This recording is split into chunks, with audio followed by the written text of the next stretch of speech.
To bleed orange and black. It is out of here. Good morning.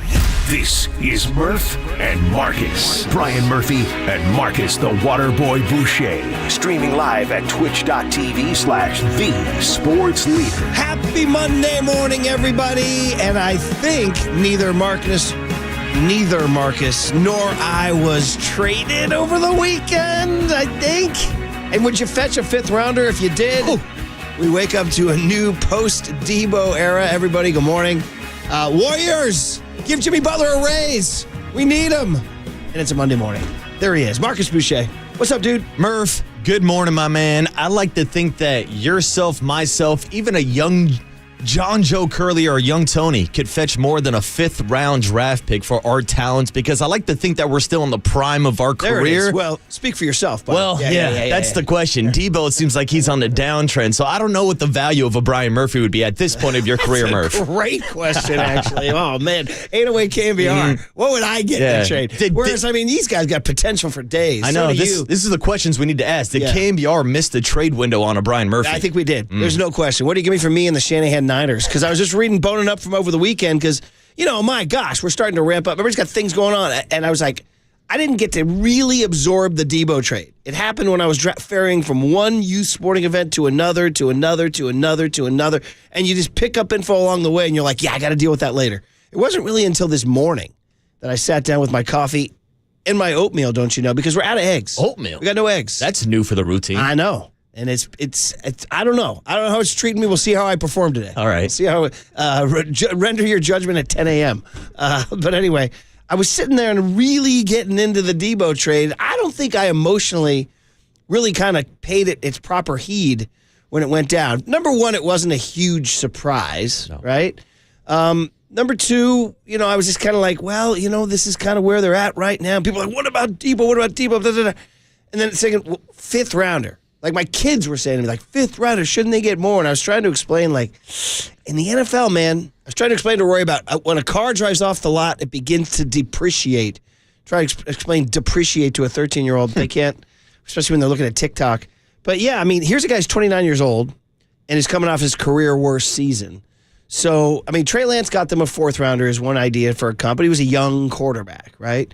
A fifth rounder, you think on paper, seems like they should have gotten more, but in reality, the market spoke. Yeah, and to me, it's good that the 49ers got something in return for Debo Samuel because we can talk about what they can or won't do with that fifth-round draft pick, but to me, this is more of a glorified salary dump.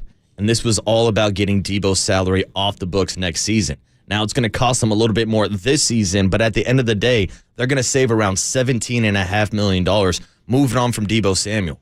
And that was kind of my first reaction was, damn, well, would Debo Samuel be worth the $17.5 million to have him on your team for one more season, to still try to capitalize in this Super Bowl window? But I think this is John Lynch in the 49er front office telling us, no, at this point of his career, he's not worth the $17.5 million, so you're better off just trying to send him away for anything at this point and focusing on the future of your wide receiver room. So by my math, they get a $31.5 million dead money cap charge, but they also owed him $16 million if he had stayed. So really it's a $15 million hit that they're taking. Something like, you say 17, 15, something like that.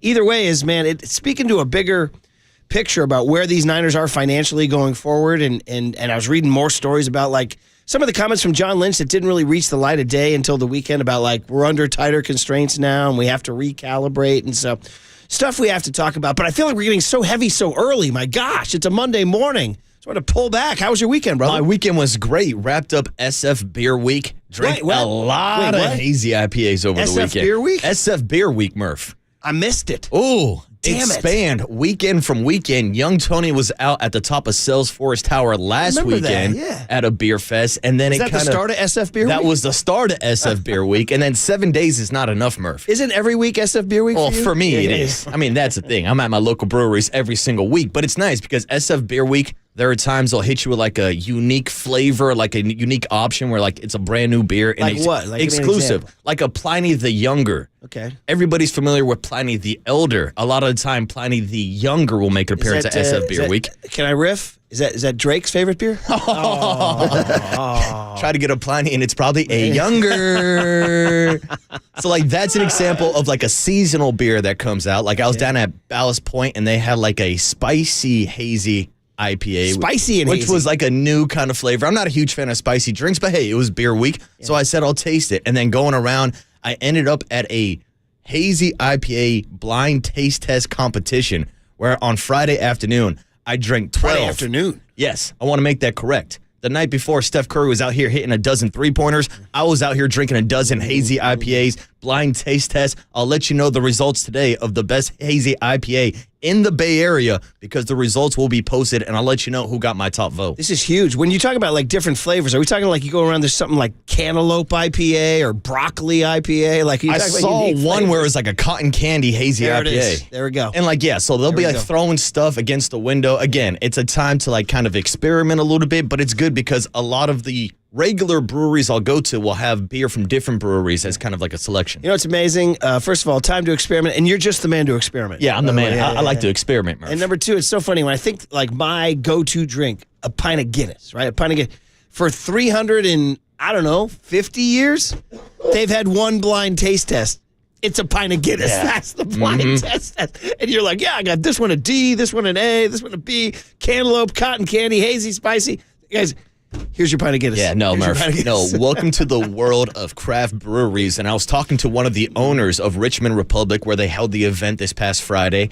And it got to the point where they got so many hazy IPAs that they had to set up a different day to judge the hazy IPAs versus the West Coast IPAs, which they did on Saturday. Well, that sounds like you had a hell of a weekend. A lot of beers, Good a lot for of you. beers for me, Good for which you. means it's a good weekend. How about yourself? Well, I did have some beer, Nice. so to speak. We had an unexpected reunion of our 12-year-old all-star team. The parents were so nice. They made this gorgeous photo book. Shout out Pete Davis and the crew who did it for us. And they surprised us. They invited the coaches to, well, it's called Pizza Hacker or The Junction. It's the place that has our best beer selection in Mill Valley. The So I had a Junction. couple of pops last night, couple of hazies. On a Sunday? On a Sunday. Look at you, a couple hazies. Well, I was getting emotional. They gave me the book. There were some beautiful pictures, little tears in the I eyes. understand. Maybe you had your own things going Dude, on. I had a baseball doubleheader up in Novato yesterday, standing there watching 6 hours of 13-year-old baseball. Oh, we going 6 seven? hours? Is he playing 7-inning games now, or is it still 6? There's 7 inning games, but So for the you're first going time, 14 watching your doubleheader. boy pitch from 60 feet 6 inches. How about that? A little bit of a different We'll experience. get into that a little bit of a later different on. velo, huh? There was water polo, there was basketball, there was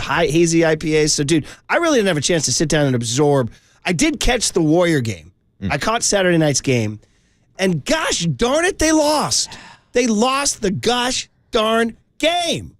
And I mean, obviously, we all know by now Jimmy Butler didn't play. I was like, right away, I was like, so this is what it's like without Jimmy? We're back to the pre-Jimmy Warriors? I mean, Jimmy Butler, man, right now, worth his weight in freaking gold, dude. Most important guy in the Bay Area right now, Jimmy Butler. I mean, holy moly. You're not wrong because, once again, look at the non-Steph Curry minutes on Saturday. Back to the same stuff we've been watching through December and January. Exactly what we talked about. was And like, with no oh. Jimmy Butler and still without Jonathan Kuminga, it was an ugly game on Saturday. Wait, who? Meanwhile, here's Quentin Grimes going off, dropping over 40-something points. Quentin freaking Grimes. How about that? It's grind time, folks. Legacy game right in your face, Dude, what the hell was that? I know. Unbelievable. I saw one of the reports said Quentin Grimes scored 44 points on a completely random occurrence. I was like, yeah, it was completely random. So that hurt. However, the Lakers did him favors, beat the Clippers twice over the weekend. And by the way, watch out for the freaking Lakers, who are now the 2 seed. The 2 in seed West, Lakers. How about that? which is incredible. And right now, by the way, so the Warriors, even though that loss was a total bummer and kind of unexpected, and the Sixers were like, whoa, we won? Yeah, Wait, what? They had a 9-game They had a losing 9-game streak. losing streak? A 9-game losing I streak. think they were more shocked than the Warriors were, really, to tell you the truth. They were more shocked than Quentin Grimes hitting all those threes. But right now, it's just a 5-team dogfight for that 6th seed because you got the Lakers, the Clippers and Warriors each have 28 losses. The T-Wolves, Kings, and Mavericks all have 29 losses. So that's just basically 5 teams fighting for that one spot. And if you really want to, if you want to get really aspirational, Houston has 23 losses, but you're 5 back of them. I mean, I don't know. Things can happen, as we know. But anyway, it's going to be happening. And tonight they play at Charlotte We'll see if they wear those double mint green jerseys, and we'll see. Kuminga's already been ruled out. That's it. They're taking on the double mint twins. But yeah, more bad news for John and Kuminga. Yeah. So anyway, so it was a good weekend. It was we each had beers. I saw 3 different sports: basketball, water polo, baseball, and it's March, buddy. Look up, it's freaking March. The Ides of March. We're only 3 weeks away from Giants baseball. Oh, I thought you were going to say we're only a couple weeks away from a little March Madness, that too. for sure. You know, tourney time's Although right my around the squad corner. lost Friday night in Purdue, but hey, what are you going to do? But yeah, Giants baseball right around the corner. It's good to be back. Good Monday. A lot of Deebo talk coming your way. Deebo. How are we all emotionally processing it? Is this the end of an era? Well, yeah, obviously it's the end of an era, but how do you judge that era that happened? Are you at all hopeful for the post-Deebo 49ers? All these burning questions, plus Monday energy coming your way on KNBR 104.5 and 680, the sports leader.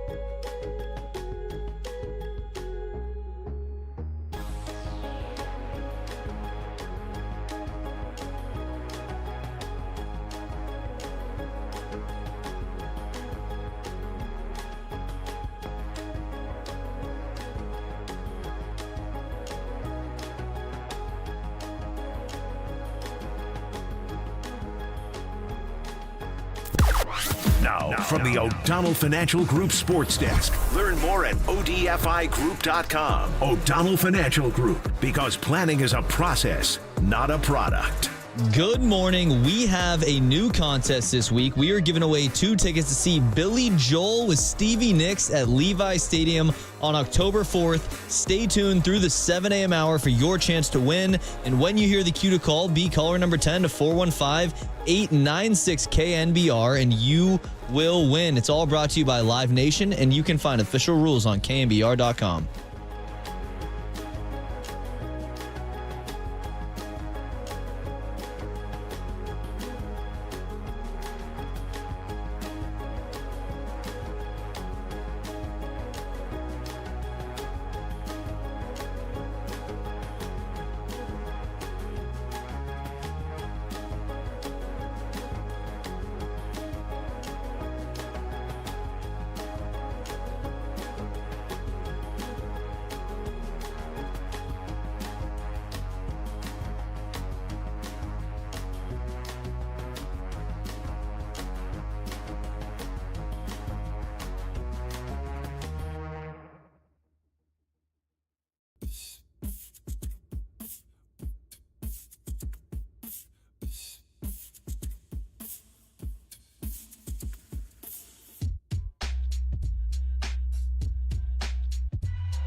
And now it's time for the Protect Your Assets Business and Technology Report with me, David Hollander.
This is KNBR, and this is Murph and Marcus on KNBR 104.5 and 680, the sports leader. And they're going to move Debo Samuel in motion. They toss it to Deebo. Can he turn that corner on the right edge?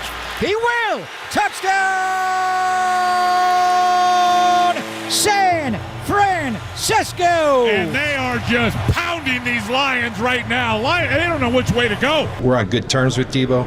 I think, he's asked for a fresh start, and, I think we're going to honor that. San Francisco 49ers star receiver Debo Samuel has been traded to the Washington Commanders in exchange for a 5th-round draft pick, a major move.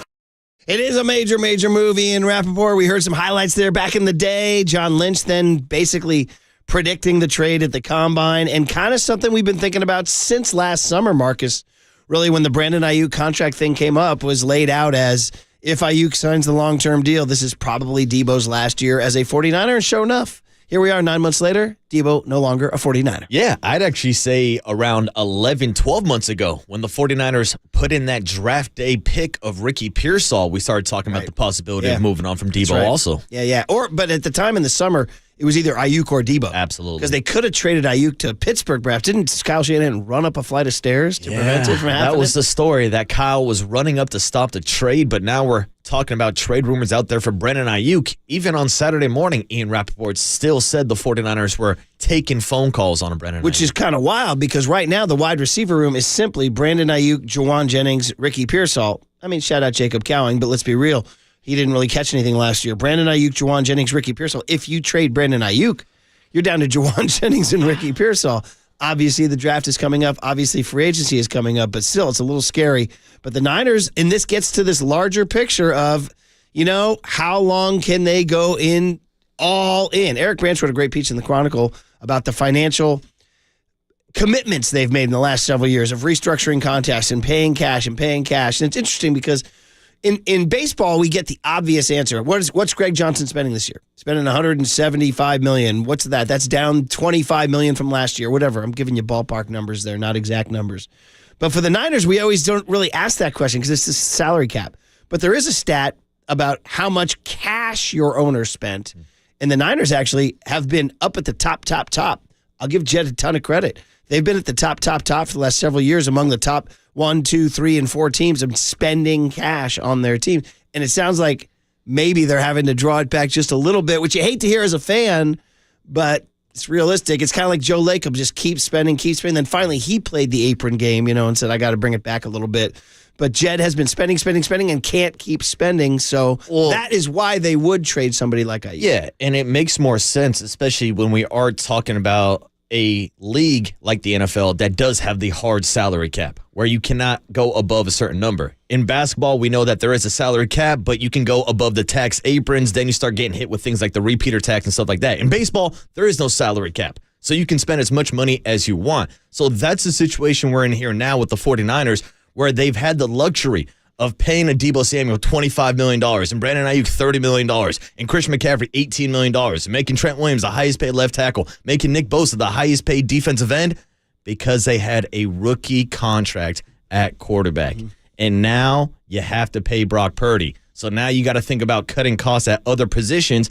And to be completely honest with you, when you invest $50+ million into your top 2 wide receivers, you can't be dead last in the NFL when it comes to separation yardage. And when we sit here and watch these wide receivers not be able to beat man coverage, not to be able to get open versus DBs, that's why you have to make a move from moving on from a Debo Samuel, and that's why they're even entertaining the option of moving on from Brandon Ayuk, because you can't pay your wide receivers that much money if they can't get open. Yeah, and also Brandon Ayuk didn't even play. Well, he played the 7 games last year and then got hurt, and who knows when he'll be back this year. I mean, they're obviously going to have to make an ad, whether it's free agency or the draft, for somebody, because when you open week 1 next year, you got Juwan Jennings and Ricky Pearsall. That's what you got. You got George Kittle, too.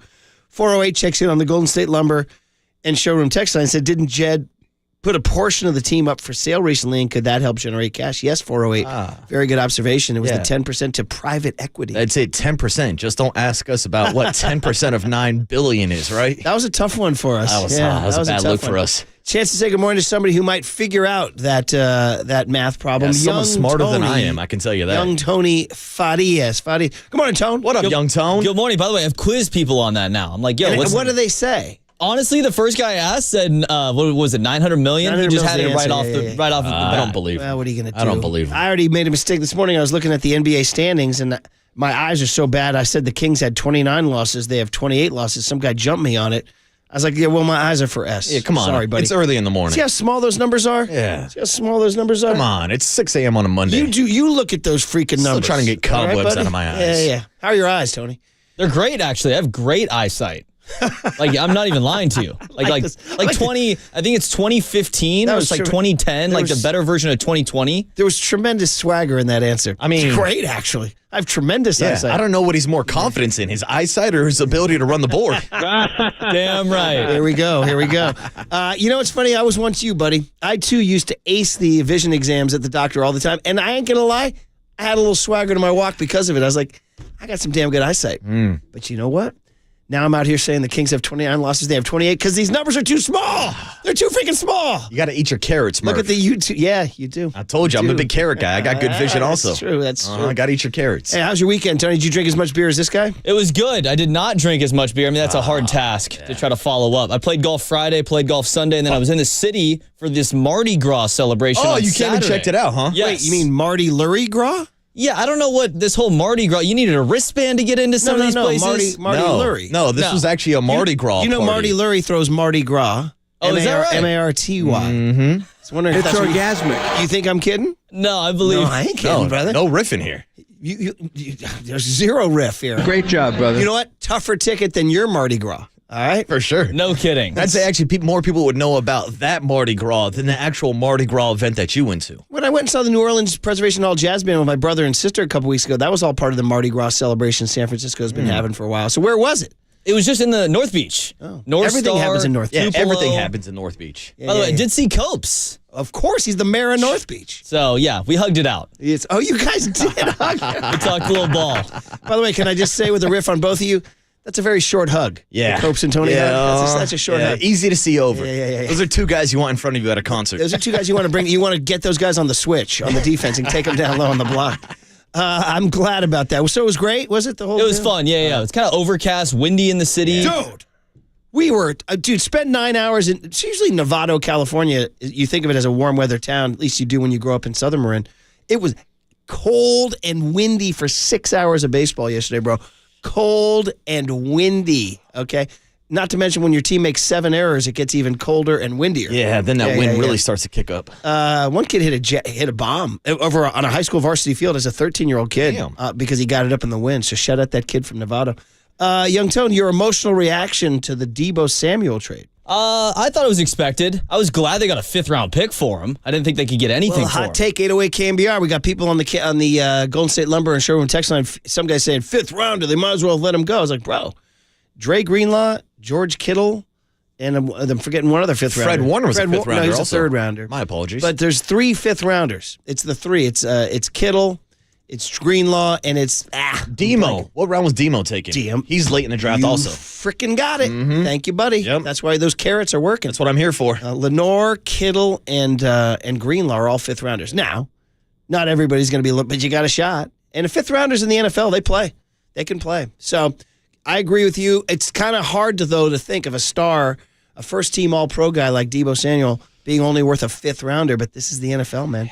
I mean, you go look at trades in the NFL, it's very difficult to get return on a veteran player. Well, it's funny because I was looking at some of those trades, and just for like comparison, we saw Devontae Adams get traded for a third-rounder. Now Devontae's like, a better wide receiver. Now Stephon Diggs did get a second-rounder when he was flipped. Well, arguably best receiver in the game. Yeah, exactly. So at that price point, but there's also guys like DeAndre Hopkins was flipped for a fifth, Jerry Jeudy a fifth and a sixth, Mike Williams a fifth-rounder. These are good stats here, So buddy. these are kind of guys like in that same kind of comp. And let's be honest, Debo's numbers last year were not great. Yeah, he was on a decline, Yeah. So, all right. So you weren't torn up over it? No, I thought Marcus asked a very good question this morning. Who's going to hold the boombox? That's the real question. Who's going to carry the boombox? Well, he didn't carry it.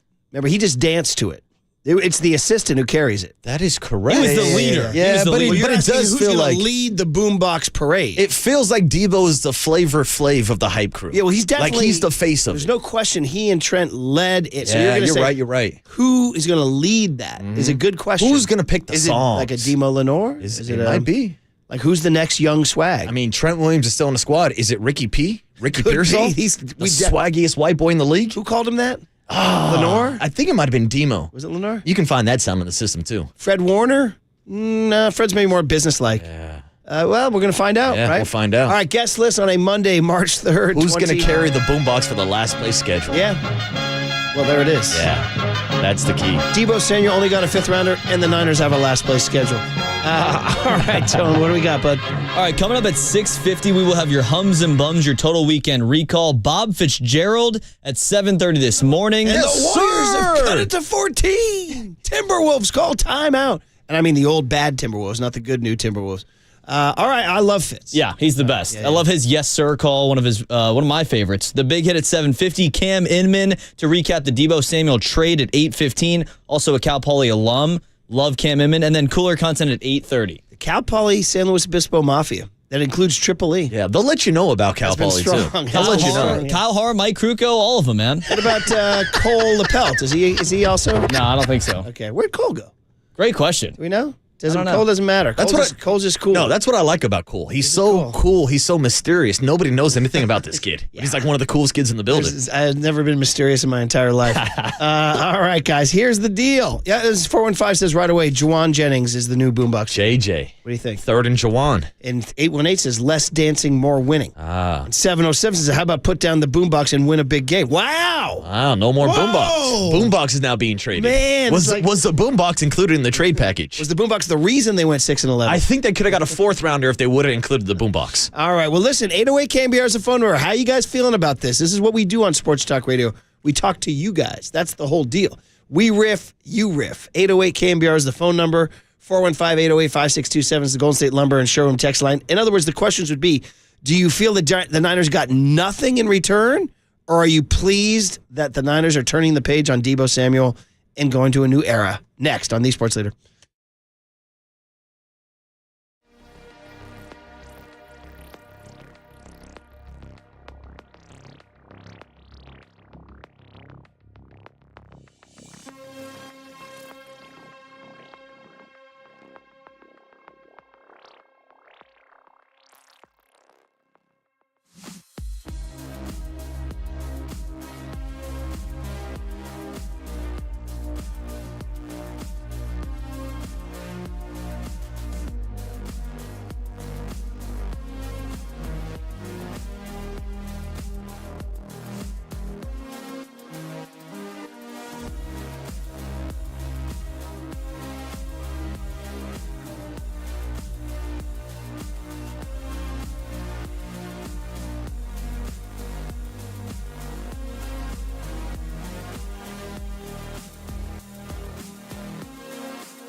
faithful Murph and Marcus keep your morning moving. Streaming live at twitch.tv/the sports leader. San Francisco 49ers star receiver Debo Samuel has been traded to the Washington Commanders in exchange for a 5th-round draft pick, a major move for Washington. Of course, we know they have been trying to add weapons around Jaden Daniels, and they are in that window now where they got a quarterback on a cheap deal. They can take on some money, and of course, they do hear more than $20 million in salary from Debo Samuel. And obviously, Adam Peters, the general manager for Washington, knows Debo well, had him in San Francisco, believe he is a big-time weapon for Cliff Kingsbury, for Jaden Daniels. Well, there it is, man. Jaden Daniels. That is one surprising aspect of this, is that they did go to an NFC, theoretically, playoff contender. I mean, if the Niners still think of themselves as a playoff team, could very well be a team that they're going to play. But Adam Peters, man, it's so, you go to somebody you know. Lynch calls a guy he knows. It's easier. It's less messy, less fussy. Make the trade because you know Adam. Adam knows you. Get your 5th rounder, move on. Yeah, it's a good relationship, so it's a good avenue to go down. But I kind of had the same reaction. I'm like, damn. We just saw Jaden Daniels and the Washington Commanders in the NFC Championship game last year, which is why I thought that Deebo would have ended up with a team like the Baltimore Ravens or someone out in the AFC. But maybe that tells you what the 49ers think of Deebo currently as a player. Bring it on. They're like, go ahead. Go play with Christian McCaffrey's little brother, Luke McCaffrey. You're not going to be the same as you were with Christian McCaffrey. Yeah, for sure. So lots of things just to get into, some things just to reflect a little bit before we go to the phone calls and the texts on the era. 6 years. 6 years of your life. Where were you in 2019? Young Tone, were you in college, buddy? Were you in college? Still in college, yeah. You were almost working on our show. Almost. Yeah. I was working on the nighttime show at the time. Were you doing Willard? I was. I was with Mark Willard. All right. Mr. Homegrown himself. 2019, they drafted him in the 2nd round out of South Carolina. I remember watching him as a Gamecock, and I remember thinking, okay, well, we'll see. I know this guy can play. He was bulked up and strong, and then that started a run, guys. Well, let's be honest. I mean, one of the great eras in 49er history. I know nothing will ever match 81-95 when you win 5 Super Bowls, but there are other eras that are great. The 2011, 12, and 13 Jim Harbaugh eras of making the NFC Championship. And then Debo Samuel was a part of the 2019, 2021, 2022, and 2023 teams that all had memorable seasons. 2019, of course, goes to a Super Bowl his rookie year. 2021, of course, the NFC Championship run where they lose to the Rams. Could have held on to a pick late. 2022, the Eagles NFC Championship game. And then 2023, back to the bowl.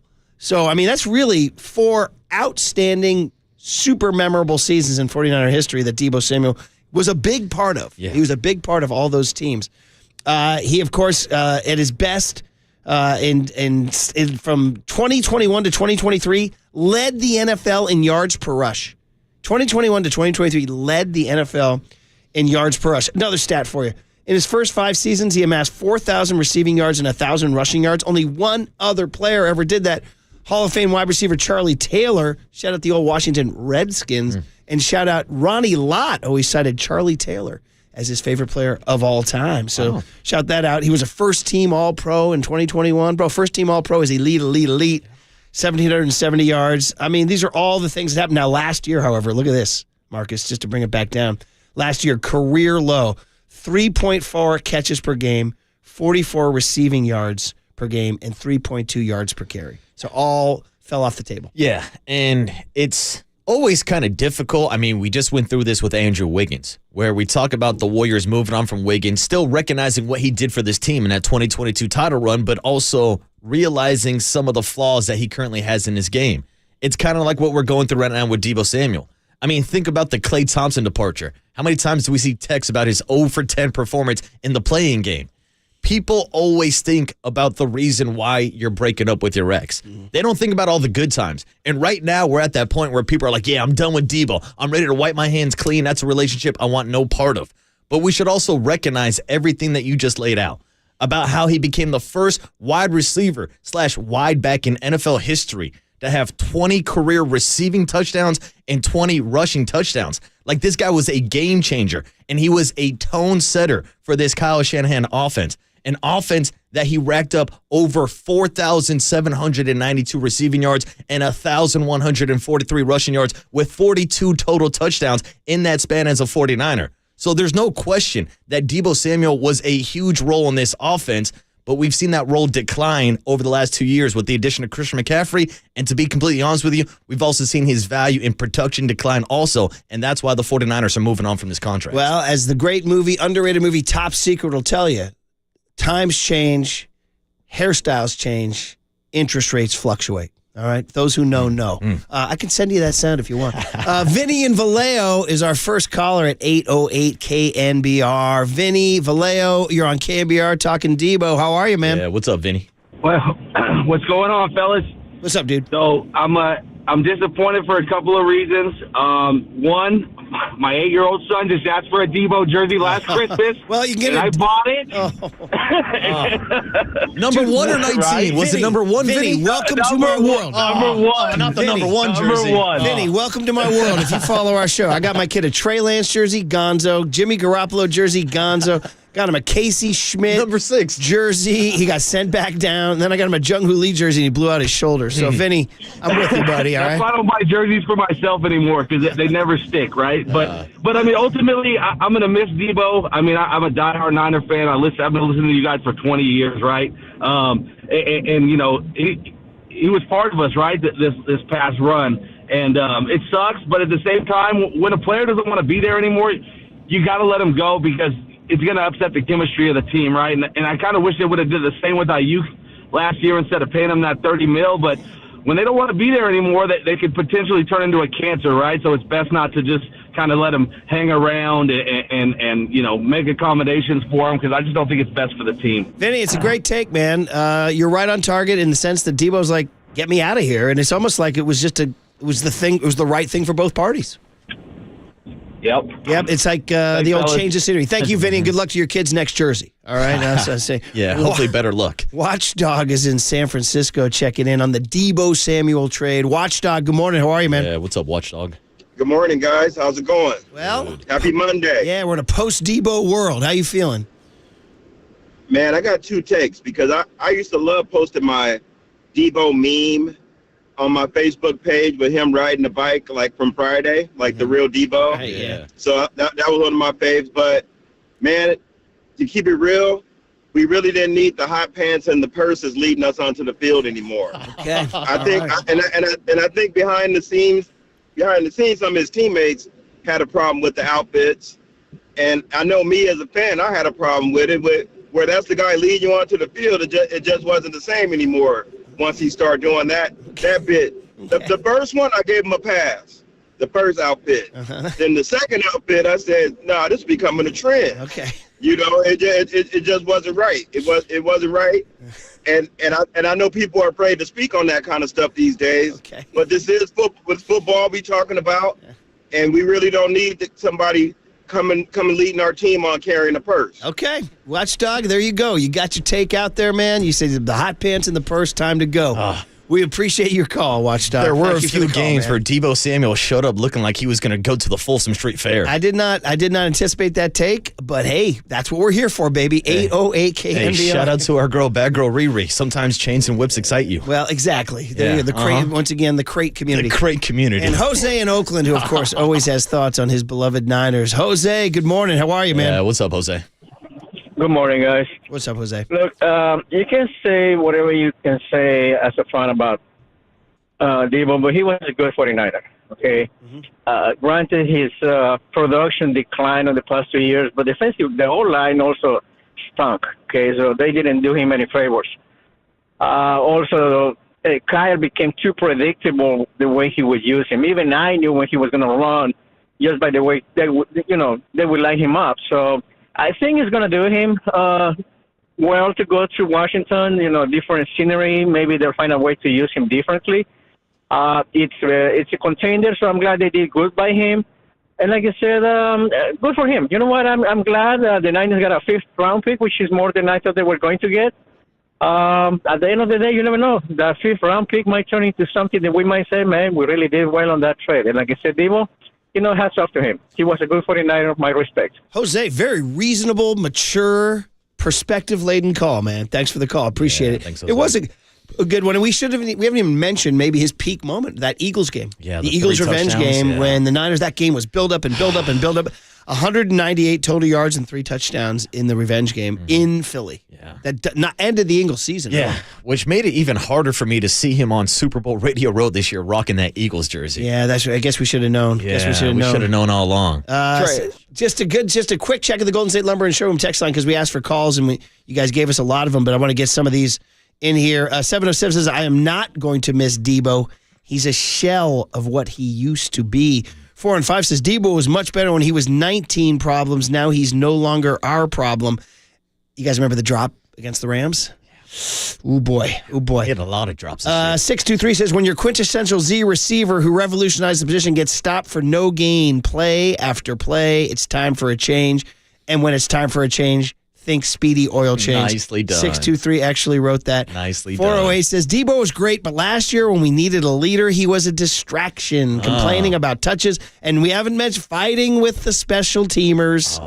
Time to move on. A fifth rounder is better than nothing. That throat chop to Tabor Pepper.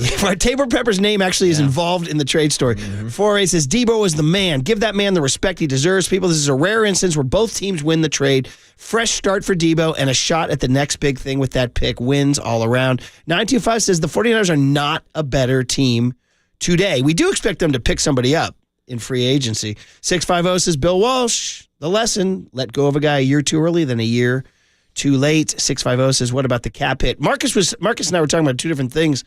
If you look over 2 years, including next year's salary, the Niners do save $17 million. In the short term, they take a hit, $15 million. 408 says, Deebo was a game changer, but it ran its course.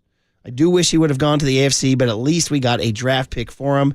707 says, as for Deebo, as a wise man named Gary Radnich once said, bye-bye. That's what he went. He went Radnich on us. Radnich on us. Nobody cares. 559 said, you said star receiver Debo Samuel. How about just receiver Debo Samuel? Well, the problem is he was paid as a star, Murph. Yes. And 4 and 5 says, force feeding Debo in the Super Bowl with press coverage did not help himself.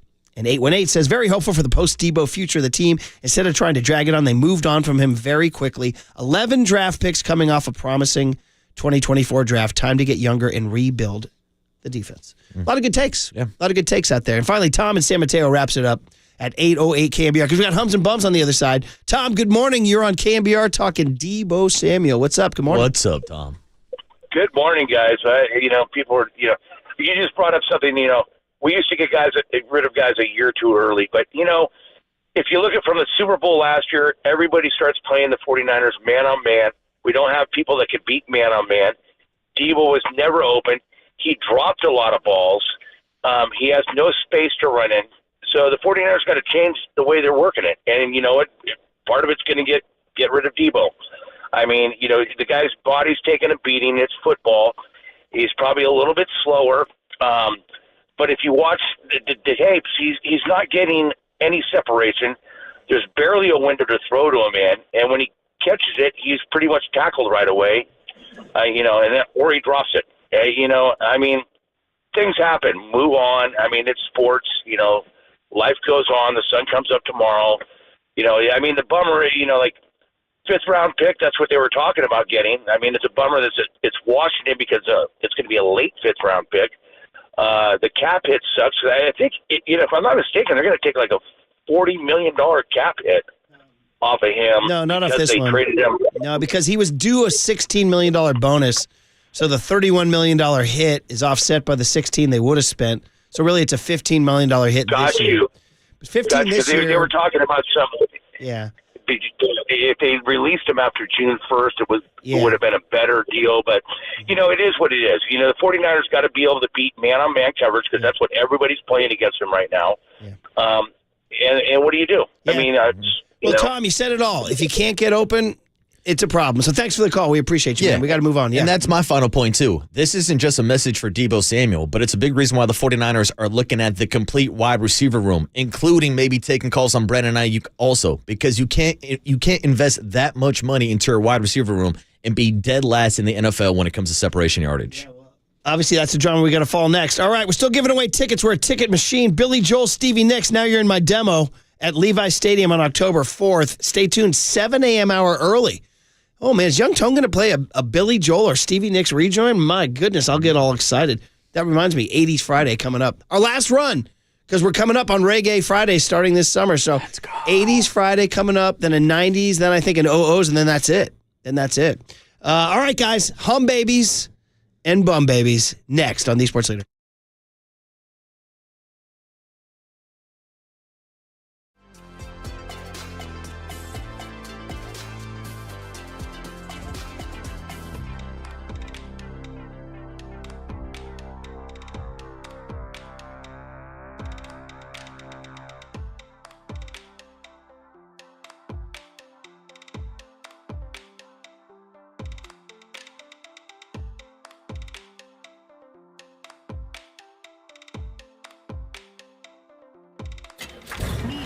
From the Chilton Auto Body Traffic Desk.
It's time for KNBR's Opening Bell Report. Sponsored by Protect Your Assets with David Hollander. Concerned inflation will ruin your dream retirement? Learn more. Listen to David's show every Saturday morning or call 1-866-PROTECT.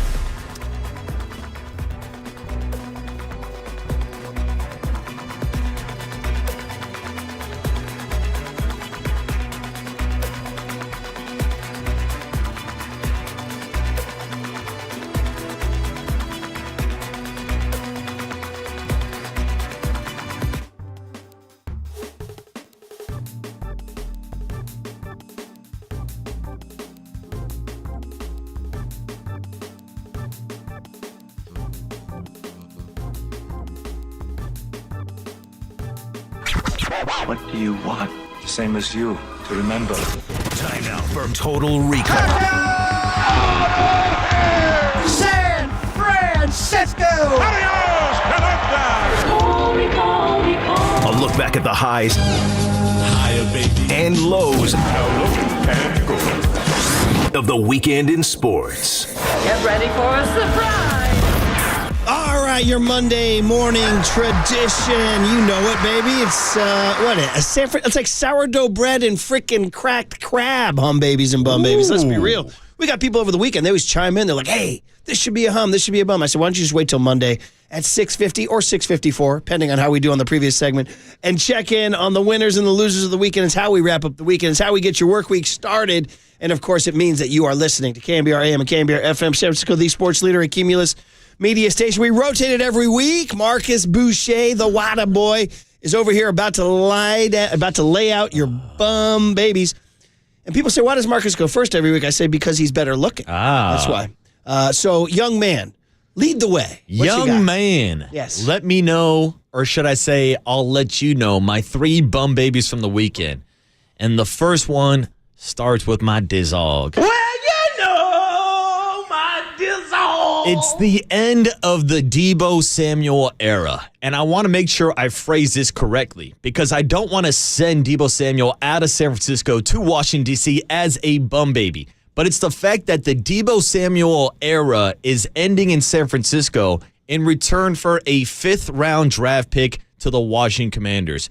In a move that is essentially a glorified salary dump, the 49ers have made the decision to move on without Debo Samuel. And if you've been reading the tea leaves, this should not be a surprise to you. We've talked about this since Ricky Pearsall was drafted last year in the 1st round. We've talked about this since the Brandon Ayuk contract extension, that the writing was on the wall for Debo Samuel. He requested the trade, and last week at the Combine, John Lynch said that they were going to grant those wishes. Well, they did this weekend with sending Debo Samuel out to the Washington Commanders for a 5th-round draft pick. Now, some people are concerned with the trade value that they got back from Debo Samuel, but as I mentioned, this was a salary cap dump. The 49ers will be on the books for an additional $15 million this year because of Debo Samuel's contract. But next year, they will not owe him a single penny of the $33.1 million that they owe him, which means in total over the next 2 years, they will be saving $17.5 million by moving on from Debo Samuel. Here is Ian Rappaport with the trade details this weekend and John Lynch's comments last week about granting Debo's wishes moving on from the 49ers. And some conversations we've had with Deebo. It's something, we've been forthright with that. We're on good terms with Deebo. I think, he's asked for a fresh start, and I think we're going to honor that. Major trade just seconds ago. Sources say San Francisco 49ers star receiver Debo Samuel has been traded to the Washington Commanders in exchange for a 5th-round draft pick, a major move for Washington. Of course, we know they have been trying to add weapons around Jaden Daniels, and they are in that window now where they got a quarterback on a cheap deal. They can take on some money, and of course, they do hear more than $20 million in salary from Debo Samuel. And obviously, Adam Peters, the general manager for Washington, knows Debo well, had him in San Francisco, believe he is a big-time weapon for Cliff Kingsbury, for Jaden Daniels. Debo Samuel, who did have permission to seek a trade, wanted a new home, he gets it and lands in Washington. Debo Samuel finds a fresh start in D.C., and the 49ers get the salary cap relief that they were looking for. Shout out Debo Samuel, a great 49er, first wide receiver in NFL history to have 20 receiving touchdowns and 20 rushing touchdowns. The wide back will be remembered in San Francisco, but the Deebo era is over, and that's a bum baby situation. Yeah, it's a good one because it is sad. It is. There's a general sadness. I mean, I think everybody we've taken calls and texts already saying, listen, we understand the logic and the moving and the marching on of time and the marching on of the calendar and the salaries and all that stuff, but it's appropriate to pay homage and just be like, hey, man, it's a bummer that Deebo won't be a night because he was part of a real era. I mean, you look at 2019 to 2024 was a real, and they didn't win a bowl, just like they didn't with Harbaugh, but that was an era too. 2011 to 2013 was awesome, whether it was Justin Smith or Patrick Willis or whoever you loved in that era. This era from 2019 to 2024 has to be marked partially by Debo Samuel. So it is definitely the end of an era and worthy of a bum baby just for this day. Yeah, just for this day. Bum baby situation will continue to expand on the replacements for Debo Samuel, whether it will be in free agency or through the draft, as we keep you updated on all things 49ers news right here on the Sports Leader. Moving on to bum baby number 2, got to take a look at our Golden State Warriors, who lost this weekend to the Philadelphia 76ers. What? Who, oh, by the way, were on a 9-game losing streak. So that's a layup for bum baby of the weekend. And Murph, it happened without Jimmy Butler because we got the news that Jimmy was dealing with back spasms on Saturday, going back to an incident that happened in Orlando. So no Jimmy Butler, no wins for the Warriors. Despite Steph Curry throwing down his first dunk in 6 years, it wasn't enough because it was the same story we saw pre-Jimmy Butler. The second unit without Steph Curry in the non-Steph Curry minutes. They blew it without Steph and then blew a couple opportunities down the stretch with Guy Santos not even getting inbounds. It was a bit of a mess. Here is the final call. Here's the highlights of Steph's dunk, but also Steph and Steve Kerr talking after the game about the futures of the Warriors and the future without Jimmy Butler currently. To Maxey, lets it fly. No good. Maxey has now missed 12 straight three-point attempts. Curry sneaking down court. And Curry with the dunk. Take a picture. Steph even pointed at the bench with a little smile on his face as Curry with the slam has 29 points and a timeout by Philly. And stepping out of bounds with Santos, he did not establish himself before touching that basketball on the pass from Draymond Green. So a costly turnover by the Warriors. And the Warriors will back away. Finally, something to cheer about on the hardwood in the city of brotherly love. Quentin Grimes with a career night, 44 points as the 9-game losing streak, the longest in 9 years for Philadelphia, is finally over. The Warriors' 5-game win streak comes to an end as well. I'm going to ask you again, your bench players' performance at the finals. What do you think again? We're going to ask that again? We're going to keep doing this? Every time you I still have feel you are going to be final. All right. So what was the question? Bench players in the finals? Their performance, do you think it will be enough, this year's bench players' performance at the finals? Yeah. We would like to make the playoffs. Playoffs? Talking about the finals? You just want to make the playoffs. And also your former... Let's not talk about the finals. Okay. All right, a lot going on in that clip. Shout out to Kate Scott and the Philadelphia 76ers getting to clap their hands for the first time after a 9-game losing streak. It is after they got the news that Embiid's out for the season. Correct. Yeah. And then after the game, you heard Steve Kerr going back and forth with a beat reporter about the bench and how deep they would be in the NBA Finals. Finals, Murph. We're just trying to get out of the play-in bracket. So Steve Kerr was not happy with that question. I'm sure he was not happy with that performance without Jimmy Butler on Saturday. I want to stand up for beat reporters everywhere. There's no way that guy was a beat reporter. That guy had radio fraud written all over him, dude. You don't ask questions like that if you're a beat reporter. Beat reporters are smart. We can make, I don't want to get too personal here, but we've all been in those situations where you see that one guy, you're like, bro, really?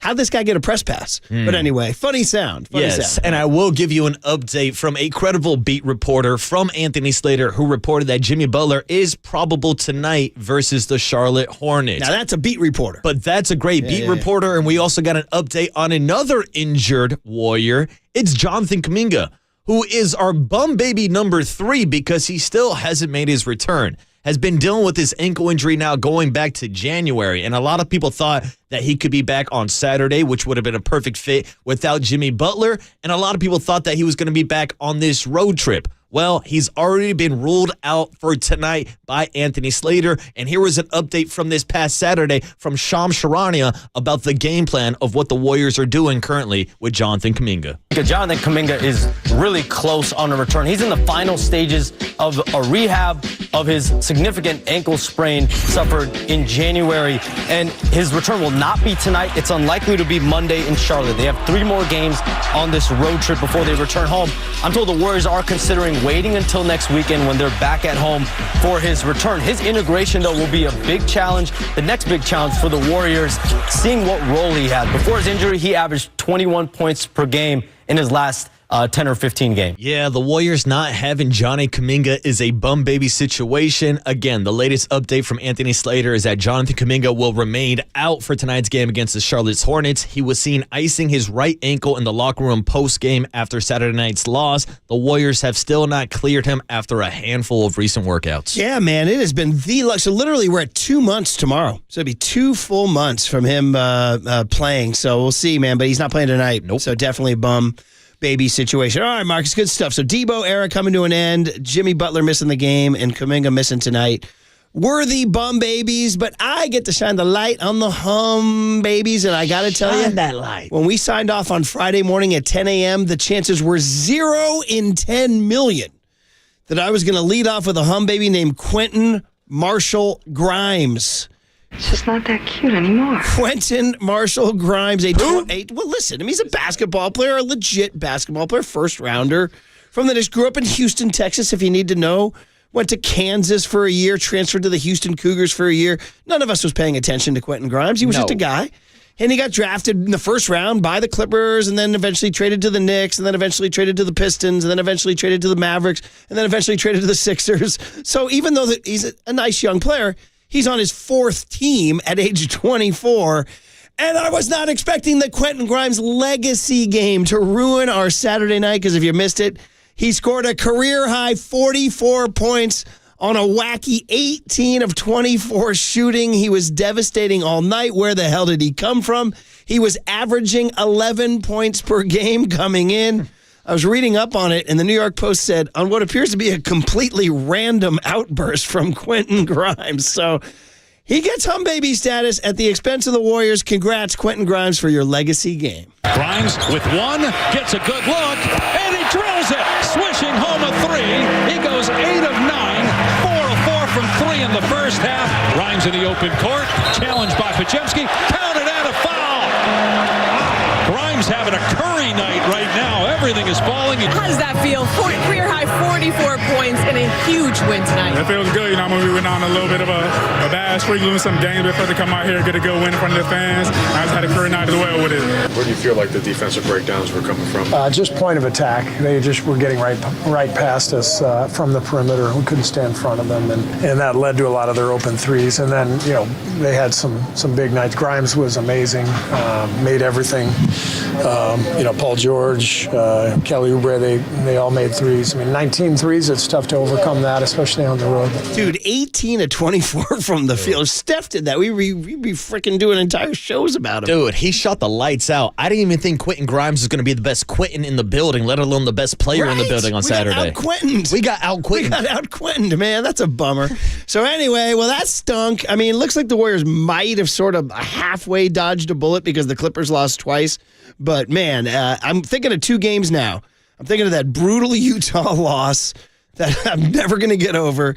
And I'm thinking now about the Quentin Grimes game. If the Warriors missed the playoffs for one game, I'm going to blame Quentin Grimes. It was Quentin Grimes all along. So anyway, he's a hum baby. All right, moving on to hum baby number 2. Would I dare make a Cactus League 3-inning start for a pitcher? Would you? A hum baby? Watch me, Marcus. Watch me make Robbie Ray hum baby number 2. Because you know what? Let's be honest. Sort of a quiet weekend out there. Let's be honest. We're in that time. Go study the history of hum babies and bum babies from late February to early March. You're going to see some randos, dude. You're going to see some randos. But 3 innings in the Cactus League, 36 pitches, 29 strikes. Who does this guy think he is? Quentin Grimes? My God, dude. The new Tarek Skubal change. Devastating, 3 scoreless innings, 6 strikeouts. He said after the game, it's the best he's felt since his 2023 Tommy John. Is this the X factor?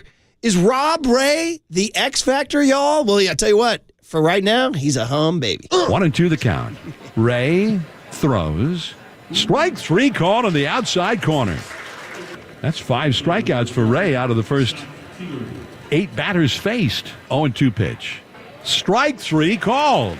Breaking ball or off-speed pitch on the inside. Yeah, I mean, he's in a nice groove right now. Great start to the spring for Robbie Ray, and this has been his second outing. He's cruising. Robbie Ray, so far so good.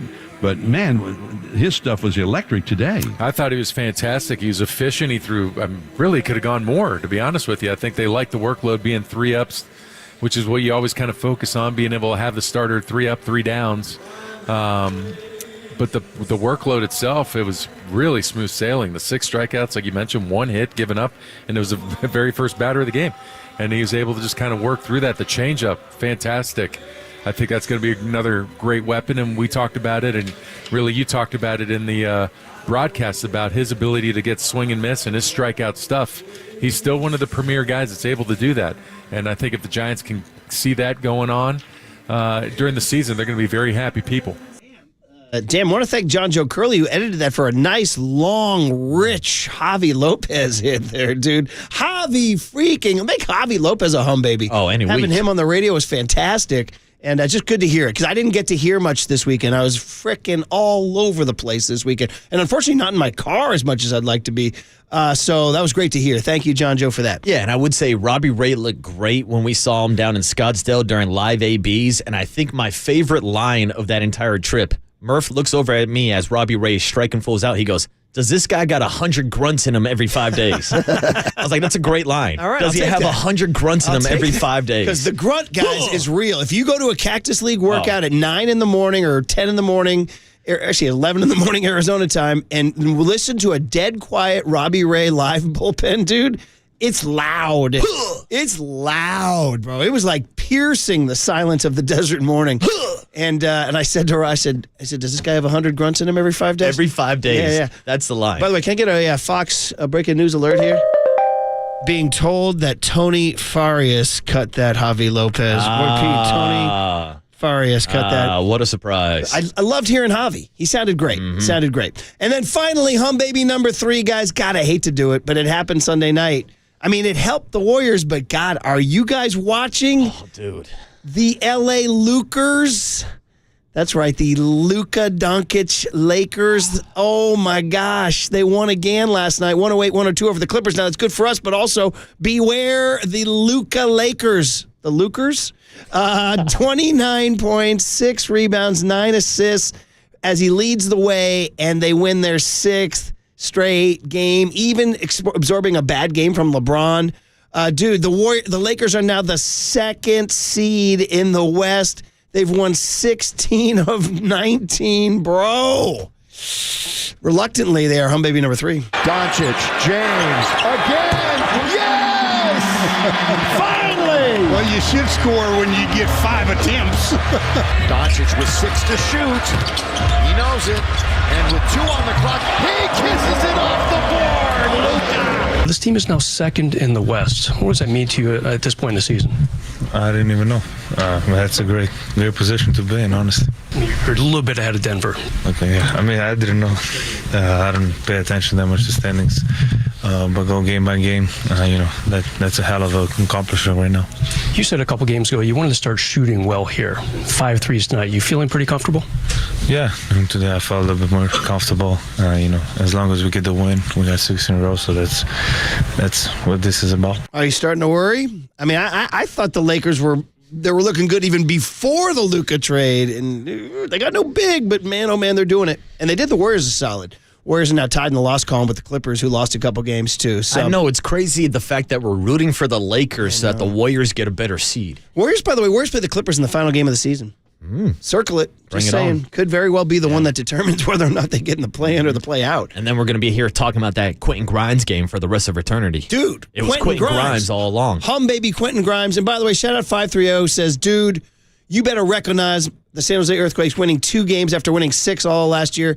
530, you're right. And maybe in the future, They will crack the hum, baby. Hey, you Quakes! Is that what they say? Yeah. I didn't even know that. I used to be on the Quakes broadcast back in the day. Shout out to my guy, Ted Ramey. Remember Bruce Arena's enjoyable, very blunt New York hit he had with us? Remember that? He was like, yeah, I'm a New Yorker. I don't really want to do this, but I'll riff with you guys. Yeah. I'll break your balls. Team's no good. We might be due for another blunt Bruce Arena hit, dude. He doesn't care. He's like, look, I'd pick guys like you out of the back of my teeth. I was the U.S. national men's team. I'm the greatest men's coach in U.S. national soccer history. So they're 2-0. Shout out to the Quakes. Honorable mention. And you mentioned Steph Curry's dunk. By the way, air quotes on the dunk. Dunk, I'll take it. First one in 6 years. Sort of more of an aggressive finger roll, maybe? It still counts, Murphy. It still counts. All right, guys. There you go. And as the YouTube screen tells you, and I met Mike in Novato at the bagel department at the Novato Safeway this morning. He said he watches us on YouTube. Hey, what's up, Mike? So he's seeing your weekend doesn't end until you hear it. Your work week doesn't start until you hear it. Well, now they're starting.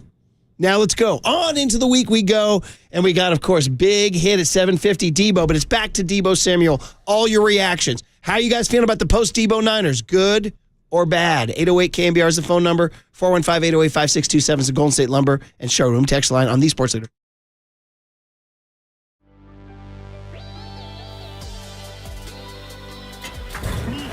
From the Chilton Auto Body Traffic Desk.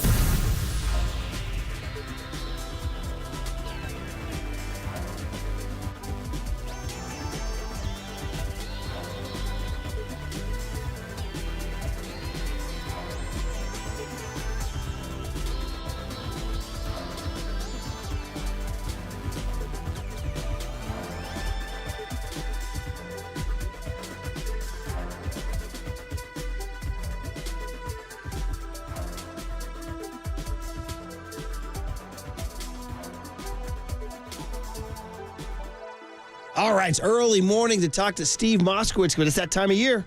It's tax season. So, Steve, you want to talk to us about what to do when March happens and it's madness. Good morning, Steve. Good morning, and that's it. I want to talk about March Madness. Say, hey, what's the tax guy doing talking about college basketball? I was talking about the different March Madness. When people start looking at their tax and say, hey, I'm paying too much. What's going on? How come the big companies aren't paying like this? Because the big companies have all kinds of tax advisors, and that's what we want to be for you, for your small company as an individual. We want to go ahead and do your income tax return. Remember, I was a CPA before I was a tax attorney, and our firm is both tax attorneys and CPAs. We want to get you every legal advantage. We want to legally minimize your taxes. We're all set up for you. We have tax attorneys, CPAs, bookkeepers, the works. We can do your accounting. We can do your bookkeeping, do your tax returns. We want to prevent you from having tax March Madness so you can enjoy the basketball March Madness. I love it, man. March is a beautiful month, and that's tax attorney Steve Moskowitz. He's my tax attorney. He should be your tax attorney. Give him a call at 888-TAX-DEAL or go online to MoskowitzLLP.com.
And now it's time for the Protect Your Assets Business and Technology Report with me, David Hollander.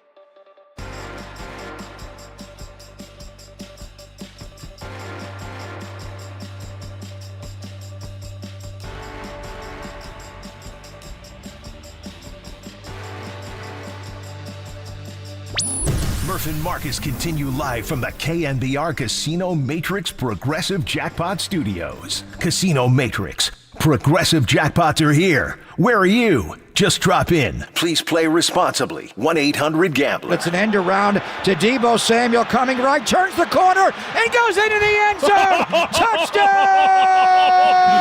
Looks left, now middle, throws, caught. Broken tackle by Debo Samuel, runs for a first down, 30, 20, 15, 10, 5, touchdown! San Francisco! What an absolute beast, Debo Samuel. Oh, man, what a rejoin, because Debo's high point, the Philadelphia Eagles game. But look at you working, young Tony. Look at this kid. I didn't think he knew. He thought Billy Joel was like the Secretary of the Interior during the Jimmy Carter administration.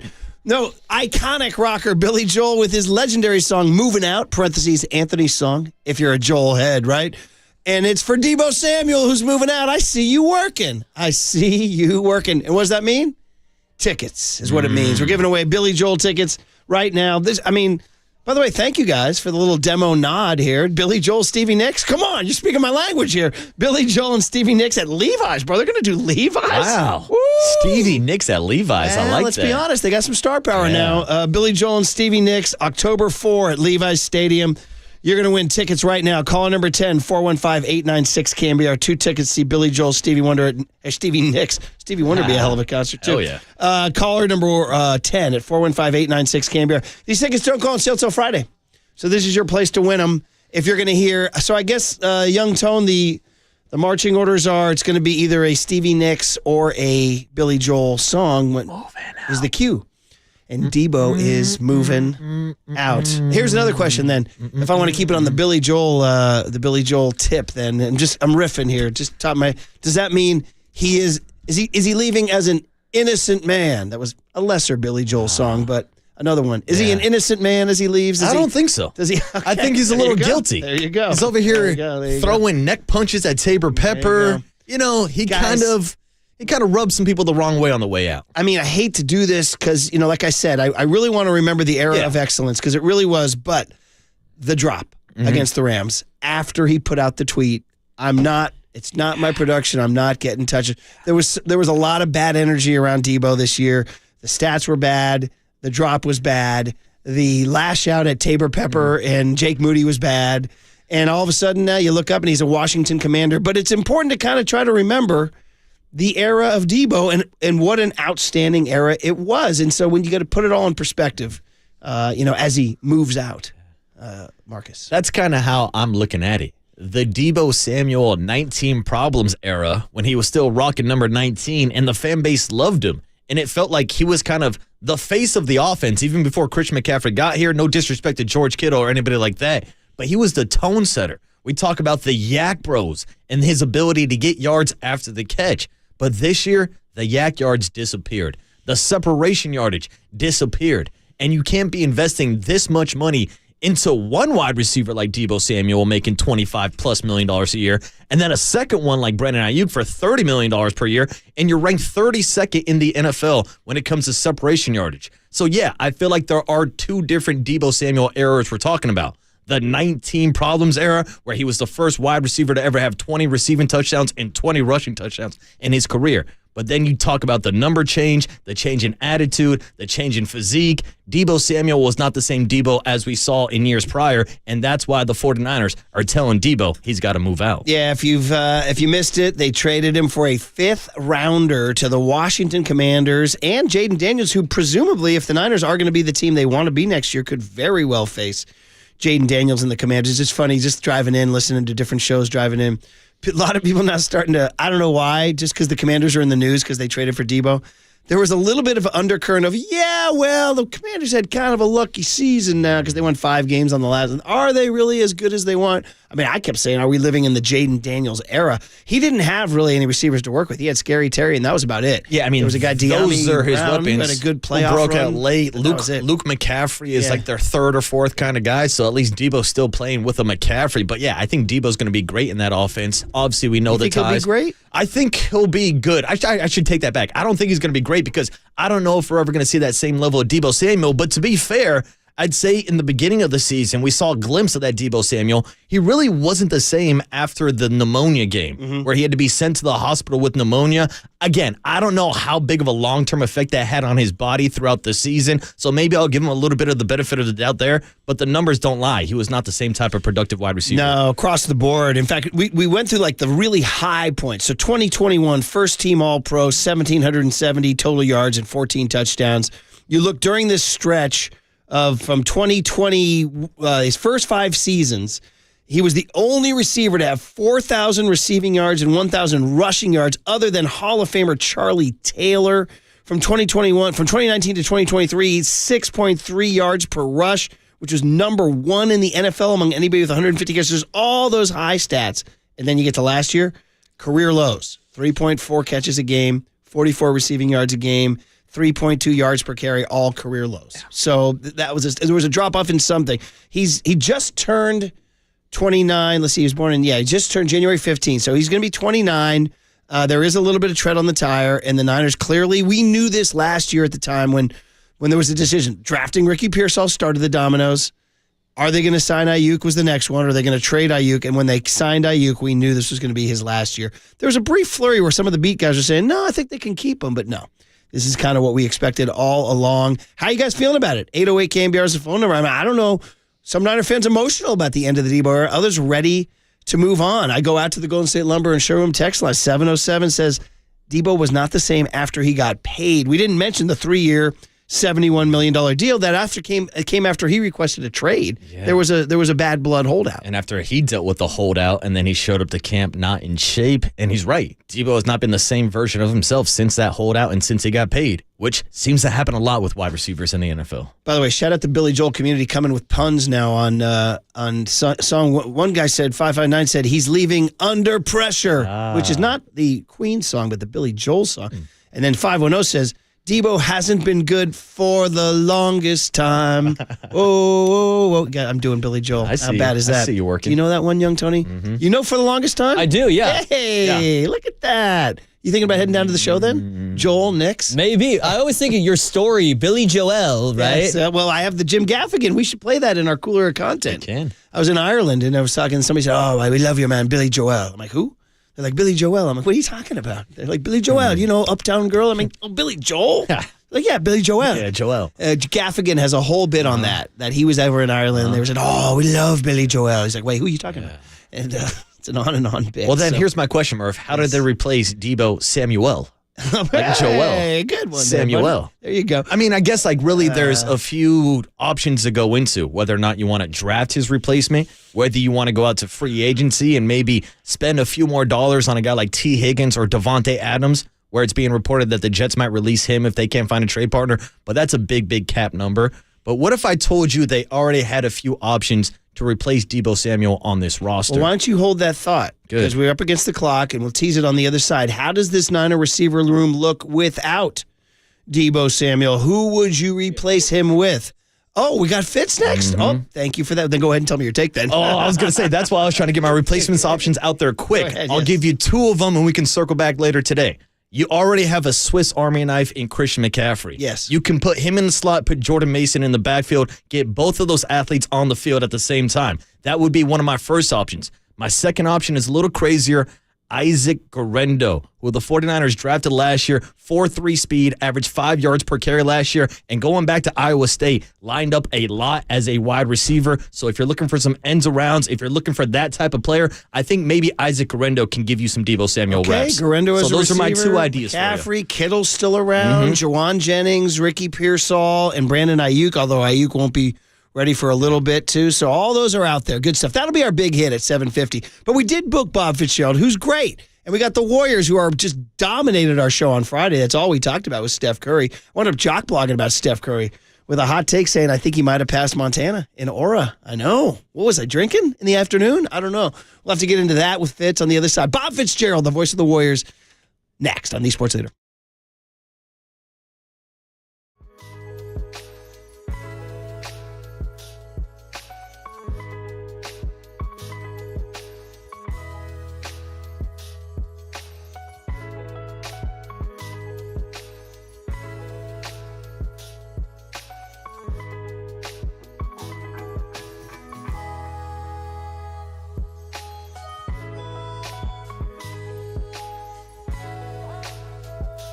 Hey, what's up, everybody? Marcus Boucher here on a Monday morning with Prize Picks, the best place to get real money sports action all year long. Whether we're talking football, baseball, or basketball, you can always lay down some action on Prize Picks. With over 10 million members and billions of dollars in awarded winnings, Prize Picks has now made daily fantasy sports accessible to all. So join me tonight as the Warriors take on the Charlotte Hornets, and you can save more or less on 19.5 points for Steph Curry. That's it. 19.5 points for a man who just threw down his first dunk in 6 years. This past weekend against Philly, had 29 points. And then, of course, going back to Orlando, scored 56. So I'll keep the streak going with Steph Curry to have more than 19.5 points. And if you want to join me, all you need to do is download the Prize Pick app and use the code WORDLEADER. And we will give you a $50 bonus instantly when you play your first $5 lineup. That's code LEADER on Prize Picks to get $50 instantly when you play your first $5 lineup. And the best part about the promo is you don't even need to win to receive the $50 bonus. It's guaranteed, and it's only on Prize Picks. Run your game.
Dub Nation, Murph and Marcus keep rolling on the Sports Leader and streaming live on YouTube at KNBR 1045.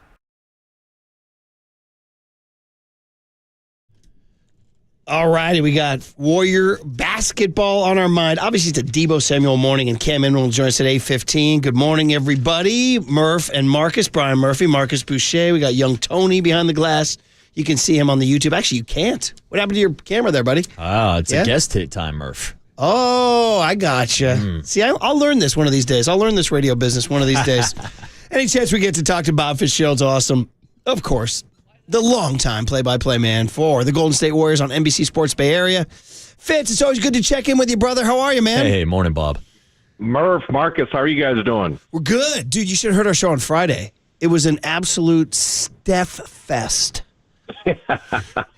Those are always fun. Oh, my God. I mean, we won't talk about Philly first. Let's talk about Thursday night and Friday morning, the 56. And it was one of those ones that just caused everybody to, like, just, you know, there's, like, little signposts along the way where you stop and pause and reflect. I mean, you tell us, like, was it one of those for you? Because we know who he is. We know his iconic status in the game and in the Bay Area. But did Thursday night even do something to you?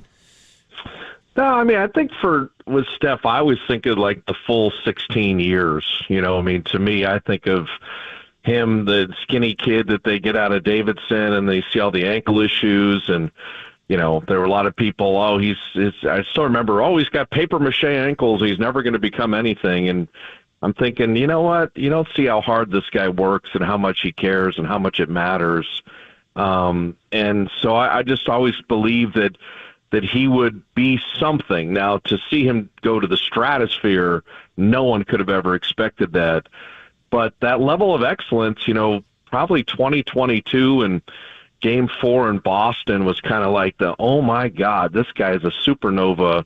And so once you see that, nothing surprises you anymore. But the Orlando game was one of those where when you see him hit his first couple, and then he had one that rimmed off the back and front and top of the backboard and went in, I was like, uh-oh, here we go. So it's always fun. You know, he still plays the game the right way. He's still an amazing presence. But I think the coolest thing, if you look at Orlando, is every time we go east and people get to see him one time, it seems like half the building are Warrior fans.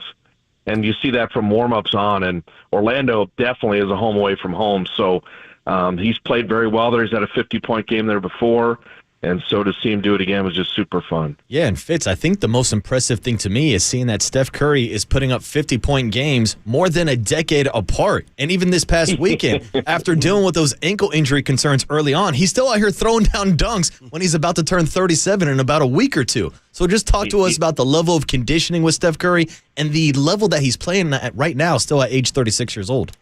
Well, I mean, the dunks I'm against. I've told him that for a year. Like, you know, with the ankles, with someone being underneath them, and he just lay it in. Stop. So he even said that might be his last dunk. He hadn't dunked in 6 years, so but it was an easy, wide-open breakaway, so he went and did it. But I think for Steph, you start to look at they need him to be this good. They need Jimmy Butler alongside him to be good. And the conditioning is just, you know, Steph always says the work will show.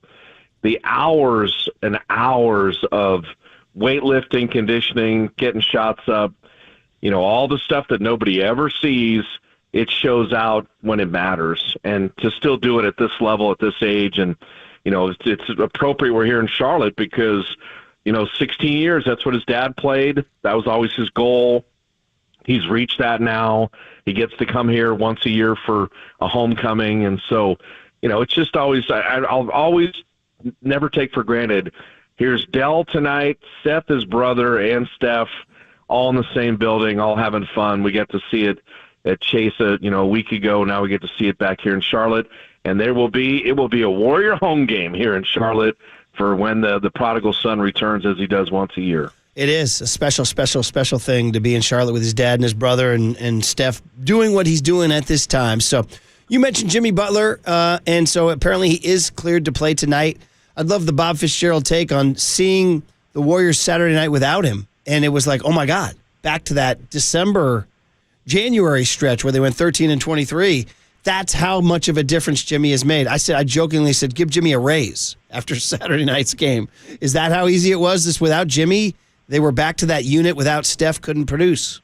Yeah, I think the thing is, Murph, if you say, okay, Jimmy didn't play, then you also don't have Wiggins and Schroeder and all the people you traded for him. So, that's that Warrior team was kind of floating along. That's the team that lost at Utah before the trade deadline, is that team isn't good enough, to do things.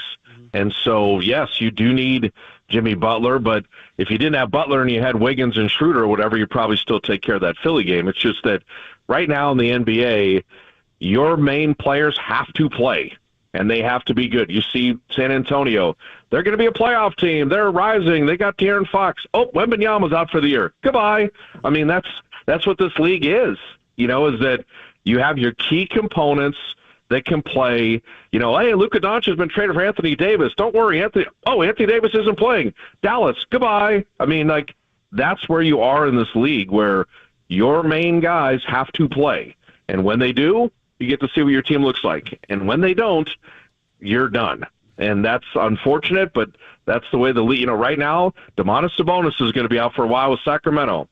Let's keep an eye on how the Kings do, because you just can't miss any of your big building blocks and still be an elite team, particularly in the Western Conference. Warriors were without Jimmy Butler on Saturday, but they were also without Jonathan Kuminga, and it sounds like Kuminga will be rolled out for tonight's game. So, Fitz, would love to get your thoughts on the Warriors kind of slow playing the return of Jonathan Kuminga, and then when he eventually returns, how do you think he's going to fit back into the rotation with Jimmy Butler on the roster?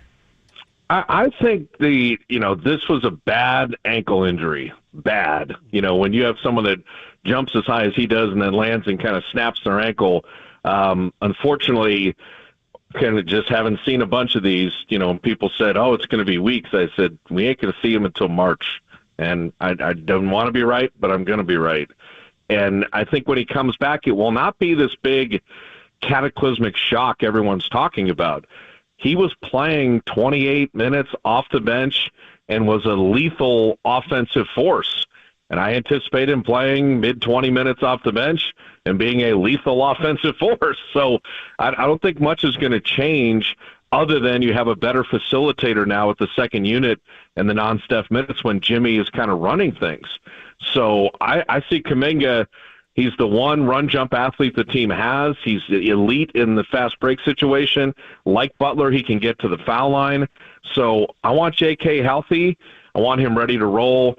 But I think his role, ROLE, will be exactly kind of the same that he had prior to his injury. It's just that they're better with him now because Butler will kind of run that unit and he'll feature him and they'll get to play together. So it'll shave minutes off a couple guys, but I don't see this big, seismic shift in the rotation or anything like that at all. Good stuff, Bob Fitzgerald, man. Great catching up. Warriors at the Hornets tonight. It's a 4 o'clock tip our time back in Steph's hometown.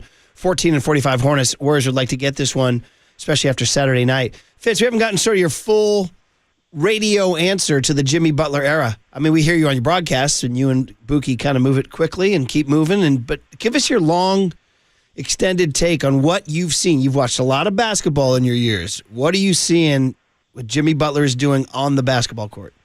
Well, I think the thing is, Murph, the acquisition of Butler gives you a path. Steph under contract 2 more years, Draymond under contract 2 more years, Butler under contract 2 more years. You have a very clear path. We're going with these OGs. We're going to put people around them. And for 2 years, the Warriors are pushing the chips in, and they're going for it. And that's good. It's a very solid direction, and it's a good path. What I've seen with Jimmy Butler is he's an elite two-way player. He and Draymond defensively are so much fun to watch because they're so smart. And Butler in the passing lanes, Butler's strength, and just he's always in the right spot, and he's helping other guys and covering up for other guys' problems. Offensively, he doesn't turn it over, man. This guy's got the greatest hands. He doesn't turn it over. If you throw him the ball, he's going to get it. Even if the pass is bad, he's going to get it. So the turnovers, the wildness, the empty possessions the Warriors would get, those have gone away. And then lastly, they're going to the foul line. It's a team that never shot any free throws, and they didn't make free throws. They were the worst in the league. Butler gets there, all of a sudden you're 4th most in free throws per game. You're number 1 in percentage per game. And on the road and in tight games, and when a team's on a run against you, you got to just run into somebody and get fouled. And Jimmy Butler can do that. And one guy cannot guard him. I mean, you ISO him on a wing, unless it's maybe Kawhi. They have to bring help, or he's going to bulldog whoever he's got because he's 6'7" and stronger than you think. And so the mid-range and the free throws is so different than Steph and the perimeter that it really gives the Warriors another angle of attack. And when Steph sits, the Butler minutes, he carries that team, and you can sit Steph 6, 8, 10 minutes. You get a fresher Steph. You get a better second unit. And I just think he's been like, you couldn't script a better player that you needed in that acquisition. And the thing that wasn't written about, and I don't think people really got it until it happened, Mike Dunleavy was teammates with him in Chicago. So he knows Jimmy as a guy. And so in other iterations where it didn't work out, or he was good for a while and then, didn't like being in certain spots, you got to know who that person is and what makes him tick and what he values. And so I think Mike, not only basketball evaluation-wise, but then also knowing who the guy was, really gave the Warriors kind of a leg up in acquiring him. Yeah, and before Jimmy was traded to the Warriors, they were in competition playing for that 10th spot, for a play-in spot. Now they're competing for the 6th seed in the playoffs. And I guess that's my last question, Fitz. It's just your landscape of the Western Conference. A lot has changed since Jimmy was traded, also since Luka was traded to the Lakers. Lakers are now in that 2nd spot. So just your landscape of the Western Conference. Well, I mean, Marcus, that's a great question in that man, this play-in stuff sucks. You don't want to have that one-off game. Look at teams in the NFL playoffs or the NCAA tournament, like, foul trouble, some ankle sprain, weird officiate. Like, a one-gamer is so dangerous that you want to be in the 6th spot. And right now they're 32-28. The Clippers are 32-28. Minnesota's hot on their heels. So Sacramento.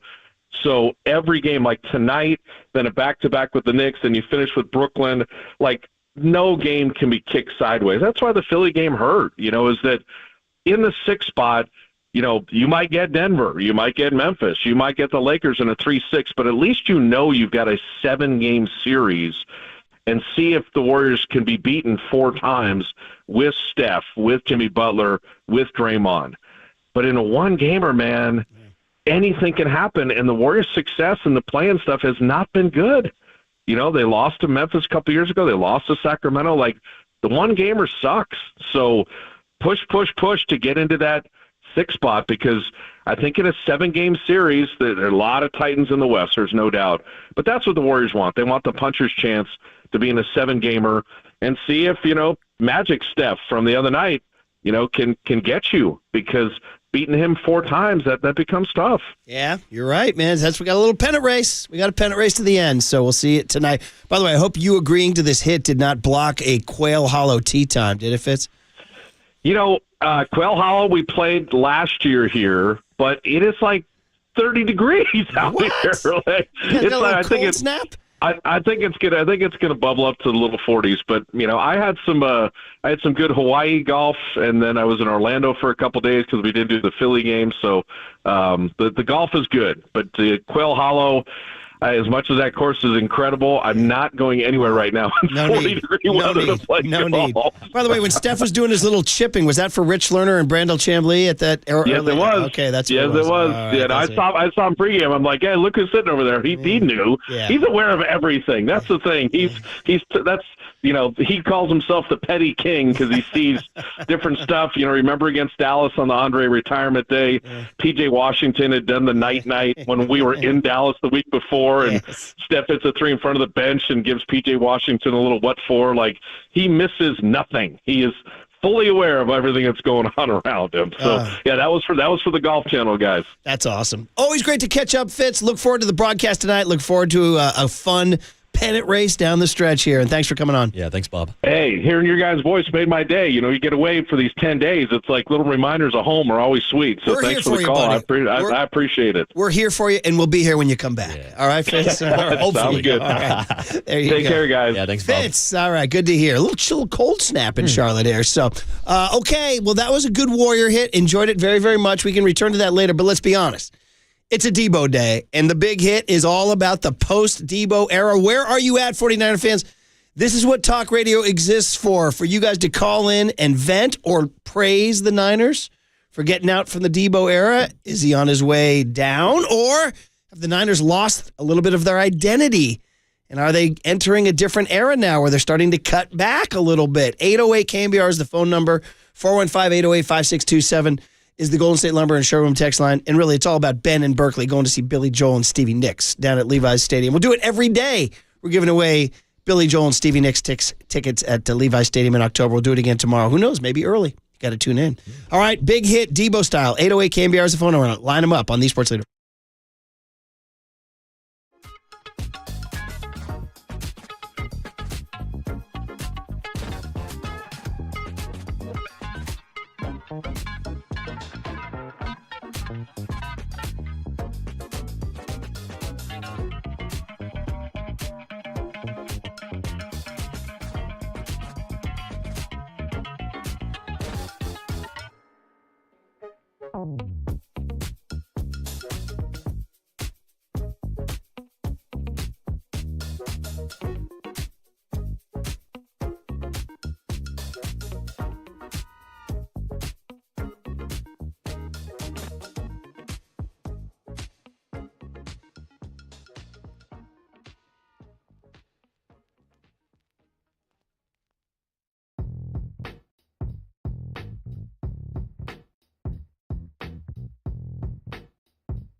Now, this is the Big Hit.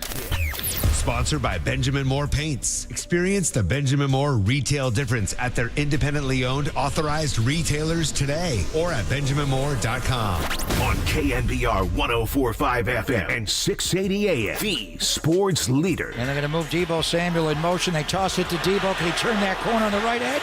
He will! Touchdown! San Francisco! And they are just pounding these Lions right now. They don't know which way to go. We're on good terms with Deebo.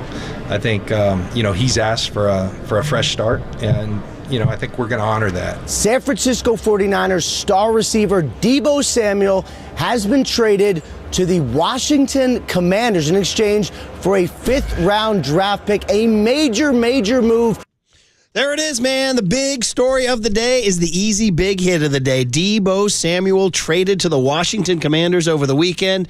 We're here for you, man. Heck, we're the Niner flagship. And honestly, guys, this is kind of a big moment in recent Niner history because if you look at this stretch from 2019 to 2024, which is one of the better stretches in franchise history, no, they didn't win a Super Bowl, but they went to 2, and they've only been to, 8 as a team ever? So 2 of their 8 Super Bowl. Am I getting that right? They won 5, lost 3. I think it's right.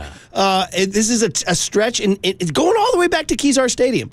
The 2019 to 2024 is one of the better stretches, and honestly, Marcus, you could say the face of that, because it had 2 different quarterbacks, so you can't say the quarterback was the face. No. Certainly, you'd list the tight end, George Kittle. Mm-hmm. McCaffrey wasn't part of both of those teams. You'd list Kittle.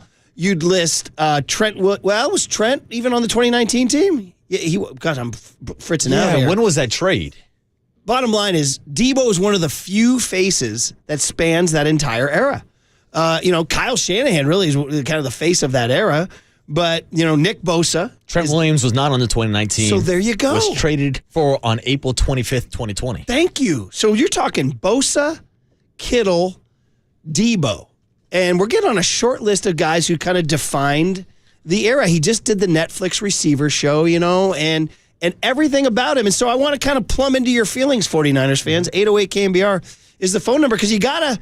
I know there's some people out there saying, yeah, it was time to move on and all that, but I sort of want to recognize what he did when he was here, too, and how you're going to be without him. Yeah. Going forward. And so it's hard to separate the numbers last year that obviously took a decline versus like the 2021 season when he was an all-pro wide back, when he was one of the dominant wide receiver / running back in the entire league, and truly was a Swiss Army knife. And you think about him and George Kittle, even going back to the days of Jimmy Garoppolo. Jimmy played good enough for us to win. A lot of time, the reason why he played good enough to win is because he was able to check it down to George Kittle and check it down to Debo Samuel and let the boys go to work. I mean, we were out here making parody songs about the Yak Bros, how they were the best in the league. Going back to when Kyle first took over this offense, they would get more yak yards than anybody else in the entire NFL. Last year, those yak numbers disappeared. They were towards the bottom of the league.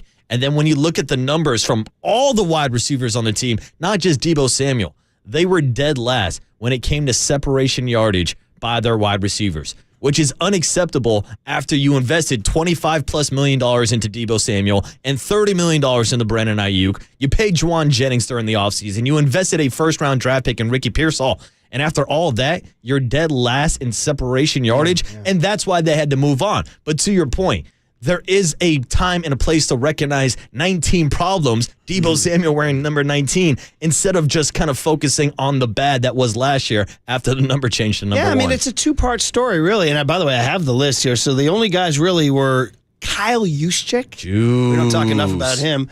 Fred Warner, Dre Greenlaw, Nick Bosa, all the way up until last year, Eric Armstead, and then Deebo. That's it. That's really the nucleus of guys who defined that entire era. So, Niners fans, you moved on from Eric Armstead. That was part of it.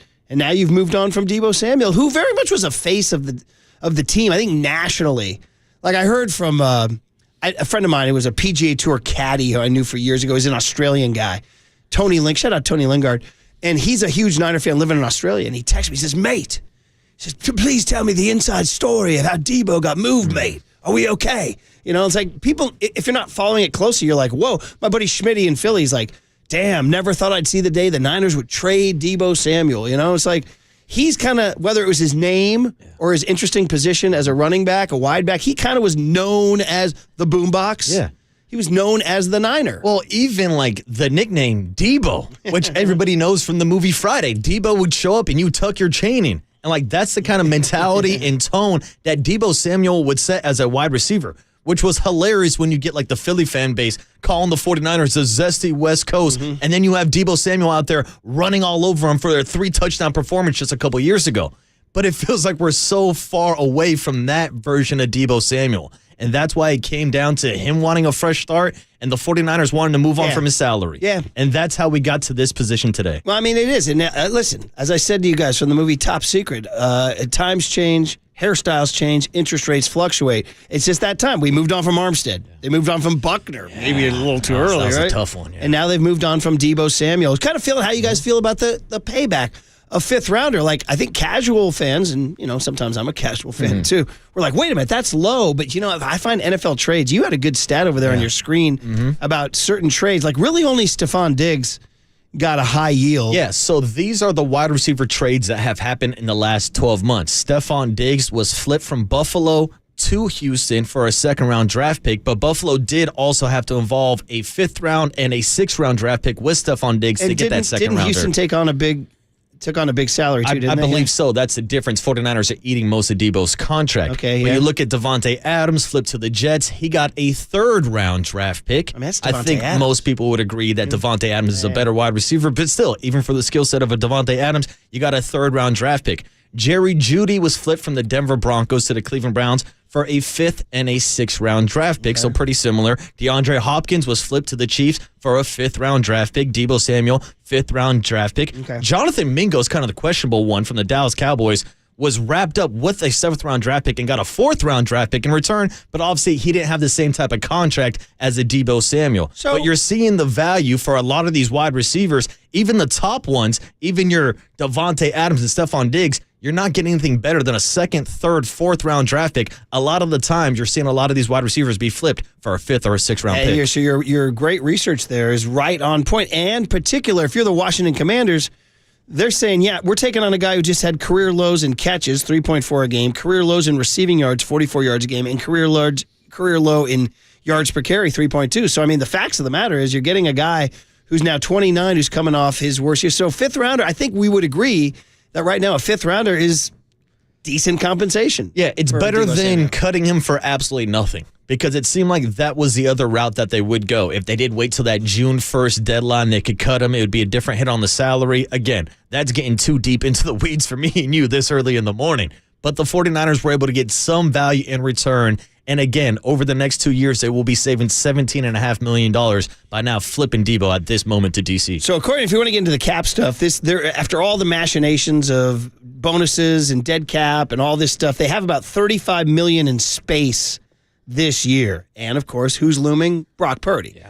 Where? Somewhere between $50 and $60 million a year? I don't know. We'll see. It's now March 3rd. Do you know where your Brock Purdy is? No, I don't. It's March 3rd. Do you know where your Brock Purdy is? We'll see. By the way, get excited. I think a week from today, unofficial free agency starts, and a week from Wednesday, official free agency starts. So, Niners, are they going to look to get a receiver to bulk out that room, which right now is Brandon Ayuk injured, not going to start the season likely. Juwan Jennings, Ricky Pearsall, and Jacob Cowing, bro, they're going to need a little help there. And they got a draft coming up with 11 picks. 11 picks. By the way, it should be noted, Niners, you don't get off the hook on this one. The fifth rounder they got from Deebo replaces the fifth rounder they lost for the salary cap accounting error, which was a story that got swept under the rug, man. That was a bad story. Don't lose a fifth rounder for a salary cap accounting error. That's bad.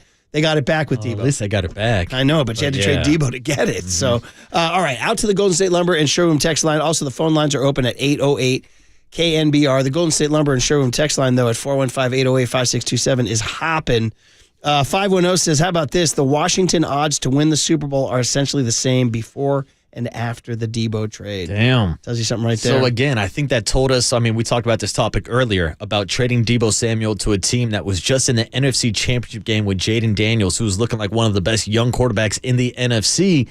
But if they're viewing Debo Samuel as not that same version of a player, maybe they don't think Debo improves that team too much and doesn't make Washington that much of a bigger threat. Here's a great text, 360. He says, wait, Debo didn't want to play a last-place schedule? Come on, man. That's tough. Good text. 805 says, Debo was a straight-up baller for a number of years, and then he got paid and seemed to lose his edge. Lots of great memories, though. And that's, I think, how most people feel about it. I don't think my sense of 49ers fans 2 hours into the show is that nobody's like throwing chairs about this thing. I mean, first of all, he requested it, and John Lynch said Wednesday we're going to grant his request. So, 530 texts in. Let's not forget, he requested the trade. He wanted out. Yeah, it just felt like things kind of got dicey, especially this season when he was missing games. To his credit, he was dealing with pneumonia, and I don't know how his body was affected long-term by him dealing with that. But after the Tabor Pepper incident, it did feel like the fan base was starting to turn on Deebo. Dude, the Ram drop, bro, was gigantic. It changed their season. Well, especially because it was the same week that he went on social media and complained about not getting the ball enough and how he wasn't getting targets, which was a complete lie because he was getting more targets than anybody else on the team. You going Barry Bonds, that's a lie? That's a lie. You are listening to KNBR AM and KNBR FM San Francisco, the sports leader, a Cumulus media station. Cam Inman will join us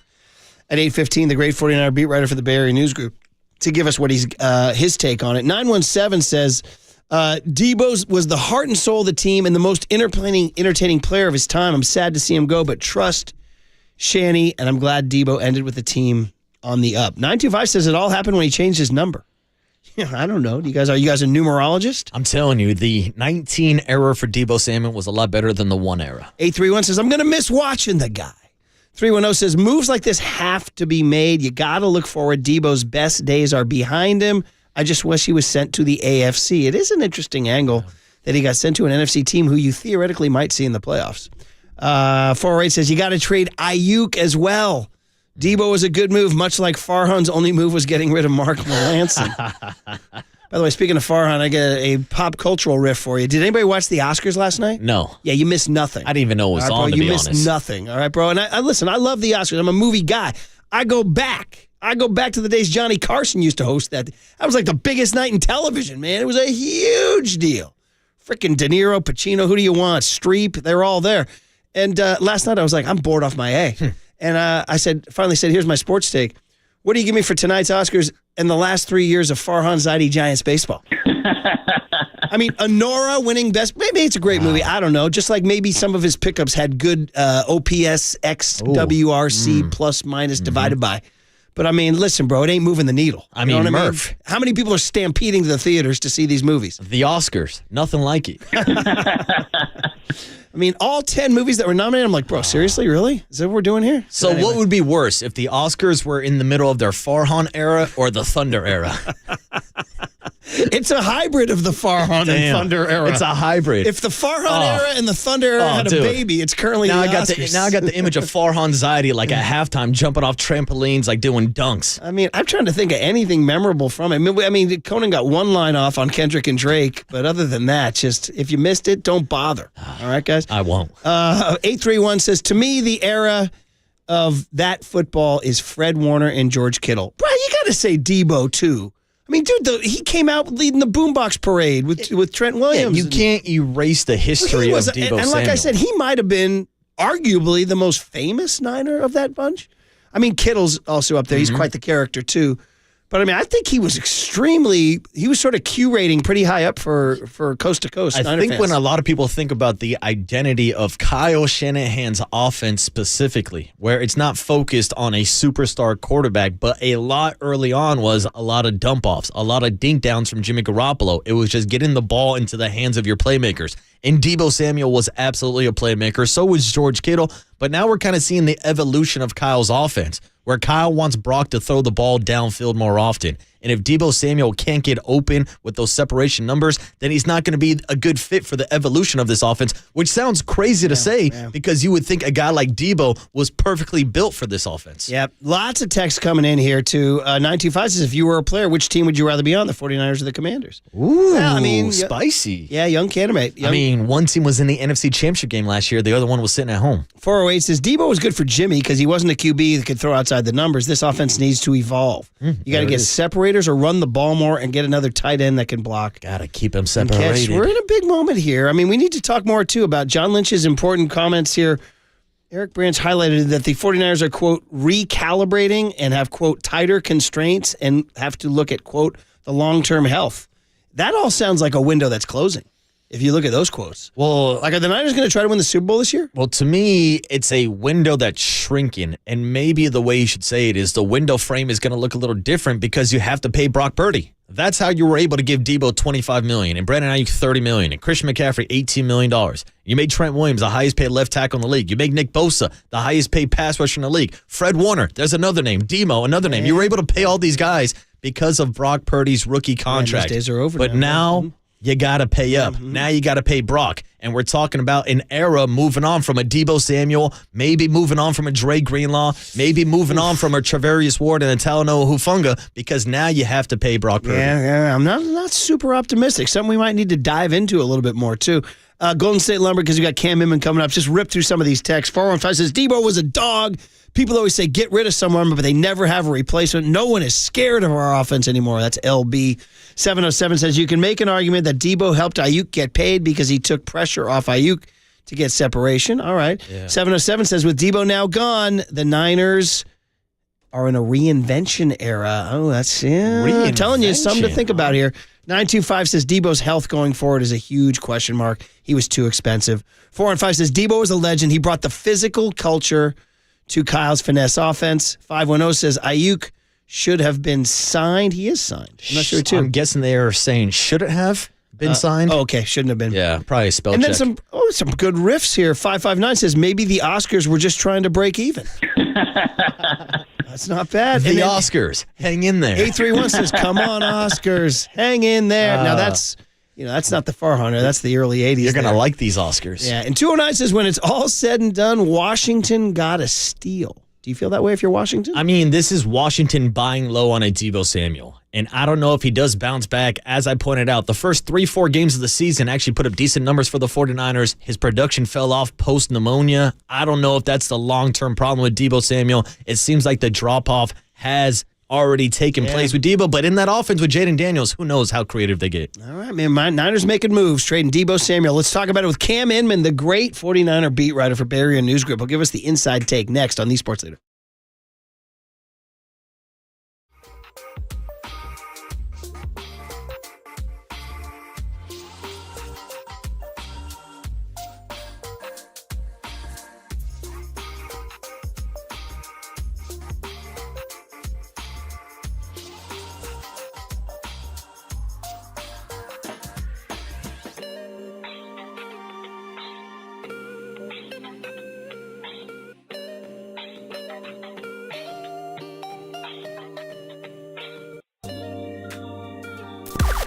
Now, from the O'Donnell Financial Group Sports Desk. Learn more at odfigroup.com. O'Donnell Financial Group, because planning is a process, not a product. It's time for the Young Tony and John Joe question of the day. All right, so we've been talking about it all morning. Did the 49ers make the right decision to move on from Debo Samuel? It looks like it is overwhelmingly yes in the YouTube chat. You can join the conversation in the YouTube chat now.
And now it's time for the Protect Your Assets Business and Technology Report with me, David Hollander.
Faithful Murph and Marcus keep your morning moving. Streaming live at twitch.tv/thesportsleader. All right, one of the best beat writers in the business is Cam Inman, 49ers beat writer for the Bay Area News Group. Has a book out on the Niners, the franchise. San Francisco 49ers, a curated history of the Niners. You're looking for Niner gifts for that Niner fan in your life. Go check it out, The Franchise by Cam Inman. Cam, it is great to check in with you, my brother. How are you? Hey, what's up, Cam? Gentlemen, good morning. Happy Monday to you. So this is what's going on Saturday, right? This is the Deebo day, right? Yeah. We picked my son up from his track meet, and we got to scoot up to Napa for my nephew Dominic's engagement party, and I get a call or I get a text saying, hey, can you come on the Murph and Max show on Monday to talk about the Deebo trade? And I'm like, is there a word missing? Are we talking about the Deebo request, the trade scenario? No, the trade. And I'm like, I did not know. So I was driving up to Napa, and that meant taking a detour over to Prisoner so my wife could do a little wine tasting while I wrote a story for about 20 minutes. And then we were on to the party. But it was, 3 years ago I had a Deebo trade story in the bank ready to go just because he requested a trade 3 years ago. This one, I think we were all expecting it more, but I wasn't expecting it that fast, a week before free agency. But there it is, and off he goes. So you're saying that John Joe Curley, our ace producer, broke the news to you? He did. He broke the news to me on that. What is it? Highway 29, whatever the road is, on the way up to 29. Napa and St. Helena. Yep. Okay. So I was the guy. I said, Grant, my son Grant, I go, you got your laptop with you? I go, okay, bring it in. We're going to the winery, and we get seated at this nice table, and I look at the lady. I go, look, I'm going to be that guy. I gotta work with a laptop while everybody's enjoying their wine. And Murph, I don't know the wine. They just put about 5 different kinds of red in front of me, and I'm like, I'm an IPA guy. So I do tell you that Steph Curry's wine, that was the nicest one that I remember tasting. There you go. They had it there. Yeah. Always good to praise Steph Curry under any circumstances too. Well, that's good. Yeah. So then you have to give us your reaction then. So you're a veteran. You know the league. You know the stakes of a trade, what you should get. So what's the Cam Inman take? Does a 5th rounder for Debo Samuel sound like adequate compensation? It seemed like the sweet spot for this regime because they love those 5th-round picks thanks to the George Kittle and Greenlaws and Diamador Lenore's, McKivitz, Jalen Moore. They have a lot of 5th-round. They haven't had great success the last 3 years with 5th-rounders, but that's their sweet spot. And the fact that, I don't know, a couple days earlier we were wondering they might have to release Deebo and not get anything in return because maybe nobody wants to pay him $17.5 million. And then I kind of also look at it on the flip side. I think that's what gets lost in a lot of this is, yes, Deebo is the one that requested the trade, a month ago that went public with it. But there's a reason he did. I mean, Murph, all the president's men, follow the money, right? Yes. Okay? Yes, Deebo has 1 year left on his contract, $17.5 million, when his teammate Brandon Ayuk just signed a contract that's paying him, $30 million a year? And you got Ricky Pearsall, 1st-round pick, coming in. And they got to spend money on Purdy, probably got to spend it on Kittle and Fred Warner extensions. So Deebo knew that, if he was going to get paid, it's going to have to be somewhere else. And the Niners knew that, too. So that's why when John Lynch said last week at the Combine, we're all good with Deebo, everything's amicable, yeah, that's why. I mean, the writing was on the wall that if Deebo was going to get another contract, it wasn't coming from the Niners. Cam, do you think it was more valuable for the 49ers to get that 5th-round draft pick or to get Debo Samuel's contract off the books so that they can save that $17.5 million over the next 2 seasons? I guess, I don't know if I have to choose one. I think financially speaking, yes, obviously it helps somewhat. Obviously it's a big $31 million hit on this year's dead cap. But, when you're looking at the next couple of years, yes, it does save them some money. But they're not in salary cap hell like they were 20 years ago when Terry Donahue was taking over and gutting this roster, okay? And Brock Purdy's going to get paid, and there's money to go around for the other guys. But like John Lynch alluded to last week, they're going to do a little reset and recalibration, which to me kind of signals, okay, this could be kind of like last year's free agency where they didn't get any A-listers. You got some more B, C-list guys that are kind of plug and play, which isn't great, but at the same time, you have to reward your homegrown guys. And at the same time, you want to replenish the pipeline with draft picks. So getting a 5th-round pick is absolutely something they wanted. They should have about 11 draft picks going into the draft in about, a month and a half, 2 months. And so that's big. That's a big time step. But at the same time, you got a hole to fill now at wide receiver, and I'm just not quite sure how they're going to do it. But I don't think you're going to go into the season with just Juwan Jennings, Ricky Pearsall, and a rehabilitating Brandon Ayuk on there. Cam Inman, the voice you hear, and somebody wrote in on the on our Golden State Lumber and Showroom text line 707 says, Cam's story probably got more interesting as he tasted more and more. So they said, so there you go. So, hey, salary cap implications. Explain it to us like we're 5. The salary cap implications are that the 49ers are going to take a big chunk of it coming out this year, right? $31 million is to Deebo's dead money. But that means he's off the book for 2026, okay? They still have plenty of space to work with in getting Purdy an extension. The way they can structure these extensions is they don't give him a ton of money up front. They had carryover amount from past years. I think you lose a lot of people when you get into the finances and stuff because it's not in a terrible predicament right now. But I think when they were saying, like, we got to watch how we're spent, we've been, pedal to the metal with giving out money the last few years. That's true, and so maybe they're saying we don't want to do that as much anymore. We want to raise our homegrown talent, and the way to do that is you save money on the salary cap by drafting younger guys and developing them.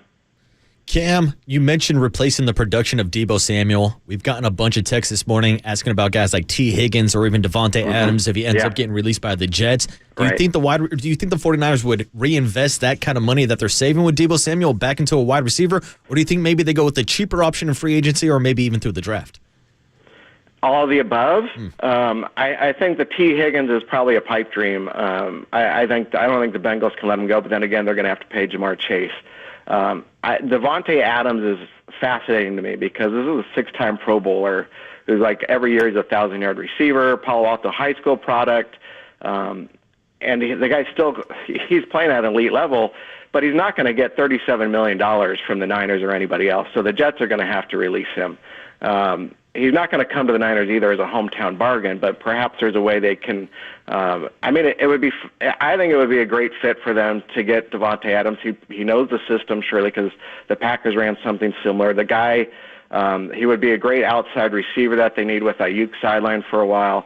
I'd love to see Devontae Adams come to the Niners. When they had the local pro day where they invite all the local guys, Devontae Adams showed up in 2014, but he wasn't participating in it. But he was compelled enough still to come, as an ode to like the local franchise and observe. So, and man, if you go back through Devontae Adams' game logs with the Packers, he roasted the Niners for like 100 yards every game. I think he had if memory serves, he played like 5 regular season games against them and had like 7 touchdowns, and he had 2 playoff games that the Packers lost, obviously, but he had big games against them too. So I would love to see Devontae Adams. I mean, there's other guys that are going to be out there, probably like Cooper Kupp and Christian Kirk. But then if we're talking about saving money, then you're going to be like dipping it. You're going to be passing like the Higgins and Amari Cooper and Brandon Cooks and Chris Godwin. I don't think you're going to spend that stratosphere. Then you're going to kind of have to try to find some of the younger guys that haven't totally developed, but maybe you kind of take a chance on, and somebody that's quicker, because they want to get speed, and they need that speed on the outside because if you got Juwan Jennings and Ricky Pearsall kind of patrolling the middle and moving the chains, you still got to have a deep downfield threat. So, Cam, just blatantly, to your eye, at every game, was he declining, Debo Samuel? Yeah. Well, here's the thing with Deebo, because you don't want to tarnish his legacy because obviously he had one of the best 49er careers ever. I mean, that's one of the things that jumps out about me is Deebo had the 11th most receiving yards in 49ers franchise history. And then you go, well, what about all the rushing? And then you go, yeah, well, then, so he was still among, I think, top 12 all-time yards from scrimmage. But the way those yards came often in the clutch, whether they were in the playoffs when he's demanding the ball against the Cowboys or the Lions in the NFC Championship game or just coming through in Green Bay and, roasting the Rams, he had some tremendous moments. And then last year, he really mirrored the 49ers. It was such a frustrating year. It was very dejecting and disheartening watching Deebo. He had some health issues, but there was also just the blow up in Tampa really, I don't know, to me, Murph, it set me off just going, had they not won that game, I wonder if they would have suspended Deebo for confronting Moody and then taking a swipe at Tabor Pepper. But they won that game, so he avoided any issues. And, his name is Deebo, so he's supposed to be the bully, but you don't do that on the field publicly. And just the way, like, after their only win of the final 2 months of the season, 2 days later or the day later, he's piping up on Twitter that he's not getting opportunities, and then he blows they force-fed him the ball the next game against the Rams, and he dropped it. And it just seemed like going into last year and the last couple of years, they've tried to force the ball to Deebo when everybody knew the ball was coming to him, and he just didn't have that burst either to get around the edge or to break away, and it was missing. Now, what Washington's getting, though, is when Deebo's best years with the Niners, they were in 2019, 2021, 23. So maybe it's like the odd year thing that was with the San Francisco Giants with the even year thing. So now it's 2025. Deebo's on a contract year if he doesn't get a new contract from Washington. But he's going to Washington where they got Jaden Daniels. And remember, a year ago at this time, it was Brandon Ayuk, saying he wanted to be Jaden Daniels' teammate because they were teammates at Arizona State. Now Deebo gets to go do it. Cam, last question for me is just about replacing the production of Debo Samuel. Do you think maybe there's a thought process that they might already have somebody in-house that could replace that production? Of course, we're looking at Ricky Pearsall and Juwan Jennings as the wide receivers. Throw Jacob Cowing into that conversation. But because Christian McCaffrey is such a Swiss Army knife, maybe you could have Jordan Mason in the backfield, Christian McCaffrey in the slot, or I was even maybe throwing out the idea of maybe having Isaac Guerrero run some of those plays with his history at wide receiver going back to high school. Yeah, it's not like the cupboard's totally bare, right? And even regardless of whenever Ayuk comes back, and judging by the way at the end of last season, Ayuk was moving around so well, I wouldn't be surprised if he's ready to go in week one. But remember, you have George Kittle, Christian McCaffrey, when healthy, those guys are significant receiving targets. And then Juwan Jennings is coming off an almost 1,000-yard season. He's underpaid, so he's another guy that you actually have to look at. And then Pearsall finished the season strong, and obviously whatever they got out of him last year was such a bonus after what he went through. And he was learning the offense, and he was feeling really confident about how he was adapting to Shanahan's system. So, I mean, those are 4 or 5 guys, but in the NFL you need more than that, and the Niners know that. So it's like, let's not freak out yet. I mean, they still got free agency and the draft to go, so check back in about a month and a half, 2 months, and you're going to see a much different receiving core, I bet, with a couple more guys that can help replace whatever Deebo is doing. It's just, he's kind of irreplaceable in the fact that he had such dual threat talents as a receiver and a rusher, and that's what his legacy is going to be. But, when they got McCaffrey, and like you said, he can be a great receiver too, that almost, kind of nullified the necessarily the need of Deebo because McCaffrey could do that too. So what they need first and foremost is Christian McCaffrey healthy, and hopefully all signs point to that. It's wild, man. Stuff is starting to stack up. Brian Greasy left, Mick Lombardi's in, Debo's gone, and so here we go. A Niner off season is underway, and we'll be reading you, buddy, as you chronicle it. Cam Inman at the Bay Area News Group. So thanks for the time, Cam. Look forward to the next one. Yeah, thanks, Cam. All right, good talking to you guys. Have a great week. Yeah, thanks. Cam Inman there saying, you know what? He saw with his eyes sort of the decline. But, I was thinking about it. Brian Greasy's gone. Lombardi's in. Debo's gone. Things are happening, brother. Things are happening. We'll have to get into it. But more important, we got the cooler of content, the best sounds from the weekend. They'll make you laugh. They'll make you cry. Next on The Sports Leader.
All right, everyone.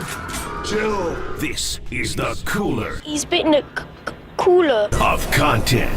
Cornucapacious of joyful news. Yeah, baby! On the sports leader.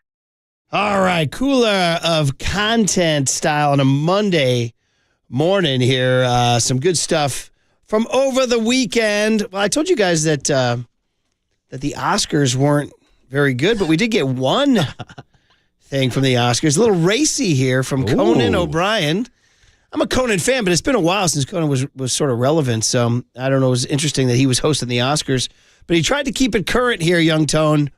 When they get to the halfway point of the endless show, it's like 3 hours and 46 minutes. As I told you guys, if you missed it, you didn't miss anything.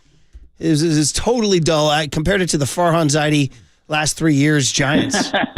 Oscars are trying to work the margins these days, man. 66 moves, 66 movies. It's what I call the Thunder era of the Oscars. That's very good. But here's Conan O'Brien keeping it current. Here we go. Yeah. Well, we're halfway through the show, which means it's time for Kendrick Lamar to come out and call Drake a pedophile.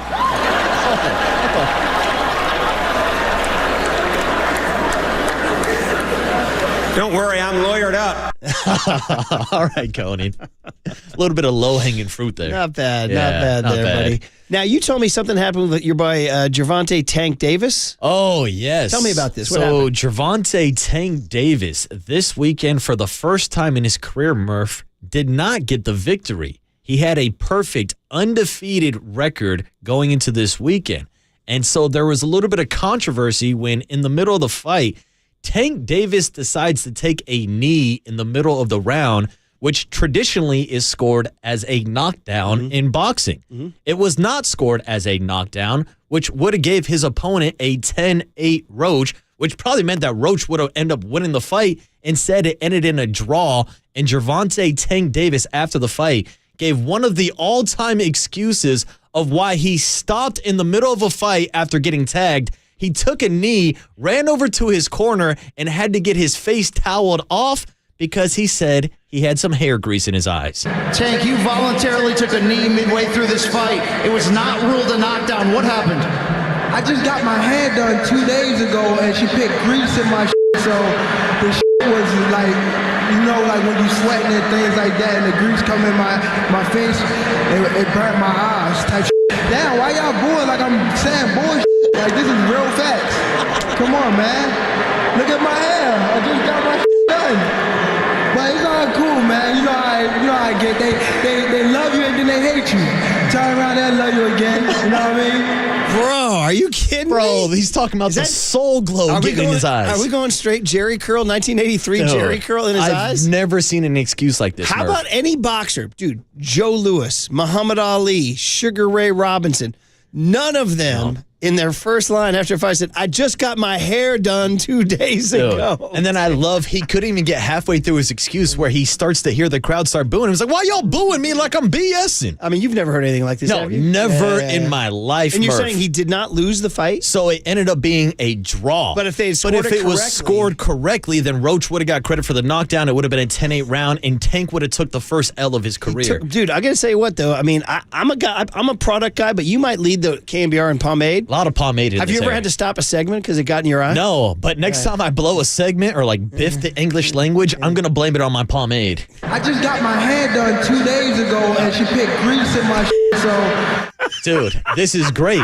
But Murph, wait, there's more. Because now the hairstylist is clapping back. And she called out Gervonta Tank Davis. We don't have the audio of it, but she was like, man, I did his hair on Wednesday. He's done the press conference. He showed up. The grease should have been set in by now. So now we have the hairstylist calling out Gervonta Tank Davis for saying she left too much grease in his hair. We got beef between him and his hairstylist. This is insane, I'm trying bro. to think of great Jerry Curl boxers through the years. This is insane. Like Michael Cage at San Diego State had an incredible Jerry Curl during his high school days. AC Green. I'm trying to think of guys like boxers It's a with box, great Jerry bro. curls, and can you fight through it? I can imagine it stinks. Can you see through the soul glow? Damn, why y'all booing like I'm saying bullshit? Like, this is real facts. This is awesome. real facts, That Murph. is awesome. That Real is really facts. good, man. Really, really good.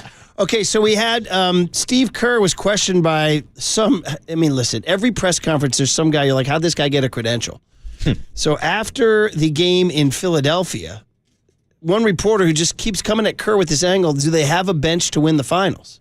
So cut G, Tony, like, what, and Kerr's like, dude, we're trying to get to, he's like, what are you talking about the finals here? I'm going to ask you again. Your bench players' performance at the finals. What do you think again? We're going to ask that again? You're going to keep doing this?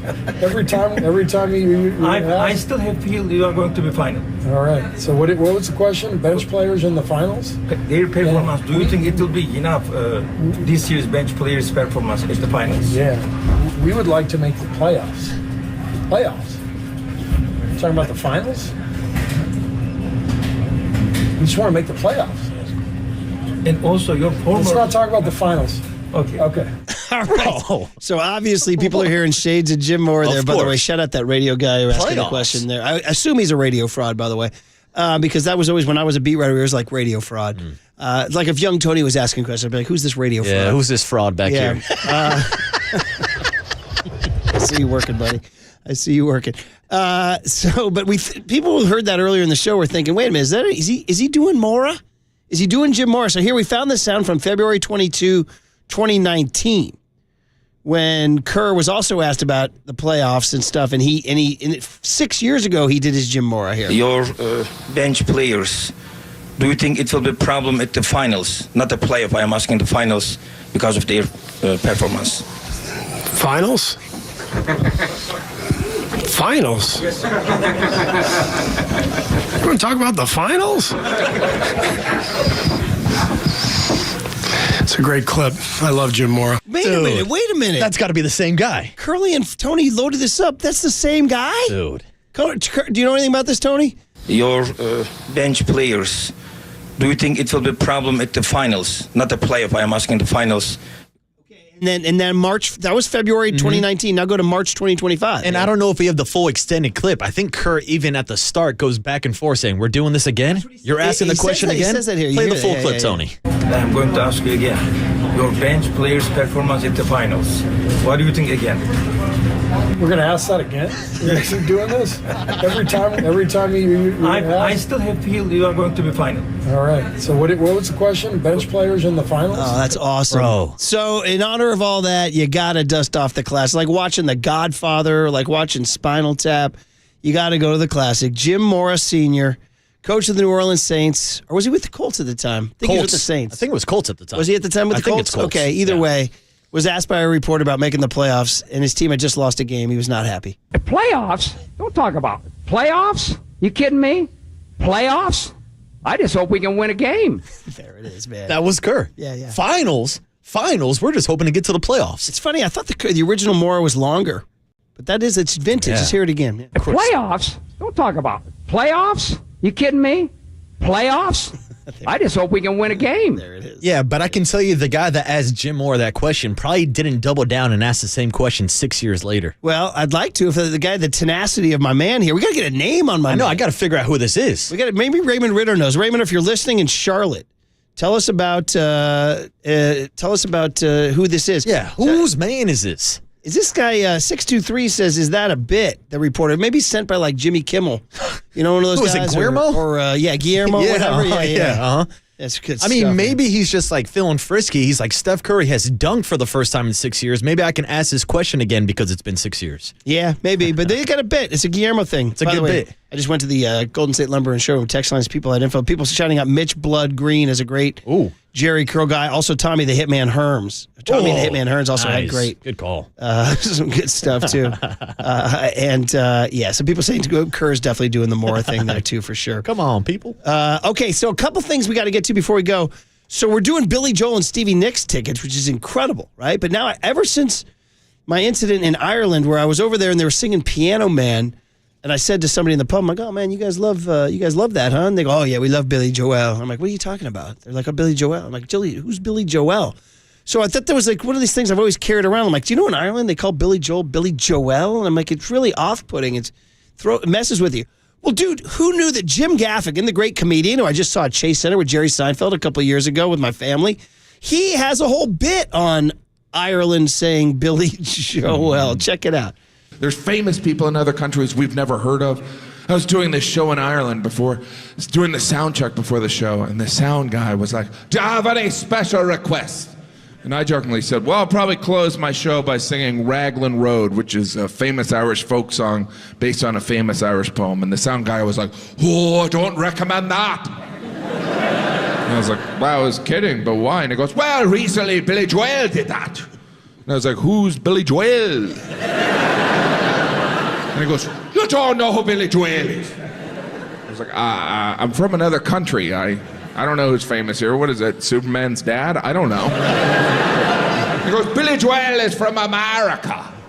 And I was like, oh my gosh, there's an American who's famous in Ireland that I've never heard of. There's no Billy Joel, piano man, uptown girl. And I was like, oh, you mean Billy Joel? And he goes, no, it's Billy Joel. And for a second I thought, maybe he's right. This wouldn't be the first time I've discovered I mispronounced someone's name for my entire life. In my mind, I started going through every conversation I had on Billy Joel. I'm like, did anyone else say Billy Joel? When I said Billy Joel, did anyone look at me strange? And then I remember, you know who pronounces it Billy Joel? Billy Joel. So there you go. There's our tickets all week, everybody. There's Billy Joel. Well, you're such a producer. You're such a great board op in your brain, even though you're now a star host. You're like, Murph, don't we have actual Irish Billy Joel content? I'm like, yes, we do. Our buddies at Second Captains, my favorite podcasters. I've been with these guys for 20 years, man. They're the best. When they did their 10th anniversary show a couple years ago, they had a legendary RTE, which is like CBS of Ireland, commentator named George Hamilton, not the tan George Hamilton from America, but an Irish guy who's kind of like Jim Nantz, Pat Summerall over there. And they had him on, which was great booking. But apparently when he came on, he's like, boys, I want to come on. He goes, but I want to do a number. They're like, what? So he goes, I want to do a number. So it would be like Nantz saying, yeah, I want to come on your show and I want to do a musical number. I want to do a number. Well, they were like, dude, it's a live show. Go for it. He came out singing Billy Joel's Piano Man, and the crowd they just erupted and started singing along. We had this in our cooler content years ago here. RTE Second Captain's George Hamilton here.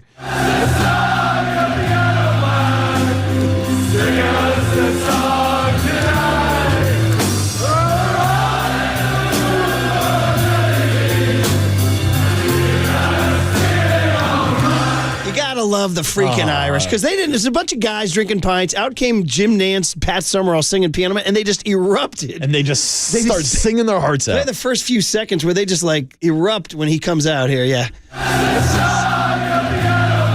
And that's the Irish, man. I can pretty much tell you that would not happen in the U.S. The word is crack, Tony. C-R-A-I-C. Crack. Which is a whole other funny bit that Americans say, what? You're looking for crack? That's crack. But it's an Irish word meaning fun or frivolity or good times. Let's have a crack. And the phrase is, the crack is mighty. Ooh. So the crack was mighty there. Well, that was a very variety-laden cooler content. The crack was mighty, Murph. We went from Conan's Kendrick Drake riff to Tank Davis's Jerry Curl to Jim Moore and Steve Kerr to Billy Joel, and we're giving away tickets. How about that? Ben in Berkeley won the Billy Joel tickets. Nice. If he can sing Piano Man for us. Congrats, Ben. By the way, that cooler contest is sponsored by Mancini's Sleep World, of course. Get the Rest Easy Promise only at Mancini's Sleep World. Visit sleepworld.com. It's also sponsored by Marin Health Medical Center, Marin Health Medical Network. World-class care, closer than you think. Quality. We didn't even get to the Frank Gore knocking the guy out. Ooh, we can save that. Maybe later in the show, too. Yeah. On we go. Okay, here's the deal. Debo Samuel is gone. Big reaction. 808 KNBR is the phone number. We're here for you. Line them up. The 847 crowd. You guys haven't checked in. Are you guys bumming? Do you think it's a smart move? Did they get the right compensation? You tell us. 808 KNBR is the phone number. We'll tell you our thoughts. 415-808-5627 is the Golden State Lumber and Showroom text line on the Sports Leader.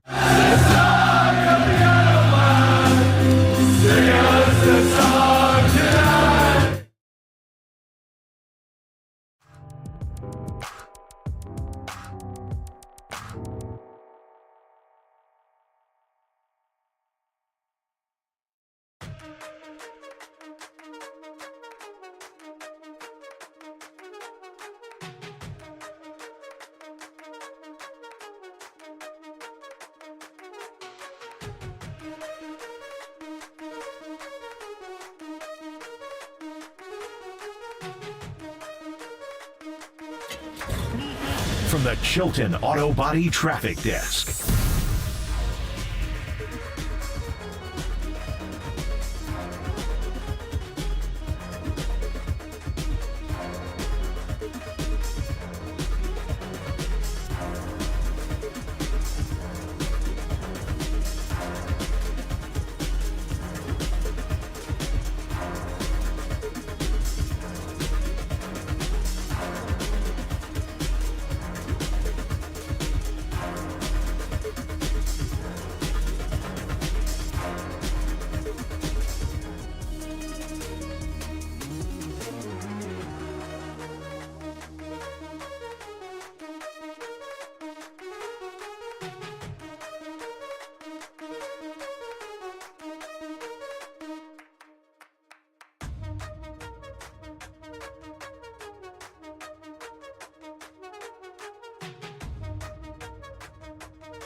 Murph and Marcus continue live from the KNBR Casino Matrix Progressive Jackpot Studios. Casino Matrix. Progressive jackpots are here. Where are you? Just drop in. Please play responsibly. 1-800-GAMBLER. 3-3 game. Niners 3 for 10 on third down. Face a 3rd and 10. Purdy out of the gun.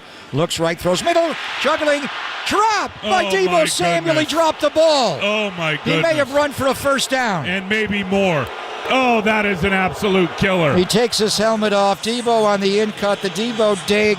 That may have been a touchdown. I think it would have been. He could have bounced off the block of Ricky Pearsall and would have been gone. Oh, the drop. Oh, man. Long way from the boombox and all the fun of the Debo Samuel era. We're all talking about it. It is the huge story from over the weekend that the Niners have moved on from arguably their most kind of famous national player. I mean, obviously Brock Purdy, but I'm talking about going back to 2019, that this era of Niner football, which quite frankly has been excellent, and I know they haven't won a Super Bowl, breaking news, duh. They went to 2. They didn't win either, in case you didn't know. But Debo Samuel is one of a few guys that's really been part of that era. Fred Warner, Dre Greenlaw, George Kittle, Kyle Juszczyk, Nick Bosa, and Deebo really are the only mainstays, and Kyle Shanahan and John Lynch, who've been with the team since the 2019 sort of quote-unquote run they've been on. But as the great Brett Favre said when he was weeping, all good things must come to an end. And things change, times change, hairstyles change, interest rates fluctuate. But how do you guys feel about getting only a 5th rounder? Some people were startled by that. Others would say that's the NFL, guys. Yeah. When wide receivers get tread on their tire, it's like there's an old line that the moment you drive a new car off the lot, it begins to depreciate. Yeah. It's kind of that way with NFL players. And so, you know, you had the stat over there of the last 12 months trades of wide receivers, and it sounds like by the sounds of what you had, a 5th rounder is kind of about the price of doing business? Yeah, I mean, you're looking at someone like Jerry Jeudy, who was flipped from Denver to Cleveland. He was sent out for a 5th and a 6th round draft. Now, would you say Jerry Jeudy's where would you comp him to Debo Samuel? Now, I would say Deebo has had a better career. I would actually say that maybe Jerry Jeudy was viewed as having a higher ceiling when he was originally drafted at Alabama. Yeah. Did not really put up the numbers with Denver. Had a good year with Cleveland, though. I will say that. So I don't think his value would have been as high as a Debo Samuel. Also, he didn't have the same contract of a Debo Samuel, which we have to put into this conversation also. Also, his name's not Debo, so people don't know him. Not as cool. Right. Now, DeAndre Hopkins, a wide receiver who's a little bit older, he was flipped to Kansas City. That was a 5th-round draft Okay, pick. how would we do the DeAndre Hopkins Debo comp? I'd say Deebo should be more in his prime right now than DeAndre Hopkins. But D-Hop is D-Hop. D-Hop is D-Hop. He's a guy who's got more of a receiver. I mean, I could do the quick math right now, but I bet DeAndre Hopkins is best. Well, yes. DeAndre Hopkins' career, he probably has more receptions and yards, right? Oh, yeah. I'd say that DeAndre Hopkins has had the better career, but I think at this time in DeAndre Hopkins' career... 32, Debo's 29. Yes, so a few years older, a little bit more past his prime. I think a comp that a lot of people have been making, even though I don't think it's a fair comp, but it was kind of in that same price range. Debo Samuel making around $25 million per year. Devontae Adams' AAV was making around $28 million per year. He was flipped to the Jets this year from the Raiders for a 3rd-round draft pick, Murph. Okay. So more value for Devontae Adams, but I think most people would agree that Devontae Adams still, at this age, is a better wide receiver than a Debo Samuel. I would agree. I don't think the Niners got fleeced in this thing. I think they probably... I would have loved a 4th-rounder, maybe, but to be honest, they also had a situation where we were talking about teams might have waited him out and said, just release him, and we'll get something for you. Like, there was a real possibility that they got nothing in return and just had to cut him and deal with the salary cap ramifications that way. 2 things here. One, there is a weird thing with the Niners and 5th-rounders. George Kittle, Dre Greenlaw, and Demo Lenore are all 5th-rounders. So, just wave a wand and pick a Pro Bowler. 808 KNBR, is it better that the 49ers got a 5th-round pick instead of a 3rd-rounder? Because we know the history of the 3rd round also. Honest to goodness, or better than a 1st-rounder, dude. Yeah. Hey, you're listening to KNBR AM and KNBR FM San Francisco, the sports leader, a Cumulus media station. Well, anyway, line them up. This is Sports Talk Radio Heaven here, 808 KNBR being the phone number. I do kind of like the sports writer in me wants to sort of reflect on the Debo era because it deserves some mention, that this run they were on, 2019, forget 2020 is a bad year, 2021, 2022, 2023, and then obviously last year was sour for everyone involved. But it was one of the better runs in franchise history. No doubt. Getting to 2 Super Bowls, getting to how many NFC championships? 3 NFC championship games. And he was kind of a face of it. So, you kind of have to pay your respects as he heads out the door, give him the salute, but a year too early rather than a year too late, perhaps? Yeah, that's the situation you're getting into now because you can look at both Super Bowl runs with 2 different quarterbacks, but we talk about the identity of the Kyle Shanahan offense. And for the entire Kyle Shanahan era, essentially once they drafted Debo Samuel, to me, 2 guys represented that going back to the 2019 season. Debo Samuel and George Kittle, the leaders of the Yak Bros. Yes, it was nice when Christian McCaffrey and Brandon Ayuk and even Trent Williams got into the picture also, but those were the 2 guys who kind of set the tone for how this offense was going to be ran with Kyle Shanahan.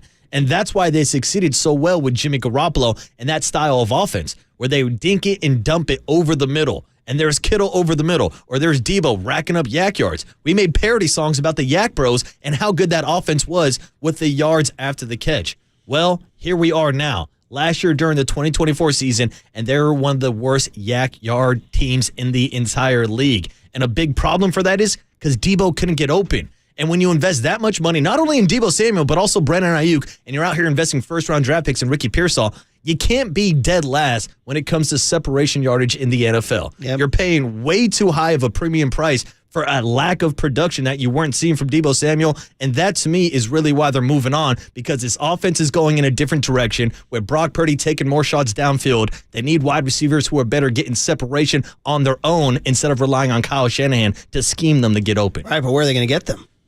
That's the question. And it's like, where do you want to go with the replacement options now? Because I don't think it's a wise investment when you just save $17.5 million over the next 2 years with Debo Samuel going to D.C. to then throw out another $20, $25, $28, $30 million for a T. Higgins or a Devontae Adams. I don't think they're going to get T. Higgins. I don't think so either. Out there for sure. It seems like a little bit of a pipe dream, but I wouldn't invest that much when I feel like you need to invest more in the trenches and obviously pay Brock Purdy. So that takes you to free agency. So maybe you go with a guy like a Marquise Hollywood Brown, a speedster, former first-rounder. He's a free agent after it didn't work out in Kansas City. You look at Deontay Johnson as another name out there. Like, there are some lower-tier wide receivers, even a Rondell Moore out of Arizona. That's another speedster. I think they go more for like the value kind of bargain bin wide receiver when you're looking at a third wide receiver, because I do think there's going to be a lot of expectations this year, not only for Ricky Pearsall, but Jawan Jennings, who stepped up as the number one wide receiver last year. Bottom line, it's going to have to come in the draft, too. Yeah, It's that's like a possibility. Ricky Pearsall, for sure. You think it's more likely now that they draft a wide receiver at number 11? No, not an 11. I don't think so Look either. at like Luke. You said Luke McCaffrey was a third rounder, right? Mm-hmm. Who was the second? I mean, what's his face was the top of the second round. The kid for the Chargers, Lad McConkey. I mean, you could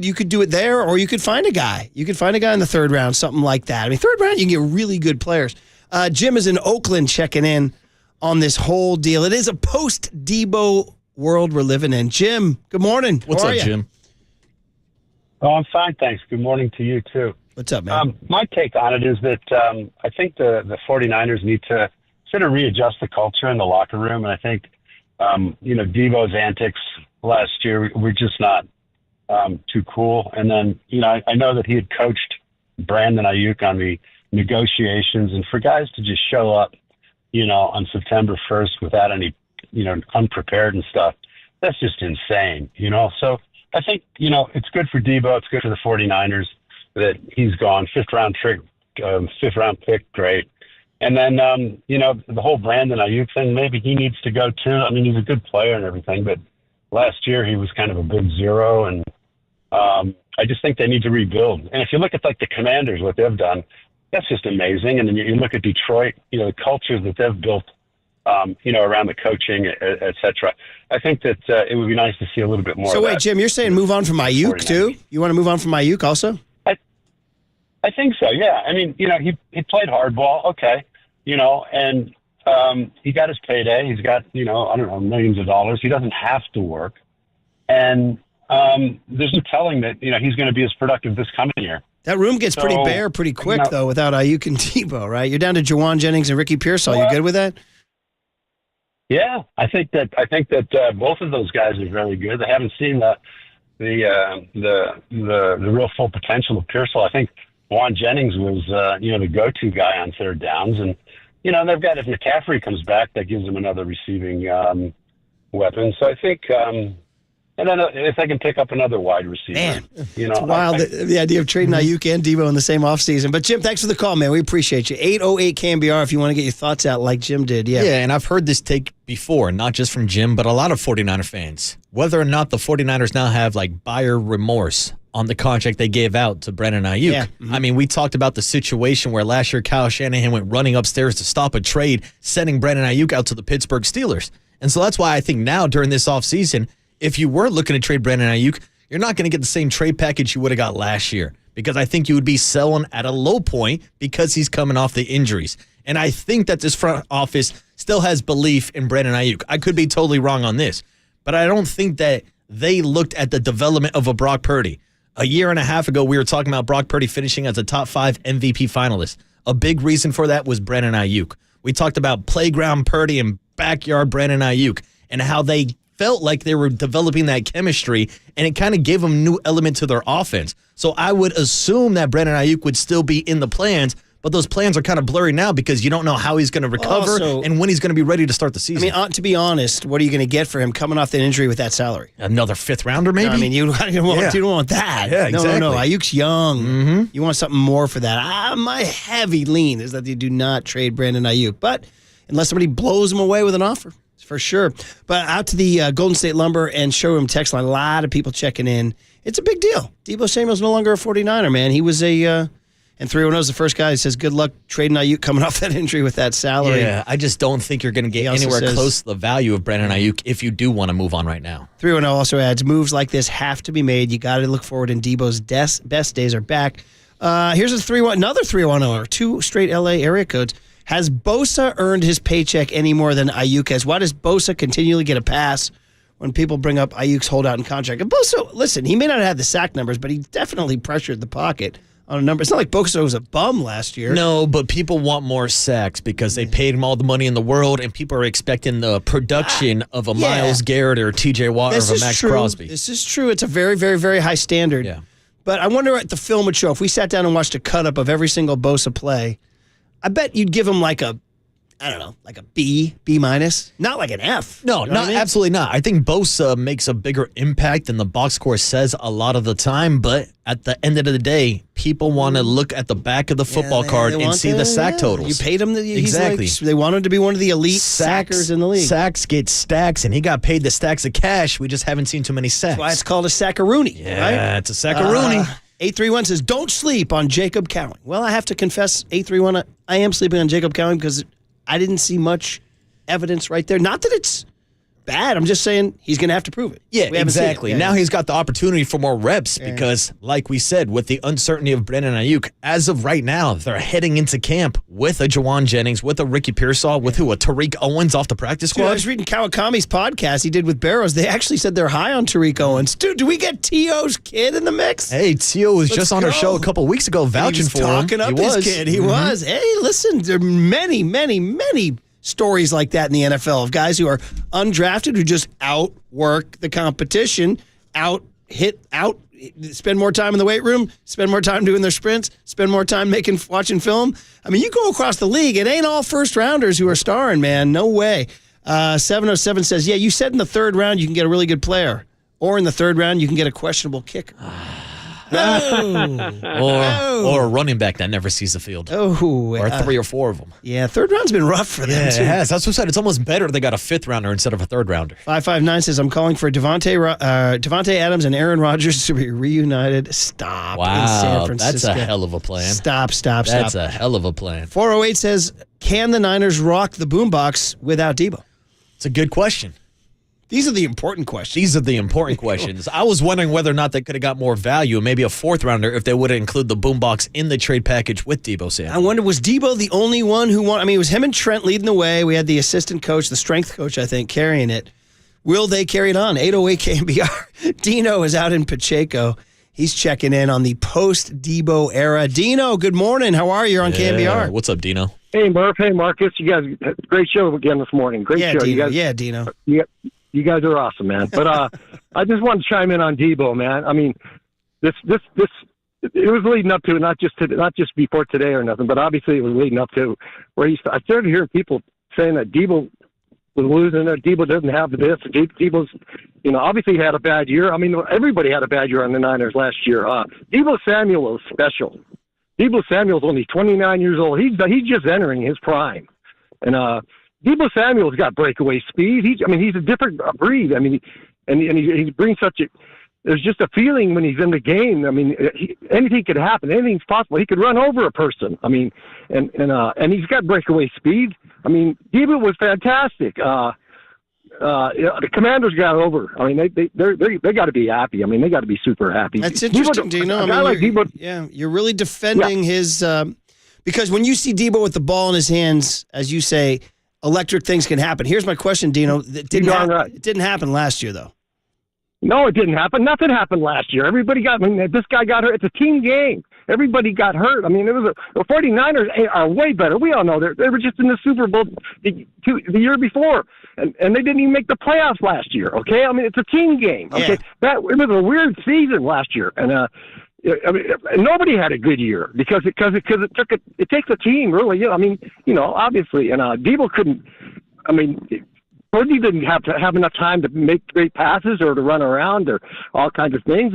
Just everything. I mean, it was a weird season. It was just, you're making a fair point. It is true. Everybody had a bad season, really, except for George Kittle. George Kittle had a great season. But no, to your point, but I think most people are just saying the eye test is he's not hitting the holes as hard. He's not breaking as many tackles. He played and you used an interesting phrase, Dino. You said he's entering his prime at age 29. I think maybe that's like baseball. I think the NFL, your prime is more 26, 27, 28 because of the physical nature of the game. But hey, Dino, I'm glad you called in. You're one of the few representing that you're sad that Deebo is gone. Listen, we're up against the clock. We see calls are coming in. So everybody's calling 808 KNBR. We'll take them on the other side because this is that day. It's a classic sports talk radio day because Niner fans, everybody's like, what do you think of the Deebo trade? Are you going to miss Deebo? Was it time for him to go? Did the Niners get the right draft pick? And, end of an era, man. This was a strong run in Niner history, and Deebo was one of the faces of it. So how do you kind of come to grips with that? All coming up on KNBR 104.5 and 680 The Sports Leader. Deebo.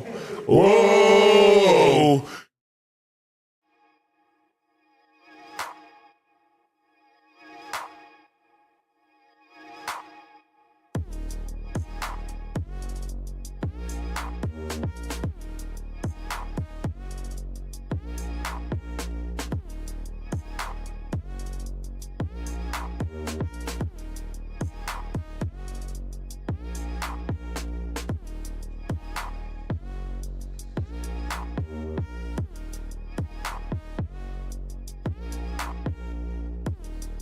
Hey, what's up, everybody? Marcus Boucher back on a Monday morning with the Abundant Life Weight Loss Agency. Because after the diet I had this weekend, there's only one way to explain it. Trash. Yes, Deebo, my diet was trash. A lot of beer, a lot of burgers, a lot of french fries, which means it's time for me to get back on the Abundant Life Weight Loss plan. Because if you've been searching for the secret to losing weight and getting healthy the natural way with no drugs or injections, guess what? The team at Abundant Weight Loss has the secret to losing up to 1 pound of fat every day. Their weight loss program makes it easy to lose weight and get healthy naturally and safely. I was on this program for 3 months, and guess what? I dropped 25 pounds. And I did it without counting any points or calories, without any prepackaged meals, without any surgeries, drugs, or injections that have serious side effects. So if you want to learn more about the Abundant Life Weight Loss program, go ahead and schedule your free private weight loss consultation by calling 925-594-7110. That's 925-594-7110, or visit them online at abundantlifeweightloss.com. That's abundantlifeweightloss.com.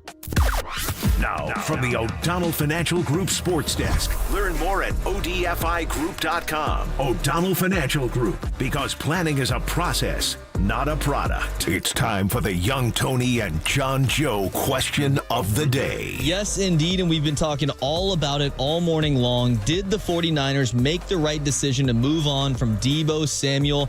You can join the conversation in the YouTube chat now, or you can call in, or you can also text in 415-808-KNBR, 415-808-5627.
And now it's time for the Protect Your Assets Business and Technology Report with me, David Hollander.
Faithful Murph and Marcus keep your morning moving. Streaming live at twitch.tv/thesportsleader. We're on good terms with Deebo. I think, he's asked for a fresh start, and, I think we're going to honor that. San Francisco 49ers star receiver Debo Samuel has been traded to the Washington Commanders in exchange for a 5th-round draft pick, a major move. There it is, man. Deebo. God, Friday's show was all Steph. My God, look at Steph. I went up jock blogging about has he passed Joe Montana and Aura and Steph. And then Monday morning, Deebo. So those are two pretty big stories. I mean, Steph going for 56 last Thursday. We won't talk about Saturday. It was already in the bum baby list. But today, I mean, it is a significant moment in 49er personnel recent history. I mean, this era of excellence in 2019 through 2024, yeah, I'm including 2024, was personified by Debo Samuel, among others, George Kittle, Fred Warner, Nick Bosa, Dre Greenlaw, all part of those teams, but really one of the few guys that really was on every single team, and he's gone. They traded him to the Washington Commanders. Now, I know they got rid of Eric Armstead last year. It's kind of similar to that. Debo was almost even more of an identity of the 49ers. The name, the boombox, the wide back, the explosiveness, the physicality, the first team All-Pro 2021 season. So it is a big moment. And we were just saying during the break, I mean, like right now, their roster is just not nearly as good. Now they're going to have to go get somebody, whether it's free agency or the draft. So that wide receiver room in the on July 20th when they start camp is not just going to be a rehabbing Brandon Ayuk, Juwan Jennings, Ricky Pearsall, and Jacob Cowing. Yeah. And it was kind of my first reaction, too, seeing the total amount of money that the 49ers will save, which at the end of the day, this year, they're going to have a $31 million hit on their cap. So they're increasing it by $15 million. But overall, over the next 2 years, they're going to save $17.5 million. And my first question was, is Debo Samuel not valuable enough to pay that price of $17.5 million? Like, wouldn't you think that you'd have a better chance to win with Debo Samuel currently on your roster and paying that $17 million? Well, the answer we got from the 49er front office is no. He's not worth that difference of $17.5 million. It's nice to get the value of the 5th-round pick also, but I also think these are two sides moving in different directions. Deebo wanted a fresh start, and the 49ers wanted to get off his contract.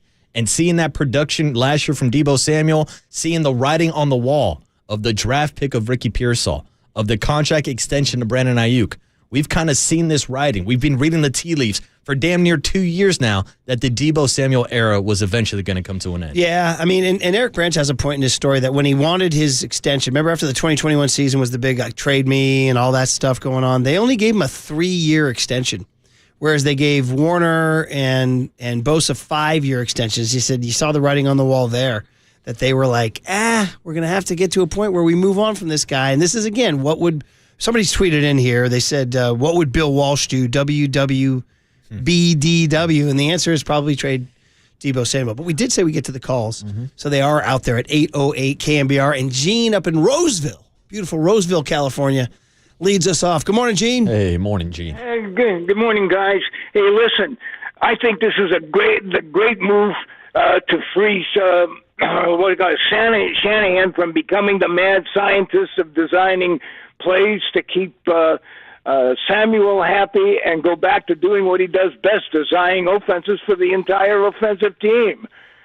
I think that's the thing. And, and now with Salah coming back and, freeing him from, looking at other things and, of course, getting rid of the bad karma Staley brought with us with being a loss, I think it's going to be a nice fresh start for the 49ers. Well, Gene, that's kind of what the Niners are saying, man. And Deebo and Kyle weren't making magic last year together at all. And whether that was because Deebo's declining or whether because the Niners are having a bad year in general or Kyle was having a bad year.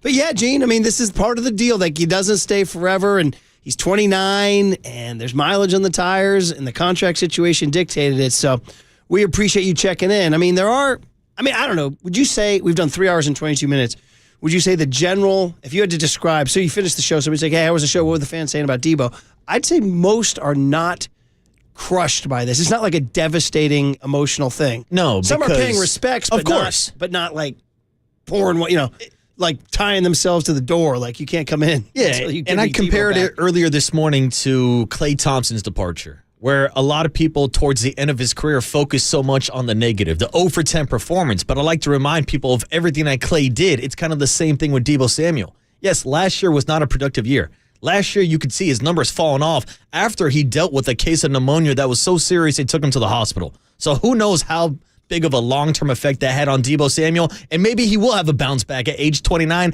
I just don't see it in his future, and neither did the 49ers. And that's why they decided to move on. And going back to Gene's call about Kyle Shanahan's system, Deebo was a perfect fit early on in Kyle Shanahan's system with Jimmy Garoppolo at quarterback, because they did so many play-action passes over the middle where they would attack you, dink and dunk, and get the ball to the Yak Bros and let them go off.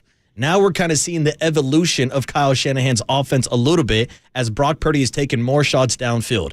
And there's no purpose of having Debo Samuel try to get open downfield if he can't separate and beat man coverage. So they're going in a different direction now. Now, I don't think Kyle's going to completely just abolish everything that Debo brought to this offense, but I do think they can lightweight replace it a little bit because they still have Christian McCaffrey. And Steve Young has because talked they to have us, a few other players. Yeah, Steve Young has talked to us about Kyle reinventing himself. Yeah. That's going to be a big part of this offseason.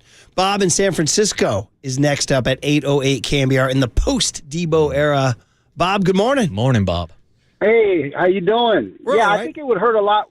I think it would hurt a lot worse if we had gotten back to the Super Bowl or won it, right? But since we had the dismal season, I think people are cool with it.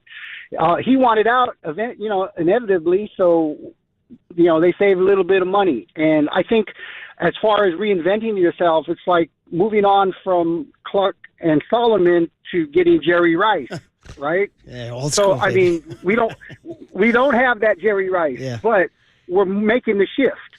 And one final thing on the critique of Bosa, he leaves the outside way too open for my taste, but I think Saleh will clean that up, because when he first got in, when Saleh was there, he didn't do that as much.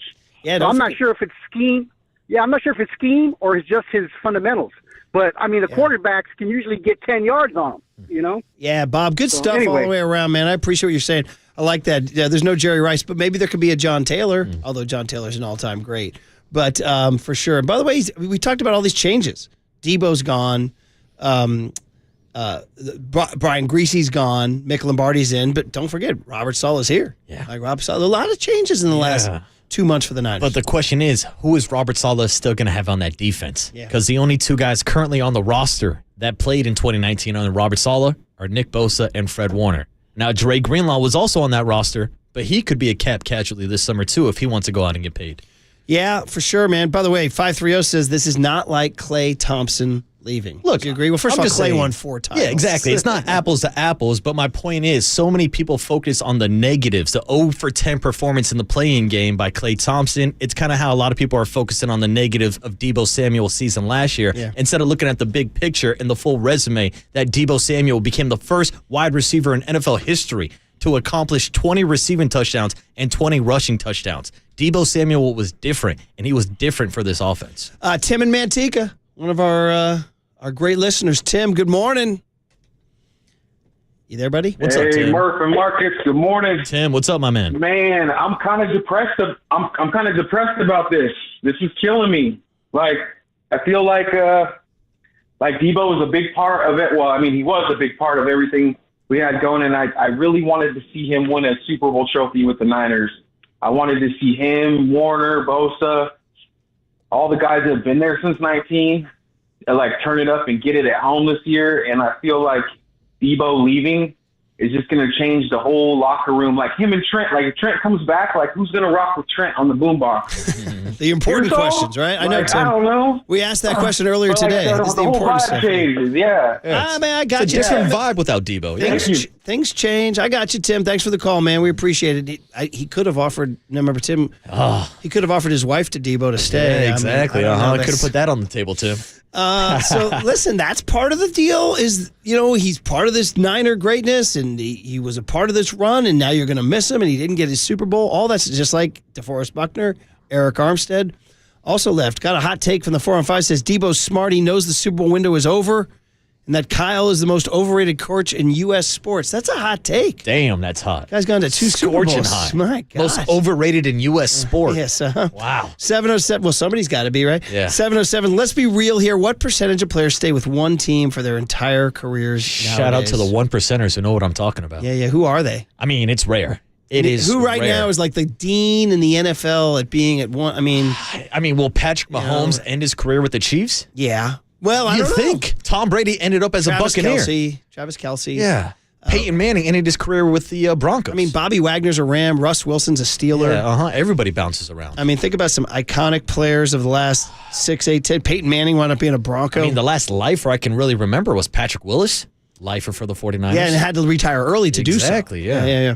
559 says, as a long time Raider fan, I would take Deebo over Devontae Adams. Oh, that's a good one. As a Raider, interesting looking from your perspective. I as a Raider fan. No, because Devontae can create more as a pure route runner. He can get open. He can create more offense. I think Deebo needs to be in the right system, which maybe with Cliff Kingsbury and Jaden Daniels, it's the right fit in Washington. But no, there's no way in hell you can tell me right now you'd rather have Debo Samuel than Devontae Adams. 916 checks in and says, as a Ram fan, I love this. He says, no more Deebo pick play crossing routes. Niners, you're going to miss him. Oh, dude. All those highlights after Aaron Donald said he didn't know who Deebo was, and then Deebo would just show up game after game and run the ball through the Rams' face. I do want to say to that Ram fan who did check in trying to make us feel bad, hey, Ram fan, we also watched him drop the touchdown that would have beaten you in a big moment.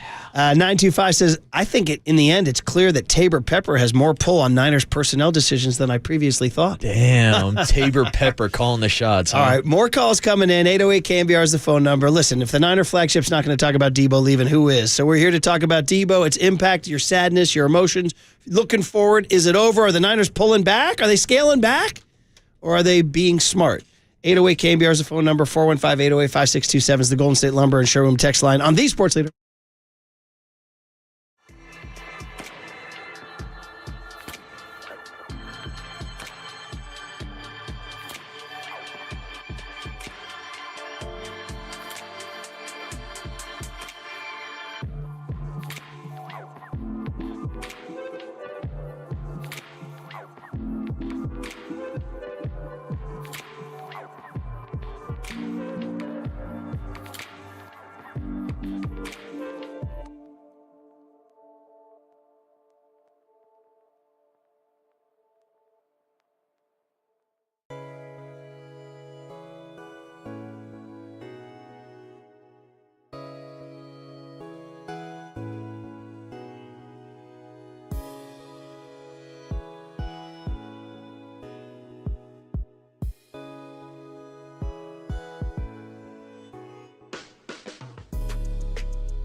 Murph and Marcus continue live from the KNBR Casino Matrix Progressive Jackpot Studios. Casino Matrix. Progressive jackpots are here. Where are you? Just drop in. Please play responsibly. 1-800-GAMBLER. You know, we get these sponsor sheets from Young Tone and John Joe, all this stuff to read, promoting other shows, which, generally I'm saying, blank other shows. Really kidding, of course.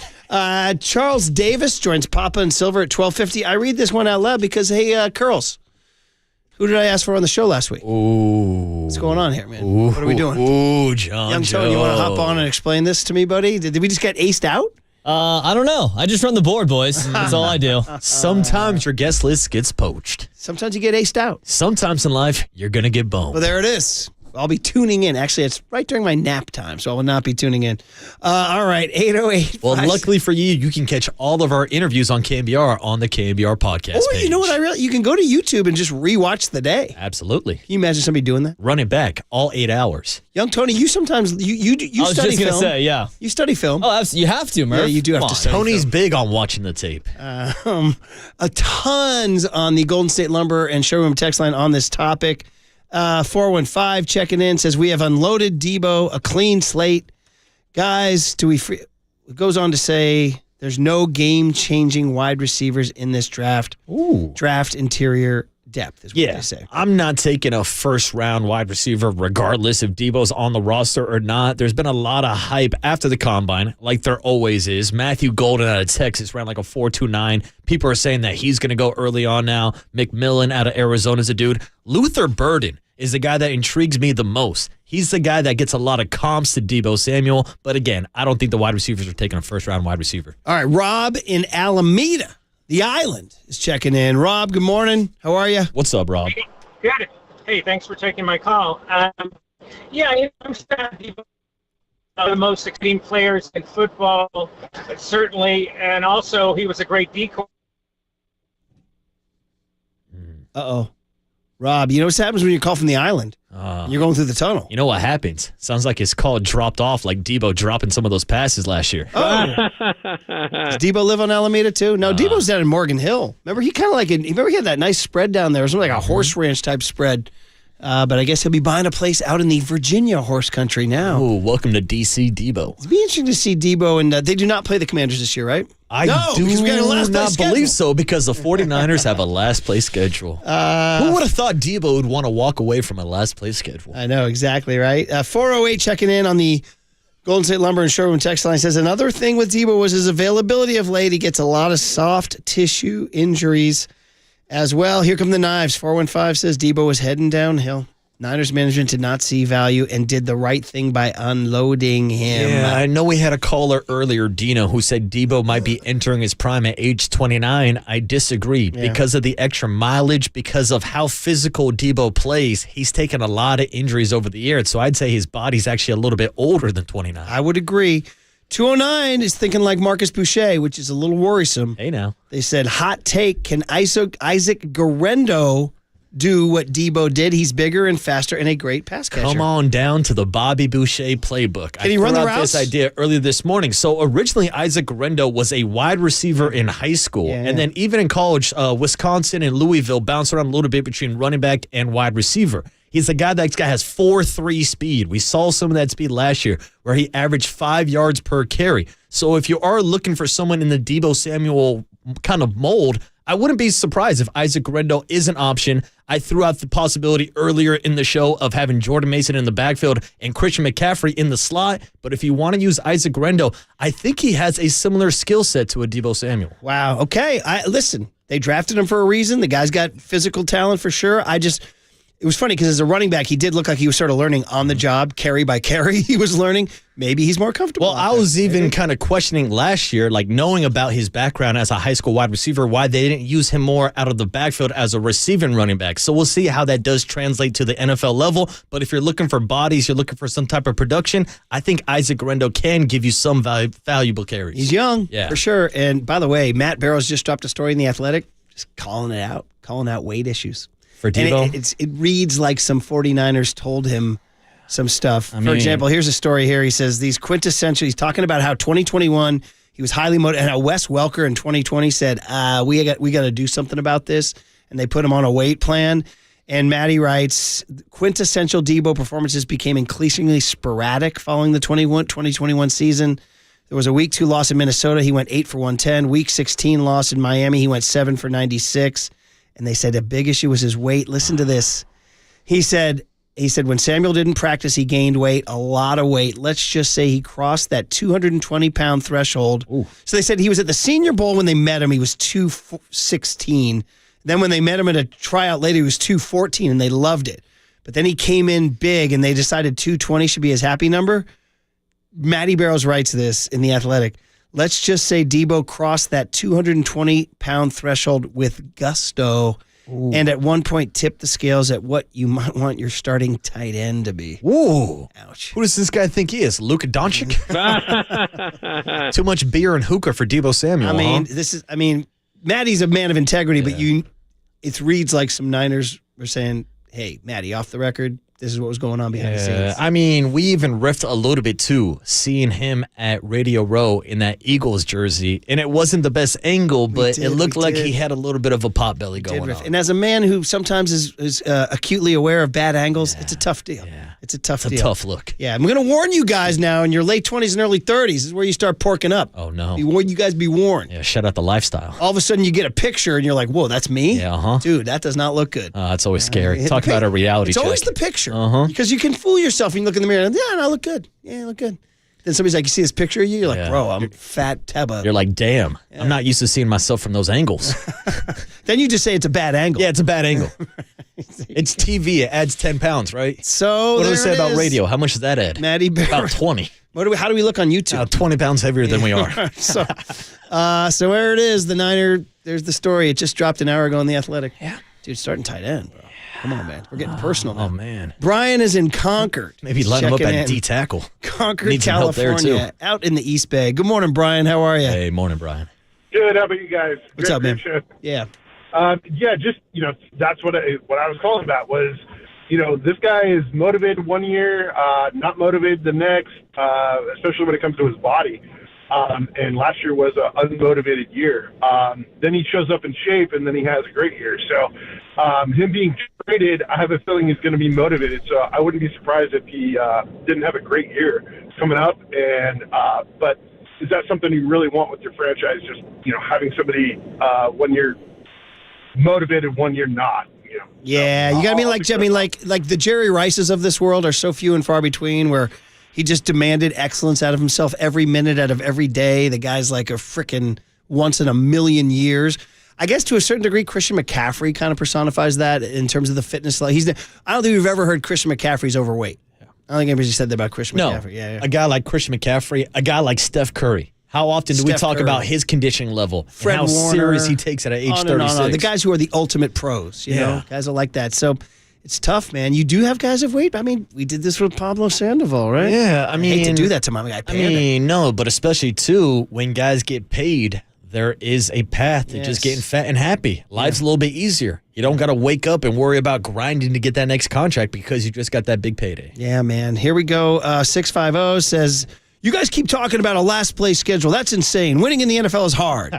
Bro, you got to rock with us, Come on, let us riff. We have a bit. Come on. Here we go. 408 says, can we just talk about the fact that Deebo demanded to be traded from this team twice? He says, I don't think he showed gratitude. Well, he's also, looking out for himself. I got you. I mean, the team still made him a team captain last year. And then, he threw a punch at the throat of the long snapper. Here we are. We're burying the guy now. Yeah, I know. 707 says, Deebo, good riddance. He lost a step. See, I would just say, in general today, most 49ers fans are not crushed by this. Now, we knew he asked for a trade, and we knew John Lynch said they were looking to trade him. So people weren't shocked by this. This wasn't Luka Doncic to the Lakers to keep the Luka Doncic thing alive here for a second. But it is, I think people, I don't want to say soured on Deebo. I think they're more realistic. Yeah. Just realistic. I mean, listen, I've tried to say multiple times during today's show that we have to acknowledge the era. It was one of the, you go back to the Niners were born in 1946. Dude, that's 70, what am I doing math here? 79 years of Niner football. This era is on the short list. I mean, obviously 81 to 95 is untouchable. They won 5 Super Bowls. But other than that, guys, early 70s, they made the playoffs 3 times. obviously Harbaugh, 11, 12, and 13. And then you get to this era. It's really on the short list of, and they didn't win the bowl, but they got there twice, and Deebo was a face of that era. I want to acknowledge his place in 49ers. He's the kind of guy that 10 years from now, if he's out of football, comes back to like blow the foghorn or whatever, or be inducted. He'll get a huge rousing ovation, I think, from Niners fans. Absolutely. I think when people think about this era of 49er football, Debo Samuel is one of the first guys you identify with. Not just because of his production, but the tone he set, the personality, the kind of hard-nosed football that this team was trying to building themselves into a bully. Debo Samuel, just like the Deebo in the movie Friday, was kind of a bully. He would show up, you would tuck your chain around because he meant business. The problem is, even at the end of the Friday movie, Deebo got knocked the blank out, and Debo's production dropped off, just like Debo Samuel. Somebody wrote in and said, research what happened to Deebo at the You got knocked the blank out! It is tough, man. I mean, Eric Armstead, DeForest Buckner, Deebo, these are guys you grow attached to. They're great Niners, and then they move on. Yeah, it also shows how quickly a Super Bowl window can close. Let's be honest. They got to win one of those two freaking games. Yeah. They got to win one of those two. That's it. It's as simple as that. Deebo's like, what? I mean, I got you there. We got to the door, so we had the lead in the fourth quarter. Mm-hmm. You got to win the games. Yeah. You got to win the game. Mm-hmm. And then, to be honest, you look at the coach. Yeah. And now we're moving on to an era without Debo Samuel, possibly without a Dre Greenlaw, like without big pieces. And now we don't know what's going to happen this offseason. I mean, do we dare? We got to, just because of the riff. Okay, by the way, I'm prefacing, can I riff? Please. Can I riff? I hope As so. your boy Copes likes to say, can I riff? 310 says, wait a minute, that guy says Deebo didn't show gratitude? Who does that texter think he is? J.D. Vance? Oh, that's a really high-level text. Set aside everything else. That's just a funny text. Okay. And we'll get out of here and get right back on KNBR 104.5 and 680, the Sports Leader.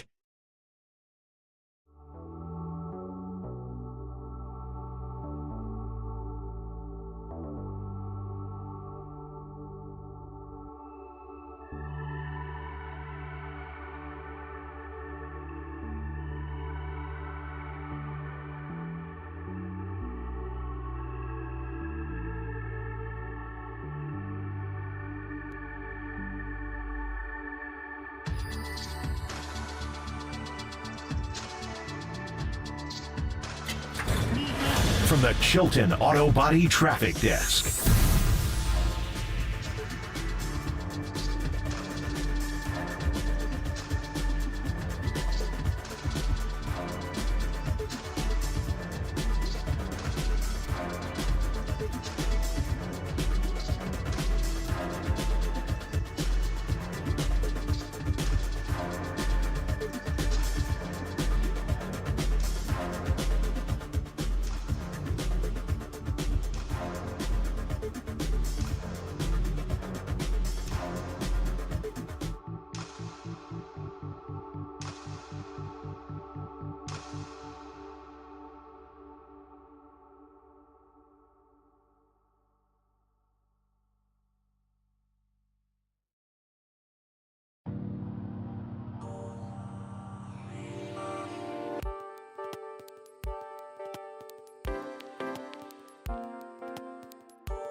Murph and Marcus continue live from the KNBR Casino Matrix Progressive Jackpot Studios. Casino Matrix. Progressive jackpots are here. Where are you? Just drop in. Please play responsibly. 1-800-GAMBLER. Okay, there's a lot going on here. We got Greg Silver walking in. He's got things to accomplish here. We got an actual crosstalk, which they've not wanted to do for years because, quite frankly, they're intimidated. A little intimidated. They don't want to be around. But now Greg us. Silver's walking in demanding a face-off. You're working overtime, technically, because it's 9:51 and your shift doesn't start till 10.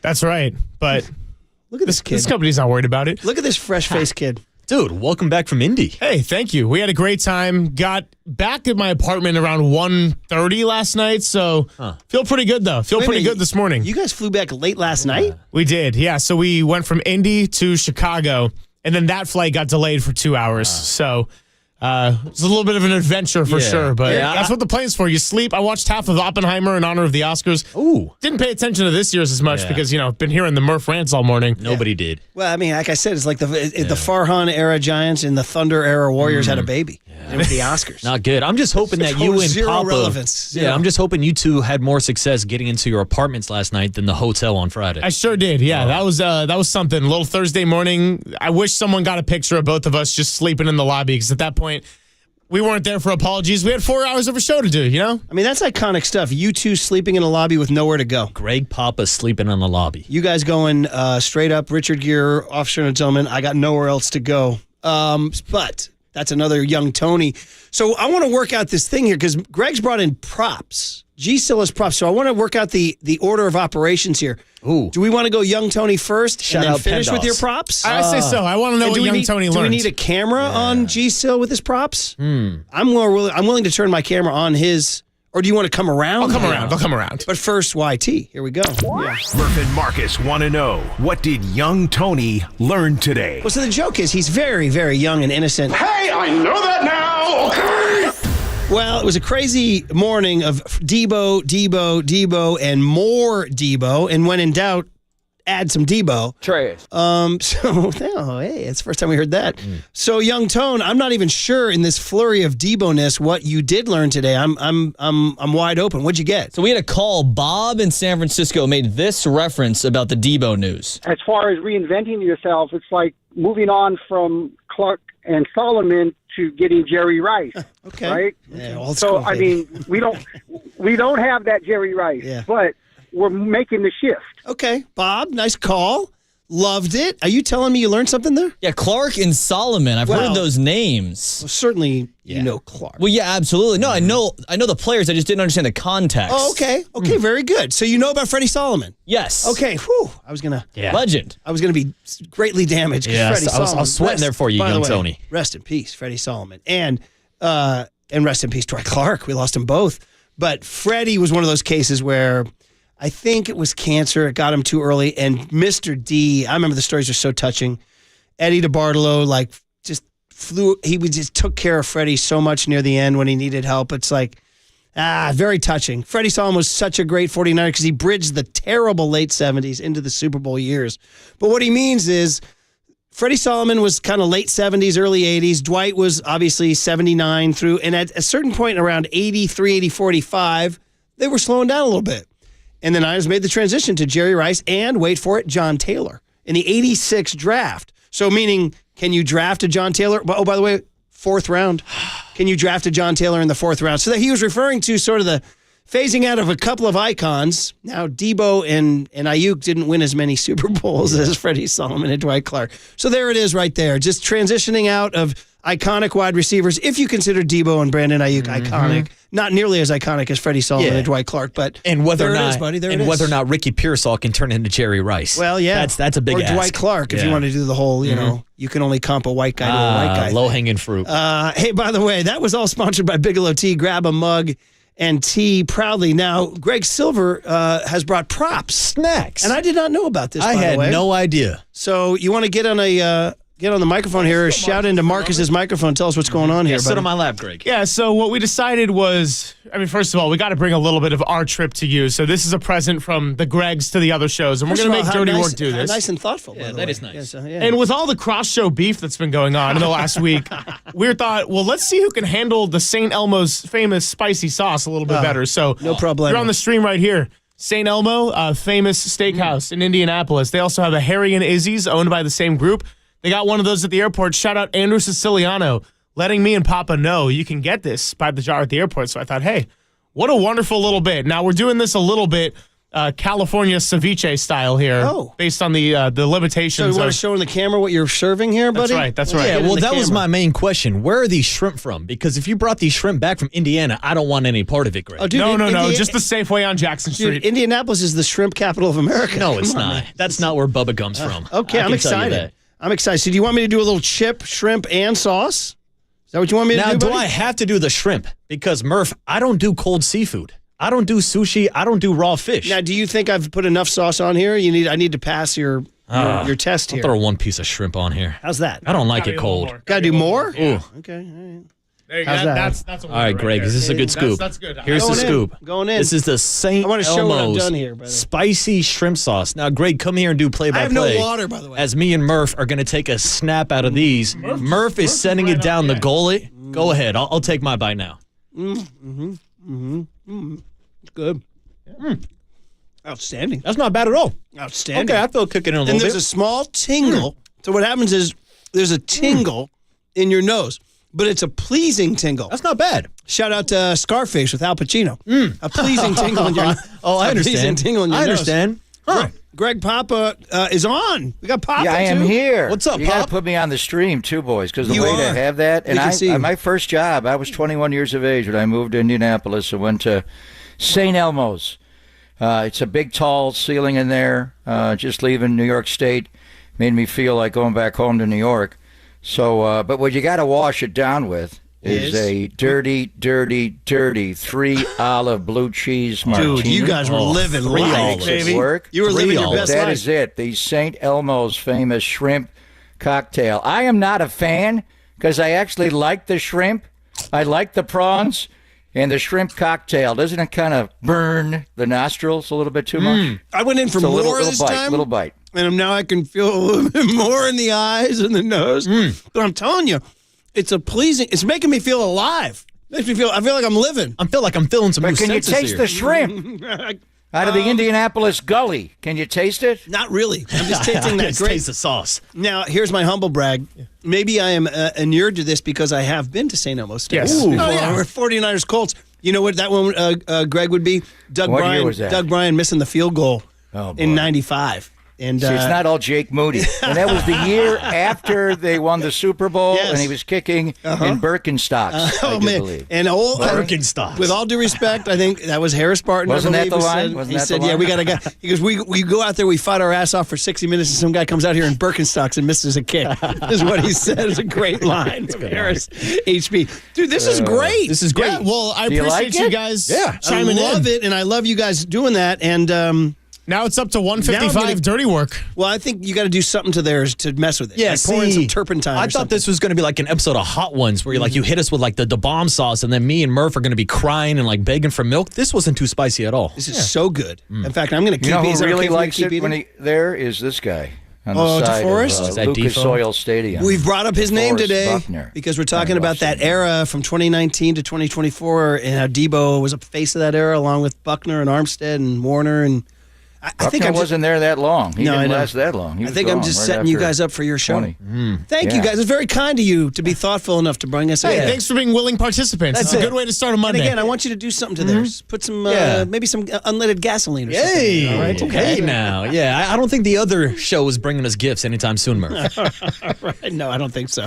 Unless you count a middle finger as a gift. Hey, two All birds right. for you. Thank you, Greg and Greg and two, they're Tony small. and John Joe. And when it's time for a change, think Speedy Oil Change and Auto Service. Engine light on. We can fix that.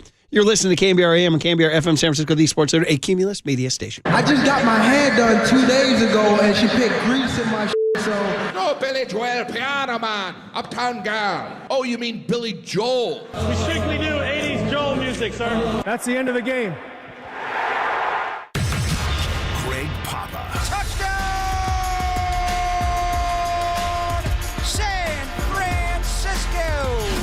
Silver. Not going to call it must win. I don't like using the term, but is it a gotta win? As in, season might as well be over. This is Papa and Silver on KNBR 104.5 FM and 680 AM. The Sports Leader. 49ers up 16-7. Look for the jugular here.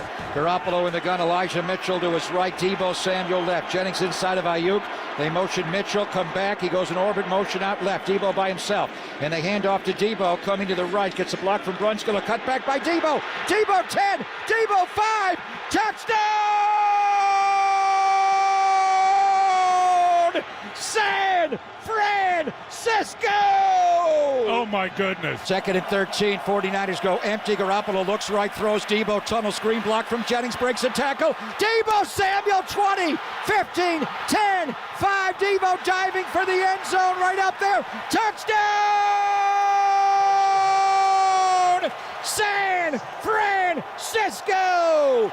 Deebo for 45 yards on the tunnel screen. Major trade just seconds ago. Sources say San Francisco 49ers star receiver Debo Samuel has been traded to the Washington Commanders in exchange for a 5th-round draft pick. A major move for Washington. Of course, we know they have been trying to add weapons around Jaden Daniels, and they are in that window now where they got a quarterback on a cheap deal. They can take on some money, and of course they do hear more than $20 million in salary from Debo Samuel. Hey, listen, don't we all need a little bit of a kickstart to the week? Thanks to Murph and Marcus for their willing participation on the wonderful St. Elmo's Steakhouse world-famous spicy cocktail sauce. We'll see how Dirty Work hands it at 155. And I'm sure they're going to have a lot of confidence going into that whole thing. But we got 4 hours to even get to that point. Of course, the big news of the weekend, Debo Samuel traded to the Washington Commanders for a 5th-round pick. Adam Peters, Bob Myers and company bringing him over to the nation's capital. And we got a lot to get into. We'll keep talking about the Combine and what we saw since we last spoke to you on the air. So for my partner and fellow Greg, good morning and long time no see, bro. Yeah, I missed you. Well, all night I was looking for you. We slept together, which was an unknown fact during our stay there. So huge bonding point for the show. show. Go to the Combine. I do love Indianapolis. I was there when St. Elmo's even much younger than you are currently. I got there as a baby and had that horseradish up the nostrils. But just so great to go back. Buffalo's my home, but the Bay Area really is my home now. But Indianapolis feels like it. I've never been to a Combine.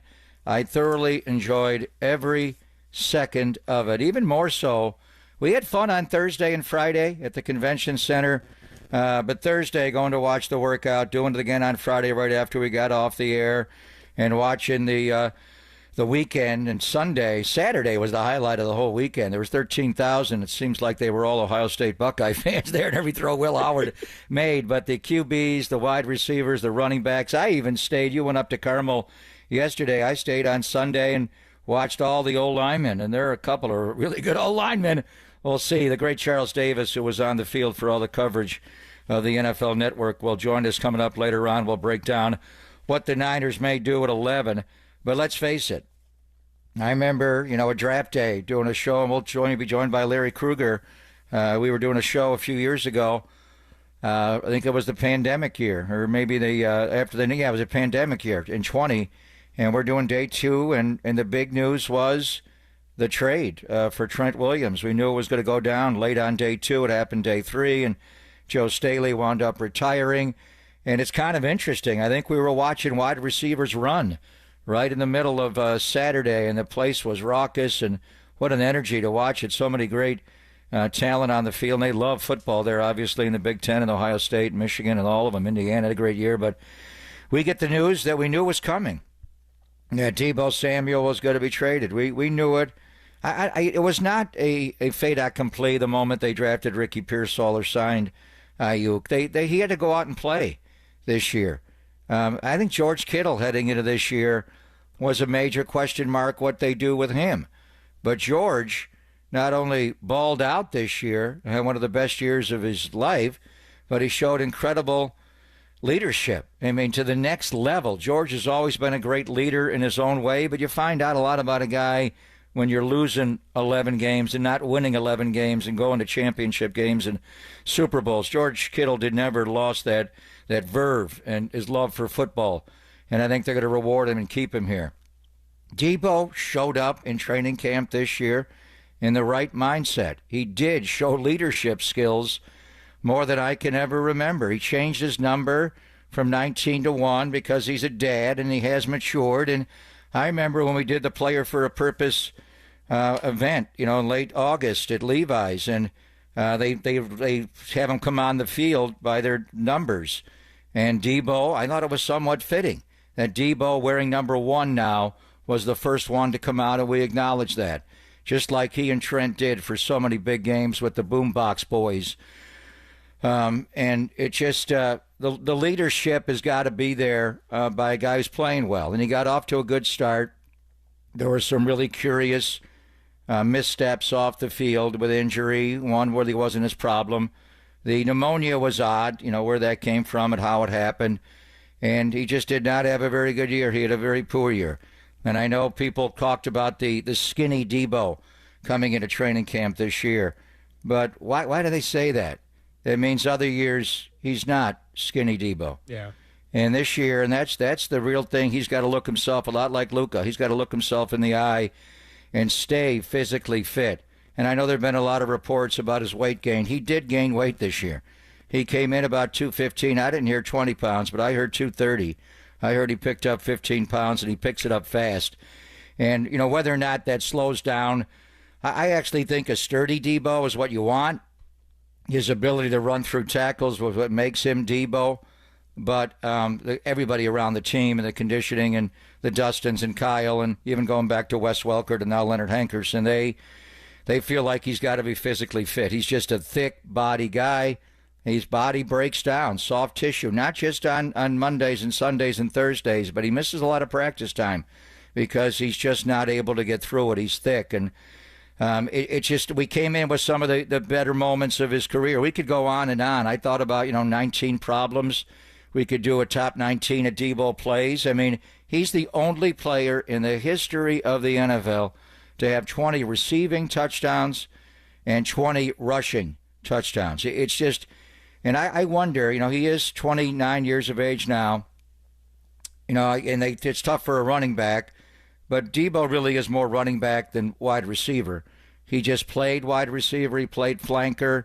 He was a move guy. He was just different. I mean, that run in Chicago you heard on Halloween, the Deebo dash, he did it over and over again, whether it was a tunnel or a bubble. He just was able to carry the ball. The run he had in Dallas, we heard, the cutback run, to put the Niners up 23-7 late in the third quarter of that playoff game. They needed every point to hang on and win the game. But he was not a wide receiver playing running back. He is a legit running back. I do wonder if he's been playing the wrong position his whole life, if he just should have been a running back. But he got out in space. He did his thing. I'm not going to say he was an all-pro wide receiver. But really, Scott Ostler wrote a piece, and a lot of people, Matt Maioko, were wondering, when did it all end? How did this end so abruptly? I remember the 3-touchdown game in early December in 2023 in Philadelphia. And the last one. And Philly started to quit a little bit. Their defense in the mid-level, secondary linebacker level, they couldn't tackle. But he took one ball, and he ran right through the middle of their defense. And the call was, I've never seen Debo Samuel run faster. And I think they did, as far as the catapult system and the GPS, he's been clocked at over 20, 21 miles per hour, 20. This one was right around there, so he may have been, running faster. But as far as football functional speed, like Jerry Rice, Jerry didn't have the great 40 time. You ever seen anybody catch him? Deebo ran right through two guys that had the angle in the middle. He ran right through them. And it was like, my own eyes, I've never seen him on a football field run faster than that. Yeah. How did it end so abruptly? How did it? And I think I turned to is February the 11th of 2024, Super Bowl Sunday in Las Vegas. And I don't know, again, that damn field at UNLV, Deebo wound up with a hamstring injury in that game. We had guys tear Achilles tendons opposite side on the field, running in to play from the sideline. a coach do it? It didn't even play in the game. Was it a contributing factor in Christian McCaffrey's bilateral Achilles tendonitis? Ask a doctor. They tell you quite possibly. But anyway, Deebo later in that game came up with a hamstring. It was just his inability to separate from man coverage repeatedly in that game, with Trent McDuffie in particular. One time he got behind them all and Brock missed him. But there were so many balls where he just couldn't get 22 off his back over and over. Should the ball have gone there? The great thing about Deebo, he's kind of like A.J. Brown. He doesn't need a lot of separation. He comes back and snatches the ball. He could not get any separation, could not snatch the ball with those powerful hands. And then it takes a while. But once these evil men that coordinate defenses in the NFL see a weakness, and I don't know why they didn't see it earlier, it's obvious to all of us that have watched him. He's not a great route runner. Yeah. It's hard for him to beat elite coverage. He's not Brandon Ayuk. He's not Third and Juwan. He's not Ricky Pearsall. But he's Deebo. He's just different.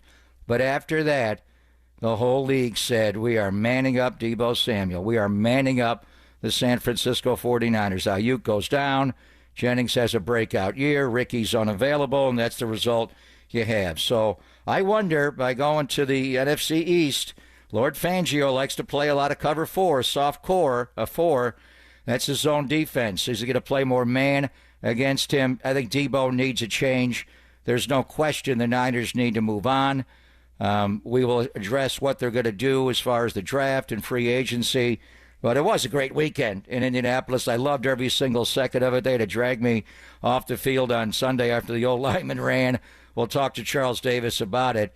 But oftentimes when you're in day two of a draft or a weekend and you're seeing wide receivers run, it's the news of the NFL. And that was, we knew it was coming, Greg, but it's still a big one when you hear Debo Samuel is no longer a Niner. Yeah, and we didn't know necessarily where he was going to end up and what the compensation would be. It ends up being Washington Commanders, 5th-round pick coming back the other way for the San Francisco 49ers. And any way you want to slice it, whether you see this as a positive move or you're going to miss Debo Samuel, there is no doubt that he was a key component of what the 49ers' identity has been in this Lynch and Shanahan era that went to 2 Super Bowls and lost to the Kansas City Chiefs. 415-808-5627, the phone number. If you want to share your thoughts today on this Deebo trade news, NFL Combine, what the 49ers could be doing at pick number 11. Talk a little bit of Warriors in here as well. And lots to get to here with Deebo, and I'll tease the guest list coming up on the other side. It is Papa and Silver back in the Bay on the Sports Leader.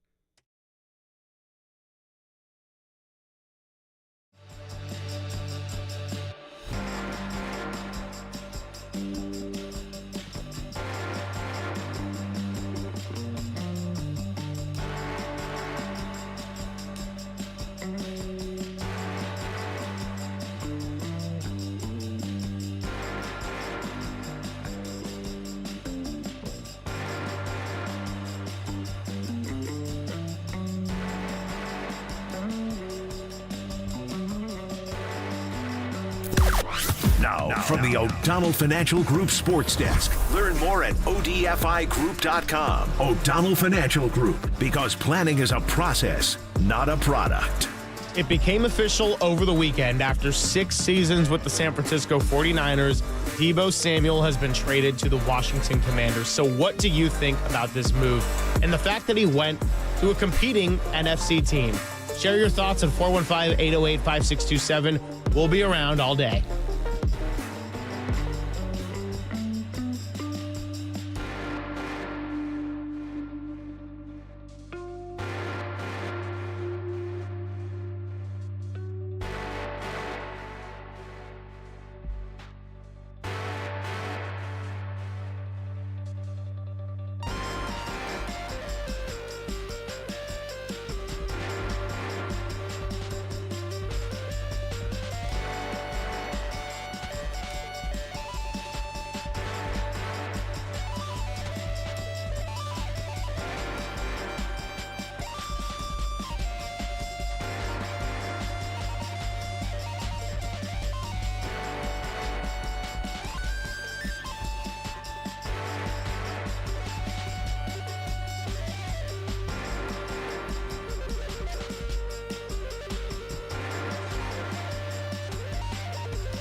This is Papa and Silver on KNBR, the sports leader. 2nd and 13, 49ers go empty. Garoppolo looks right, throws Deebo. Tunnel screen block from Jennings, breaks a tackle. Debo Samuel, 20, 15, 10, 5. Deebo diving for the end zone right up there. Touchdown! San Francisco! Deebo for 45 yards on the tunnel screen. One of the many incredible plays over the 49ers' 6-year tenure for Debo Samuel. Of course, he's been traded to the Washington Commanders, and Papa and Silver are back in the Bay to break it all down after a nice little few-day stretch in Combine. We got the news sitting next to each other watching the QBs and the wide receivers work out. We'll get into some of that talk a little bit later, and that's a good segue to tell you about our guest list. Larry Krueger will join us at 10:50, Charles Davis at 12:50, and then Bram Weinstein, who calls the games for the Washington Commanders, will be late in the show at 1:30. That's Debo's new team right there. And yeah, so Papa, as we kind of get back into the Deebo discussion, I mean, we just saw a lot of analytics, a lot of performance, a lot of wide receivers and quarterbacks and O-line running drills and getting measurements at the Combine. Deebo brought so much beyond just the analytics. He brought a lot of intangibles and attitude and physicality to an offense that could be looked at in a lot of ways as finesse. And that's not to say that Shanahan's receivers don't block like crazy, but with just the great play design and the way it moves like a well-oiled machine when everybody was healthy and the years they went to the Super Bowl, Debo Samuel was a key part of both of those teams, first as a rookie and then last year in 2023. And I understand why it was time to move on. He did not have a great year this last year at all. But that being said, there is still going to be a void that they have to find a way to fill, and probably through the way of youth. This franchise flipped their fortunes with the draft of 2019 when they got Nick Bosa, number 2 overall. And that was, Jimmy wound up tearing a ACL in Kansas City the year before in week 3, wouldn't go out of bounds. Steven Nelson lights him up, his foot gets planted, but it allows you to have a terrible year that year and get Nick. But then early in the second round, with the 36th overall pick out of South Carolina, they took Tyson Samuel, a guy named Deebo. His mom didn't like the nickname. His dad gave it to him because he was not just a Friday night bully. He was a Saturday bully in college, Sunday, Monday, Thursday, whenever the Niners were playing.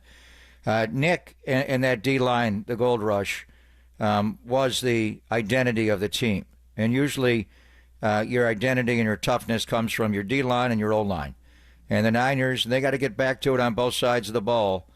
The O-line as well, just running. Why did they beat the Rams every single damn time? Rams couldn't stop the run. They knew it was coming. They could not stop it, no matter who the running back was, and a lot of it was Deebo. The one thing is, since they got Christian McCaffrey, and it was the start of the year when Nick finally signed, going into the year last year, not this past year, the year before, 23, just going to practice and watching those 5 eligibles and how it was Christian McCaffrey at H-back and Kyle Juszczyk at fullback and George Kittle at Y.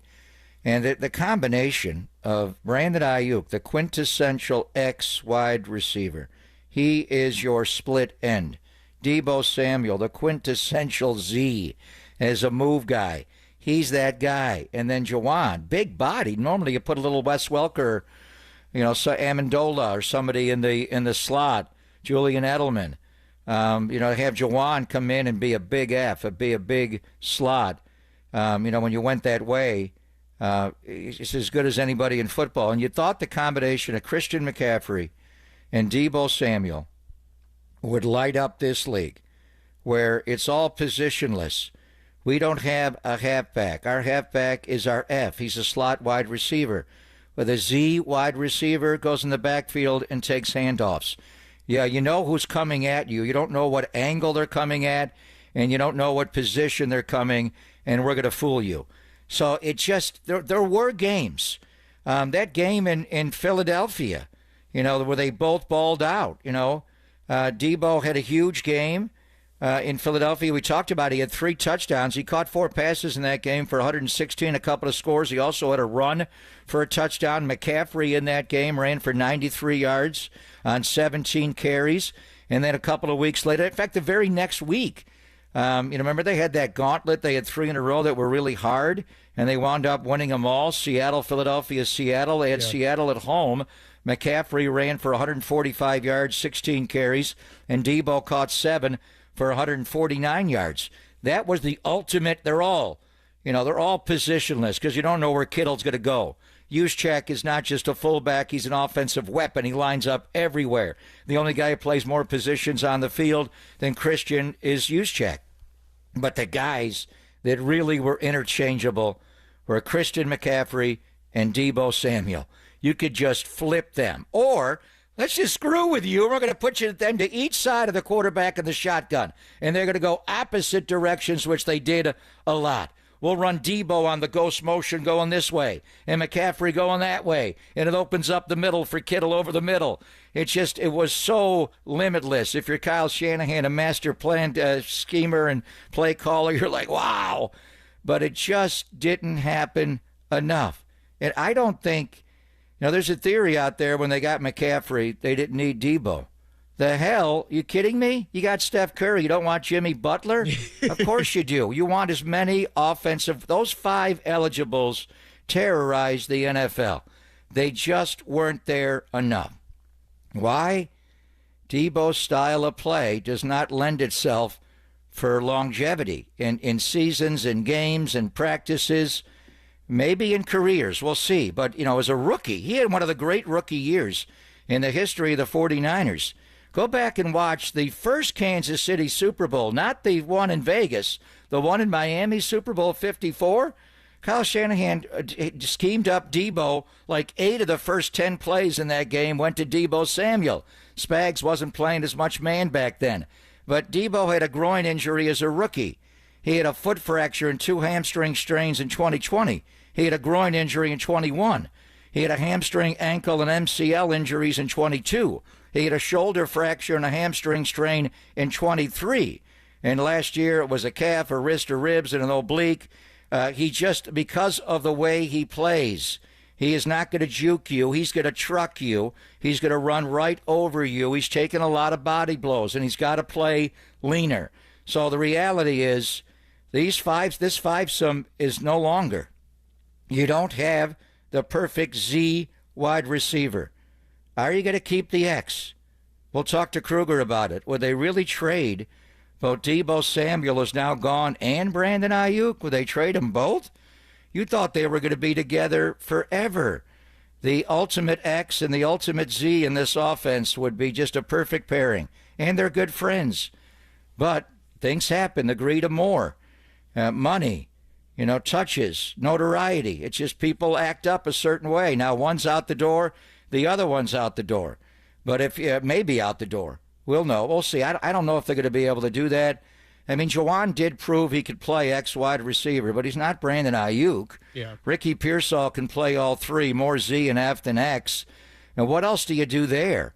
So, the reality is you got to get McCaffrey back. There's no doubt. That's the whole thing is Run CMC's got to run again. But it just didn't happen enough. There were moments there, and it got you to a Super Bowl, and it got you to overtime of the Super Bowl, and it got you to score first in overtime of the Super Bowl, so you were so damn close. But it looked like that fivesome, those eligibles, the chess pieces on the master chessboard that Kyle had was the best in the league, one of the best in Niner history, hell, one of the best fivesomes in the history of the NFL, and it was just different. Because you had 2 truly positionless players in a halfback who was a wide receiver and a wide receiver who was more of a halfback who ran like a fullback, and now he's gone. So how do you rebuild it? What is the perfect fivesome around Brock now? Obviously, McCaffrey's the ultimate chess piece, but how do you build it? Ricky's a great player, great feet. He can be, but he's not Debo Samuel. You're not going to run 11 Tyson personnel and they hand the ball off to 14 the way you did with that 19. Yeah, no, there's no doubt about it that they got to have some work to do. And Little Witty is out on the phone lines. I see you. We'll get to you on the other side. We'll also get into some of the combine talk as well with Larry Kruger because he'll be a good person to talk about Brandon Ayuk with, obviously Deebo, and then how they can kind of retool this wide receiver room to get that right 5-man combination for Brock Purdy heading into the 2025-26 NFL season. It is Papa and Silver. kicking off your week on a Monday on KNBR 104.5 and 680, the Sports Leader.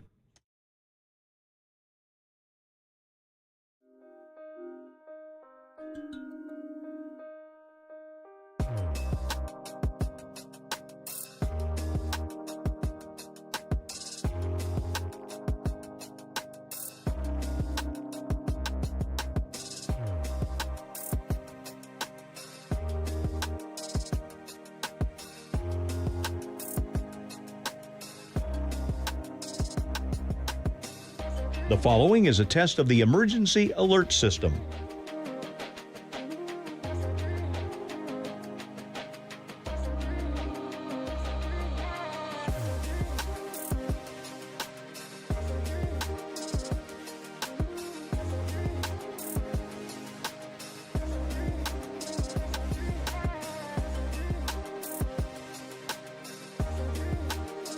This has been a test of the emergency alert system. We now return to our regular programming.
Greg and Greg, Papa and Silver. This is KNBR, the sports leader. Thanks for hanging out with us. Hope everyone's getting a nice little start to your Monday. Debo Samuel is headed to the nation's capital, doing an old Jordan Poole, one might say, from the Bay to D.C., although the Washington Commanders are in much better place than the Washington Wizards. We'll talk basketball a little bit later in the show. Focus right now, Debo Samuel, what we saw at the NFL Combine. We're talking to Larry Krueger coming up at 10:50, and I promised you, 415-808-5627, the number, if you would like to share your thoughts. And Little Witty out in Martinez has been waiting on the lines, wanting to talk about Debo. So Little Witty, you are the tip-off caller of Papa and Silver for the new week, and you're on the Sports Leader with the Gregs. How's it going? Oh, good, real good. Thanks for taking my call, you guys. Yeah, what's on your mind about Deebo? Hey, I agree with a lot of what you guys are saying, and you know, he seems different. Papa was saying, he put on the weight. He seems different that we have noticed.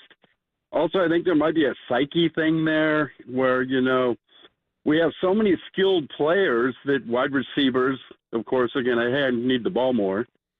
And with all the skilled players, I feel that we pass the ball around so much that the rookies don't get a chance to shine. Like the rookie a few years ago with the Rams, that guy, Kupp got hurt, and that guy was on fire. So with all the skilled players, I think Deebo had some problems. He wants the ball more, and then, Kyle wants to give it to him, and, you got to shine when you get it. But I also wanted to bring up, as this hurts the Bay Area, it kind of feels like when we let Waters go, when we felt like there's more in the tank. T.O., of course, had more in the tank. When it's time to go, it's time to go. We need linemen, defense, and offensive. So there's a few reasons. Of course, is the money. 17 is not much. But it seems like if he gets his head together out in Washington, of course, he should do great, but we're yet to know. Yeah, hey, appreciate the call, Little Witty, and we'll take some of those thoughts off the air. Little Witty out in Martinez.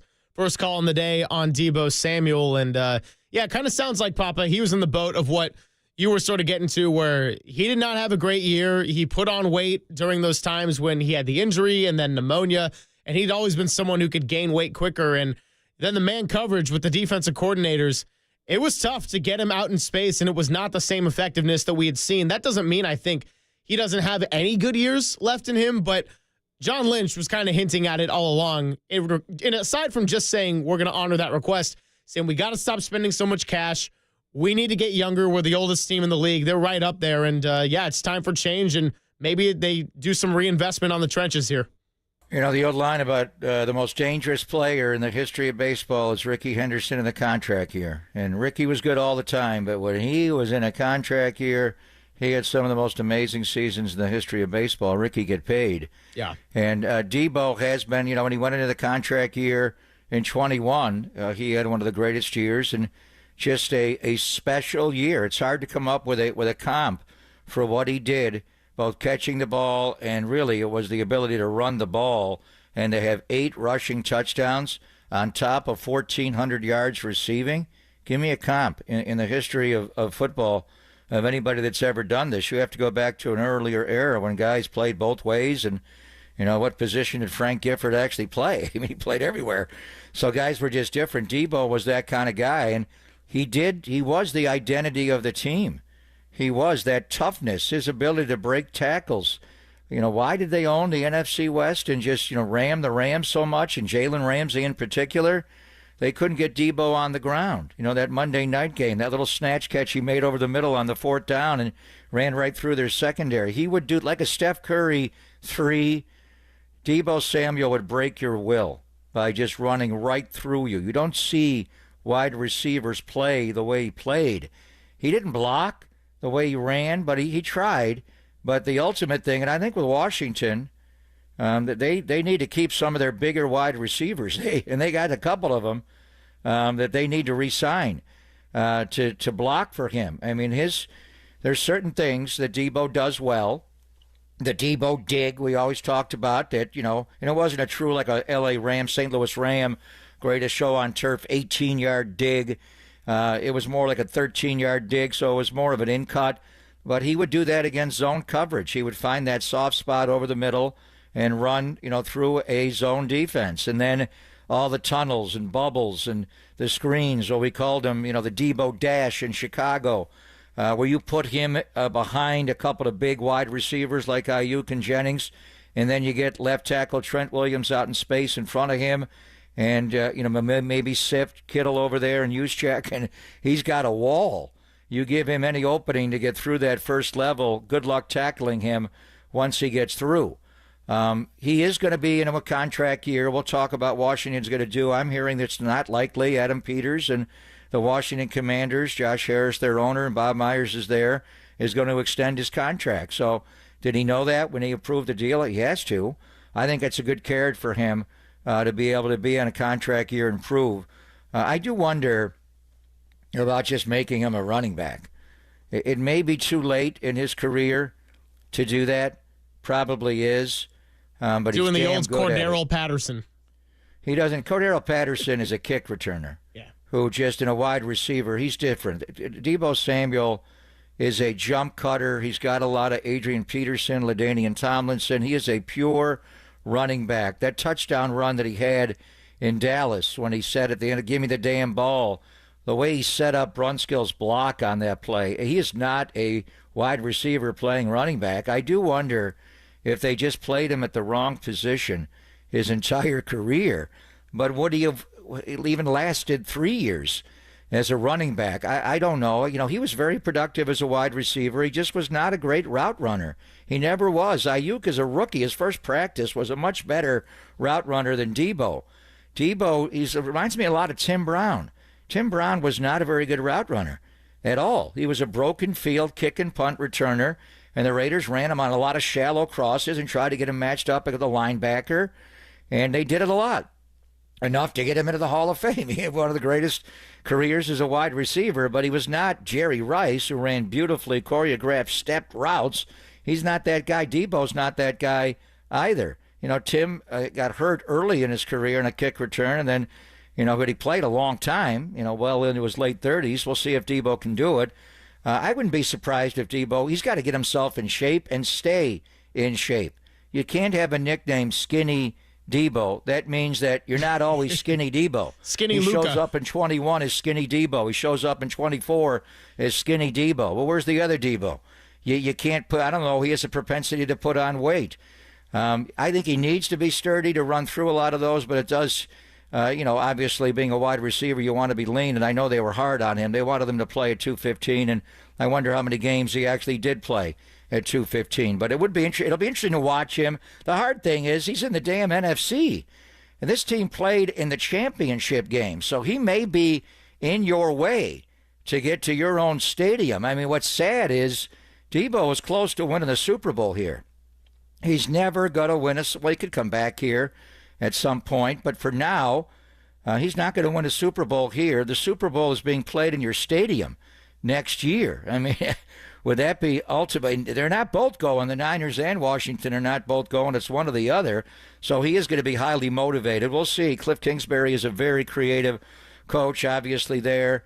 I do wonder how much they will use him as just a pure running back, what the Niners called the Deadpool formation, 11 Tyson, where it was 3 wide receivers on the field, and then, you know, Tyson, Deebo lined up in the backfield. There was a great advantage. You got teams into playing, you know, nickel defense against you, and then they ran maybe the best wide receiver running back that's ever been. I can't think of a guy, you know, that really could run inside and read set up blocks and jump cut from hole to hole. I mean, has he ultimately been played at the wrong position his whole career? Should he have been a running back? Well, on your note of Debo Samuel not winning a Super Bowl here, and at least for the time being, and that era being closed, that's something that was being talked about when I walked into the building this morning. We had a whole conversation about it stinks that as much as we understand and many of us approve that it was the time to go and move Debo Samuel and get some draft compensation for him, he is now added to that great 49er of the 21st century that didn't win a Super Bowl. Patrick Willis, Navarro Bowman, Frank Gore. Like, I could go on and on. Hey, hell, maybe I'll even throw Robbie Gould in there with his perfect postseason kicking record. I'll tell you one other thing, by the way. Nobody was calling me Skinny Silver after walking back from Indianapolis this week. No skinny nicknames here. 415-808-5627. We're going to talk to Larry Krueger coming up in just a moment, but want to sneak one in from Rob, who's out in Alameda, wants to share his thoughts. Rob, appreciate you waiting. You're on the Sports Leader. What's going on today?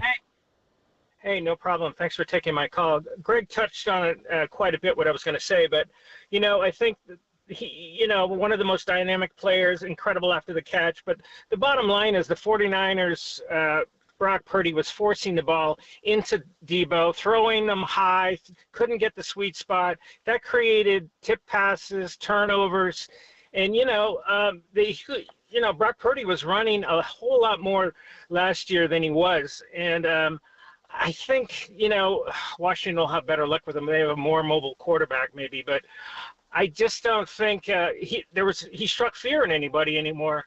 You know, he was a great decoy. He caused double coverage and all of that, but I think that's over. People have pretty much read him, you know. I mean, I think he was great in the open field breaking tackles. I don't know about a running back because he's so injury prone. But I still think the 49ers are 3 to 5 years away ever since they're recovering from the Trey Lance trade, one of the worst trades, I think, in history. And I think the team's going to need, just some time and a great draft to rebuild. So I have no expectations. I'll cross my fingers. But, their division's getting better. So, it's harder to get into the playoffs. That's all I got. So, Rob, let me 3 to 5 years away, I got one question before I let you go, Rob. Is the last place schedule making you feel a little bit better about it this year? Yeah, no question. I just, the team doesn't seem to have the poise that they used to. They don't seem to have, the blocking has gone downhill. I mean, everywhere. They're not creating anything, and as far as the defensive line, they made some picks, but nothing's really, they're nothing like you think about the Eagles and what they have and all the talent they have. I just think, I hate to blame Kyle Shanahan, Greg, but they had such a small sample size of Trey Lance, and put the franchise on the line, and I think it's going to take a while. I hate to say 3 to 5 years. I'd like to see him, next year. But we're all getting fired then, brother. 3 to 5 years. Damn. Well, they don't have any. Who are they going to throw the ball to? I mean, you got Jennings, Ricky Pearsall, Brandon Ayuk, Juwan Jennings, George Kittle. Well, Ricky Pearsall, I think, is still yet Ricky to. Pearsall can play, brother. He can play. Hey, I think Kittle's almost gone, so. I think that's also why, part of me was, did Deebo really go in there and ask for a trade? Or did they say, I think there's a good possibility when next season rolled around, once Brandon Ayuk got completely healthy, your 3 best wide receivers would be Brandon Ayuk at X, Ricky Pearsall at Z, and Juwan Jennings at F. And that is not a good thing. If you're going into a contract year, a horrible year the year before, and you're not getting on the field, not because you're hurt or because the other team keeps the ball, because your team on offense says you're not one of our best 3 wide receivers. That is now people get hurt. Deebo would have found his way on the field some. But when I look at, the composition of that wide receiver room, with Deebo still on this roster, there's a chance that he does not play. I'm not saying it all, but he does not play nearly as much. Here's what I'll say to Rob, and I appreciate the call from Rob out in Alameda. Life comes at you fast in both ways in the NFL. So you mentioned the Eagles. Well, how were we looking at the Eagles this time last year? They had a disastrous end to their season that started with Debo Samuel's 3 touchdowns and the 49ers going into the link. And after a slow first quarter, just going touchdown after touchdown after touchdown 6 straight times and hammering their way to 42 points in the Eagles. And then you saw them rebuild it, get some new coordinators. You mentioned Vic Fangio in the offseason. So a lot of things can change quickly. And the 49ers, they aren't just 1 or 2 little tweaks away from being right back in the Super Bowl. But I think, number 1, with health, and number 2, drafting well, they could get right back in the mix. And speaking of the draft, let's talk about that next with our guy, Larry Krueger, because, hey, we didn't go out to the NFL Combine for nothing. We got to be like, hey, Krug, what'd you think of Savion Williams out of TCU? Who better to talk about that with than our buddy of Niners Nightly? That's next on KNBR 104.5 and 680, the Sports Leader.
Hey, it's Greg Papa here. You know, sometimes our wonderful life in the Bay Area can lull us into a sense that everything is under control, kind of like the Niners and Deebo.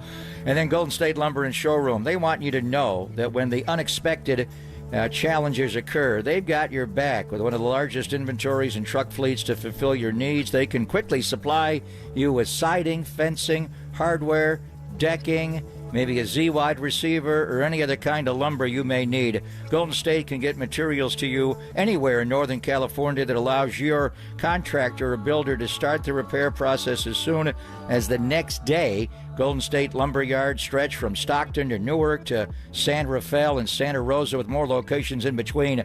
At GoldenStateLumber.com, you'll see Start an Order and tab on each page. It also allows you to request a quote. Golden State strives to help their clients save time and save money. Family owned since 1954. Golden State.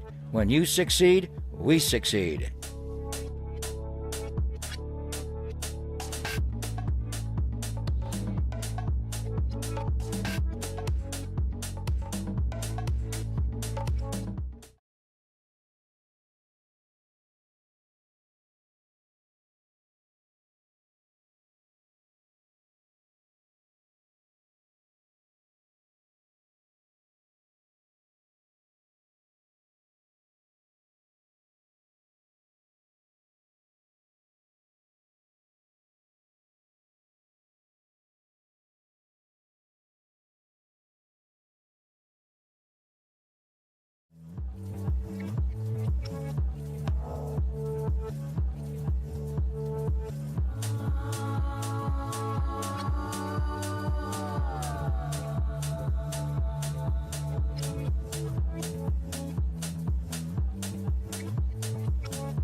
Back to Greg Papa and Greg Silver on KNBR, the sports leader.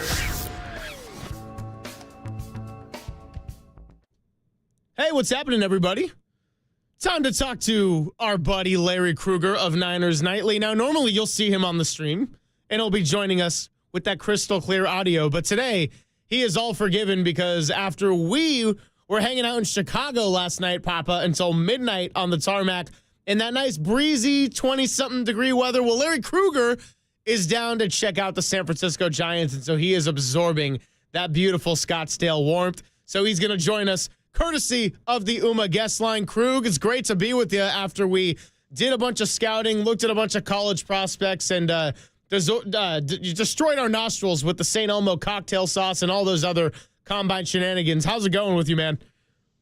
It's going great. Doing great. We're here in Scottsdale. Saw the Giants yesterday. We're going to go play some golf today. Oh, fantastic. Giants are off today. Oh, nice. Giants So are you off. were the guy. You were the guy weeks ago when they brought up Deebo, and he did it on Super Bowl Sunday to get it out. But we knew it was a possibility. Said day 3 pick, maybe a 5th round pick. So just give me your thoughts. We knew it was coming, but there's a finality. And when we were watching the quarterbacks, wide receivers, and running backs work out on Saturday at the Combine, that Deebo was dealt. So just what do you think? Good trade? Is now the time to remove Deebo from the roster? Yeah, I think it is a good trade. I mean, obviously, it's a dynamic player and a guy that we all really enjoy watching. But, they've got to hit a reset. He's played his best football, and it's just time. The 5th round pick is not nothing. That's a really good asset to get. And overall, I think I like the deal. I mean, they could have gotten more. Probably, but, in the eyes of some of the fans. But you know what? I think if you're really current on the Niners, you've seen the regression of Debo Samuel, and a 5th-round pick is more than fair compensation. So Larry Krueger is joining us here down in Scottsdale. And, yeah, I mean, the 49ers are eating $31.5 million in dead cap in order to make the trade as opposed to releasing Deebo with that post-Q1 designation. So there's always a bunch of storylines to read into with any kind of move, especially when it's a player that's meant a lot to a franchise for 6 years. But I mean, just sending Deebo to an NFC opponent who is on the rise, does that tell you what the 49ers think about him as a player now, or is that just reading too deep into it? Well, I mean, there was a lot of people who were like, don't send him here, don't send him there. And I was like, guys, come on. I mean, that's an outdated take. I mean, that's a 2021 take. I think right now it's about the Niners are about the Niners. So it's not about what he's going to do somewhere else. I think they expect him to do well, in Washington. I really do. But doesn't mean that it wasn't a good move for the 49ers or wasn't the right move for the 49ers. I think it was. And I do wonder who else offered. I mean, Washington is a team that played in the championship game last year, so a 5th-round pick from them would not be equal to a 5th-round pick from somebody else. And obviously Adam Peters knows him well. He's the one that drafted him. I do wonder what other offers were even out there to take that money back. But as we look ahead now, and we'll see what happens with Ayuk, but assuming he does stay on the roster and he does come back to form at some point this year, he's your quintessential X wide receiver. You got Ricky, who can play F and Z, would be a Z, and then Jennings go back into the slot role. Just what do they need to do around that wide receiver room, or do you see a starting trio when they go 11 personnel of Ayuk, Pearsall, and Jennings as being the way you want to go here? Well, I mean, ideally, if Ayuk is going to be on the team, and I don't know that that's going to be the case, Greg. I mean, I want Ayuk to be on the team, but John Lynch made it sound the other day at the Combine like there was a chance that they were going to hit a reset financially, and he kind of hinted towards them getting younger, and I don't know, he made it sound like, well, the upside is we'll get younger. Well, he never stated the downside, but I think what was unstated there was maybe the downside is trading Ayuk and moving on from Ayuk. And I don't know if it's possible, but if you ask for a very little return, I think it is possible. I think they're thinking about Jed's money at this point and the expenditures. John quoted was saying, "Hey, we're second in cash spending in our tenure here." Well, where do you get that stat? I mean, somebody obviously told him, "Hey, look, you guys have spent a lot of cash. You won 6 games last year.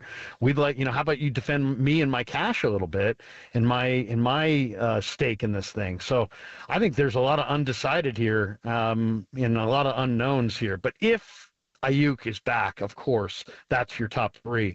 And then can you add a player in this draft, probably on day 3, that can complement those guys? There's 2 guys that really stand out to me after watching the college season and the Mobile and then, of course, the Combine. And that's Savion Williams, who in a lot of ways is very TCU receiver, very much like Deebo. A lot of slants, a lot of screens, a lot of hitches. Wildcat quarterback. He was a high school quarterback. He's really dynamic. And the other guy who's absolutely a revelation now coming out of the combine is the Tennessee kid, Dante Thornton, who would be very popular, I'm sure, with Jawan Jennings, to bring in a guy like Thornton, who's big, strong, fast, and talented, and ran 4.4 flat at 6'4", 216 pounds. That kind of big outside receiver, whether Ayuk's there or not, I think is the kind of piece they're going to look for. Talking to Larry Krueger here, and you're listening to KNBR and KNBR FM San Francisco, the sports leader, a Cumulus Media station.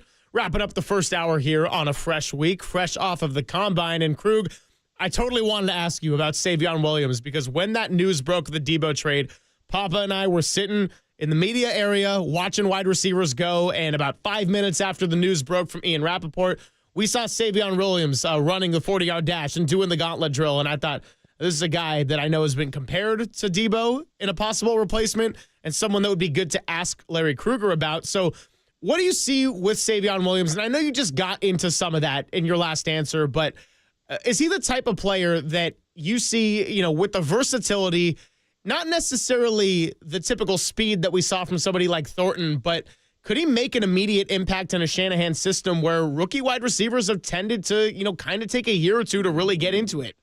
It's a great question, Greg, because we really don't know about the work ethic and the traits as far as, the personal traits. How serious is he about football? How serious is he about his life? How focused is he? I mean, I don't know about you, but I wasn't, when I was 23, I wasn't necessarily the most serious guy. So it's not crazy that that young people would not be serious, or at least at first. And rookie receivers always seem like they have a hard time transitioning because of the complexities of coverage in the NFL compared to what you see at the college level. So it's a big unknown. But this guy is, he was a high school quarterback, and then he had 3 passing touchdowns this last year. He's been their wildcat quarterback, direct snaps on the goal line. They snap it right to Savion, and he finds a hole. He's got pick and slide as a runner that's really advanced, and he has gigantic. I don't know if you saw the measurements, but his hands were like 10.5 inches. Those are gigantic mitts.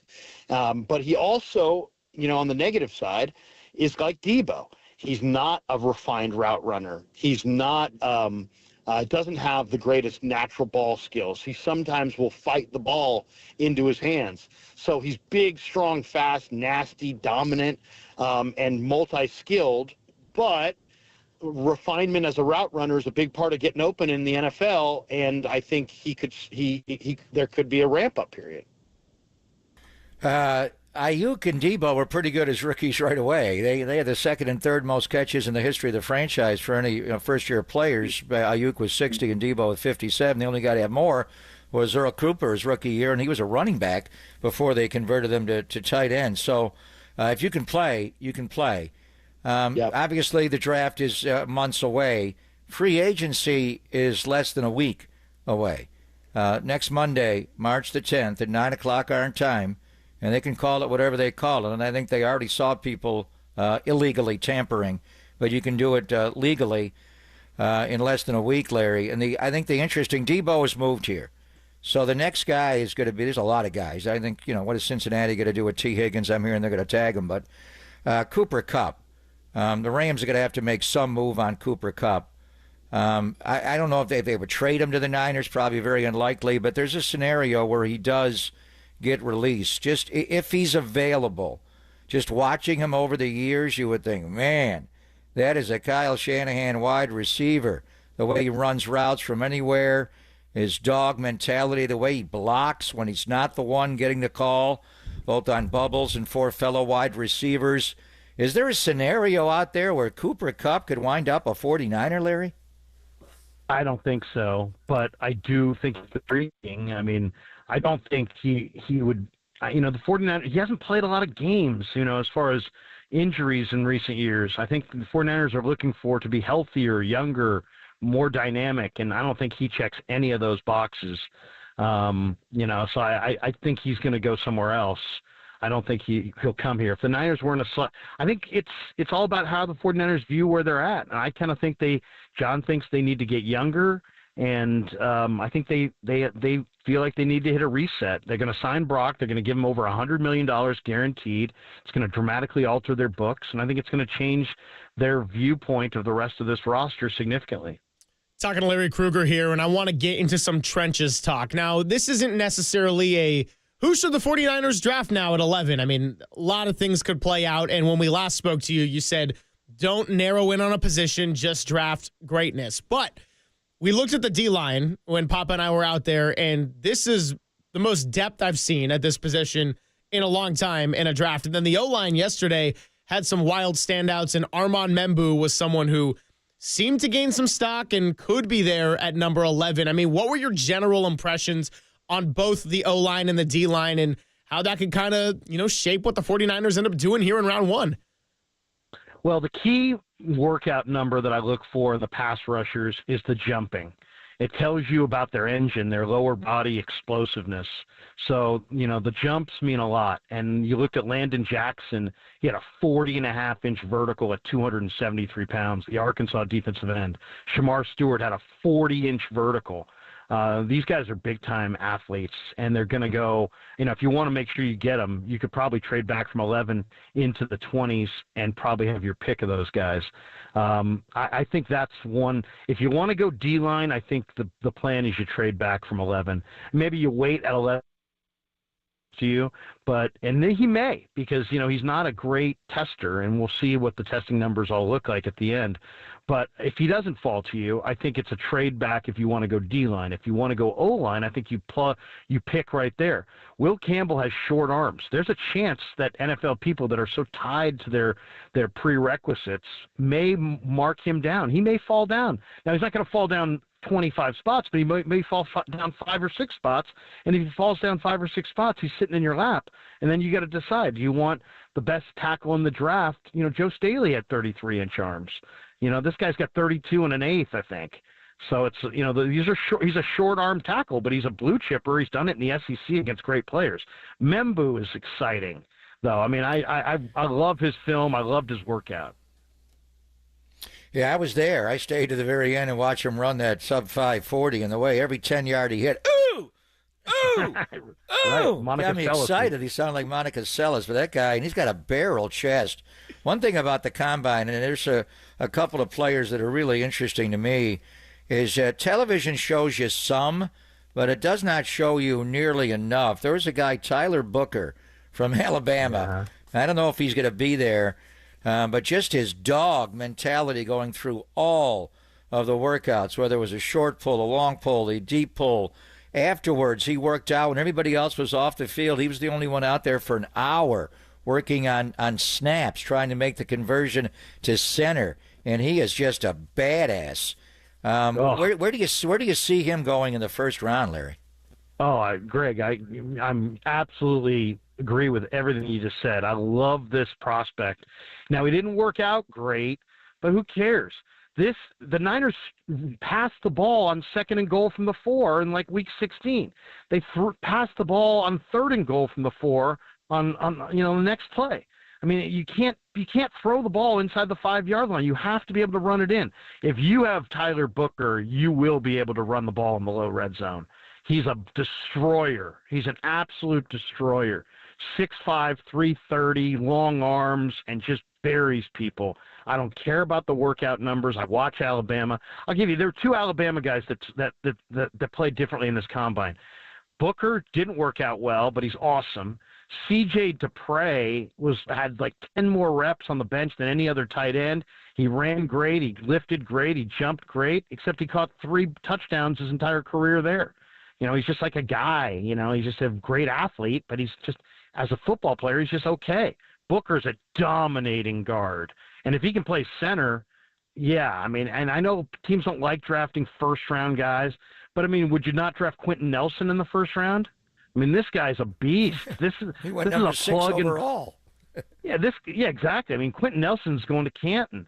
This guy right here, and from what I've heard from my buddies who've been on campus, he's a great kid who's also a terrific, leader and could change the whole room. So, yeah, I mean, that's a difference-making interior player. I love Tyler Booker.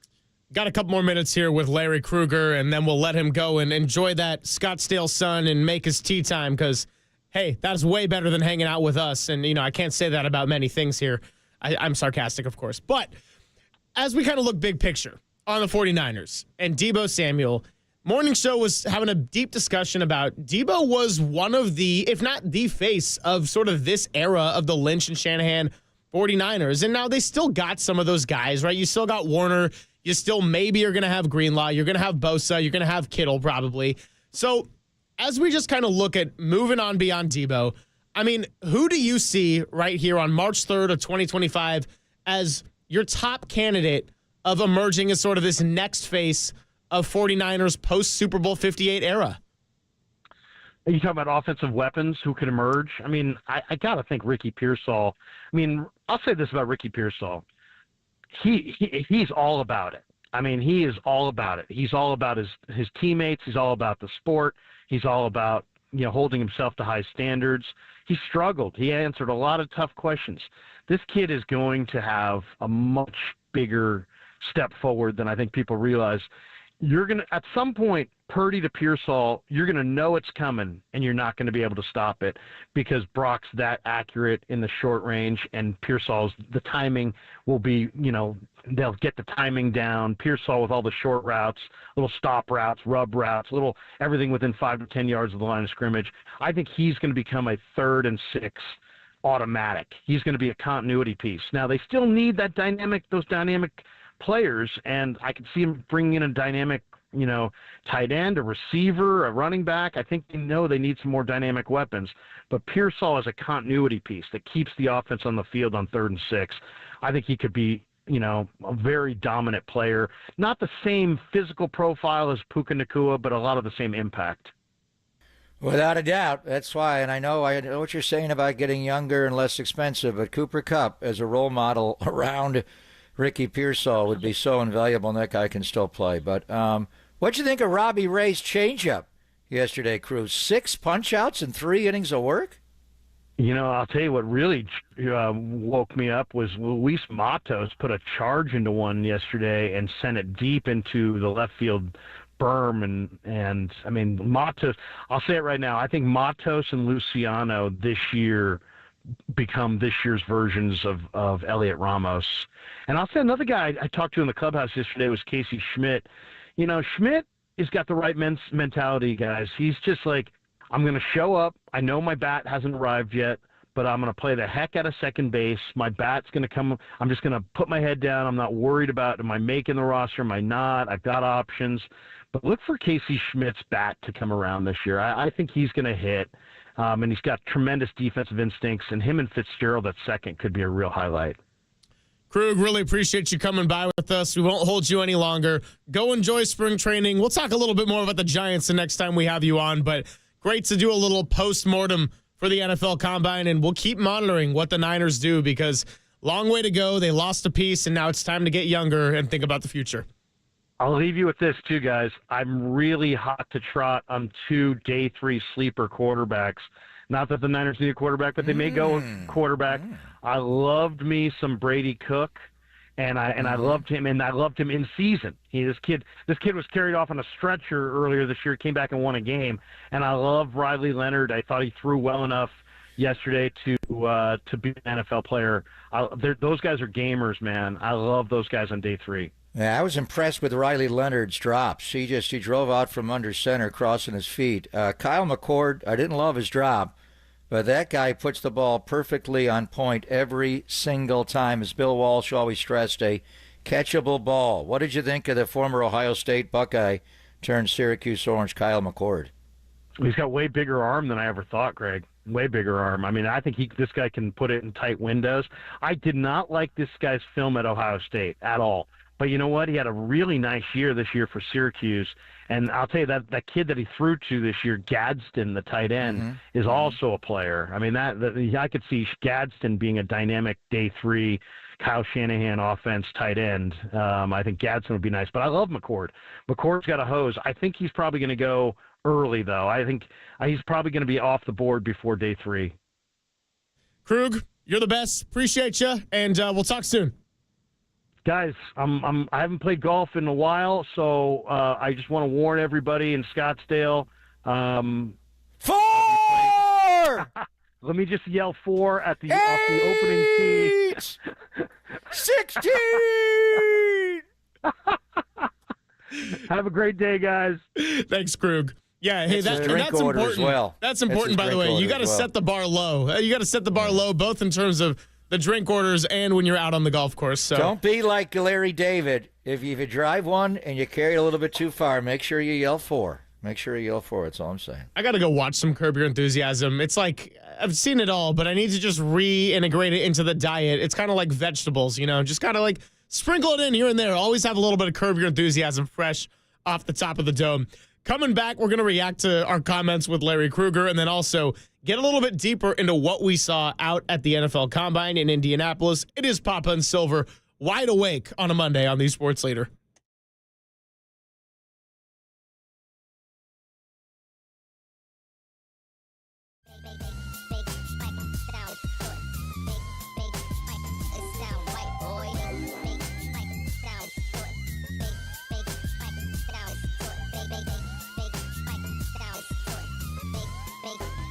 It sound right, boy.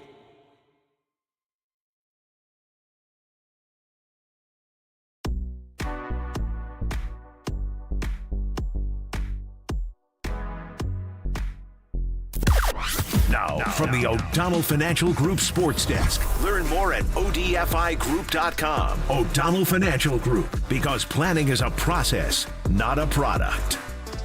Papa and I are back from the Combine and better than ever. So let's talk about the O-line, the QBs, the wide receivers, the DBs, all the possibilities for the 49ers to use with pick number 11 and beyond. Keep it locked right here on the Sports Leader 10 to 2 as we'll be breaking it down.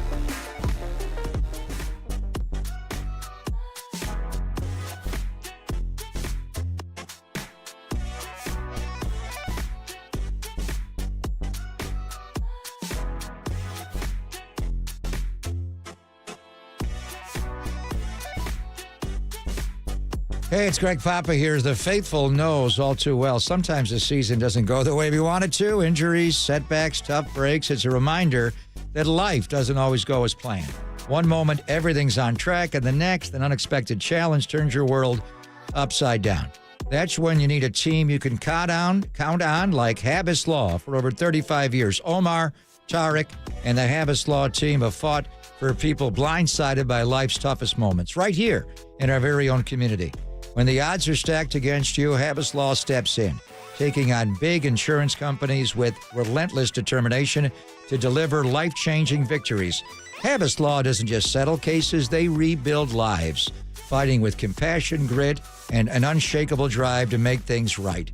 When life knocks you down, call Habas Law at 1-800-INJURED. That's 1-800-INJURED, or visit habaslaw.com. That's habaslaw.com. Habas Law. They will fight to make it right.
This is Papa and Silver on KNBR, the sports leader. Riley Leonard and company. 2 timeouts remaining. Jeremiah Love, the running back. Leonard brings his tight end in motion. Ball in the middle of the field, brings the tight end back, fakes a handoff, looks, pop pass in zone, caught! Touchdown, Notre Dame! Bo Collins and a 13-yard strike from Riley Leonard. Yeah, just one of the many players that Larry Krueger was impressed with, as were we out at the NFL Combine. Notre Dame quarterback Riley Leonard was out there. Combine had some winners, it had some losers. In the end, what does it all really mean? Well, that's for time to tell. But that's why we go out there, to watch what Marcus Boucher called the underwear Olympics and run some 40 times, do some broad jumps, get some verticals. And I had a great time out there. Now, we talk about Riley Leonard. I got to say this, Papa, because you and I watched a lot of the quarterbacks together. We were pretty on the same page with the ones we weren't impressed with, like Jalen Milroe of Alabama, Dylan Gabriel from Oregon, Will Howard, the national champion from Ohio State. And then there was Riley Leonard. There was the Louisville kid, Shaw, and then Jackson Dart from Ole Miss. All kind of popped out to me as some guys. That's just on one position. Obviously, they will not be 49ers getting drafted that high, but lots to get into, whether it's receivers, linemen, defensive ends, all of it. So, yeah. Yeah, my first ever foray to Indianapolis for the NFL Scouting Combine. It may be my last, although I would do it. I know the media wants to get there early and hear all the talking heads talk. I do just want to watch the players work out.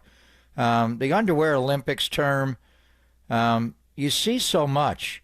Just I wondered, why don't you have them actually work out with shoulder pads on and run in football pants, and it'll give you more indication of their 40 times. But you see their bodies. Where we were sitting, and on Sunday, I got down, we watched on, what day was when the scouts yelled at us on Friday because we got too close to the 40 times. But I like to get down.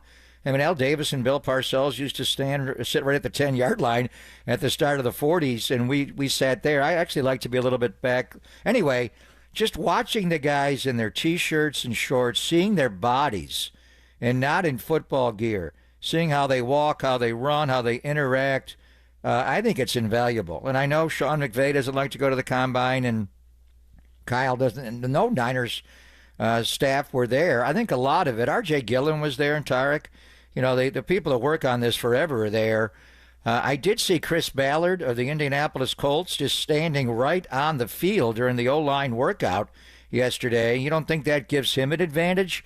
I do wonder about moving the Combine from Indy, and I understand how great it is with all the tunnels and the medicals, and it's perfect, but I think you could set that up in other locations. I do wonder about moving it to college campuses and doing it actually in where they played before, have the NFL go there and not give any team an advantage. It's a big advantage for the Indianapolis Colts and their staff to be there. They don't have to fly. The reason the Niners don't want to be there is the travel back. Free agency starts in a week. You got to be ready. But the intel on this is invaluable. Just being around them as people. You can watch the video later, but it's also something just to be able to watch the way they work. And I do it the way Kurt Warner does it. We're going to be joined by the great Charles Davis a little bit later on. Charles watches all the video before. I watched the Combine, and this year I watched it with my own eyes as much as I could be there. When we were not on the air, I was there. And all day Saturday and all day Sunday, I loved it. They had to drag me out of there. I barely was able to get out of there in time. There's just so much to learn. In any event, it is just an exercise. We were talking about Tyler Booker of Alabama. He didn't run as fast as other guys, but you just see the way the guy competes. It is impressive. He just has a look on his face, and he is trying to make the conversion to be a center. And the way he snaps the ball, he does not snap from the front of the ball back. He snaps from the back of the ball. He has a lot to learn, especially in the shotgun snap. It was all over the place. But that guy will play wherever you want him to play. Donovan Jackson, the Ohio State lineman, was clearly hurt. He should not have worked out. I'm sure his agent was, get off the field. You're not going to score well. NFL people loved it. The guy played hurt, even though it's going to put some bad numbers out there. You could see him grimace. He didn't move well. So it is what it is. And then as far as, the sexy one, and Saturday, there were 13,000 people in that dome. And you thought Ohio State was playing a college football game in the horseshoe. Every throw that was made by Will Howard, they were oohing on, and then they started turning on him and booing him. And there's a disconnect between the quarterbacks and the wide receivers. There's guys that are running completely wrong routes. What are you running here? Is it a stop route? Is it a comeback? Is it a back shoulder fade, or is it a back pylon fade? It's like, what are they doing here? Have they ever worked together? So there's some bad misses. But we didn't see Cam Ward and Shedeur. But talking to NFL people all weekend, and we'll talk to Charles, Cam Ward's going to be the first quarterback taken. Yeah. I don't know if Tennessee loves him enough to take one, so you may be able to move up. But people do love him. Jackson Dart is really impressive. And going into it, maybe because of Lance Kiffin, I was predisposed not to like him, but I did. Everything about him, his swagger. He's not tall. He's not that. I don't even think he's 6'3", he's 6'2" and something. But he has a lower body. His legs are thick. He's got Brock Purdy, Baby Bosa kind of legs. He drives the ball impressively. Quinn Ewers from Texas is really impressive as a thrower of the football. We mentioned Kyle McCord. You like Tyler Shuff. I mean, the guys that obviously struggled, Dylan Gabriel from Oregon, really just powers the football. Nothing natural coming out of his arm. It's a real effort to throw the ball. Jalen Milroe just can't play. I mean, I hate to say it. He would bounce back. He'd make a terrible, just about every single drill. His first throw was what the F was It was that? like clockwork, right? We'd see him completely sail it. He bounced back, and he did. There were some, but there's just way too much inaccuracy. Actually, he makes Trey Lance look accurate. He cannot. He has and Will Howard was not impressive. Riley Leonard with the hat backwards and just the way he dropped with his feet, the way he drove out, and he could throw the ball. Kyle McCord is really impressive. He won't wow you at all. He looks like just a guy. I mean, as far as bodies and arm, I mean, Jackson Dart, the ball darts out of his hand. When he releases the football, it is just, he looks like it. I remember when I was just, started out going to Indianapolis and Broad Ripple High School to watch Jeff George throw a ball. I mean, Jeff had an arm. I mean, it pimples all over his face. But he just splattered people with his arm. He doesn't have that kind of arm. And I've heard people criticize Jackson Dart's arm. That guy has a functional, just whippy arm. I love the way he is built. So for the Niner perspective, it's possible they take one of these quarterbacks. Would you take it at day 3? Probably early, but maybe in day 3, day 2, maybe not. In any event, you know how well they love quarterbacks in the NFL. Tennessee needs one. Cleveland needs one. The Giants need one. The Raiders need one. The Jets need one. Does New Orleans need one? I mean, look at the top 9. Then you got Chicago picking 10, and then we pick at 11. Where does Jackson Dart fit in? Could someone fall in love with Jackson Dart? Maybe not in the top 5. I mean, it's probably but also way too think early about the for Raiders at 6. I mean, Chip Kelly over there now, and then as we talked with Vincent Bonsignor, the MVP of the NFL Combine, Jackson Dart teammates with JPJ and could do a little reuniting there on the offensive line, his old friend. Yeah, we were actually, visiting with Greg Olson, who was the quarterback coach, and I think Greg has been rehired he's been a quarterback coach with the Raiders 3 times.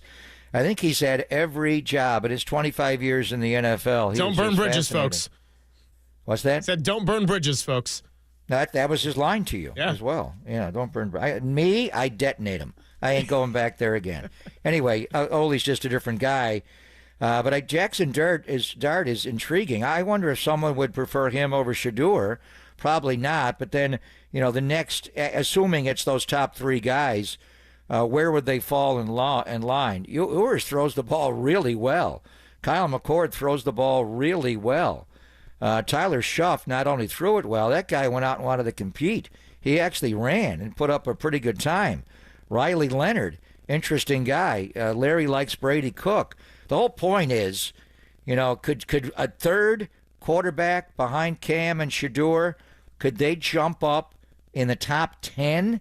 And if that happens, then a really good football player drops back and could be available to the Niners at number 11. Absolutely. When I was taking some notes last night at the good old Indianapolis airport waiting for whatever it was going to be when we got home, I was thinking about, Yeah, there's 3 quarterbacks that could go high if you throw Jackson Dart into that mix along with Cam Ward and Shador. Looking at the 10 teams in front of the 49ers, it goes Titans, Browns, Giants, Patriots, Jaguars, Raiders, Jets, Panthers, Saints, Bears. 6 teams who need a quarterback. And I'm not counting the Panthers, who very well may after this year, but Bryce Young played much better football down the stretch. That's still 6 teams that need a quarterback. And if there's quarterbacks getting taken in the top 10, the possibility of other players falling to the 49ers that we think might be gone before then, whether that's a Membu, whether that's a Will Johnson or a Tyler Warren, that could be big. And of your 6, you're including New Orleans. And what exactly they do with Derek Carr. And I think it's the 3rd day of the new league year. They got to make a call on Derek, and most people think they will keep Derek Carr. So Jacksonville's not taking one at 5 or Carolina at 8, but that doesn't mean they're not going to take one later in the draft. For Trevor Lawrence is he's just after his 27-0 lead in the playoff game against the Chargers, or when he came back in that game from 27-0 down, and they had Mahomes, with the ankle injury. He played well, and then really it was our game going there. He's not played well since the middle of last year coming out of the bye.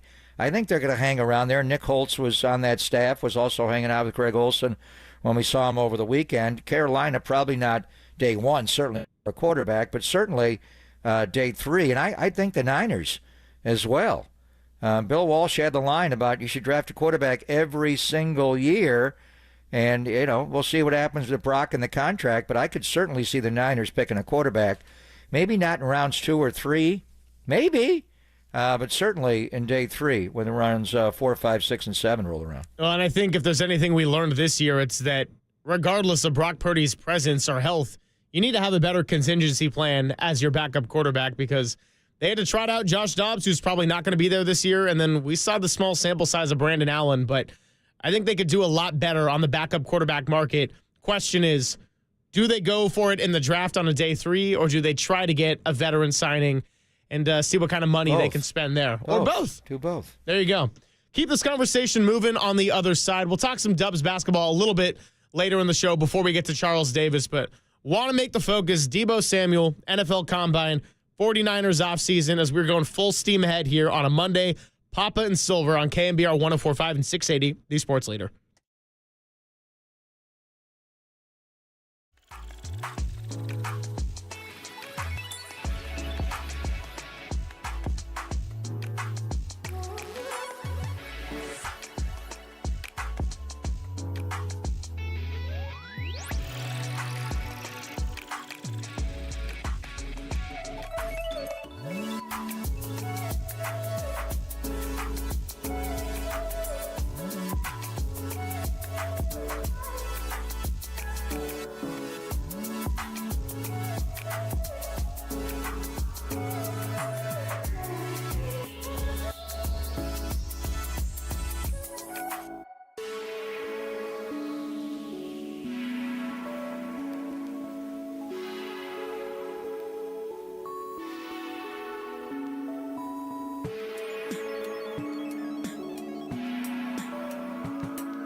Craig and Greg, Papa and Silver. This is KNBR, the sports leader.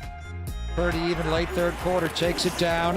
Here's a flip end around to Deebo, coming right to left, big hole. Deebo 10, Deebo 5, Deebo, touchdown! San Francisco!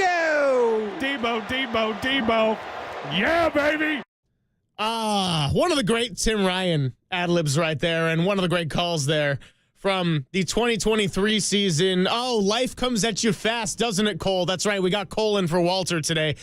Life comes at you fast, man, where at that moment, the 49ers had an ass-kicking of the Eagles that was 10 months in the making after that NFC Championship game in which Brock Purdy tore the UCL. They had to play that game without a quarterback. Eagles go to the Super Bowl. They lose to the Chiefs. Then the Eagles start 10-1.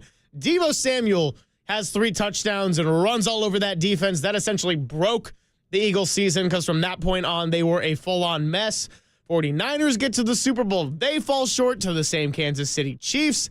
And now here we are, a little over a year later, and the 49ers went 6-11. They're picking number 11. And the Eagles are your defending Super Bowl champions. So that's all to say. Happens fast. Debo Samuel had an incredible career here with the San Francisco 49ers, but it was time to move on, and he's headed to Washington in exchange for a 5th-round pick. Thanks for hanging out, Papa and Silver. We've been talking NFL Combine. We've been talking wide receivers. Now, not that this is really an indicator of how his NFL career will go, but Papa, I got to say, being there in person, I was kind of hoping Isaiah Bond backed up some of that talk and at least came close to Xavier Worthy. He got beaten out by his own teammate, Matthew Golden. Yeah, you got combined by the guys that run fast, and there is something to it. And Bond did run, like 24 miles per hour at one point, so it was impressive. But we'll worry about the draft in coming times. I mean, it was good, and we got a lot of intel. We'll talk to Charles Davis about it. But right now, everything is spinning towards the start of the new league year and what's going on. And, you have to, the way they do it in the NFL is just backwards. You're going to start buying players, and I do wonder about where the 49ers are as far as expenditures. We'll talk about it more in the coming days. I'm hoping they can get the 2 DJs, and I don't know if they can get one. Both would probably be hard. Who would you rather have, DJ Jones come back to the Niners or DJ Reed come back to the Niners? I know Robert Saleh would say both. He wants both back, but as far as Deebo and that game in Philly in early December, and he went off. That's one of the best games he's played, and with 3 touchdowns. And I never seen him run faster than at that very moment. But the Philadelphia Eagles were 10-1 going into that game. The Niners this year were never 10-1. They were not close to being a playoff team. Philadelphia, I know they flamed out at the end. They did go to the playoffs last year. Not this past year winning the Super Bowl, but 23. They did lose, walking the pirate ship plank in Tampa. Did not end well. But they were not that far away as a football team. What Howie Roseman had already started to do was draft and just rebuild an entire defense. They were just too young in 2023 to take it over. You may say they're too green in Philadelphia, but he got a bunch of dogs, and a lot of them are Georgia Bulldogs. Their defense is extremely young. That's why they are able to win this year with the most expensive offense in the history of pro football.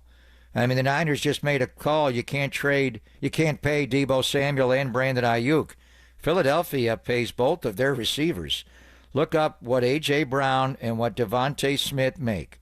And their skill sets just work so perfectly together because Devontae, the Slim Reaper, is just a vertical guy, the complete route runner. A.J. Brown is more like Deebo.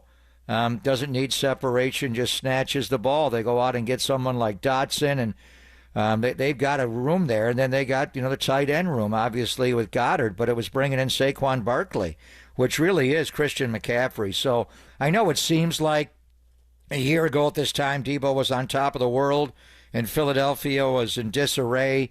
Philadelphia just needed to tighten up their coaching staff and getting Kellen Moore on offense and Lord Fangio on defense and allowing those young guys and not just the guys that they already drafted. They hit 2 major defensive backs that just unbelievable. Quinyon Mitchell was that good. Cooper DeJean, what a player he has turned out to be. Last year at the Combine, DeJean didn't even work out.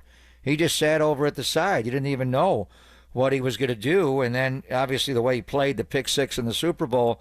So I think looking at Philadelphia, they did it with a coaching change. The Niners are going to do it as well by bringing in Robert Saleh to tweak the defense. So, that one caller that said the Niners are 3 to 5 years away, it's like, whoa. Now, Philadelphia is the model of where you can bounce right back, but they were 10-1 last year. They did go to the playoffs. Let's not trip on what the facts are.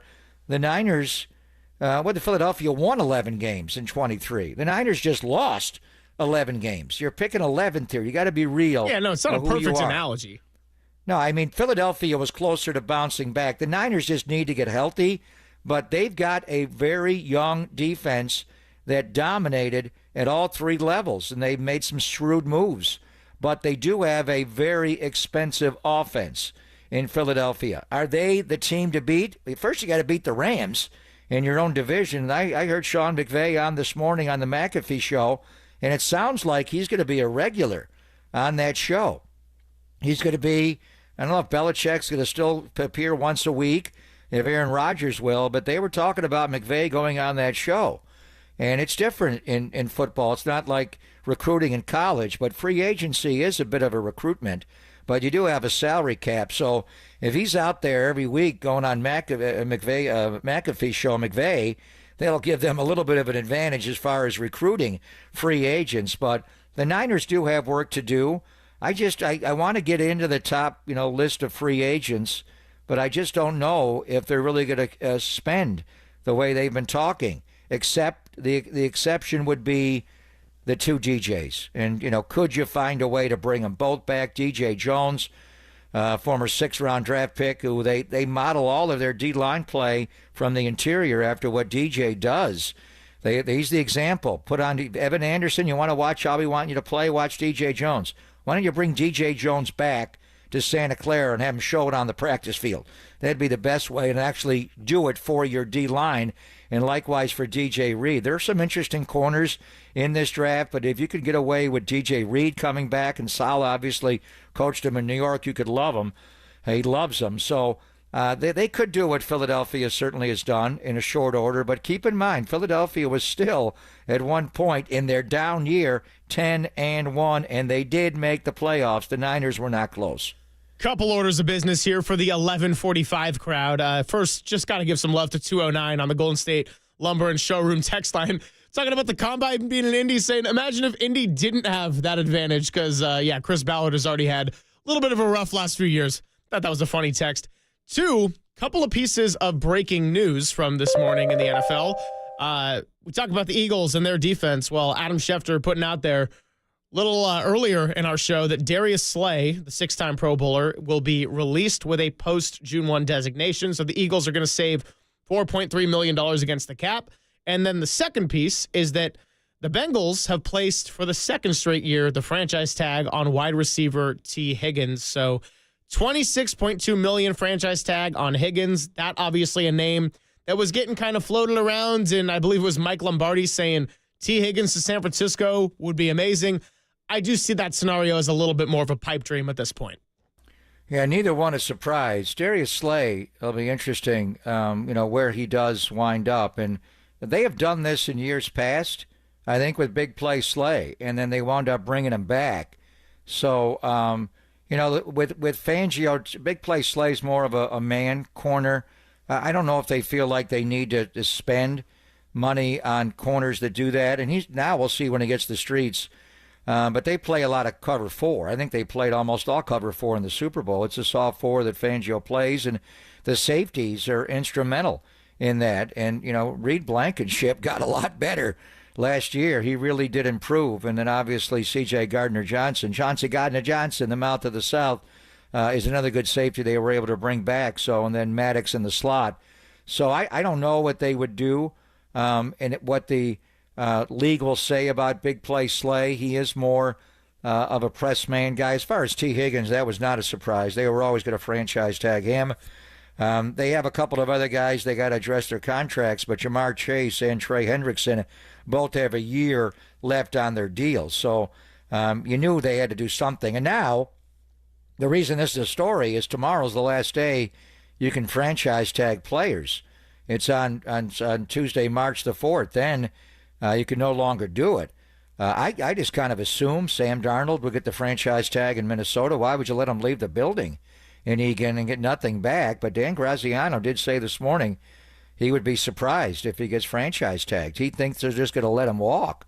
And then, have J.J. McCarthy to save a lot of money, take over as a quarterback, which I could see them doing. But if you're Kwesi Adolfo-Mensah, why wouldn't you tag Sam and then trade Sam Darnold the way the Kansas City Chiefs did with their great corner, L'Jarius Sneed? Well, we're going to keep this conversation moving here because it is time to go and pay some bills. Talk a little Warriors around 12:15. Get into that tough loss in Philadelphia and a big opportunity. But with a win in Charlotte tonight, they can still jump up to the number 6 seed for the time being and pass the LA Clippers. And oh my, the Los Angeles Lakers are number 2 in the West. Could we be looking at a 2-7 matchup? I don't know. Time to start thinking about it. That would be Adam Silver's dream for an NBA playoffs. A little more football. And once again, phone lines are open. We want to hear from you. 415-808-5627. Thoughts on the Deebo trade, thoughts on the 49ers season, and where do they go from here to have the right kind of bounce back? Trenches, what do you think of the wide receiver room? What do you think of Papa and Silver? We're open to all of it right here on the Sports Leader.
Papa and Silver now continues live from the KNBR Casino Matrix Progressive Jackpot Studios. Casino Matrix. Progressive jackpots are here. Where are you? Just drop in. Please play responsibly. 1-800-GAMBLER.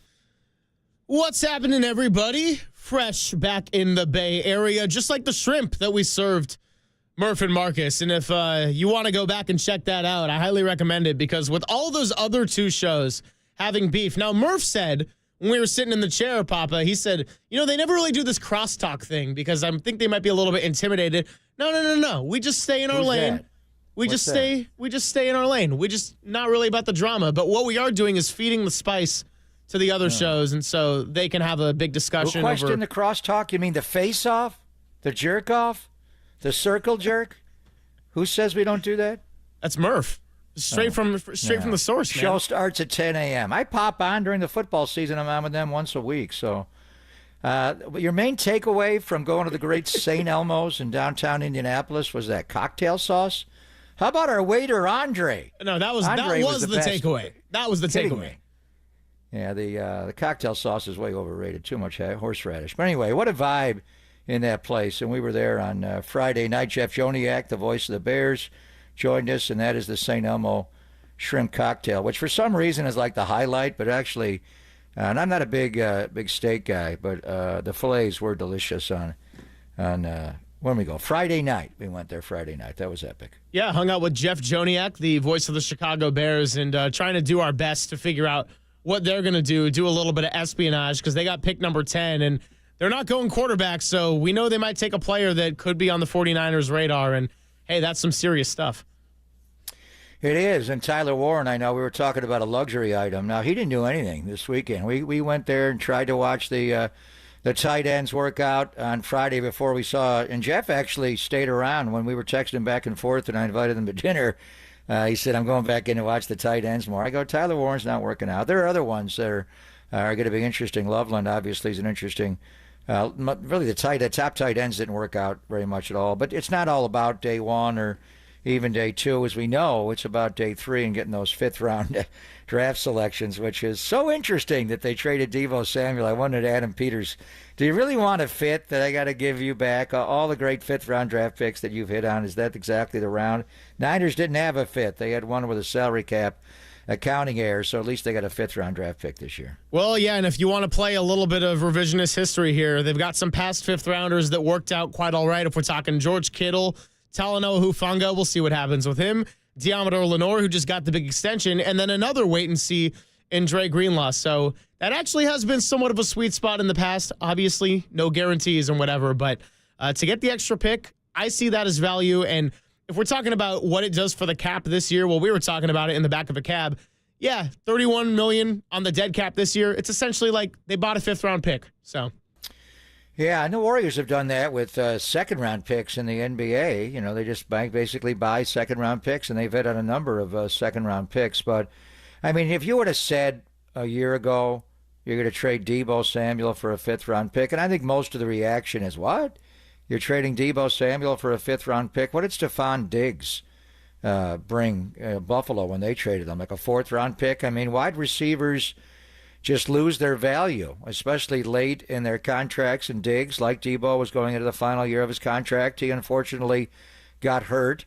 I did wonder about Houston and D'Amico, being in play to get Deebo. I do wonder. Adam Peters ultimately got him in Washington. Who else made an offer? I mean, right now, Washington played in the NFC Championship game, and I know they went from picking second overall to the second team in the conference in 1 year's time. Talking about what Philadelphia was able to do, what Washington was able to do in 1 year. Are they going to be able to sustain that? They got a lot of free agents they've got to sign. They only have half a football team right now. They got so many guys that are available. How many will get poached off their roster, including Zach Ertz is a free agent. They got to bring him back. They got a lot of wide receivers they got to bring back, Zacchaeus and Brown, and guys that are good blockers that'll make Deebo better. But I do wonder who else offered anything for Debo Samuel, because you have to think Washington's fifth-round pick is not going to be, where it is. It's pick number 148. It's later there. than anybody else is. So, does anybody else make an offer for a 5th-round pick that would have been higher than pick number 148? And then, what do they ultimately do with Deebo? Two other teams that Debo Samuel was interested in were Denver and Houston, but I don't think either one had an offer really put together. And as far as their draft picks, they finished just around similar to Washington. I mean, a little bit better of a draft pick, but not a huge difference for a 5 either. Well, I don't know. If they would have offered a 5th, or Denver's pick would have been better. You would have taken that pick if you're Kyle. So obviously they did not offer it. So, what Deebo wanted is the reality. What did George Payton want to do, and what did Sean Payton want to do, and did DeMeco ever make a play? But, when you look at it, and the Niners probably erred in waiting 1 year too long to trade Debo Samuel. They would have gotten more for Debo Samuel had they traded them this offseason and not wait until Saturday night. But they wanted to take a roll for it and win. Ricky Pearsall had a lot of shoulder injuries, and he was only a rookie. He had a hamstring injury, then a shoulder, going into training camp, and the shoulder is problematic. Hopefully that's stabilized. But he was only a rookie. You really didn't know how he would fit in. You didn't see him a lot in the OTAs. We saw him in the minicamp, the rookie minicamp, right after they drafted him, and he looked like the real deal with sweet feet, but you don't really know. So the timing of it was to ride out 1 more year, but I think most of the reaction is, man, they only got a 5th-round pick, but the other side of it, and they did eat some money, certainly on the cap, but they were able to move the contract. I wonder what teams out there besides ultimately Adam Peters would have made a play to actually take on Deebo and to take on all of his contract and not have the Niners offset that by paying some of it. You're listening to KNBR and KNBR FM San Francisco, the sports leader, a Cumulus media station. And yeah, looking at the last offseason, Papa, you talk about trading Deebo and doing it a year too late, given the year he just had. And I really believe that when you consider a lot of different factors of what made this offseason tough. Now, this is not including Christian McCaffrey and the Achilles tendonitis. It's not including having Dre Greenlaw out for most of the year because he tore his Achilles during the Super Bowl. But when you come so close to lifting a Lombardi and you have a lead in overtime, that's a lot different than if you had lost to the Lions or the Packers in an upset fashion. I think when you're so close, you're right there, and any of 10 to 12 plays could have gone differently. You're lifting a Lombardi and you have the first Super Bowl in the century. It's hard to justify trading your players or moving on possibly a year too early because you were right there. So if we're talking about Brandon Ayuk and how deep that negotiation and the holdout will hold in really at training camp, how deep that went into the offseason, if the 49ers either win the Super Bowl or they get bounced earlier, it might not be that level of desperation. Same goes with Debo Samuel and what you decide to do with him. And on top of that, he showed up in great shape. He had an incredible camp, and it was thinking, all right, it's ready to go. Then you saw everything just kind of crumble between how the holdouts kind of created a setback. Ayuk was not himself. And then when he had, he had 5-6 good quarters of football this year, including a couple in Kansas City game. And then he gets knocked out for the year with a knee injury. And now you got to come back from that. So they got a longer offseason, but I think that if we look back at making it all the way to February and being inches within a Super Bowl, that really impacted how they went about a lot of negotiations last year. And I think we could see a different path this year in terms of the outcome. Obviously, Brock Purdy, the big headliner on his contract, but I don't think it's going to be necessarily a repeat and trading guys too early. And I think they made the right move to trade Deebo. So that's all to say, very different set of the offseason and start than when you're looking at what it was last year. Well, they made some alterations last year. They released Eric Armstead. I mean, that was a big, and I know Eric fought. Eric had really physical problems. He worked like hell to be able to come back. He went to all spots on the globe, a lot like Christian McCaffrey did to get healthy, and he paid a lot of his own money. And there was a point where I didn't think Eric Armstead was going to be able to come back. He actually came back, and he played well. I believe he sacked Patrick Mahomes in Super Bowl 58. Cleveland Ferrell did not come back, and that was an underrated knee injury in that Rams game, the Week 18 game, the 17th game of the year. Would have been nice to have him, and you wound up plugging in Chase Young. I mean, the bottom line is they put a Band-Aid on that front for a long time, bringing in Chase Young and Randy Gregory and Sebastian Joseph Day, and John made a bunch of trades. In October of 23, he made one early in October to get Randy Gregory. And these were all, as far as giving up draft picks and player costs, they were worth flyers. These were higher picks and productive players earlier, and they had their moments here. Randy Gregory didn't fit as well, and Chase, struggled.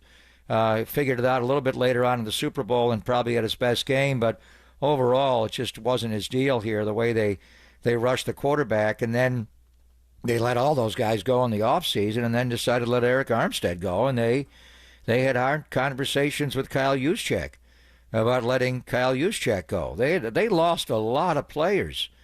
The whole tight end room left and went to Atlanta. They lost Charlie Warner and Ross Dwelly. The guys that competed in Super Bowl 58, it's just inevitable. You're even if you win the Super Bowl, you lose the Super Bowl, or don't win a single game, you're going to have profound roster change. Look at Washington and they've got like 28 players on their team. The rest of them are free agents. What is Adam Peters going to do with all those guys? So, but the Niners made dramatic changes last offseason, starting with Eric Armstead. To let Eric Armstead predated any of these people. Before John and Kyle was here, Eric Armstead was here.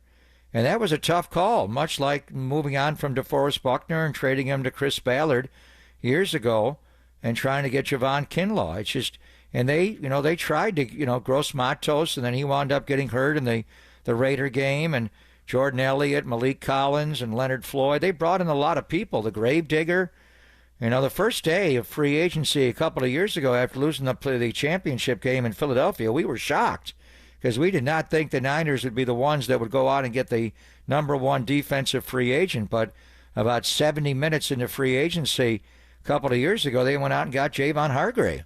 Javon Hargrave tearing that bicep was a huge loss to the D-line. People just didn't realize what that meant. Mainly rushing the quarterback. He's not a great run player, and I do wonder what his market will be in a week from today. But they've already made these alterations. They do it all the time. But last offseason, starting with Armstead, and then going out and trying to do it in more bulk than one big play, I do wonder where they're at. And I know they got to get younger. They got to get cheaper. Is there any way in hell? I mean, my wish list, and I think it's what they're thinking about, but I don't really know. I just know how much Robert Saleh loves DJ Jones. And obviously, he brought DJ Reed to New York after his layover in Seattle. As far as rebuilding this defense, I don't think they're going to be able to go out and, sign the number one guy or make a trade to get Myles Garrett. Doesn't seem like that's in the offing right now. But could they figure out a way, with these financial constraints, to bring the DJs back? DJ Jones, DJ Reed. If you wanted one or the other, I would prefer DJ Jones in the interior, but DJ Reed would fit as well. I mean, is there any chance you could try to play another hit with one of the DJs or get both DJs back here? Well, I mean, they've been poking around on veterans as well. It's not just all the youngsters at the Combine that we went out and watched, and they tried to get Jonathan Allen in that deal with Debo Samuel in a very similar contract situation, and Washington ended up taking on all $17 million of Debo's salary for next year, and Jonathan Allen still could be traded elsewhere, but a deal with the 49ers in that particular trade was not able to get done.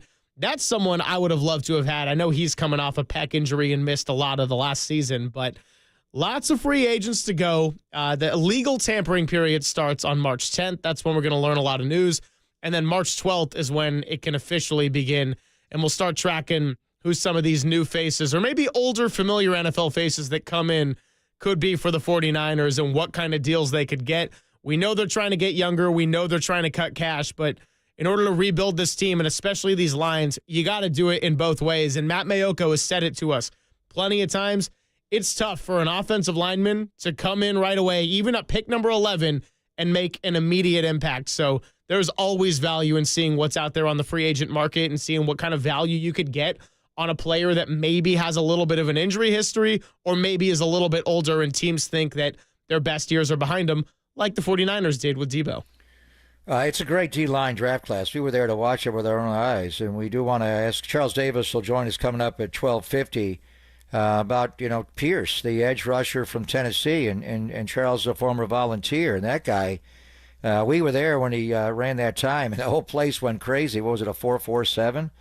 I mean, really impressive after he ran a 4.50. And he's got long arms. He looks like the freakazoid. Javon Curse for the great spin move. So there are a lot of guys that could be there, but I think you want both. You got to rebuild this defensive line in bulk. You got to draft guys, and you got to poke around. And certainly DJ Jones would be the model because that's the guy. But we're going to ask Bram Weinstein, the voice of the Washington Commanders, about Jonathan Allen. And your dad came on with us last week on Friday and flat out called this trade. He said Debo Samuel to Washington, and they may be able to make a player-for-player trade. And it would be, he said, what if they traded Deebo for Jonathan Allen? And we thought, whoa, that would be interesting. You don't normally see player-for-player trades in the NFL. It does happen. They did want Jonathan Allen. But that's not going to help your salary cap situation and moving Deebo's salary off. Jonathan Allen coming back the other way is even more. But Washington's in the same situation with Jonathan Allen. The Niners were with Deebo. They have granted permission to Allen and his agent to make a trade. And this guy, we didn't play Washington this year. No, we played him like, 2 or 3 years in a row. We've seen Daron Payne and Jonathan Allen year after year after year. The Alabama boys, they drafted back-to-back those two award daddies inside. They are great players. Now, he did come back. He had some injuries last year, as I mentioned, a partially torn left pec. He did come back and play in the playoffs. Where's he at? And you didn't get him this past weekend, but it is known that the Niners are trying to acquire Jonathan Allen. I've had many conversations with Kyle Shanahan about him and Daron Payne. They're not going to move Payne. Allen's in a contract year, so it didn't go down with this trade the way it happened. It was just Deebo for a 5th-round draft pick. I wonder what it would have been. Deebo for Allen straight, or would there have been more bodies involved and more picks, and how complicated would you get it? But even though the Niners did not acquire him on Saturday, there are a lot of days between now and the start of the season next year. Is there a way they could make a run at Jonathan Allen? I would love to see them make a run at Jonathan Allen, and I wish it could have happened in the player-for-player trade, but the prospect of Allen coming to San Francisco is not over and done with. He's Greg Papa. I'm Greg Silver. We'll talk a little bit of Warriors basketball on the other side. Tough loss and a tough opportunity dropped in Philadelphia against a team that they had not won a game since a different Philadelphia team had won the Super Bowl. February 4th was their last win prior to Saturday, and the Warriors paid the price for it. So we'll get into that. Charles Davis joining us at 12:50, and then Bram Weinstein from the Washington Commanders Radio Network at 1:30. And then we'll hand it off to Dirty Work with a little bit of spice. Stay tuned for that. Pop and Silver on the Sports Leader.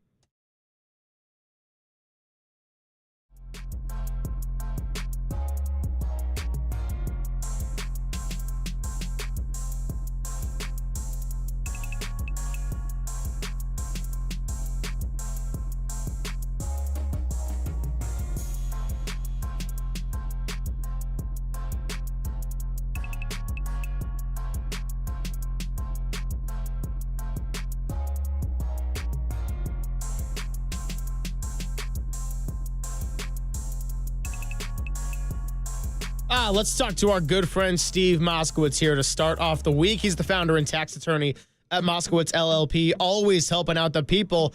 And today, Steve, it is that time of the year. We're going to get into some March Madness. That's right. But March Madness for us isn't college basketball. It's people that are mad about their taxes, and March is when it really starts. And the reason they're mad is to say, hey, how could I possibly owe so much? And these giant corporations make billions and they don't pay taxes. How do they do that? And the answer is they have a bunch of experts working on their taxes, taking every benefit. That's what we want to do for you. Don't get mad about your taxes. And if you're a small corporation, your return's due in a couple of weeks, March 15th. So the bottom line is, although you can go on extension, remember, we're here to help you. We want to take care of you. We want to make sure that you pay the absolute rock bottom bare legal minimum. Don't get mad about your taxes. Give us a call. Let us show you what we can do for you. The only thing you have to do is call up and say, hey, Steve, tell me about giving me the best possible tax return that I can have. Want to turn some March Madness into March Gladness? You can give Steve a call now at 1-888-TAX-DEAL. That's 1-888-TAXDEAL. Or go to MoskowitzLLP.com.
Now, from the O'Donnell Financial Group Sports Desk. Learn more at ODFIGroup.com. O'Donnell Financial Group, because planning is a process, not a product.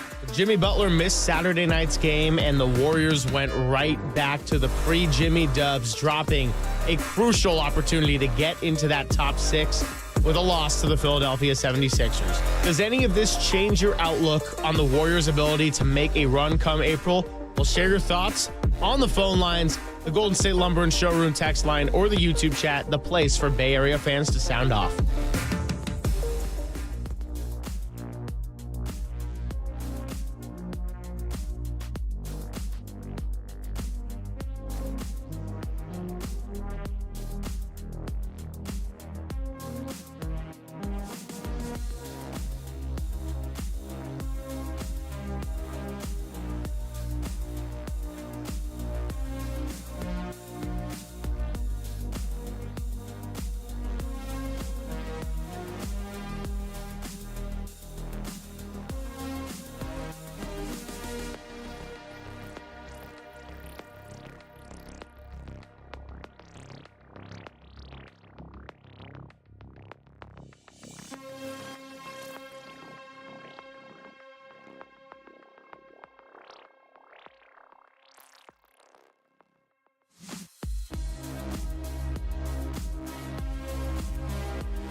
And now it's time for the Protect Your Assets Business and Technology Report with me, David Hollander.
back to Greg Papa and Greg Silver on KNBR, the sports leader. Curry sneaking down court, and Curry with the dunk. Take a picture. Steph even pointed at the bench with a little smile on his face as Curry with the slam has 29 points. First Steph Curry dunk in 6 years. Unfortunately, that would be much more of a highlight than the end result in this one. Quentin Grimes goes for a career-high 44 points. The Warriors lose to the Philadelphia 76ers in what I jokingly referred to as the Paul George revenge game, 126-119. Thanks for hanging out, Papa and Silver. Charles Davis coming up at 12:50. Bram Weinstein at 1:30. Pardon me. Time to get into some basketball talk. And we watched the first half of this game together in Indy, Papa. And it was back to the pre-Jimmy Warriors, although I don't even like to call it that because it was the pre-Jimmy Warriors sans Andrew Wiggins or Dennis Schroeder or Lindy Waters or Kyle Anderson or anyone who could have maybe helped you out a little bit. Bottom line is, rough first half all around. Steph Curry did his thing. Gary Payton II had a really nice game. And outside of that, it was just kind of a struggle. They tied the game a couple times in the fourth quarter, but never could get over the hump. And Philly wins their first game since February 4th. Yeah, we watched it from downtown Indianapolis, Tom's Watch Bar, which is directly across the street from St. Elmo's with the fire, St. Elmo's Fire, that you're having all the shows sample. And I do remember years ago when I was there, the bar across the street from St. Elmo's was a place called Sneakers. I actually watched the Washington and Denver, the Doug Williams Super Bowl there with George Karl. We were there on a road trip many, many years ago, and it was called Sneakers. It was a great sports bar, very dark, and everybody signed. Anybody who came into Indianapolis, including Michael Jordan, would sign. And I remember Chris Mullin was there. Before the 92 Dream Team, there was the 84 Dream Team that Bob Knight coached. So, and being in the state of Indiana, not far from Bloomington, they did some workouts in Indianapolis. And Mully, and this was a young Mully, went in and signed on the walls with that 84 team. If the beer is cold, we will win the gold. They've torn all that down now, and it's Tom's Watch Bar.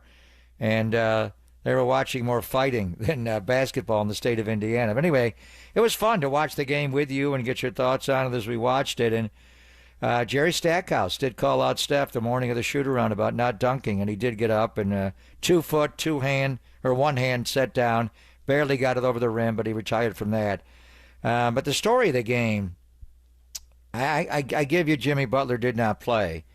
But really, all we ever talked about before Jimmy Butler came into our world about a month ago was the Warriors need to improve by getting a stretch 5 and a shot blocking 5. And we were back in Indiana, and I actually went back to my, I wasn't when I was there, it was Market Square Arena, but whatever the field house is called, it was open on Sunday, the field house where the Pacers play, and they do have a sports bar right next door to the big entrance called Boom Baby Sports Bar with my great guy Bob Leonard, who we lost recently, my partner on Pacers. Anyway, and a Hall of Fame coach and an ABA champion.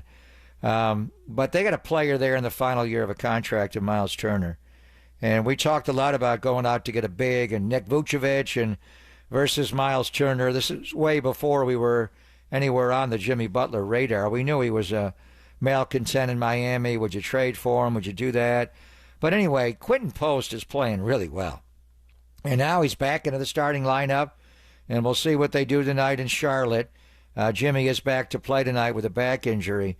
But Quentin Post has solved your stretch 5. I mean, the guy put up 9 threes in this game. He is just a natural. The guy's not afraid. And he will get in there, and he will make some plays defensively. The first stop of the road trip, he came up with a big block shot against Orlando, even the game that Steph went for 56. But my main takeaway in this game, obviously they could not stop the ball. I mean, Quentin Grimes, who was this buster? Going for 44, 18 of 24 floors, 6 of 9 on the 3-ball. Steph had a hard time covering him. Nobody could. But the lack of a rim protector, a pure shot blocker, And again, he's playing better than we ever thought, rapidly, quitting post, and he does make some plays in the low post, but he's not a shot blocker. Draymond is. And there was 1 2-on-1, 3-on-1. Draymond is so good with the principle of verticality, going straight up and blocking shots, even when it looks like somebody's going to set down right over his head on the rim. But it was one thing to get beat off the dribble, and it's obvious that they get beat off the dribble over and over and over again. And Tyrese Maxey wasn't even looking to score in this game. He had a bad hand. There were a lot of isolation moments where I thought he's just going to take it off the dribble. He didn't do it. But Grimes did. Kelly Oubre Jr. did. Paul George made some tough fades late in the game. He didn't have a big game, but he had a timely big bucket game down the stretch when it was tied. But the one thing they did not get, Greg, is a shot blocker. They do not have a rim protector.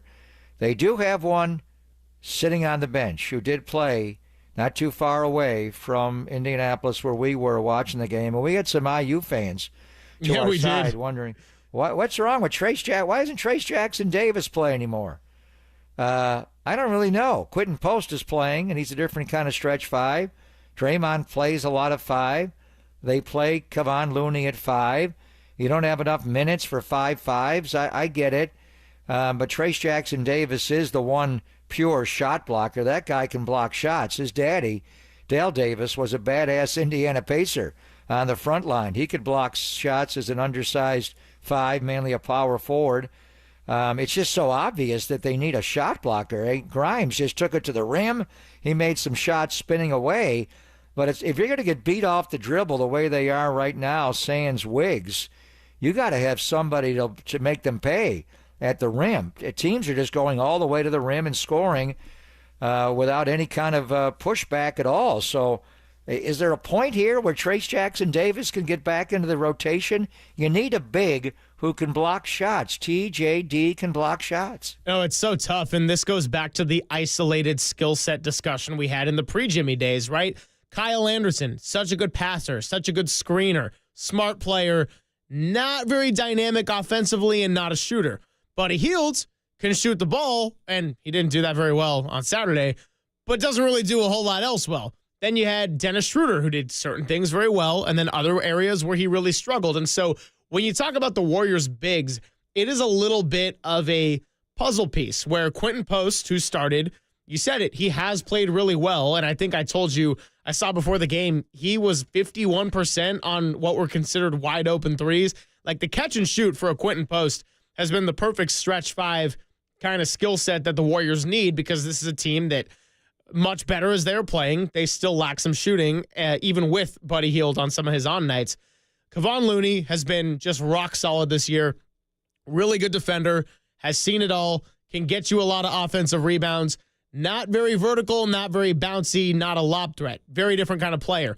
So that leaves Trace Jackson Davis, who's not going to shoot, and he's not going to space the floor very well. And typically, when it's TJD and Kuminga on the floor, they don't go very well together. That said, other than Kuminga, he is your primary lob threat. I guess you could throw GP2 in there with how bouncy he is. But Trace Jackson Davis offensively is a lob threat. Defensively, really your only true shot blocker that you have. And we didn't see it available in Philly. I'm surprised he didn't end up getting into the game in the second half. I thought the Warriors did make some decent adjustments there in half number 2. But the bottom line is, Papa, they never had things going when Steph was off the floor. Minus 19 in the non-Curry minutes, and that obviously had not been the case in the Jimmy Butler time, and why they were able to stack so many wins, not lose leads, and even get their veterans some rest. I mean, Steph had 29 points and 13 assists. I'm not going to pick on him, but he did not guard well in this game. He was on Grimes initially, and it wasn't just him. Draymond had a hard time. Legs pointed it out during the game, Tim Legler. The Warriors, it took them forever to figure out Quentin Grimes may go for 100 on you if you don't rotate. He's not that guy, but he was on Saturday night. They let him get to 44 points, and they clamped down on him later. You know, he had, 41, like going to the fourth. He was just, but Steph allowed him to get going a little bit. It's hard to ask Steph, as much as he's shooting and dribbling and moving the ball, to expend that kind of energy defensively, but there wasn't really a mindset to stop Grimes at any point. Then Kelly Oubre Jr. is getting by you. But as far as Trace Jackson Davis, he is so far out of the rotation right now. I mean, you're playing just about everybody else. And I understand without Jimmy Butler, Kevin Knox deserves a run, and that guy's an interesting player. He is really athletic. He does fit in and he makes plays. He just seems like he's been here. With Jimmy back, we'll see what his role is. But you go into a game thinking you got a starting five, and then you got to play GP2 and Buddy and Kavan, and Guy Santos plays with energy. He scored, but again, he had a hard time keeping Grimes out of the paint. Grimes was going by everybody, and there was no one there. If you're going to get beat off the dribble and he breaks the paint, make him kick the ball out to somebody else. Just don't let him go in and lay it in. They had nobody, so there was no mindset to play Trace Jackson Davis. Is it just simply it's a numbers game? And you got Post, you got Draymond, you got Kavan. Those are your 3 minutes you're going to play at 5 and divvy it up. How often can you play? They each get 16 minutes. I mean, Post is playing 25 minutes a game now. So you've only got 23 minutes left. Looney played 11, so that means Draymond's only playing 12 at 5. So if you do it that way, it's hard to get Trace Jackson Davis on the floor. I don't know if it's something that he's done and he's not progressed or if he's regressed. A little like Moses Moody, where Moses couldn't get on the floor. Now you can't take him off the floor, but it's just so obvious. With post game, you don't need Vucevic's pick and pop 5, that shooting 3-point shooting 5 as much. He's giving you that and more. But you don't have the Miles Turner shot blocking element, the rim protection that Bogut gave you. So is there a point where Trace Jackson Davis, just out of necessity, will get back into the rotation? Or, do you play him over Kavan? And I'm not saying that, but I would like to see him on the floor some, especially when you're getting beat off the dribble and they're just taking all the way to the cup and scoring on you. And then, of course, minutes are going to get a little bit more crowded coming up soon because Jonathan Kuminga is expected to come back sometime when the team heads back home. So they got to finish out the road trip. They got a back-to-back in these next 2 nights in Charlotte. So obviously Steph will be playing with Dell and Seth there. And they just beat Charlotte and handled them with ease. So possibly an opportunity to just rout them by the third quarter. You get people some rest before you head to Madison Square Garden. Jimmy Butler is probable. They will have to go rest of the road trip without Jonathan Kuminga. But big 3 games coming up. And as you saw with the schedule, you don't want to take any of these for granted. They will move into 6 if they can get a win tonight in Charlotte, with the Lakers having beat the Clippers in their last 2 games. Keep this conversation moving a little bit longer, and then we'll get to Charles Davis going back into some NFL football and draft talk. Papa and Silver, nice little lunch hour here on The Sports Leader.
Dub Nation, filter out the noise and kick it with KNBR on the gram for everything blue and gold. Follow the sports leader on Instagram at KNBR. Post with Green finding him, and Post knocks down the three-pointer. He's made 32 now on the season. Second-round pick by Golden State this past summer. Yeah, Quentin Post, one of the handful of bright spots and a tough loss for the Warriors. They get back to it with not just tonight in Charlotte, but they're going to play the New York Knicks at Madison Square Garden right after that, get a day off, and then finish up the road trip in Brooklyn, who they lost to earlier this year at Chase Center. That was part of the beginning of the end on that 12-3 skid when Dennis Schroeder, who was a net at the time, came in and just tore the Warriors apart. Oh, how much has happened since then. Thanks for hanging out, Papa and Silver. We're going to keep this brief because we got Charles Davis coming up. Talk a little bit of NFL draft, NFL combine takeaways with him. But one more little segment and section here on the Golden State Warriors. And Papa, you mentioned Quentin Post. He went 4 for 9 beyond the arc, 16 points, was a -2. One of the few role players that really contributed. I thought Gary Payton II, Guy Santos, and Quentin Post had a nice support system. Draymond Green, really rough first half, much better second half. But in the end, there was just not enough offense, and they could not stop the interior. Quentin Grimes did everything so darn well except for shoot free throws. 44 points and 2 for 8 from the line. I don't know if I've ever seen a guy do this. He was 18 of 24 from the floor and 2 of 8 from the free throw line. And he was 6 of 9 from the three. So he should have shot his free throws, not at 15 feet, but out to 23-9. I mean, he missed 6 shots from the floor and he missed 6 free throws. And obviously, the very end of the game, the Warriors had a chance to win this game. But Draymond fouled him on a 3. And he thought, and this was Draymond would always, every time Draymond ever committed the foul, he just started yelling, and I didn't do it, and he'd give you the, review of the play. I didn't commit the foul. And after a while, we're losing so many of our challenges here, Draymond. You do foul guys every now and then. You didn't know. But he's been much better at it this year, where they had a very high percentage of giving him, only challenging the ones they believed in. And it's hard. You can't always, take the word of the player. They just don't know. But in this case, he was convinced that Grimes kicked his legs out. Grimes did not kick his legs out at all. He clearly fouled him on the 3. They challenged it, and it may not have been that bad of a deal. It's almost like you're hack-a-shacking him. He can't make a free throw, so let him shoot the 3. What did he make? One of them, I think? So he did go 1 for 3, and then the third one was the loose ball rebound in which the Warriors might have wanted that challenge back. Well, there you go. That's the one that was all, debatable whether they didn't have a challenge there, and there was the one that went off Paul George and the one later that went off Guy Santos and went back and forth. My head was getting dizzy. I mean, some of these you just can't tell. You have to move on, and it does slow down the pace of the game. Draymond, look at his line. He missed a lot of layups early in the game. They scored 119 points in this game. They lost because they allowed Philadelphia to score 126 points. They shot 53% from the floor, the Sixers. They were 58% on threes, 19 of 33. They could not stop dribble penetration. They could not guard the rim. That is a terrible defensive recipe. If you're getting beat off the dribble and the guy with the ball goes all the way in and lays it in, you're going to lose. So they've got to play better defensively. We talked about the rim protection and Trace Jackson Davis. I thought the interesting thing was this is the first game Jimmy Butler's been a Warrior and did not play in the game. So, and he sat right there, right off the baseline. And whenever Steph Curry would come out of the game, and Steph has to rest, so he was out for 11 and a half minutes in the game, played 36-27, they sat right next to each other. And there was a running dialogue there. It's like you and I watching the game together from Tom's Watch Bar. We don't get to watch Warrior basketball together that often.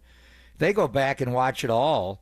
But it was just interesting. I would have liked to have heard, they used to mic the sideline, and they're not going to do that, but the conversation that was going on between Jimmy Butler and Steph Curry, just watching, and it's one thing to go back and watch the tape later, and they do it together individually and as a group, but to actually watch the live action and to see the way guys are playing and the nodding of the head and the acknowledging. And Jimmy's a smart player. I mean, he's not physically a dominant player, but he's just so smart and where he knows where to be. That to me was the interesting thing when Jimmy didn't play at all in the game, just to have him next to Steph and then sitting next to Draymond.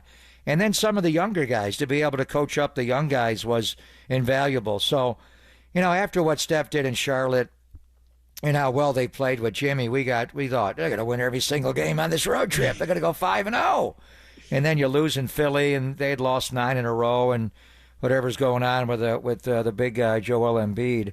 I thought, Andre Drummond's going to run that big guy, and he wound up being a problem on the glass. Not just the 9 defensive rebound, but he had 5 offensive rebounds. He's tipping balls in, and he was serviceable. They didn't make him pay. I thought, just run the pick and roll with Steph and quit and post. How is he going to get out there? But in any event, it was you lose. It happens in the NBA. You didn't have Jimmy Butler. Now, bounce back tonight. The hard game on the trip is obviously going to be, and Brooklyn will play hard, but you're going to the world's most famous arena.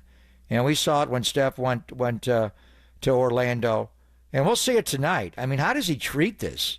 This is going home tonight. This is back to Charlotte.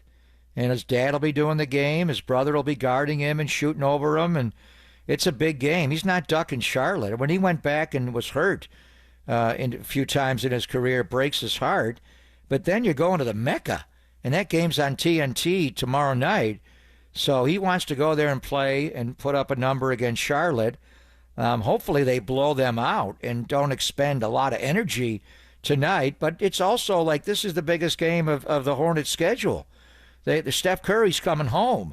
The Warriors got Jimmy Butler. I mean, this is like when Orlando's fans were chanting MVP for Steph. This is the biggest game on their home schedule, the Warriors. So they're going to probably, play their asses off. And is LaMelo playing tonight?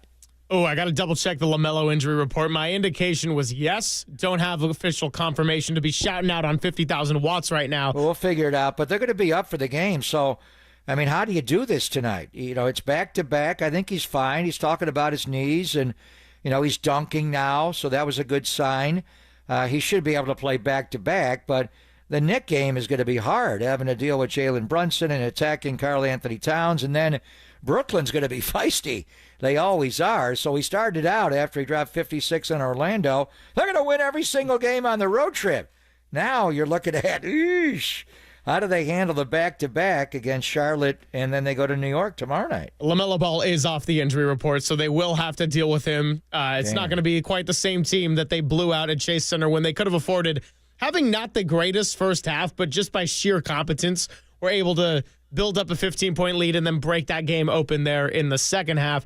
Yeah, big game for Steph Curry, and he loves playing at the Garden. When we talked about the February 27th collection, well, the first one that started it all back in 2013 was the 50 burger at the Madison Square Garden. So that's also where he broke the all-time three-pointers record. Now he's approaching 4,000, which is wild to believe. But bottom line is, Jimmy Butler makes a big difference in a lot of ways, and they're going to likely have him back tonight. Back-to-back games, we should learn a lot more. And if they can take care of business tonight, they will hold on to possession for that number 6 seed. I just want to see it in the standings. I just want to go in the NBA app, do a little scroll, see that number 6, and then the Warriors logo next to it, just for the sake of, I don't know, some sheer bliss, even though obviously the Clippers have a tiebreaker on them. Let's talk to Charles Davis, get back into some football. Then we'll talk to Bram Weinstein at 1:30, and then we'll wrap this up, give some St. Elmo sauce to Dirty Work, and let them do their thing from 2 to 6. It is Pop and Silver for another hour 15 here on the Sports Leader.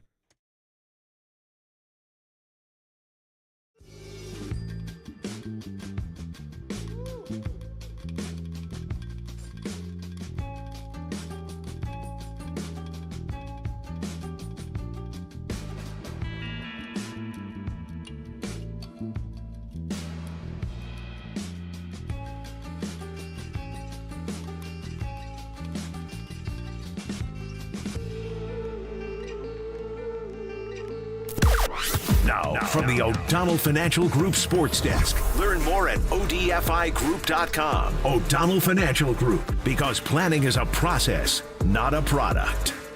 Papa and I are back from the Combine and better than ever. So let's talk about the O-line, the QBs, the wide receivers, the DBs, all the possibilities for the 49ers to use with pick number 11 and beyond. Keep it locked right here on the Sports Leader 10 to 2 as we'll be breaking it down.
Papa and Silver now continues live from the KNBR Casino Matrix Progressive Jackpot Studios. Casino Matrix. Progressive jackpots are here. Where are you? Just drop in. Please play responsibly. 1-800-GAMBLER.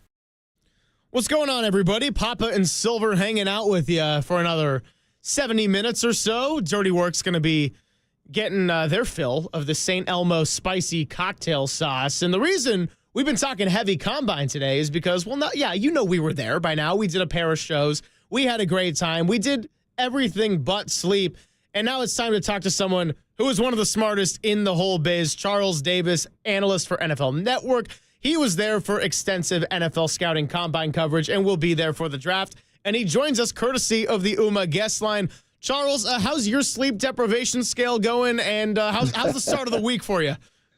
Good to talk with you guys. And look, if you go to the combine and you rank sleep as a priority, either one, you've never gone before and no one's ever talked to you about it, or two, you're in fantasy world, because it's just not going to happen if you're going to do the combine right, because the combine, what people get to see is one thing, right? What's on television.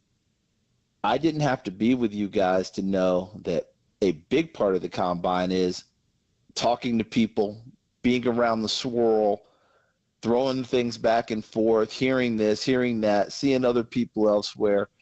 St. Elmo's is like the nerve center when you want to go and sit and have your food, but everyone has their pockets, and you quickly learn what they are. And some of the new franchises are establishing where their pockets are.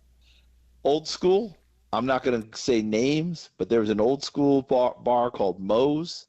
Mm-hmm. And if you wanted to get Coach X, Y, and Z, you went to Moe's. You are, and if you had real stamina, Coach X, somewhere around 3 a.m, you were good to go. I think that this Coach X, he was truly the one who never slept. Like truly, like I would see him the next day when we would come on air. Remember back when we used to do the combine and we do morning sessions? You remember we'd have the morning sessions on TV, 10 o'clock in the morning? And he was sitting there looking good, all put together and the whole thing. And I remember one time I looked at him and I was angry. And I was like, if people only knew. You didn't even you haven't slept in 3 days and you look like you're as fresh as a daisy. And I over there had a little bit of sleep and was just ticked off. So it all depends how it goes. So sleep deprivation is part of it, and if you can't handle it, don't go to Indianapolis. Yeah, I sleep with your dad. And I was scouting you, Charles. This is my first time going to Indianapolis for the combine, and I was there for all of it, and I love it all.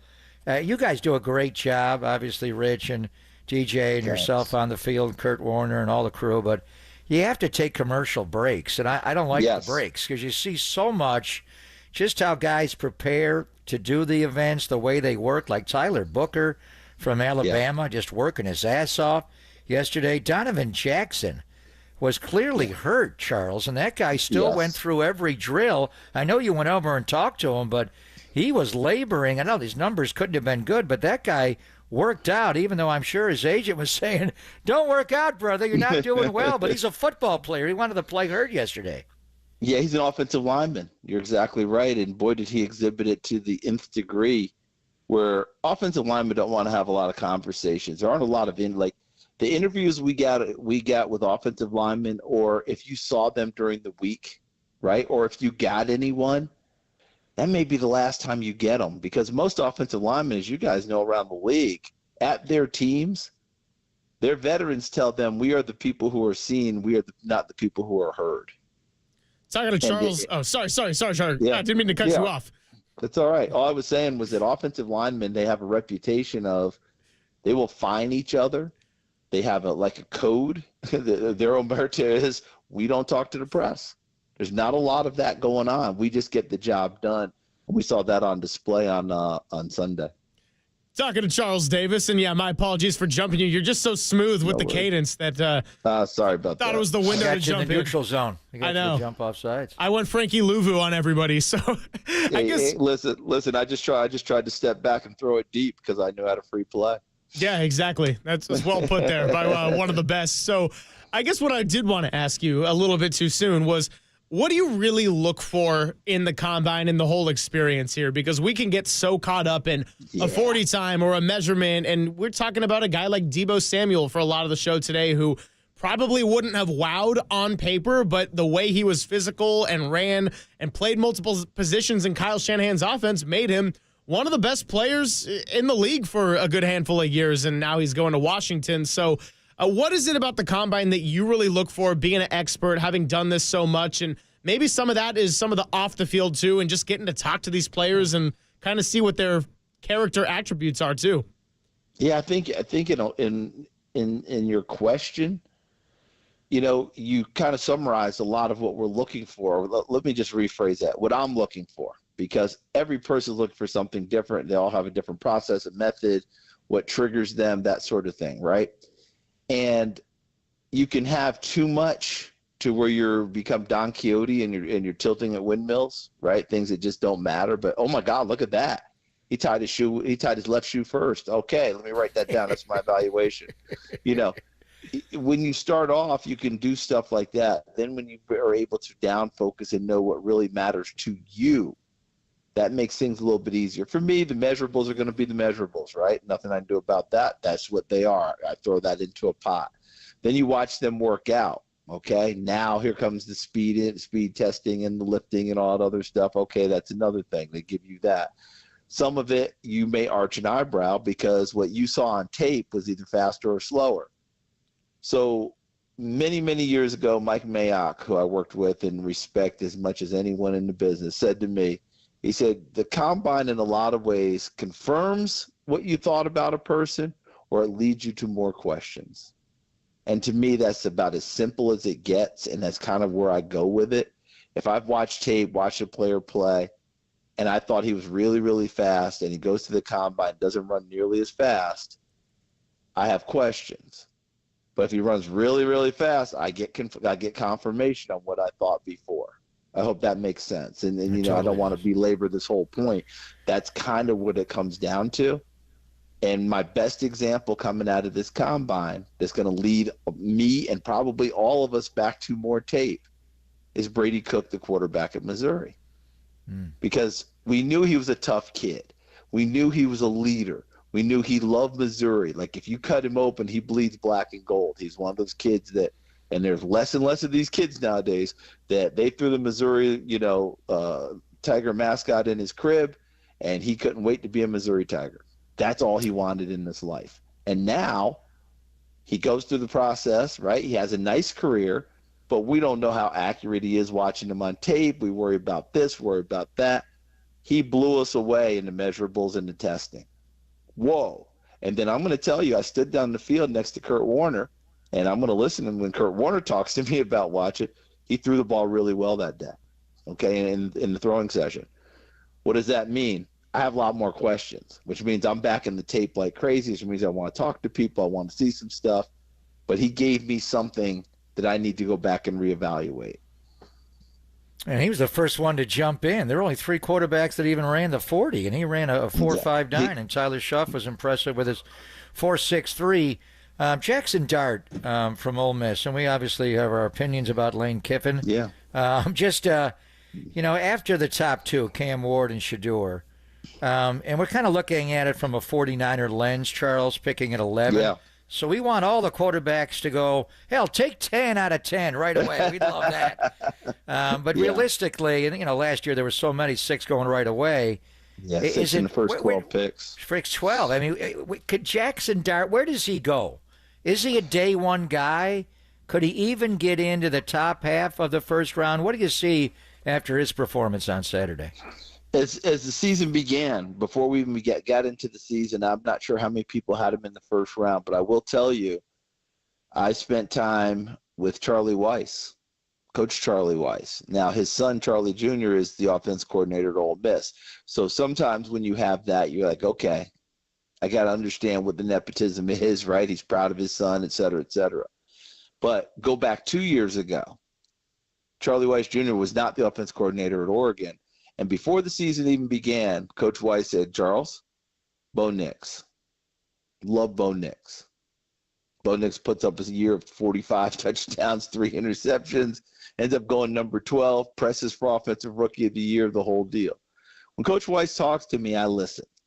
And he told me before last season, Jackson Dart, you better keep an eye on Jackson Dart. This kid can play. He can do this. He can do that and do that. Well, season plays out.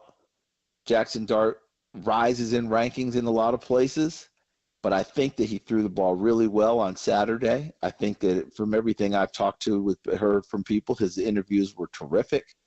This kid loves ball, and, we say it all the time, and we probably say it to the point where it almost sounds trite because most people go, well, how do they not love ball? Well, what we mean is he's willing to do all the things to be ready to play.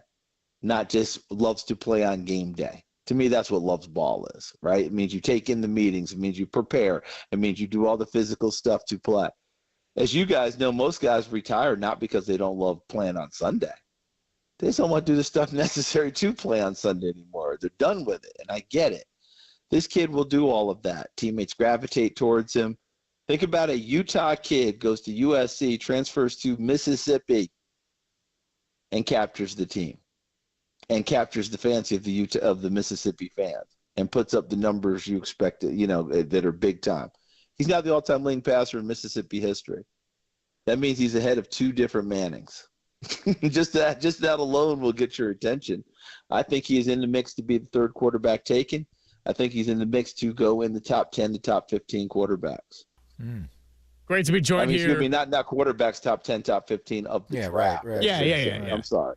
Great to be joined here by Charles Davis, and you're listening to KNBR and KNBR FM, San Francisco, the sports leader, a Cumulus media station. One of the position areas that Papa and I focused on out in Indy, especially with the 49ers' needs and having pick number 11, is the defensive line. They could use an interior lineman and run stopper. They could also use another edge guy to pair alongside Nick Bosa.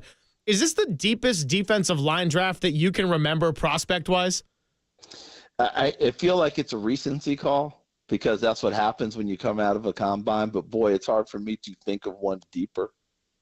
It really is. My colleague Daniel Jeremiah, who I think is just fantastic, right? Daniel's as good as it gets. I think he's best in the business. And I say that, yes, I'm biased because I work with him, but I also think I have good ground to state it. On TV, best one going. He said something, I'm listening during the broadcast, and he said before the thing began, the defensive lineman will probably be the top position taken in the first round. And then by day 2 or 3, we were having another discussion about it. The defensive lineman came up again. And he's like, yeah, they'll be the top guys going. It's just a matter of whether to be more edge rushers or more interior defensive linemen. That's how loaded the D-line is. It's just a matter of what battle is going to happen. Is it Mason Graham from Michigan, the first guy? Is it his running mate, Kenneth Grant? And we just keep going right down the line. I mean, you guys saw it. I mean, the size, the speed, the agility, the quickness, the power, you watching that go. I'm a Tennessee guy, so I'm watching James Pierce off the edge, who we knew about, but he didn't have the numbers that just would blow away a public, right? He had 7.5 sacks this year. That's not going to just get you jumping out of your chair. And then he runs 4.47 and goes through all the drills like it's training tape. So this is what we were seeing. Yes, it's extremely deep, and if you don't get a D lineman early, I don't think you lose as much sleep. There will be good quality D linemen later, but there's certain guys you're going to want to have. Yeah, so many. I mean, maybe 10 go in the first round this year, but we're locked in on that 11th overall pick. We'll see. As far as the old lineman yesterday and Membu, the way he ran at 4.91 with that barrel chest and grunting every 10 yards, I thought he was going to knock you over. I want to ask you about Will Campbell because the short arms, obviously. Yeah. The 40 time was strong. He kept slipping. He fell right down one time, got up, slipped. A lot of the old linemen were slipping a little bit.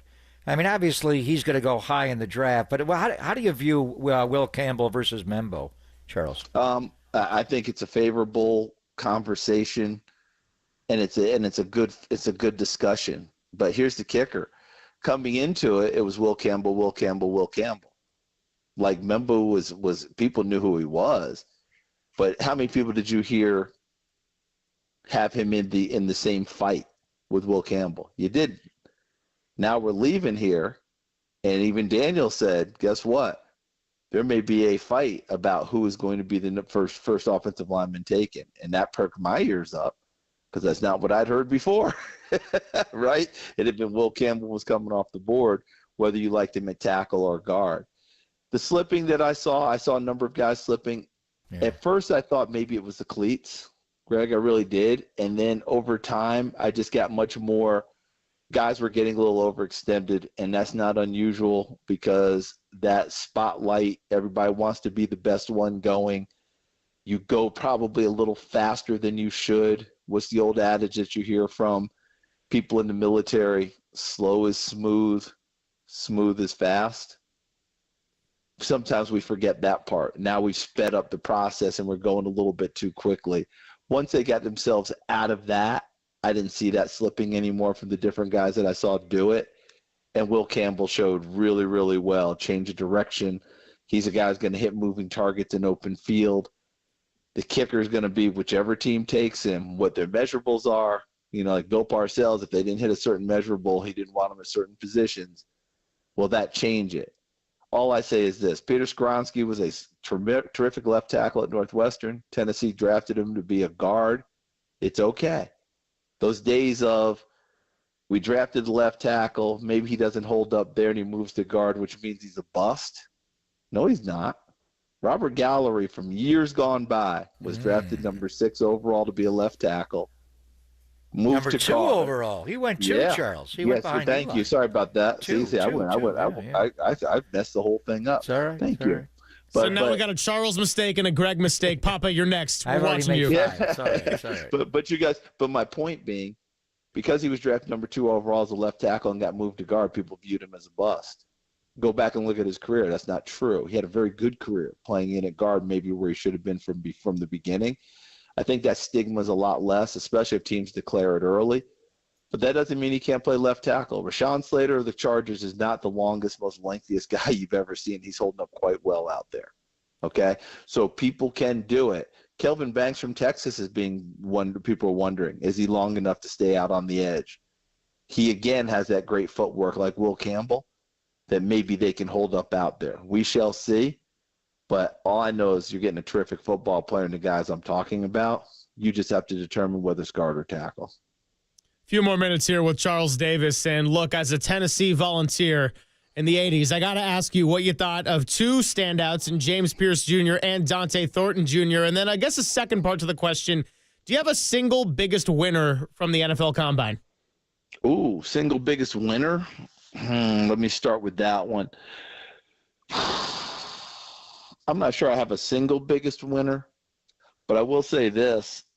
If you are a player who has good production and you come to this combine and really increase what people are wanting to know about you, I'm going to give you one name that I think falls in that category. Bashal Tutin, the running back out of Virginia Tech. 1,000-yard runner at Virginia Tech. But how many people did you even mention his name? Did his name come rolling off anyone's tongue when you were talking? Did it ever even come? Darn tootin' we didn't. No. Okay, right? You darn right. tootin'. Right. He runs 4.32 and goes through drills and looks smooth, looks great. And now you've got the questions again, and then you go back and look, oh, this kid's 1,000-yard runner. Oh, he's a transfer from North Carolina A&T to Virginia Tech. You know, I need to know more about him. So that's how I'm going to answer the guy, the person who won it. I think by acclamation, Nick Emmanwori from South Carolina won the combine. Yeah. He was exceptional. The safety with the size, the speed, the ratio. And I said on air, and I stand by it, he reminds me of a 1980 safety in terms of size. Monstrous, right? Imagine him back then wearing the pads we used to wear in the 80s. You remember how big our pads were? Oh, my goodness, right? But he looks like a Steve Atwater, a David Fulcher, a Tim McDonald, a Ronnie Lott when he swung to safety, just this massive person. Now, the kicker to all that is Atwater's a Hall of Famer, Lott's a Hall of Famer, right? These other guys were Pro Bowl players. I don't think any of them were the athlete this kid is. You know, I mean, maybe Lott, because remember, Lott began his career at corner before swinging back to safety. But this kid was exceptional in doing it, you know. My Tennessee guys already talked about Pierce. Unbelievable workout, the whole deal. Production numbers, not quite the same. But remember, Chop Robinson from Penn State was 4.5 sacks last year. Remember when Odafe Owe came out of Penn State, and he was known as Jason Owe? He had 0 sacks his senior year. He still went in the first round. So sometimes I just get fooled by numbers, or the numbers may not mean what we think they do. So just kind of let that part go. And then Dante Thornton, His second year at Tennessee was better than his first year, which leads me to believe that his best is out in front of him. 6'5", 205. He can roll, as we saw. But again, go back and look at his numbers. They're not huge. Does that mean he can't be a very productive receiver in the league? Not at all. He can be. But he's going to, again, people have to go back to a lot of tape and ask a lot of questions, like what's going on. I will say this, Jalen Hyatt has not helped because of the system he comes out of with that Tennessee system and how we run things. Jalen Hyatt, a second-round pick for the was he second or third with the Giants, and just has not developed yet. Yeah. Here's hoping that it happens this year. With Thornton, he got your attention running, didn't he?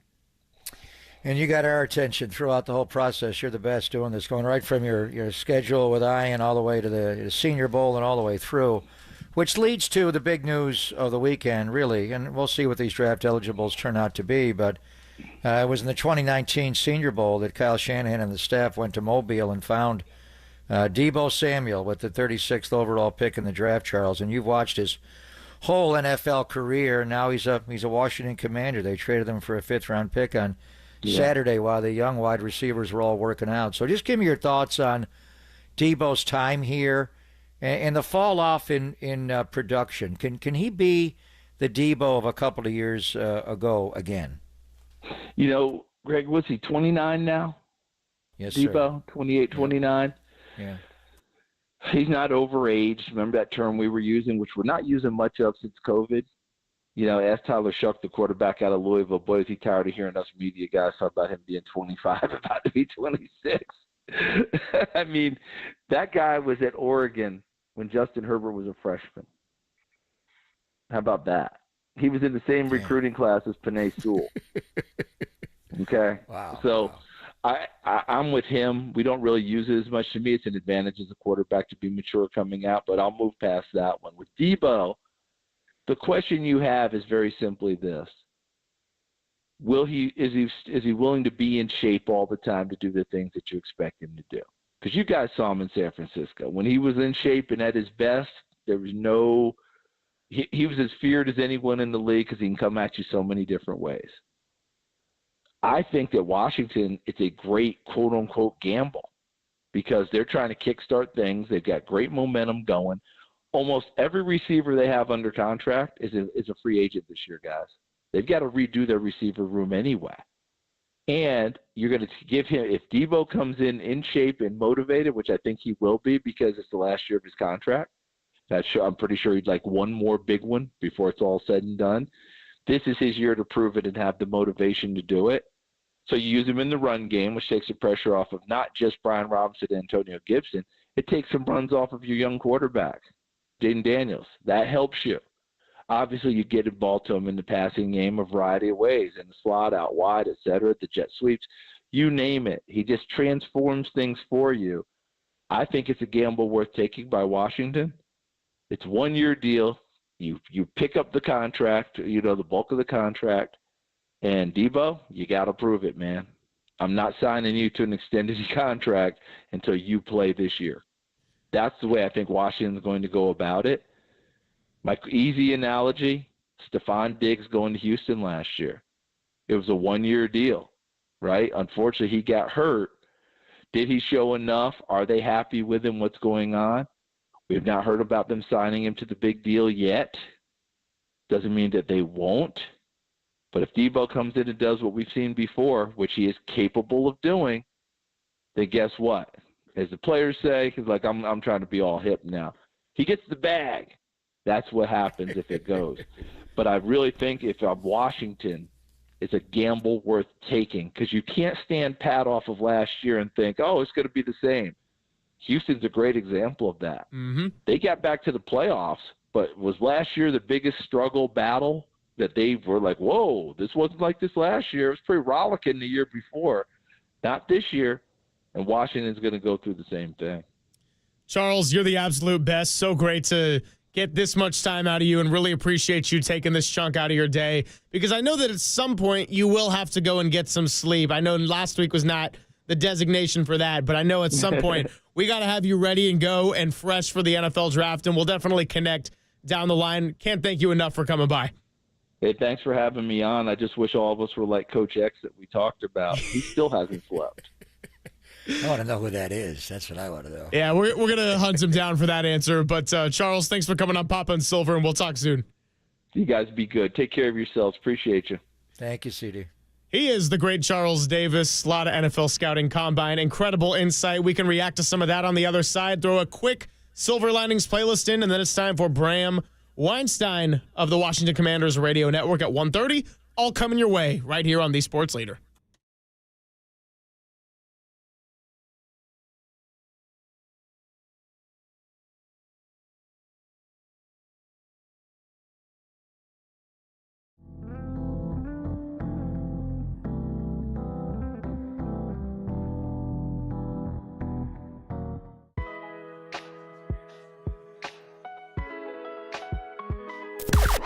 Now, from the O'Donnell Financial Group Sports Desk. Learn more at ODFIGroup.com. O'Donnell Financial Group, because planning is a process, not a product.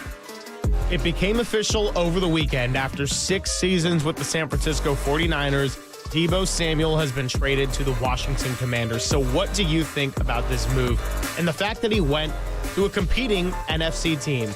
Share your thoughts at 415-808-5627. We'll be around all day.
And now it's time for the Protect Your Assets Business and Technology Report with me, David Hollander.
This is Papa and Silver on KNBR, the sports leader.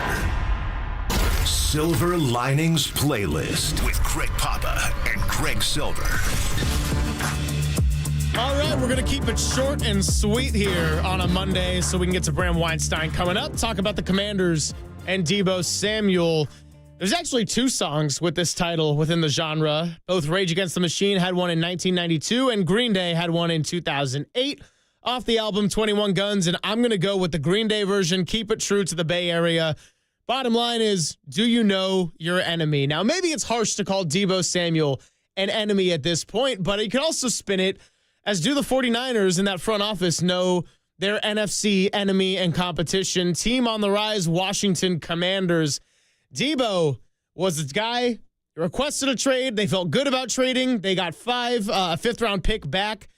But at the same time, Deebo's got a little contract here, and Washington Commanders, you would like to think if the 49ers get back into the postseason, that is one of the teams that's going to be standing in their way. So this is all about knowing your enemy. Is your enemy the other 31 teams in the draft? Is your enemy the other players in the combine that you might not get to? Is Tyler Warren going somewhere else and then going to punish you? Or is your enemy, and I hate to be so harsh about it, but the front desk at the Sheraton downtown who had us sleeping in the lobby, baby? Do the 49ers know their enemy? We'll be finding out. They're frenemies. It's Adam Peters. It's Bob Myers. It's Dan Quinn. They love all those guys. Yeah, I Good know. call. You got to go Green Day if you're going here. Adam Duritz, Cal. We actually met Adam at Tony La Russa's function with Billy Bob Thornton in January. So, yeah, that guy is an insane talent. So when I heard you were going Green Day, I thought maybe with Deebo you're going to go Good Riddance, which would be a little harsh. No, I can't do that. With Deebo. No, Deebo's been an interesting figure.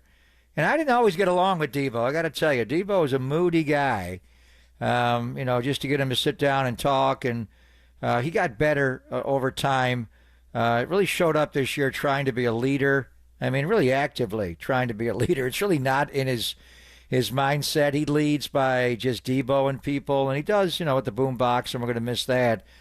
But I do think, as far as your enemy, I mean, it's pro football, so you're trying to beat them all. I mean, the Rams are in your way in the division, and Seattle and Arizona's on the rise. And we didn't think Washington would be there. Everybody looked down on them forever with Daniel Snyder's ownership. And, Kyle worked there. He worked in Washington, and he's, for some degree, that those were his enemies. Those games were personal, giving his dad the game ball after the Lake Landover game, and when they won 9-0 there, and Nick had the sack at the end. But in any event, I think they're frenemies, but they did go to the NFC Championship game. They did have that innocent climb.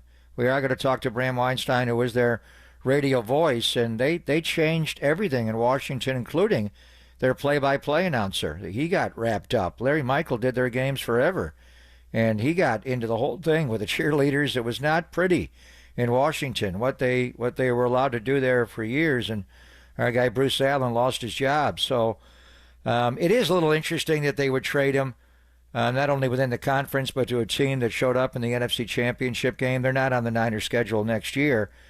But who would have thought this would happen, and what Adam Peters did, going from the second pick in the draft to, in theory, now the second team in the conference. But I also do wonder, Greg, who else, I know what the reporters say, and who else made him an offer for Debo Samuel? If anybody else in the league offered a fifth-round pick, I mean, he could do better than 148. Did anybody else offer anything better? And now how does Washington use Debo Samuel? They got a whole wide receiver room that they're going to have to re-sign that are all good blockers that need to help Debo Samuel out. We'll talk to Bram about, and he had some great calls, this year, the double doink, and he had a lot of great moments along the way. What a year they've had out of nowhere. But now we wonder exactly how Cliff Kingsbury and Dan Quinn and Adam Peters are going to use Tyson Samuel. That is our Silver Linings playlist of the day, Knowing the Enemy, and Debo Samuel. Yes, you put it perfectly, Papa. It's frenemies. Debo had an incredible 6 years. He had 2021, which we will never forget, and what he did almost single-handedly carrying that Niners offense out of a mess all the way to the NFC Championship and what we all think should have been a Super Bowl appearance. But that's for another day. And, now it's Adam Peters, Bob Myers, Jaden Daniels. Boulevard of Broken Dreams could have been. I mean, we thought about winning the Super Bowl. That's the hard thing for Deebo. Drafted here, he lost 2 Super Bowls in the most excruciatingly difficult manner. I mean, he could come back one day, but right now he's thinking he's never going to win a Super Bowl with the San Francisco 49ers. Yeah, and for a lot of the great players on this team, there aren't a huge handful of impact guys that lost both of the Super Bowls, and Debo Samuel is on that list. So definitely one of the faces of this era of 49ers football. It was time to move on. And now, if the Washington Commanders and San Francisco 49ers face off next season in the postseason, he will be the enemy. Do the 49ers know it? Let's talk about not necessarily our enemy, because he's going to be our closing guest of the day, but play-by-play voice for the Washington Commanders radio network, Bram Weinstein, joins us next right here on The Sports Leader.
Papa and Silver now continues live from the KNBR Casino Matrix Progressive Jackpot Studios. Casino Matrix. Progressive jackpots are here. Where are you? Just drop in. Please play responsibly. 1-800-GAMBLER. Bears of 8 deep. 4 with the goal line. They bring 3. Daniels backing up. He's just going to have to let one fly. Goes to the right side. Steps away from the defenders. Gives himself some time. Now steps up, fires. Heads towards the end zone. It is...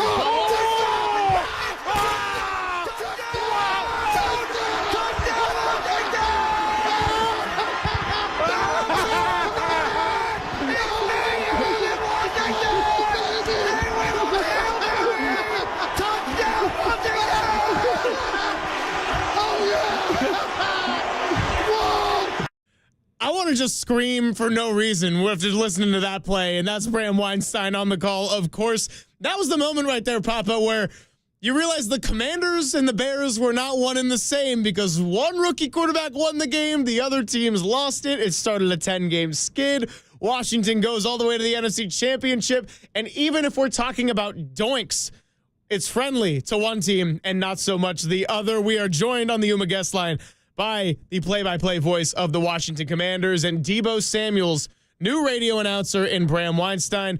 Thanks for your time. How's it going on a Monday? Hey, guys. How are you?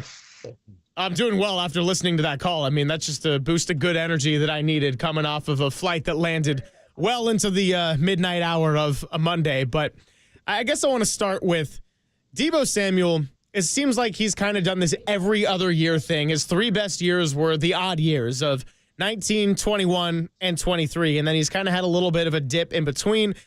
Now, Washington's taken on all that salary, and this is an opportunity to prove himself and see if he can get an extension, but just initial reaction to the trade and how you see him fitting within the offense. I mean, Jaden Daniels and Cliff Kingsbury didn't really have a player like him, so just your first impression of the news that broke this weekend.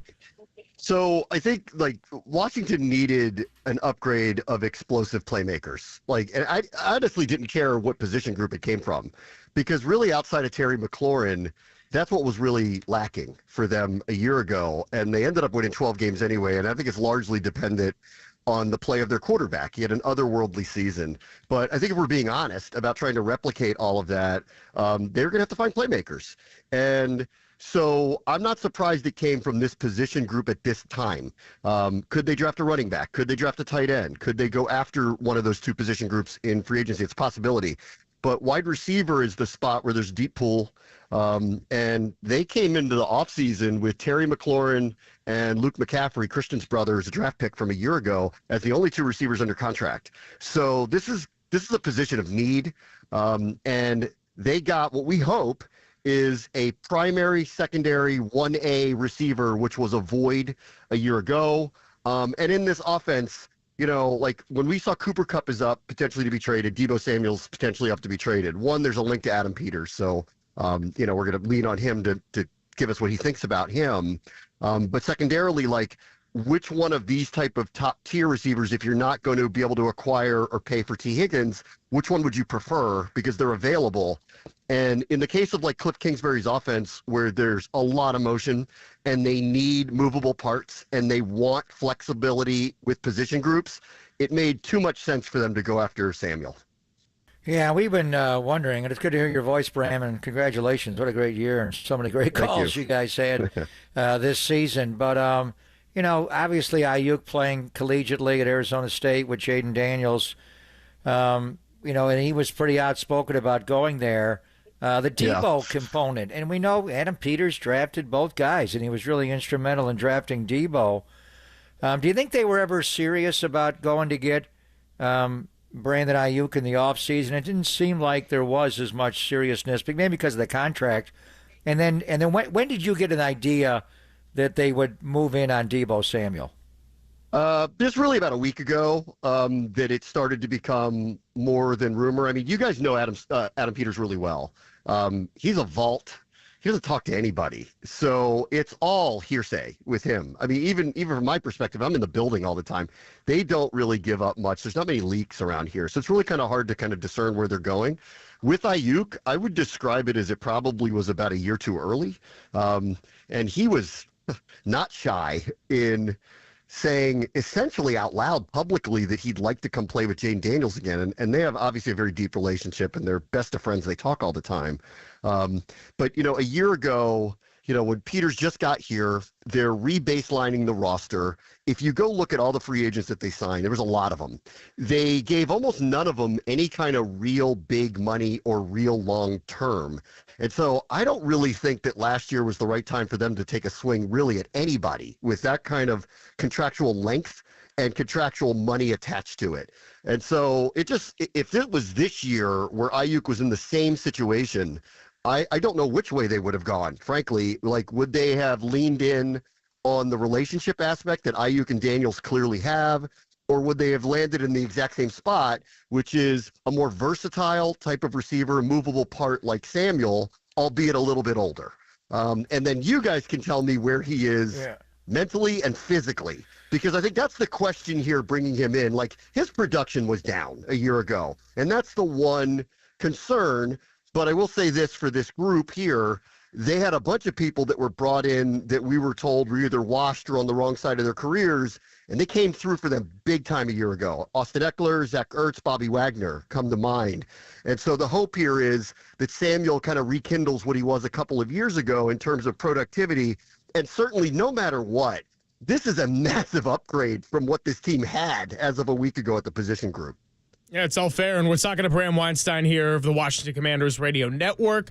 Debo Samuel's new team, and one player they tried to get in that trade was Jonathan Allen. Now, not to say it can't get done, but what do you know about Jonathan Allen's situation and potential trade partners to this point? Because he's someone that very clearly was reported the San Francisco 49ers have their eye on here in this offseason.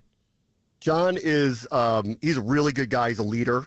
I think they've just reached this point, probably not unlike with Samuel, that a fresh start's probably necessary. This is contractual. Like, he came up on the end of his extension deal. He has no guaranteed money left on the contract. It would pay him somewhere in the neighborhood of like $20-something million. There's a major cap savings for Washington to move on from him. And, I don't know this for a fact, but I would imagine if they were going to try to extend him out, they would ask him to lower his cap number over a period of time. And so they're giving him an opportunity to find a place to go that would value him probably in the manner that he expects to be valued. He's a very good player. He is coming off of injury-riddled season. He partially tore his pectoral muscle. And you know what? I got to give him credit, because most people would be out for the year when this happened. He actually came back. Now, he didn't completely tear it, so there was a little bit of luck in his ability to come back.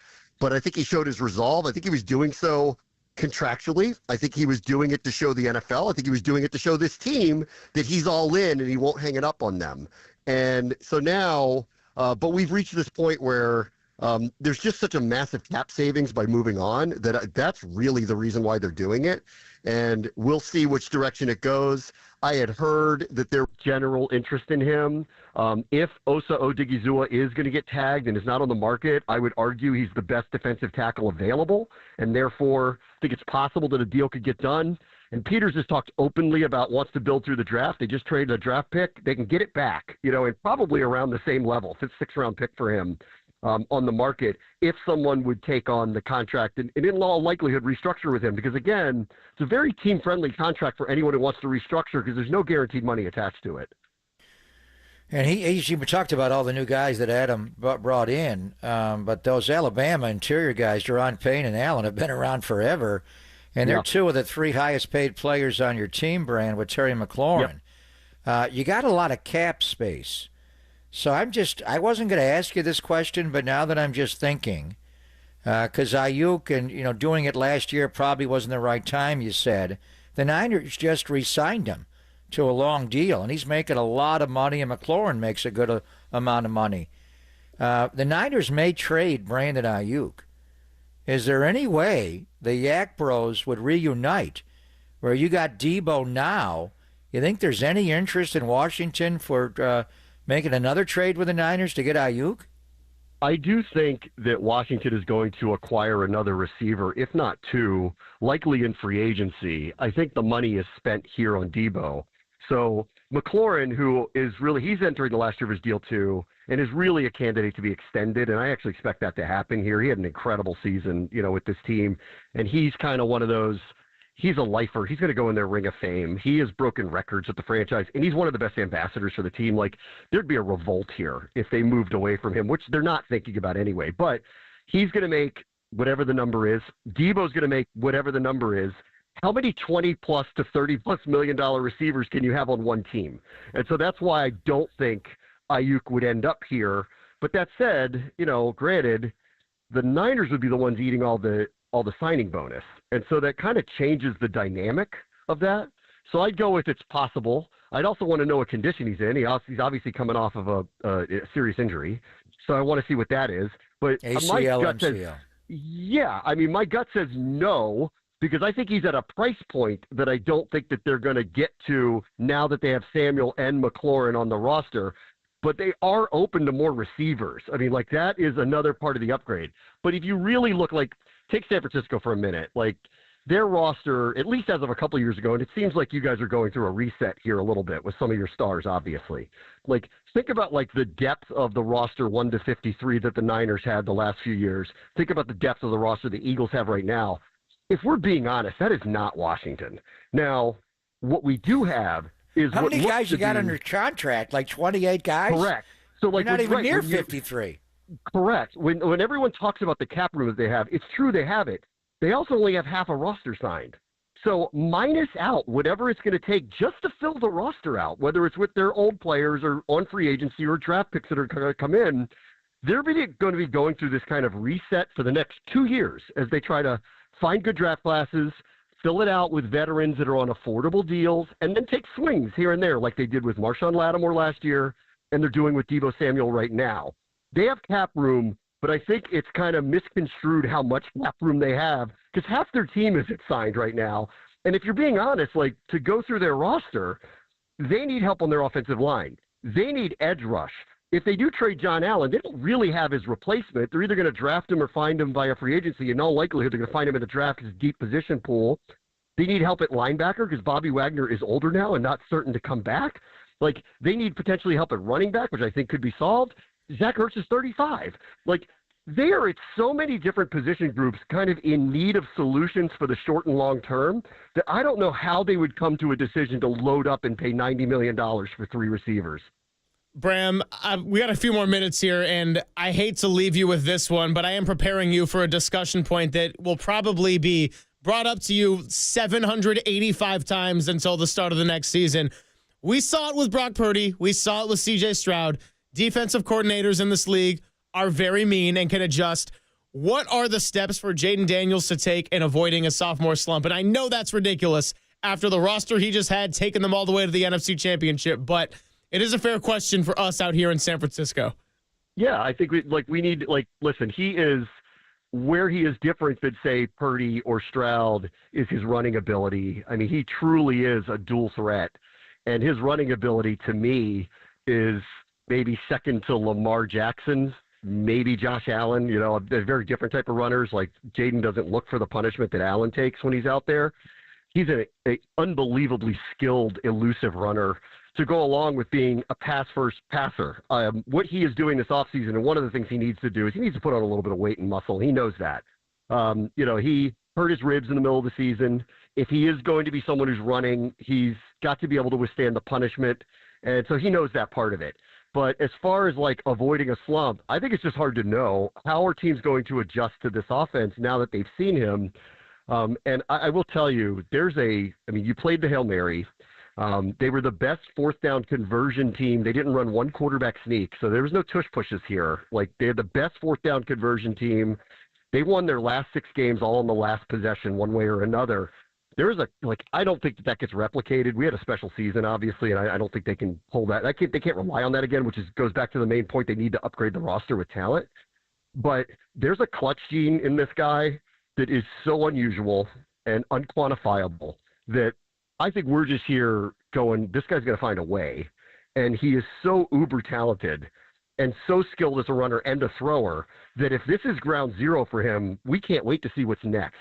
But, I'm a realist like you, and I believe that people are going to come up with something, but he's the one guy that could move the ball on the Eagles defense.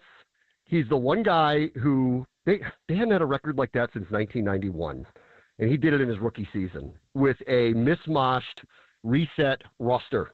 It truly was an amazing, amazing start, and I'll leave it at that. It was a start, and we can't wait to see where it goes next. Yeah, you just got to keep him healthy. I mean, he is skinny legs, and RG3, he was heading towards that same path, and then he wound up with a bad knee and never was the same guy. So right. I know he was a high pick. He was a 2 overall pick, but still, as far as quarterback money on the rookie contract, you guys are open for a bold play. You were talking about maybe moving Allen and doing something on the line. Rumblings. We just got back from the Combine, Bram, and there's some big rumblings that Howie Roseman's going to make a play to get Myles Garrett. I imagine Adam does not like that thought. Anyway, our guy Adam Peters, with help from Bob Myers, swoops in, and you guys make a strong play to get Myles Garrett? If you ask our fan base, that's exactly the swing they want him to make. And I do like it is the exact position they need on defense. I think this team is going to have to, and I'm not sure it's going to happen this offseason because of all the, what I would describe as, I don't know if it's holes on the roster, but they could use upgrades. This is like the most impactful spot that they've got to look at, whether it happens in the draft and probably not free agency. And then it will go back to, they have to make a decision, I think, about directionally what they want to do with the team and where do they want to load up. And I would argue right now with the addition of Samuel, and what you hope is that this quarterback is going to elevate the skill position people around them so that you don't have to spend a ton of money around it, that you get some, maybe a little more offensive line help, but you start to dedicate a lot of the resources on defense. They did it with Marshawn Lattimore. It was necessary. They did it with Frankie Louvu. It was necessary. Dorrance Armstrong. They're going to probably draft a defensive tackle. You could argue, give this kid a top 10 defense and let's see what happens. And the easiest path to that is doing the thing that hurts Peters the most, which is giving up a lot of draft capital to make that happen. And again, I would describe this one also in the same way I would describe Ayuk. It feels about a year too early for them to make this swing, but they did go 12-5. They are being active already. They're openly saying we want to improve this roster. And that would be the biggest possible improvement they could make. And it could be a bidding war between Washington and Philadelphia, because we've heard reporting, and I believe it, that Howie Roseman will go to great lengths to make sure that he doesn't come here. And I don't blame him, because the one thing that could get in Philadelphia's way, it seems, because we're in their division and we play them twice, is if we get a defense that viably can slow down that Eagles offense and gives us a chance. Yeah, well, after the NFC Championship, I would say that makes a lot of sense. And Bram, great to have you on. Thanks so much for coming by, and we'll continue to revisit all these topics and see what happens in the Debo Samuel era in the nation's capital. All right, guys, thanks. Great to talk to you. Thank you, brother. Bram Weinstein on The Sports Leader. Let's wrap things up on the other side and feed some spice to dirty work. We'll do that right here, Pop and Silver on The Sports Leader.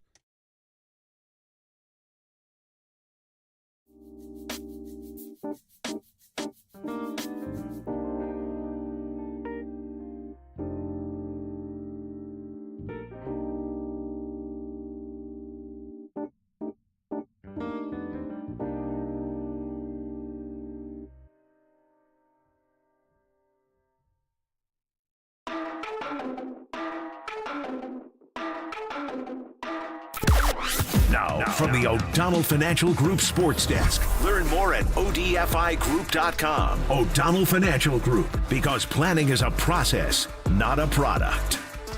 Jimmy Butler missed Saturday night's game, and the Warriors went right back to the pre-Jimmy dubs, dropping a crucial opportunity to get into that top six with a loss to the Philadelphia 76ers. Does any of this change your outlook on the Warriors' ability to make a run come April? Well, share your thoughts on the phone lines, the Golden State Lumber and Showroom text line, or the YouTube chat, the place for Bay Area fans to sound off.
Greg and Greg, Papa and Silver. This is KNBR, the sports leader.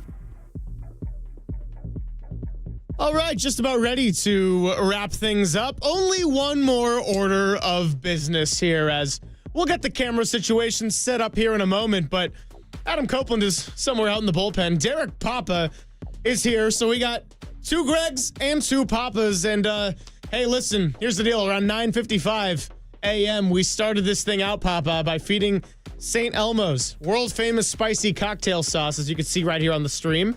Fed it to Murph and Marcus, and Murph and Marcus, they had a lot of beef with this afternoon show that is coming up right here. There's no beef. So now it's time to feed Copes and Derek and see how they enjoy it. You ready to go? It's the taste-off. So this is the St. Elmo's cocktail sauce. We went to St. Elmo's on Friday night. Craig and I were there. We invited Jeff Joniak, the voice of the Bears. He's been there many times. Oh, Devin Hester, you are ridiculous. That's the guy. We even talked about that play. Packed. So the cocktail sauce is different because it is packed with horseradish. It my is made favorite. With fresh ground horseradish root. Are you a horseradish guy, T-Pop?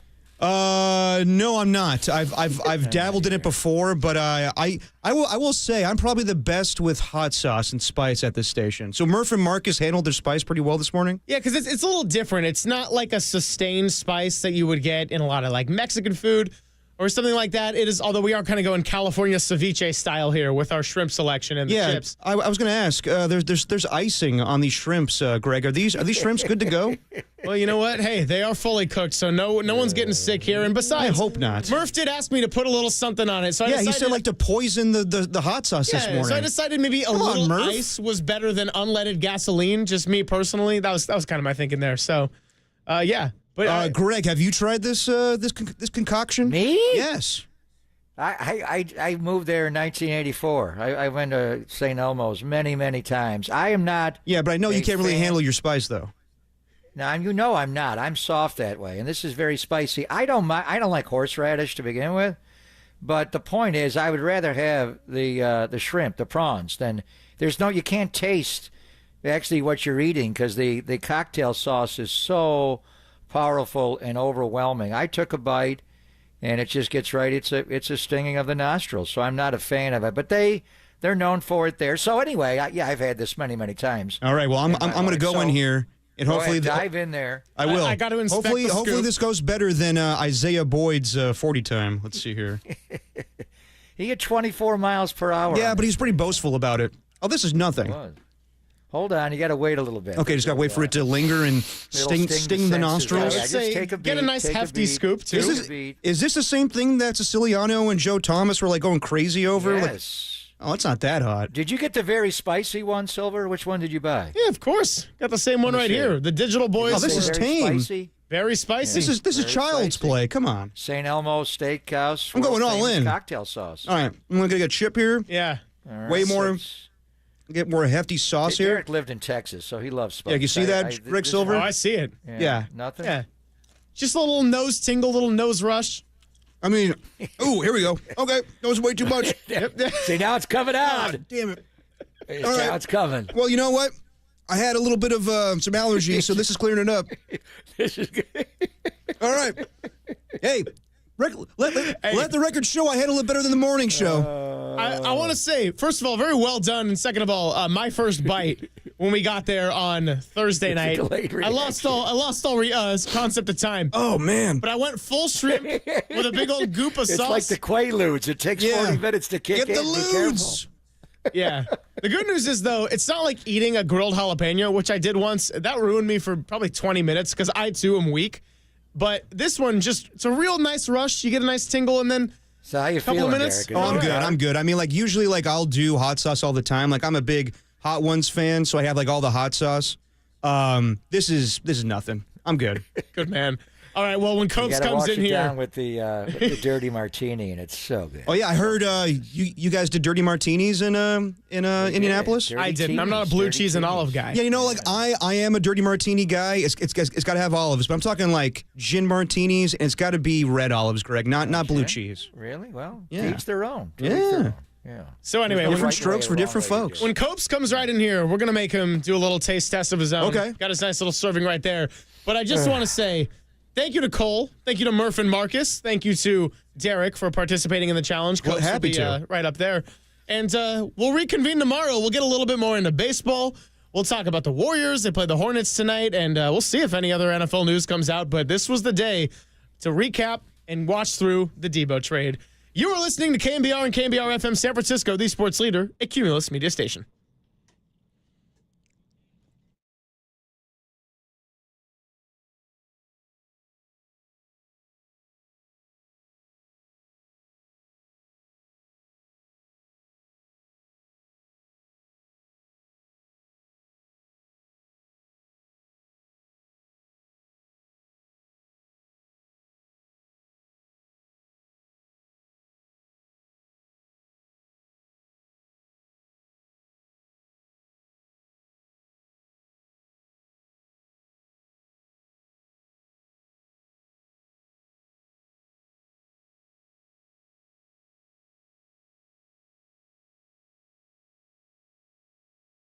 Welcome to Dirty Work.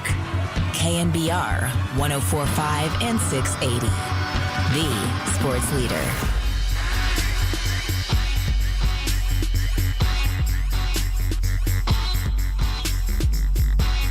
It's Dirty Work on a Monday afternoon. Adam Copeland, Depop, Tim Webb with you. Following a weekend of some stuff we got to get into. Of course, the Golden State Warriors fall in a game that frustrated me to no end. Dude, I've been this frustrated. You jinxed it, man. I've been this frustrated with the Dubs in 3 weeks. You jinxed it. I didn't jinx anything. Yeah, you said they go perfect on the road trip. I said that's what I wanted. I'm blaming anybody. I ain't blaming Draymond Green. I'm blaming you. You can blame me if you want. I am. I'm blaming the Dubs. Well, that actually makes more sense. They didn't even have Jimmy going. Anyway, they weren't even the biggest news of the day on Saturday. No, dude. 49ers took the cake. Debo Samuel agreed to be traded with the Washington Commanders. Guess it goes official on March the 12th. Yeah. So in about a week or so. But we'll talk to Matt Maioko about that coming up at 4:50. Nice beefy show today as we missed out on Marcus Thompson last Friday. Well, minus the beef with the morning show. Yeah, I wasn't even going there. Well, I know. You said a beefy show. I'm saying minus the beef. Yeah, but I wasn't even thinking that. I know. Oh, man, you're making us look mentally weak. You said beef. Why do you keep bringing it up? You're making us look weak. I'm not even thinking about that. It's a Monday. Fair enough. I had a great weekend. Sun's out. It did rain a little bit on Saturday. Dude, it was Deebo to talk about. Was it windy as hell in the city?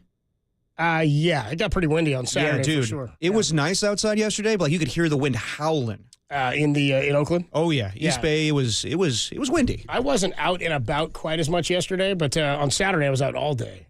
Mardi Gras parade up in North Beach, a lot of fun. Oh, Beats? Yeah, Beats. Beats?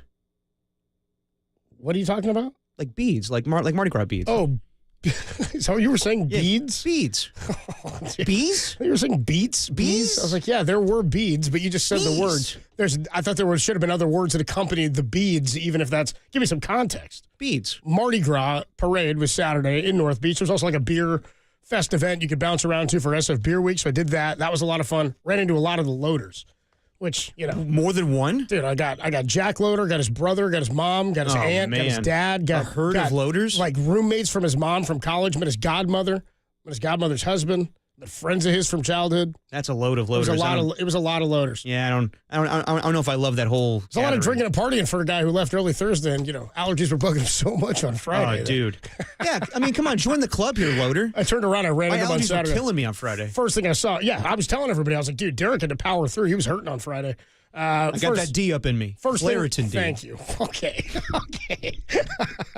Up in me, huh? All right. You just took that pill, right? Yeah. That's all it was?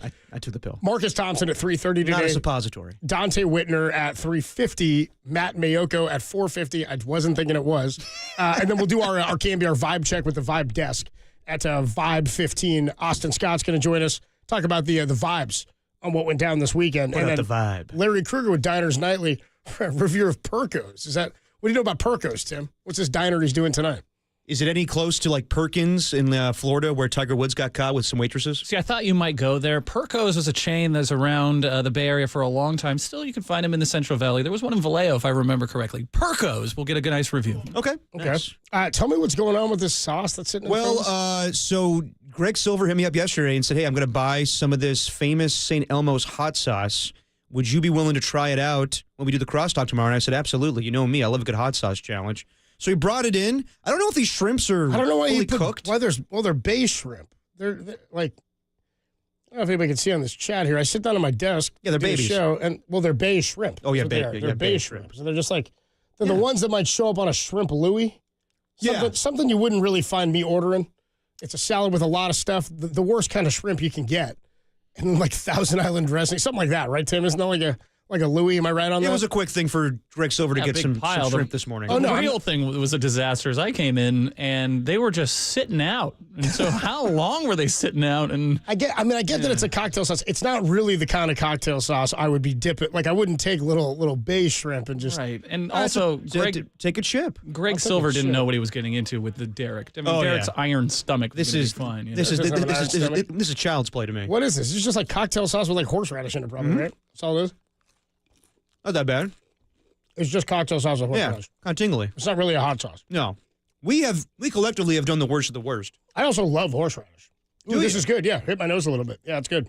It's great for the allergies. Tell Loader. I won't be eating more of that, but that was good. No, I mean, and I have the cap if Greg Silver needs it. No, like we've all done the hot sauce like almost a year ago. Is that a year ago we did that? Maybe, or last August. You can hear it in the intro of the show. Yes, that's what Derek's reacting to. Yeah, but we've all done like the hottest of the hot. We got like the that hot ones challenge. Yeah, we all had Pepper X, and you were sweating your ass off. Tom thought he could handle it. He actually went back for more on a lesser, a lesser hot sauce. We didn't do it the right way, man. We just like had a dry wing, which was fine to have, but we should have like tossed them in the sauce and then eaten the. Who's got time for that? We can, it's not that hard to do it in a commercial break. Could have just done it in the tray, like dumped some sauce on it, shaking it up. That probably would have taken the whole bottle of hot sauce, and I like to savor it, Copes. Well, yeah, but it's for the bit. It's for the show. Yeah. I'm saying if we want to do it right, I think that's the way you really get the feel, because then you get it on your fingers, you get it on your, like I got it on my lips, like it was burning.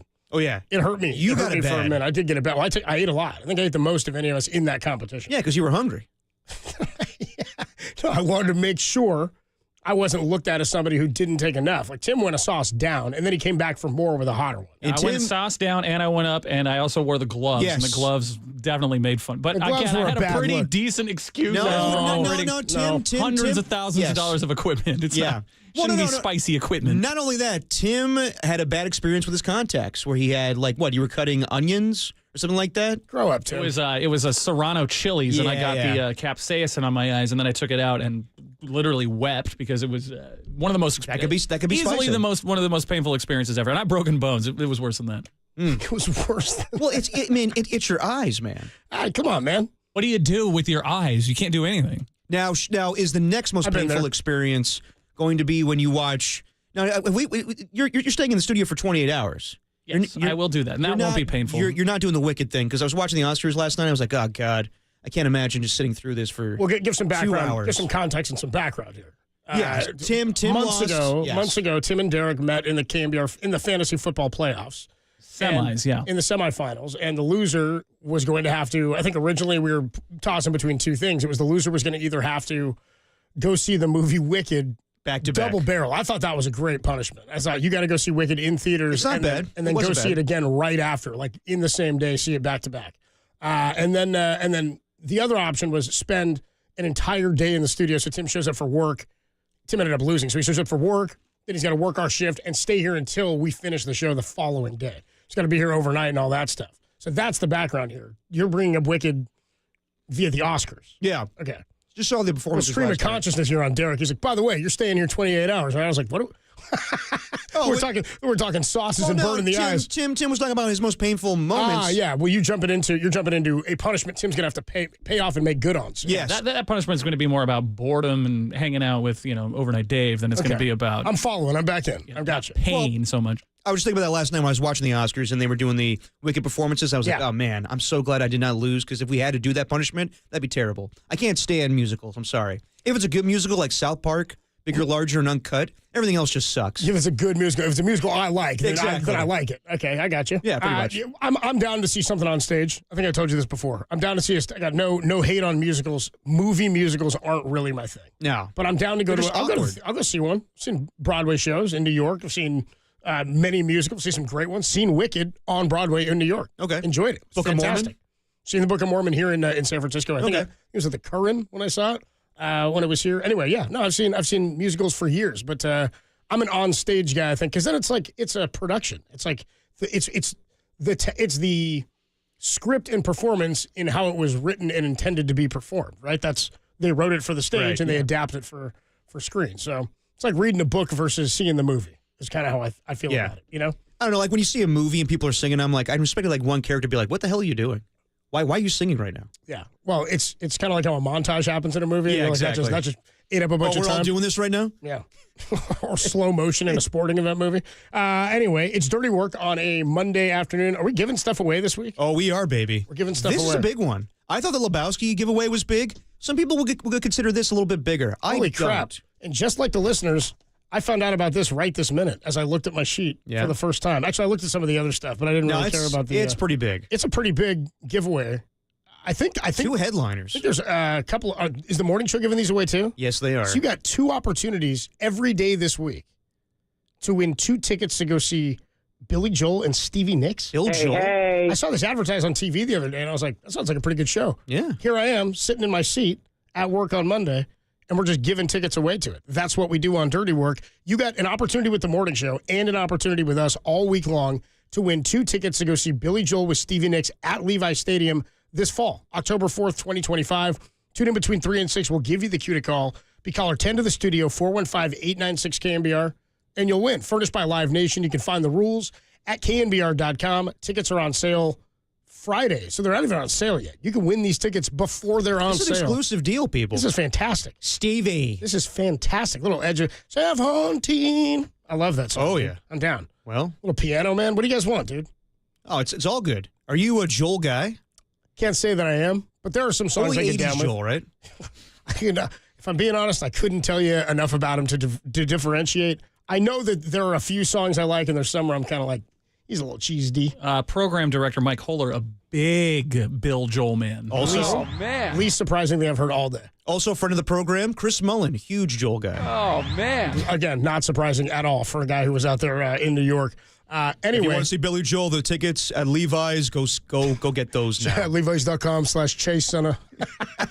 It's Taylor Swift. She's coming to Chase Center. All right, tickets are on sale Friday, March 7th at 10 a.m. through Live Nation. Tim, what's the cue to call? I love this song. Really? Knew it. Yes. Stevie Nicks. Yeah. Stevie. Had to go School of Rock. Well, School of Rock, Jack Black with some Stevie. Yeah, it's I fantastic. think we're going to get some Step Brothers this week, if we're being honest. Take her to the bar. She starts sipping it Anything down. you can think of with pop culture and Billy Joel and Stevie Nicks, it's going to be played. All right, good deal. 80s Joel. If you hear that sounder anytime between 3 and 6, be caller 10, 415-896-KNBR, and you will win those tickets. Again, furnished by Live Nation. All the rules are at knbr.com. Tickets on sale this Friday, March 7th at 10 a.m. through Live Nation. All right, let's get into the weekend that was. A lot went down this weekend across the Bay Area sports landscape. Warriors lost, and they're back in action tonight. They lose to Philadelphia on Saturday night, off day yesterday. Now they got a back-to-back 3 games in the next 4 days. Charlotte tonight, Knicks tomorrow, off Wednesday, and then in Brooklyn on Thursday. So a couple of days in New York they'll spend, but still that's 3 and 4. But the big news of the weekend, Debo Samuel no longer a 49er, traded to the Commanders. We'll talk about that next and where the 49ers go from here. It's Dirty Work. It's a Monday. It's the greatest show in America. Returns to your airwaves on the Sports Leader.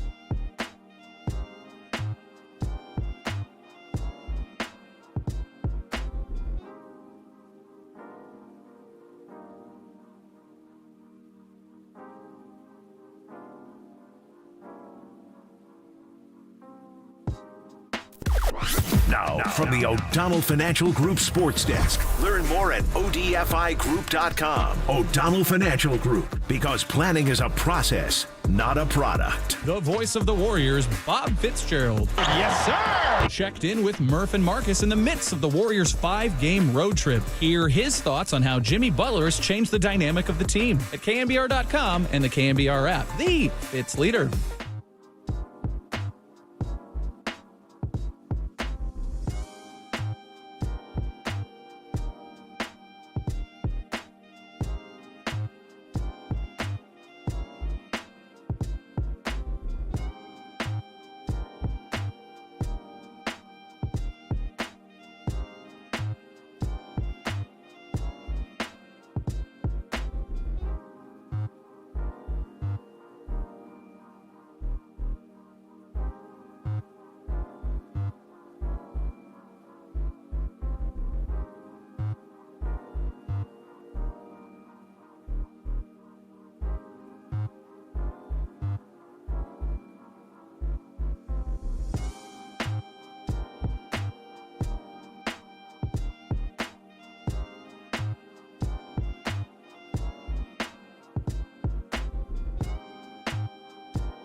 And now it's time for the Protect Your Assets Business and Technology Report with me, David Hollander.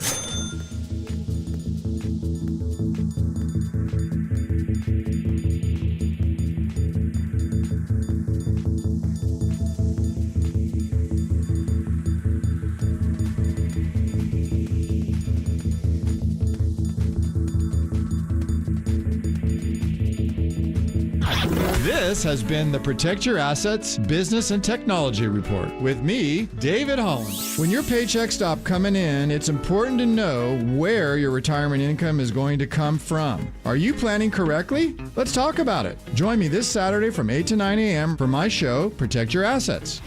Or call 1-866-PROTECT.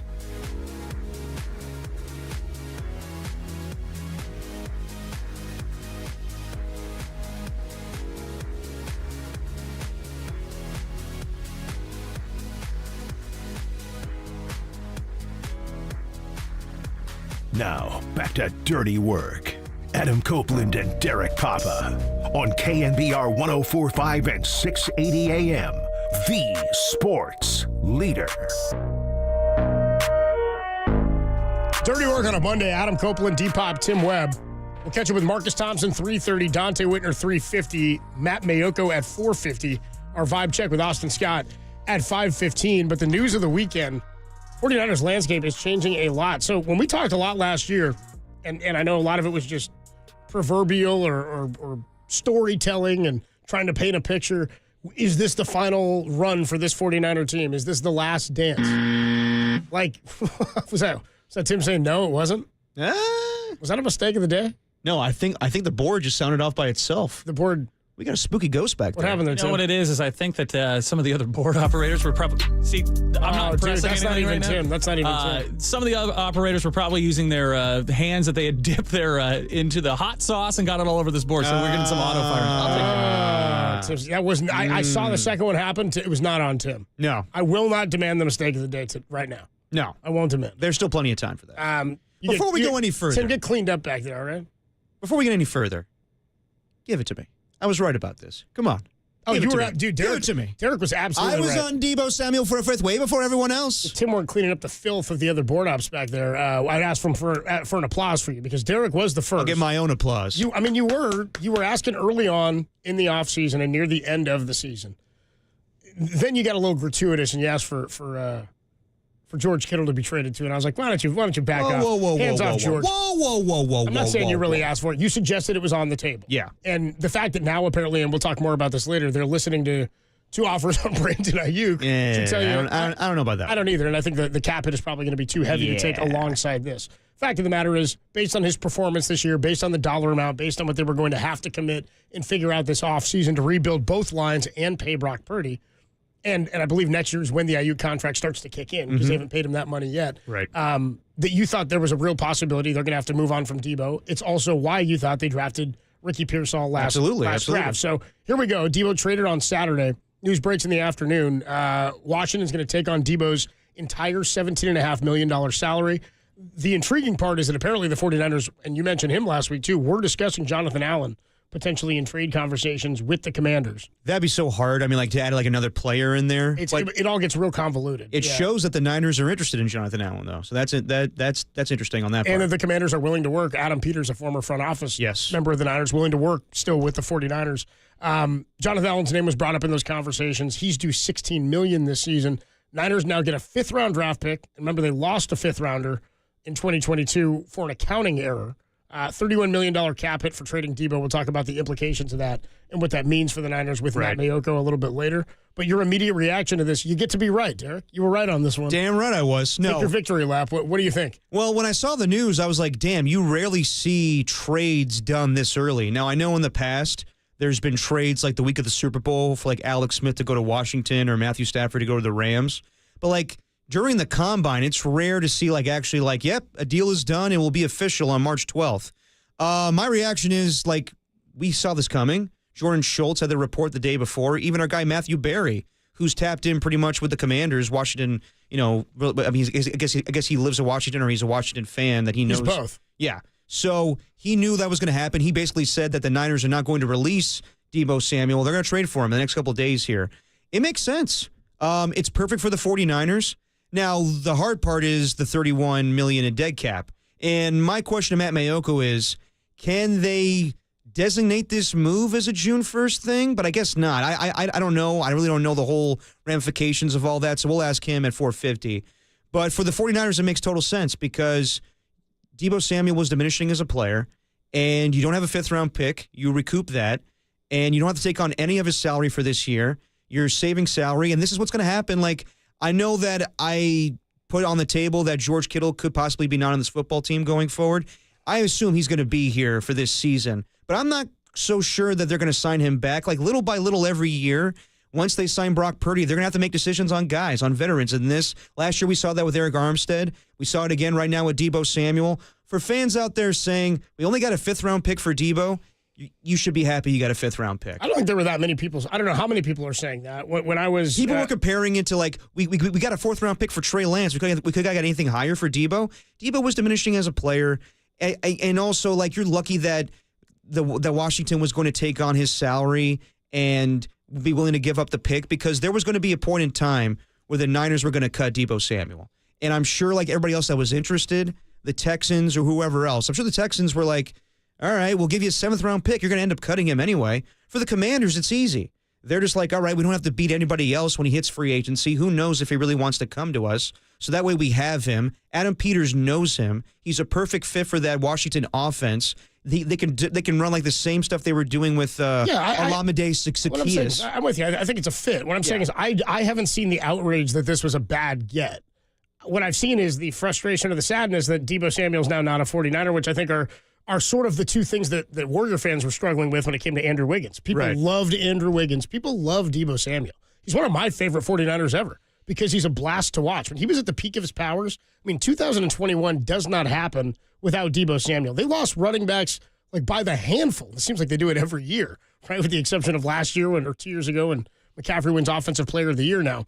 But when it came to 2021, that was 2019, he sort of burst onto the scene. 2020, frustrating year, I think, for everybody. We didn't get to see him up close. But then 21, he comes back, and the Niners are 3-5. They've got Trey Sermon starting games at running back. You've lost Elijah Mitchell. You've lost Raheem Mostert in the first couple of games of the season. You started 2-0 in beating Detroit and Philadelphia on the road. Then you're 3-5, and you're looking up at this schedule going, what are we going to do against these teams with no running back? Debo Samuel runs for 8 touchdowns that year and becomes a Swiss Army knife versatile player. Now, it wasn't as sustainable. It was into the next year, and it even was last year alongside Christian McCaffrey, who I still think played a big role in why maybe Debo Samuel is not here, because the offense was down last year. It didn't open up for anybody. Nobody was all that successful, including the quarterback. My point is, everybody knows, I think most people know, and I get it if you're not dialed in the way that football is now covered now, or the way that people obsess over it, but the 49ers were likely going to have to cut Debo Samuel. Yeah. So if they have to cut him and teams are looking at him going, well, why would I trade something for him when I can just potentially sign him to a contract lesser than what he's making right now and be a more attractive option? It tells me, to everything you're just saying, Washington viewed him as an asset, thought he was a good fit for them. And if I'm a GM, I'm looking and going, am I going to get something this year that I think is as beneficial to me in the 5th round as what Debo's going to bring me? He's a lovable player, at least from a fan perspective. Peters knows him, to your point. Jaden Daniels is coming off a great year. They've got a great offensive coordinator in Cliff Kingsbury. I think it's an attractive ad for them. I think it just got to a point where it had staled here. I think it was time for him to leave the 49ers, but I'm going to miss the big Debo angry runs, the big running through guys, catching a ball in the flat and taking a dude down. He had burner speed. He had again, 2021, they don't go to the NFC Championship or anything near it unless he ends up taking on the role that he did out of the backfield. And it was electric, and it was a lot of fun, and he's one of my favorite Niners that I've gotten to watch. And it's a bummer that he didn't get a ring. Yeah, I know. He left here. It's a real bummer that they didn't get one with Debo, because he's such a key part of what this iteration of success for the Niners has been. No doubt. I agree with all of that. But would you say also that Debo Samuel is gone? Yeah, like that's what I'm saying, is at the peak of his powers, that's who he was. Yes. And it's also why I thought it was interesting when they put all those incentives, and we'll talk to Matt Maioko about this later today. There were so many incentives put in his contract when he signed after the 21 season, because I remember thinking, in trying to protect himself, do you pay him as a receiver? Do you pay him as a running back? He wanted to be protected for, if you're going to use me as a running back, I've got to have some protection financially, where I've got to make more than a running back makes because I'm a receiver, and you could be cutting into my career as a receiver. Now, as it plays out, he's not the best receiver in terms of true downfield attacking options. And that's the reason why I think he's not on the team. And that may be a big part of it. Also, he wasn't as explosive and didn't help you. You didn't need him to in the same ways that he did in 21. It's multifaceted as to why he was moved in. If he wanted out and the Niners were willing to do it and they got a fifth, I think that's found money. Great to recoup a pick you didn't have. But at the same time, it is kind of a bummer that they didn't get one with a guy who will be, when you think of this era, and I heard the morning guys talking about, when you think of this era, he's one of the first guys you'll think about. Oh, of course. Right? I mean, he was drafted in 2019 and was a huge part of all of these runs. 2 Super Bowl appearances, 3 NFC championship runs. Was it 4 NFC championship runs, whatever it is? 4. I mean, he was here, and now it's going to be on somebody else's shoulders. And it's what happens. It's the nature of football. But if he were a true receiver like Ayuk, I think maybe he'd still be here. No, definitely. And like, just looking at it from both sides of it, like it makes sense for the Niners and everything that they want to do going forward. Once they drafted Ricky Pearsall, I thought that was kind of the end of Debo Samuel. Like we heard rumors the next day that they wanted to move off of Debo Samuel, possibly trade him. So I know like John Lynch in his end of the year press conference said, well, Debo's under contract. We're not in the business of giving away good players. And Debo told them at his or at the exit interview that he wanted to go. I think probably it was mutual, honestly. Like, I think that they were looking for Deebo to say he wanted to leave. I think eventually they were going to trade him. Like, they want to build up Ricky Pearsall. As far as Washington, yeah, it makes total sense. And they have the luxury of doing all this because they're not paying a quarterback. They don't have a lot of salary as far as, like, big contracts on the team. So they're like, all right, so we pay Debo Samuel $17 million this year? That's nothing to us. We have the draft capital. We have the salary cap. It's easy. And it's really a prove-it deal for Debo Samuel because they're not reworking his deal. It's a one-year deal, and now we'll see if he fits with that offense. And I know some people are going to be like, you traded him inside the conference to the NFC?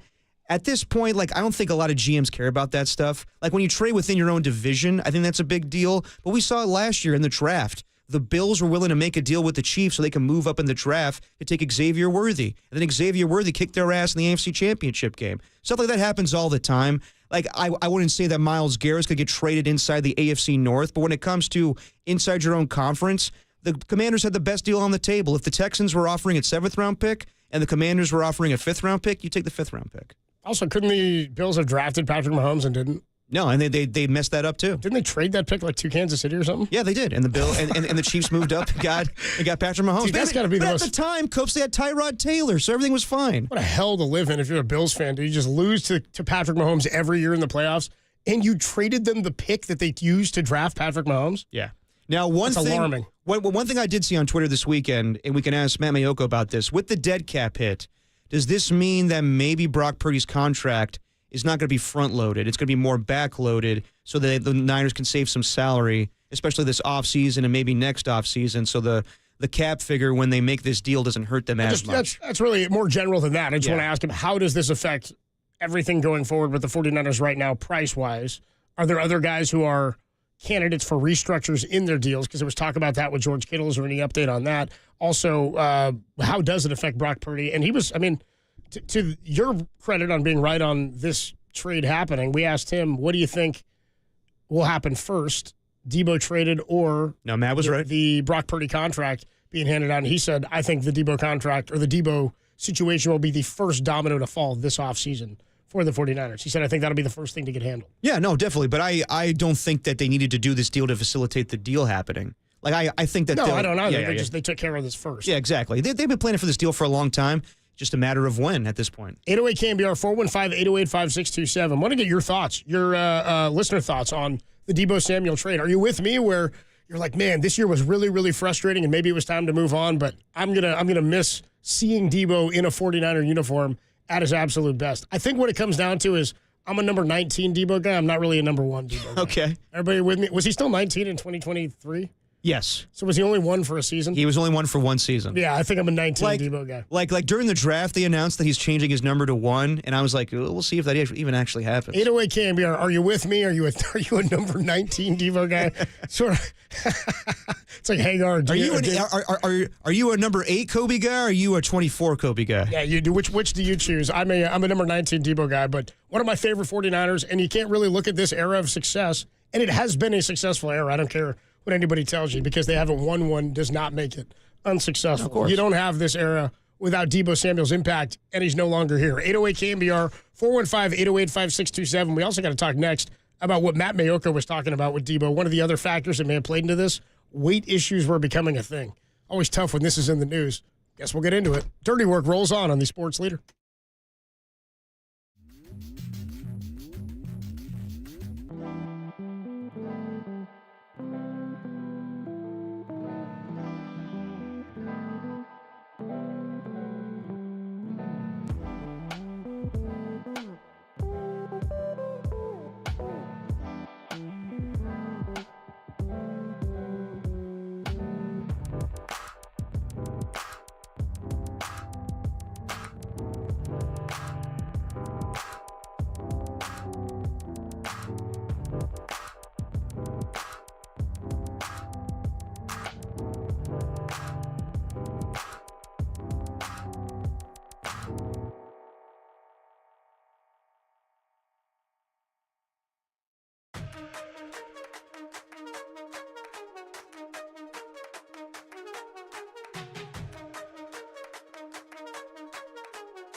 KNBR, the sports leader.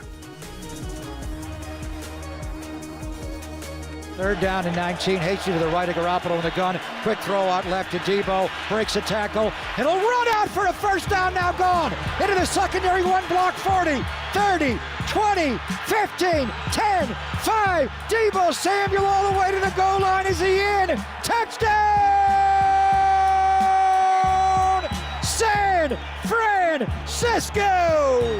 Hand off to Deebo, looks to throw. He will throw wide open. Touchdown! San Francisco! They throw it. They don't throw it with Garoppolo. They throw it with Debo Samuel to Jawan Jennings. Broken tackle by Debo Samuel. Runs for a first down. 30, 20, 15, 10, 5. Touchdown! San Francisco! What an absolute beast, Debo Samuel. Adam Copeland, Depop, Tim Webb with you. Dirty Work on a Monday afternoon. Big news this weekend. Debo Samuel no longer a 49er. And Matt Maioko, who we're going to talk to later today, did tell us a couple weeks ago he thought this would be the first domino to fall for the 49ers. They recoup a fifth-round draft pick, which I think is awesome. If if they had taken a seventh, they got a seventh. Props to Larry Krueger, who also said he thought they could get a 5. Yep. And he said it's going to take somebody who really wants him. Clearly, Washington wanted him. If the Houston Texans, who we heard were in negotiations or in discussions as late as Friday for Deebo, were actually involved, maybe they were offering a 6th or a 7th, and a 5th is awesome for the Niners. I think teams are calling the Niners bluff and just being like, look, you're going to cut him anyway, so why would we give you, high draft value? And the Commanders at the end of the day were like, all right, we need a wide receiver opposite Terry McLaurin. He fits our offense perfectly. Like I was saying earlier, like Their number 2 wide receiver this year, I think, was Dynami Brown or Olamide Zaccheaus, and he did a lot of those screen routes. Debo Samuel's an upgrade there. So, yeah, the Commanders, if it was going to get into a bidding war with him in free agency, I don't know if he would have wanted to go to the Commanders. Maybe he would have wanted to gone to Miami or someplace else. But, yeah, the Washington's a perfect spot. And I got to believe that Brandon Ayuk's probably a little jealous that he gets to play with his college teammate, Jaden Daniels, that he was pining for last offseason. I don't know. It'd be odd if he was jealous and he got all his money and everything too. Yeah. To make more money and I'm going to stay here long term, but to be jealous. How would you remember? I mean, you're not a Niner fan, so how do you view Debo's career as a 49er? I mean, as just an NFL fan, like, yeah, he was dominant in that 2021 season. He was an All-Pro. Yeah, he was an All-Pro. I mean, I think not so much for being a wide receiver, just being a Swiss Army knife. Like, he did things that we haven't seen in the NFL since, like, Lenny Moore, who was like a true flanker, where he was basically part-time wide receiver, part-time running back. And I know a lot of people at that time were comparing him to, like, Cordell Patterson. That guy was like a straight-up kick returner, punt returner dude. Like, he wasn't good. Like, he couldn't get separation. But he's more of a running back than he was a receiver. I think that's kind of the point. They moved him to running back, did they, with Cordell Patterson. Patterson. Yes. But yeah, he was more like a special teams guy. Like, he was good with the ball in his hands. Like, he wasn't like a true wide receiver. He's a much different runner, too. Yeah. The thing with Debo Samuel is, like, yeah, he was equal parts great as a wide receiver and running back. But let's be real. As a pure wide receiver, he left a lot to be desired. He was not good at getting separation. He was really good, as I said, like on the screen routes and everything there, lining him up in the backfield. But once they got Christian McCaffrey, I think that Debo Samuel was a little expendable. I think that now you have, like, drafting Ricky Pearsall was, to me, the first step in them moving off of Debo Samuel. And well, sure, but I mean, like, I'm talking, I mean, we all know that, but I mean, like, how do you view his tenure as a 49er? Well, like, that's part of it. I know that last year was the down year, and it's now made it easier, I think, to move off, and I think fans will digest that a little differently. 808 KNBR, how you feeling about the trade? But he played a lot of games. Yeah. I mean, his 2020 season, he only played 7. His rookie year, he played 15. 2021, 16, 13 and 22, 15 and 23, 15 and 24. The guy leaves with a total of 42 total touchdowns scored in a 6-year window. I mean, dude, he was extremely important to their 14 touchdowns in 21. I mean, he was extremely important. I don't want to look at the last year and like, well, of course they moved on. Like, of course that's the business part of it. But I think in football, players are so expendable. It seems like that when you come by one that is special, and think about Deebo is he's unique in a game that is such a copycat game in a league in a sports world that's so copycat. He was a very unique player for what the 49ers did, and it's something that made the 49er fans and offense look and feel dynamic, and it's why 49er fans are looking at the offense now going, where's the creativity, Kyle? How come it's not as dynamic as before? Well, yeah. Sometimes the players don't execute and can't do the same things they did a few years ago. That's what you're talking about. It's played into it. But well, yeah, I mean, I'll get to that, but just as far as like his time with the 49ers, yeah, he was huge. I mean, that 2021 season, I don't know if they make it to the NFC Championship without him. Yards per reception, leader in the NFL that year at 18.2 yards per catch. Yeah, That's wild. I'll never forget his performance against the Chicago Bears. I think at that point they were 3-5, and they needed that game to pretty much stay afloat in the NFC. And my pops calls it the Deebo Dash, where he had like a screen route that went for 84 yards. I remember that play. I think his best performance as a Niner was his performance in Week 18 against the LA Rams, where they needed that win to get into the playoffs. If they weren't going to win that game, then they were done. And Debo Samuel, I think, caught a touchdown, rushed for a touchdown, and threw a touchdown to Juwan Jennings. I mean, I'll remember him having tough runs in the snow against the Green Bay Packers to win that game. Like, that game was a dogfight, and they just needed a field goal from Robbie Gould to win that game. In that game against the great call on the game against the Rams, that's one of my favorites. 4 catches on 6 targets, 95 yards. He did not catch a touchdown in that game. He ran for a touchdown, 8 for 45 at 5.6 a tote, and he threw one 24-yard touchdown pass in that game. They won 27-24 in OT. And, of course, they ended up losing to the Rams in the NFC title game. But he had 1,400 receiving yards in here. I mean, when we think about, like, 77 catches. I mean, like, when we think about, like, a player like that Kyle Shanahan loves, I think of Debo Samuel. I think of a guy that could do it all. Like, he's not your prototypical wide receiver, but he runs the ball, and that's something that Kyle loves to do. But I'll be honest, since that standpoint of the 2021 season, I think Deebo fell off a little bit. I think there was the whole contract holdout, and something we'll bring up here too, like Matt Barrows wrote about it today in The Athletic, about there were problems with his weight. And I think that was a big deal that offseason. I know that a lot of it had to do with his contract and what he wanted to get paid as a running back and wide receiver. But if you look at the timeline and everything, Kyle wasn't a huge fan of Deebo and his weight, and that was an issue.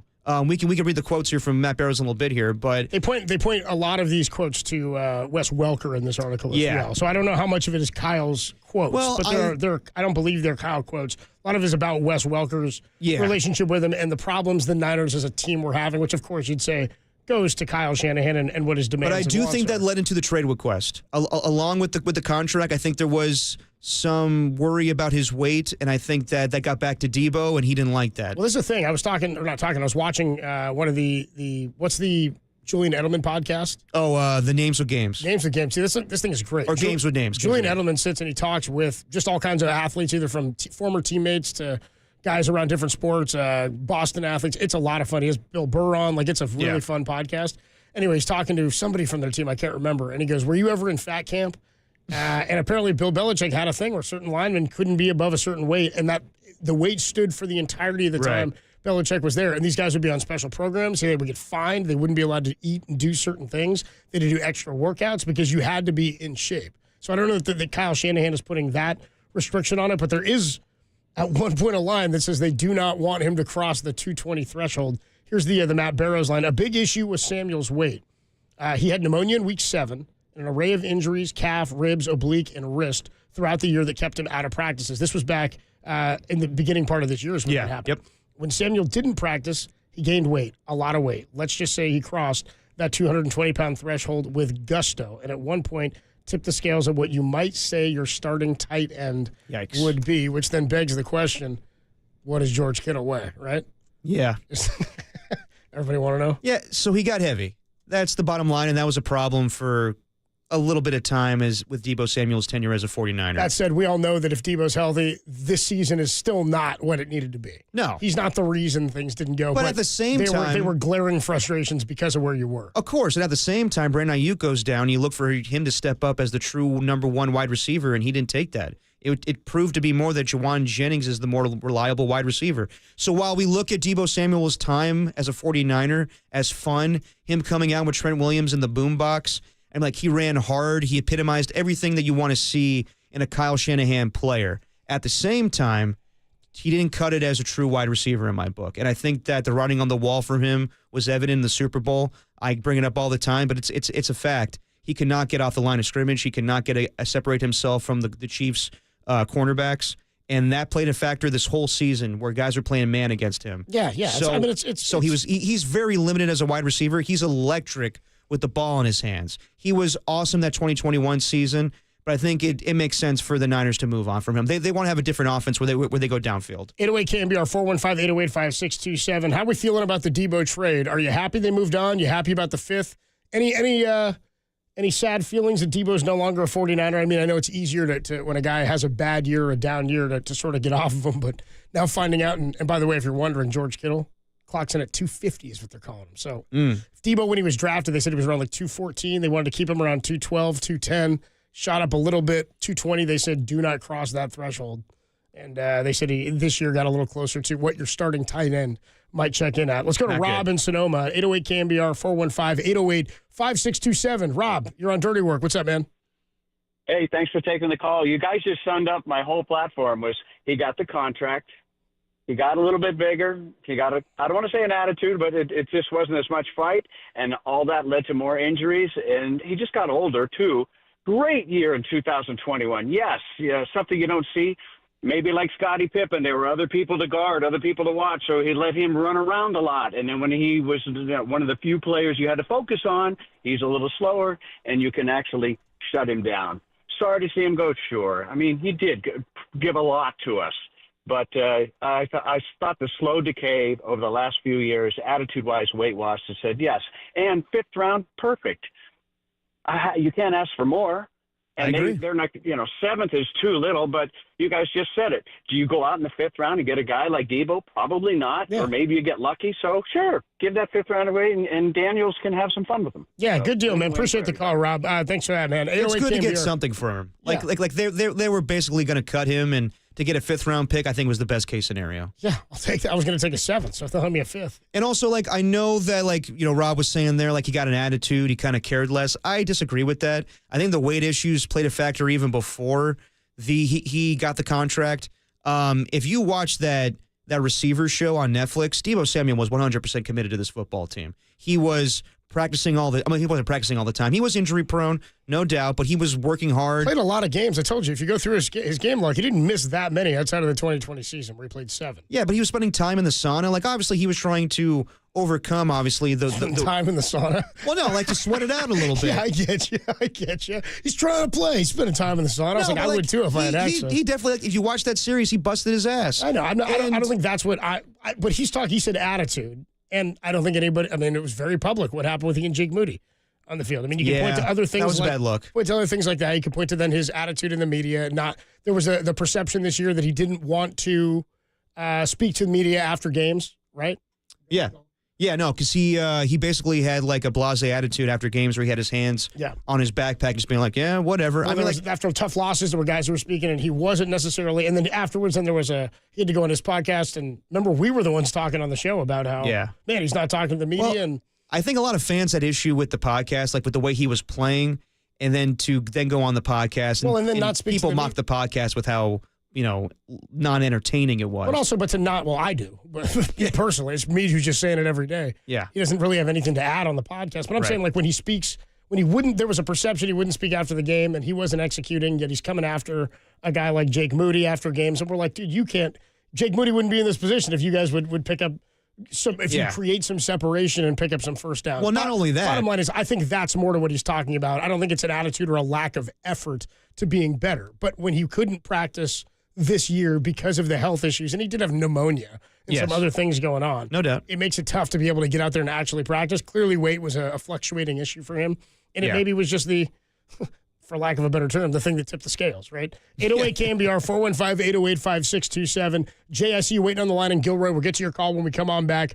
How are you feeling about the end of the Debo Samuel era? Will you miss him now that he's gone to Washington? Happy with the 5th-round pick? Or was it just time to see Deebo go? Sometimes it feels like in football, it's a little easier to move on from guys than like baseball and basketball where you see their faces and they're here every single day for many more games. It's much more businesslike. But Debo Samuel's 45 career touchdowns with the 49ers is going to put him 15th all-time. Actually, it's 42. Puts him 15th all-time in Niner history. We'll get to more of your calls next. 808 KNBR, the greatest show in America. It's Dirty Work, and it rolls on a Monday on the Sports Leader.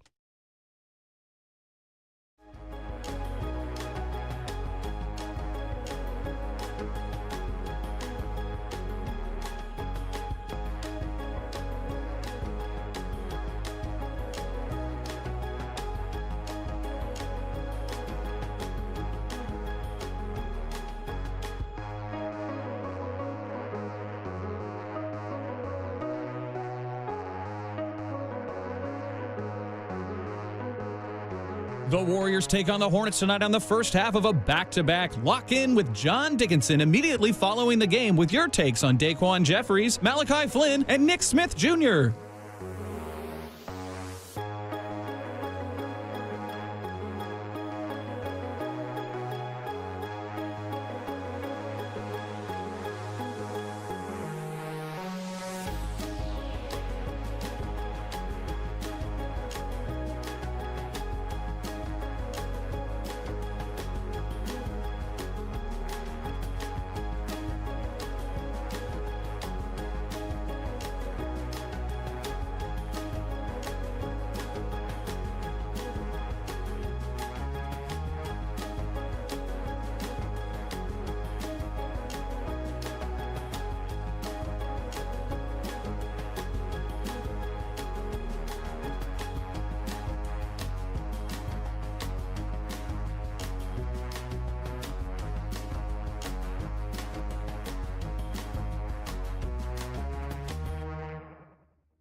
1045 and 680, the sports leader.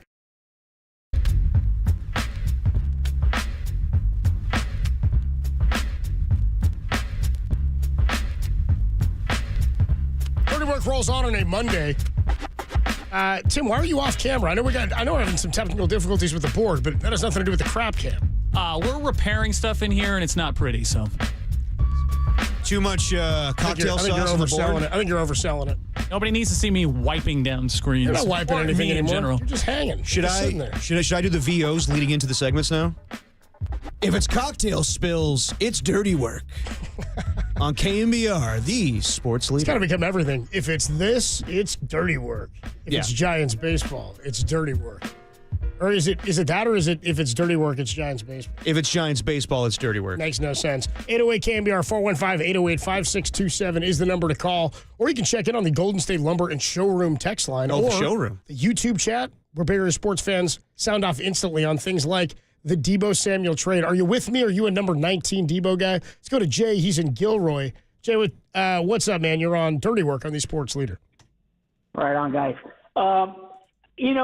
I thought Deebo, for his career, was very good for the 49ers. And, a lot of the other wide receiver picks that I've seen in the past several years for Shanahan, they didn't always pan out. And so when I look at Ayuk and Samuel, you got to tip your hat and say the man really performed well for most of the time he's been here. With that being said, I'm a little bit skeptical on how Pearsall is magnificent of a recovery that he went through from a tragic episode in the downtown San Francisco. I'm a little skeptical on him even being able to perform and get the kind of yardage that Samuel was able to get for the Niners. Well, I think for me, even maybe more importantly, the chief export for me of Deebo was toughness, of course, especially in 2021, 1,400 receiving yards on 77 catches, nearly 20 yards a reception is pretty incredible. But much like Christian McCaffrey, he has the ability to find the end zone. And this year that completely disappeared, which was part of the frustration. I need guys like Pearsall to have a nose for the end zone because that's where the Niners have struggled, right? They were fine between the 20s, even with J.P. Mason and Garendo for a while this year. They were doing okay between the 20s, but they were one of the worst red zone scoring teams in the league. But they'd had like 40 touchdowns between McCaffrey, Deebo, and Ayuk get erased from guys who were active on the roster. So what they really need, and that's what Deebo showed up with in my mind in 2021, what they need from Pearsall is, the ability to adapt and be a better downfield receiver, get open in man coverage the way Deebo could not. But they need him to be able to find the end zone and succeed in the red area. Check this out. Okay, so the offensive line struggled, and so a lot of times you need your lineman to get to the second level for blocking. Before, Samuel would always seem like he always was allowing his blockers to it seemed like he always set his blockers up really nice in front of him and then was able to cut in through creases and get extra yardage. I didn't always see that because of the struggle that the O-line had this year as well, getting to the second level. Yeah, the O-line struggled mightily. That's why it's one of the focuses of the offseason. Jay, appreciate the call, man. 808-KNBR, 415-808-5627 is the number to call. To your point, Copes, you want Ricky Pearsall to be more of a red zone target. I don't know if he's going to be that guy. I think he's going to be very different than Debo Samuel. I think he's going to be a true wide receiver that gets open. He's basically going to be Cooper Kupp. And I know Cooper Kupp got a lot of touchdowns in that 2021 season. I think the only wide receiver that was better than Deebo that year, or maybe Jamar Chase, was Cooper Kupp. But I think that he's going to bring a different facet to the offense. Maybe I phrased it wrong, but I think all I'm saying is I think my general thought is it remains the same. Maybe it's not red zone. I just said they need him to be a guy who finds the end zone. Cooper Kupp is a guy I think of as a dude who found the end zone. Yeah, but I think Ricky Pearsall's skill set is more just a guy that gets open. Like, sure, if it's going to be like, like a 5-yard pass in the red zone area, then yes, that will be it. But I don't think that he's going to be a guy that is going to bust a huge 50-yard bomb down the middle. There's going to be other wide receivers that they could look at in free agency. God, I'd take a Cooper Kupp though, man. That could fill that void. I mean, he did have 60. What do you have? 16 touchdowns. 16 touchdowns that was the 2021 season. Yeah, he had the Triple Crown where he led the league in receiving yards and catches and touchdowns. Offensive Player of the Year. I just don't think Cooper Kupp fits. I mean, Cooper Kupp is basically another Ricky Pearsall. I think that he probably could play on the outside. Maybe they look at Cooper Kupp if he's released. That'd be sick. That would be interesting. I was thinking more of I would take Ricky Pearsall as a Cooper Kupp type. Yeah, definitely. Don't tell. Don't tell. What's your boy on Good Morning Football that? Oh, Kyle Brandt. Don't be making comps white boy to white boy. Oh no, he doesn't like that. Kyle Brandt's not a fan. We'll definitely get to that later about his thoughts on Cam Scattaboo.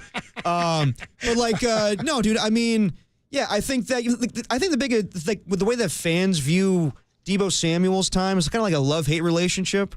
It's a little bit of, we love Debo Samuel when he was Deebo, number 19 in 2021. But all the other stuff, when he was going through the contract drama, remember that there was a video of him at a nightclub where everybody's yeah, Deebo, come back to the Niners. He's shaking his head no. Earlier this year during the season, he puts out a post. He's not getting enough targets. Yeah. Fans come after him a little bit. I think that's the attitude. There's definitely a love-hate relationship with Deebo. 808 KNBR is the number to call. Let's go to Chris in Richmond. What's up, Chris? You're on the Sports Leader. Hey, fellas. How we doing? We're doing well, Chris. Man, I guess the only thing I'm going to say out here in Richmond, I'll tell you the vibe. I'm glad that boo-boo didn't take 7 months. Could you imagine if I had to be sitting here talking about this dude in May? I don't want to be doing this in May, bro. I feel bad for you guys doing that.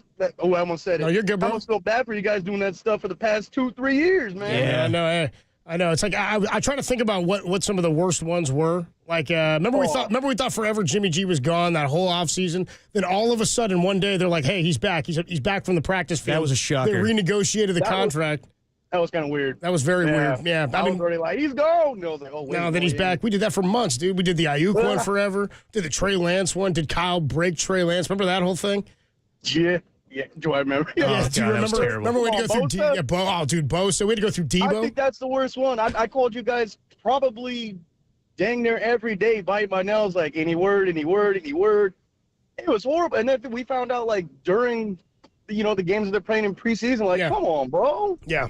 I don't know. It's frustrating. For me, Ayuk was the one that I hated the Ayuk one the most. Ayuk was by far the worst. Especially, dude, when we found out he took the contract that had been there for 2.5 months. I was like, you screwed me, bro. I was like, now it's personal. You know what I mean? Well, my whole thing with Ayuk was it was kind of the timing of everything. I didn't even mind that he wanted to go to a different team, but you just don't say that 10 minutes after you lose the Super Bowl. Yeah, you know what I mean? Let us grieve a little bit, especially as fans, but as players, let your boys grieve. Go in the locker room, cry a little bit, have a drink, you know what I mean? Take a load off. Yeah, I do. Go to social media, bro. I feel you. Doing the FaceTime and Jaden Daniels after he's drafted and all that. Female stuff. You ready for the next 2 months of Brock Purdy talk, though? 2 months? I'm gonna give him a call. All right. When we get it done, we'll talk to you when we get it done. Chris, thanks for the call, bro. All right, brother. You think this will get done in 2 months? No, I was just riffing. God, I hope not. We've already been talking about it. I hope it's done by the end of this week or next week. Brock Purdy, you think? Dude, I mean, is it imminent, you think? I hope so. We'll ask Matt Maioko, but what was the whole point of this whole offseason or last year when they were trying to figure out things with Brandon Ayuk and make sure that things go smoothly for Brock Purdy's contract? I'm hoping this doesn't get prolonged the whole offseason. I don't think it's going the whole offseason. But to say what's the point has nothing to do with this really, because they can set themselves up, and it's about minutia and Brock Purdy accepting the contract, right? And so no matter what we believe to be true about Brock and what he said publicly, and I do, for the most part, take him at face value of wanting to get this done, not having it play out in the media, not having this be some big thing. And every report we've heard is that negotiations have been positive, which is something that John Lynch has said about all of these, and they're ongoing. But also that from other guys like Tim Kawakami reporting, they're not expected to be fireworks. Yeah. There's other reports like Diana Rossini says things are moving forward and getting closer. And most people don't think he's going to reset the market. It's probably going to be in the 50s. And that's kind of where I'm like, okay, maybe this won't be a big, long, drawn-out situation, especially because Brock himself said, I don't want it to be. None of these other guys ever said anything of the sort. No, I they doubt. Also, they want to get a deal done. but they want to, and then take stuff out of their social media, and then to the caller's points about doing FaceTimes with other players and being, veiled and coded and all the stuff that they put out during the offseason just to sort of stir the pot. I'm not worried about that so much. I think they like doing it. I think they like it. Oh, of course they do. Of course they do. Yeah. But as far as are you that worried about Ricky Pearsall kind of filling in the void of a Debo Samuel? I think he's totally a different player. I think that actually he's an upgrade as far as a wide receiver. I know that it was an up and down season, and for good reason, obviously. He was battling injuries, not to mention the guy was shot, and he came back during that same season and actually played fairly well for a guy that was shot. And then, for a guy that was shot. No, he played pretty well for a rookie. Well, I know, but considering things. Considering the situation, alarming. Yes. Obviously, he didn't light it up in the stat sheet, but, not many touchdowns receiving. But I think this guy's going to be a good player. I go back to the day he was drafted, and a lot of people are like, I haven't heard of this guy. All I needed to hear, I didn't know much about him at college, but all I needed to hear was C.J. Stroud on whatever show he was on being like, damn, I wanted that guy. He's a quarterback-friendly receiver. And I think all you need to see is I know that their defense was depleted, but look at the performance he had against the Detroit Lions, second to last game of the season. Yep. I think that will be indicative of what we see of Ricky Pearsall going forward. But don't just think this is the receiving core going forward. It's Ayuk, who's not going to be there for the first 6 weeks. It's Ricky Pearsall, it's Jawan Jennings, and it's Jacob Cowing. They're going to add another receiver probably in free agency. I would assume that's going to happen. I'd imagine they have to. So you ask, am I concerned about Ricky Pearsall? Yeah. Or skeptical, or thinking that it's going to be a drop off from Deebo to him.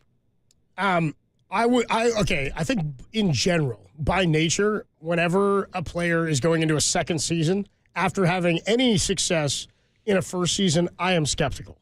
Yeah. Because I want to see a guy be able to build on first year success. In the case of Ricky Pearsall, it's tough to even feel like this was a true first year. Right. Because of so much and how much it came with it. Dude played 11 games. Still, you know what I mean? 46 targets, 31 receptions, 400 yards, 12-9 a catch. He had 3 touchdowns. Did have a little bit of a rough patch there. Committed some penalties. And I feared for a minute, could he end up in a Brandon Ayuk type Kyle Shanahan doghouse? Doesn't appear that ever happened. Yeah. Because they kept using him and they needed him at the end of the season. Wasn't even getting targets or catches for a while. Last 2 games of the season, 18 targets, 14 catches, 210 total yards receiving. Are you doing math on the fly? Of the 400. I think I'm pretty good on that. 141 to 69. He did have that one game where he caught, 8 balls? It's 8 for 140. Yeah. I'm looking at it for a touchdown. It's against the Lions, against the Lions. Then he gets Arizona, 6 on 8 targets for 69 and a touchdown. Yeah, so I like him a lot going forward. I know that some people are skeptical because he's a different type of wide receiver. I think he's going to be very important to this offense going forward. It's the fear I have with a guy like Elliot Ramos. The league's going to make an adjustment to him like they did at the back half of last season. Can he bounce back? We saw it with Brandon Pajemski. And I want to say Draymond Green's on record, maybe it was last offseason, talking about guys making the jump from one year to the next. Right. And how hard a sophomore season is in the NBA. And I've just always viewed every league, a sophomore season as hard. The first year, you're drinking from a fire hose. Everything's in your face. You're trying to catch up to the speed of the game. You're trying to learn what it means to be a professional. And then if you have success on top of that, it's hot damn. Now you have expectations to do it again and to grow that game while the league knows who you are. Yeah. I think that, yes, if Ricky Pearsall came out and had an offensive rookie of the year season, that would feel a little bit different. It would feel like maybe he's going to kind of take a step back, like he's too comfortable, kind of like what we saw with C.J. Stroud this year.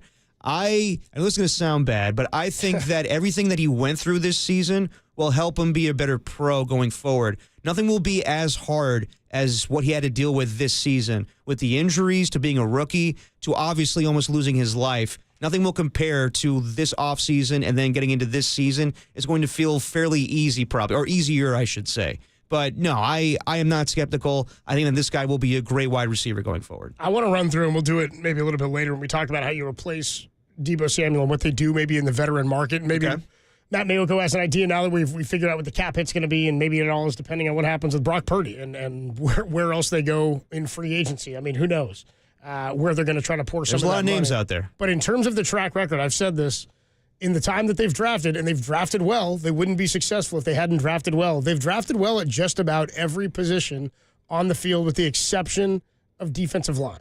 And I'm thinking Dominic Pooney's a guy, too, on the offensive line. You had Mike McGlinchey, whether you loved him or not, or you thought he was good or not.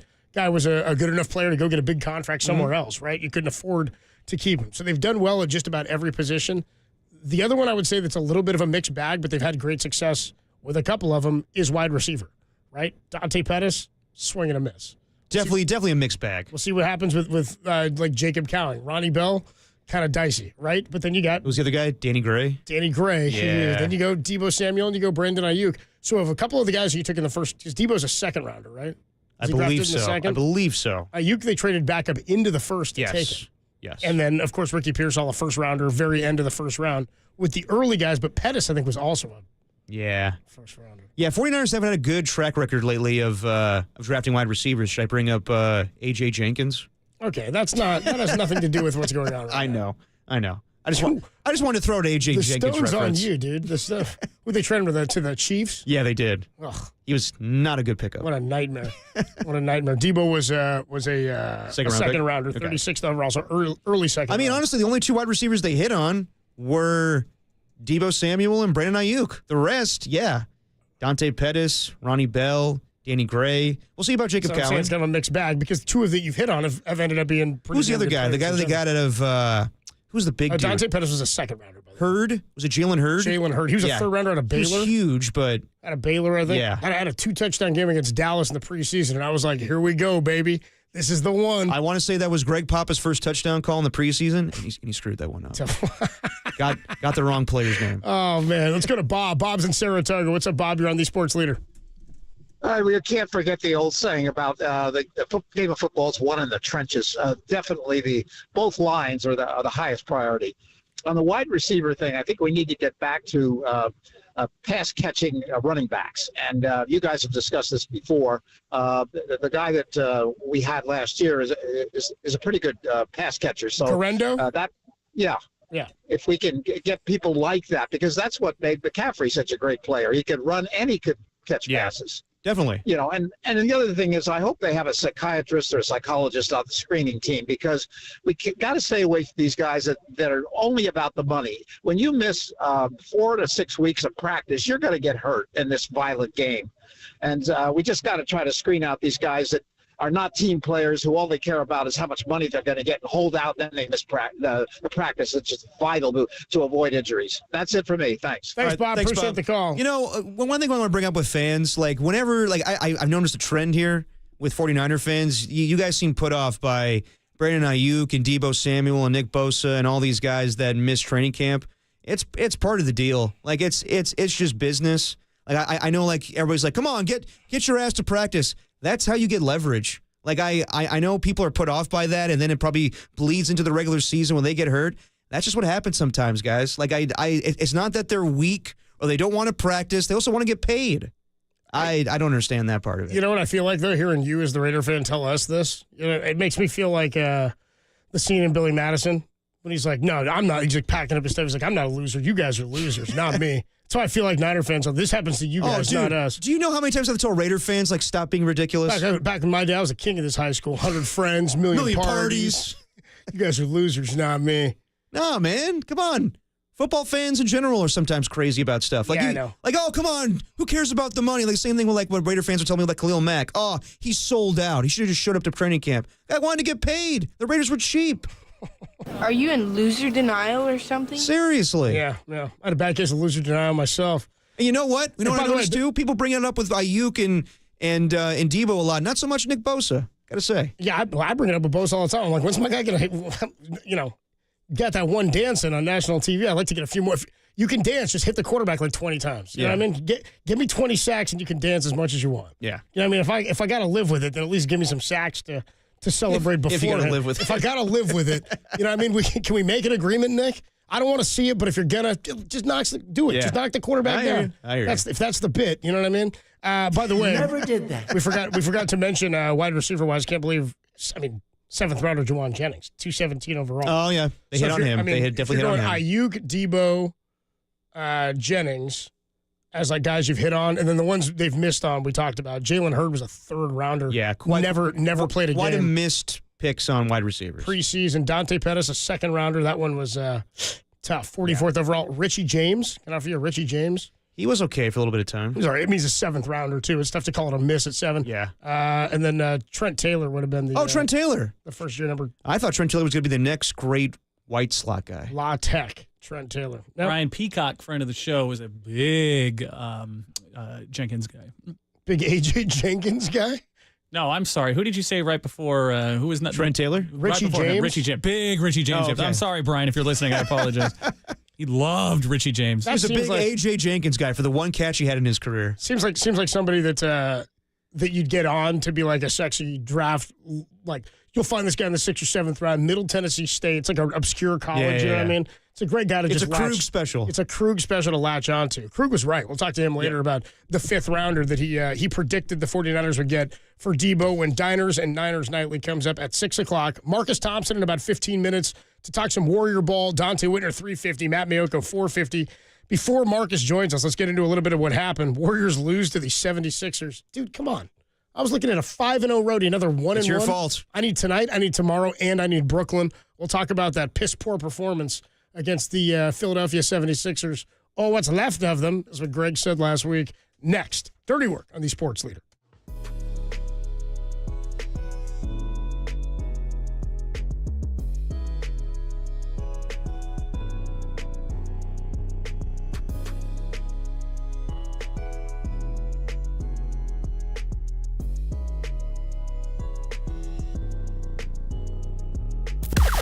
Now, from the O'Donnell Financial Group Sports Desk. Learn more at ODFIGroup.com. O'Donnell Financial Group, because planning is a process, not a product.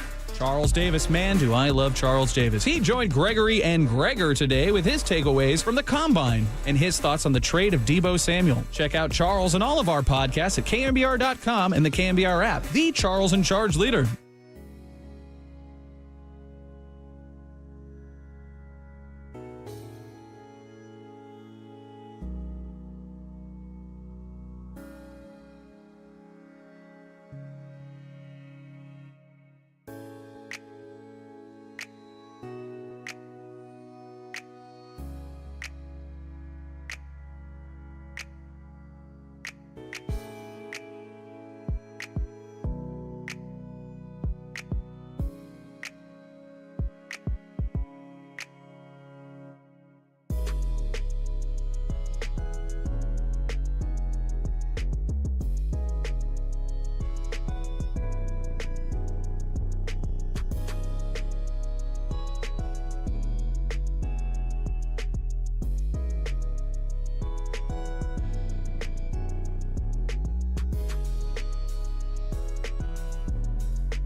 Now, back to dirty work. Adam Copeland and Derek Papa in the KNBR Casino Matrix Progressive Jackpot Studios. Casino Matrix, Progressive Jackpots are here. Where are you? Just drop in. Please play responsibly. Call 1-800-GAMBLER. Curry sneaking down court. And Curry with the dunk. Take a picture. Maxey, Yabusele, spot on three. Hit it. Yabusele off the bench. And stepping out of bounds with Santos, he did not establish himself before touching that basketball on the pass from Draymond Green. So a costly turnover by the Warriors. And the Warriors will back away. Finally, something to cheer about on the hardwood in the city of brotherly love. The Warriors' 5-game win streak comes to an end as well. They blew it. Didn't need that. I didn't need it. I'm still bullish. Don't worry, I'm still bullish on the Warriors. Well, you should be. I was not happy with this loss. This was a frustrating loss. It was a bad loss. So many missed layups. So many mental errors. They give 37 points they allowed in the second quarter. Well, dude, how about giving up, what is it, 43 to Quentin Grimes? What the hell is this, man? I was pissed about that. I just didn't like, there's guys who score on you and guys who do stuff to you. Quentin Grimes? Grimes. That's the one that got me. Grimy? Old Grimy? Yeah. Tim knows. Ronnie McGruder? Yeah. It's just, there's guys who will go off on you that frustrate you more than other guys. You're like, this guy's getting me? This guy tonight? If it was Paul George straight off of I'm giving up the podcast and he's focused, okay. But Quentin Grimes? Yeah. Come on, and when Maxey goes for 5 in like 40 minutes, that's when I'm like, what the hell's going on? I think it was more the Warriors losing it than the 76ers winning it. I would tend to agree with you. 76ers shot nearly 60% from 3. I mean, they shot well, but like there were so many opportunities for the Warriors to get back into it. Like I thought they were going to win the game after Steph had his dunk. Yeah. First dunk since 2018, 2019? Someone's got to show me when that happened because I don't remember Steph Curry ever dunking. I want to say I do, but I also feel like it's. Dude, I remember him slipping. Like he was about to go dunk. Yeah. Maybe in the All-Star game? Maybe the All-Star game is what I was thinking of. Maybe that's what I'm thinking about. The quote was, I was about to do something I'd never done before, and I got too excited. And I was like, I've been there, man. That's pretty funny. Been there as a young boy. So, I mean, again, nothing really changes in my scope or my outlook. You didn't have Jimmy Butler for this one. Yeah, that was the key. Started Quentin Post and Brandon Pajemski. Yeah. In this game as well. Steph had a decent game, fine game, but it also felt a lot like he was shouldering a lot of the load. I do think Draymond played aggressive. He did, but he also... I don't need 13 points for 13 shots for Draymond. Yeah, but also like many missed layups from Draymond. That's what I mean. There was a lot of bad shooting inside. Did not feel like they had the same spacing. They played with sort of a deep bench in this one. Buddy Hield, terrible night shooting again. Yeah. 3 of 9 from the field. They were 12 of 42. They shot 28.5% from 3, and they shot 46% overall. Total number of assists was 33, which a fine number. Steph had 13 of them, which meant that other guys were getting it done. Draymond distributed well. Quentin Post, I thought, played well in this one, too. He did, but like, to me, like, they reverted back to the team that we saw for the majority of this season. It felt to me in the first half like, boy, Steph's working really, really, really because hard. it wasn't moving as smoothly as with Jimmy Butler. Like I thought Tim Legler said it perfectly. It's the communication. He sets everything up so well for everybody offensively and defensively. And it was just off. And I thought that Draymond Green did not have his best performance defensively or offensively.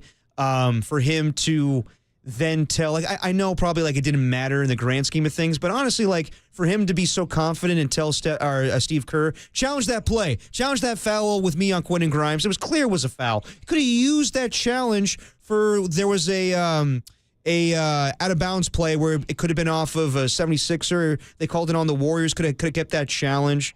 It was a bad loss. It definitely when it was squandered opportunities where they could have moved up to be the 6th seed that night.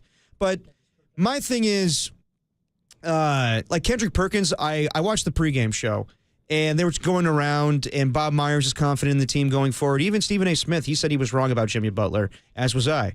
I was wrong about Jimmy Butler. Kendrick Perkins was just like, they're a one-and-done team. They're not in the first round. And everybody's like, are you out of your mind? You're not seeing how better they're playing? He goes, I'm not buying this team with the Warriors. Just because they get Jimmy Butler, I don't think they're that much better.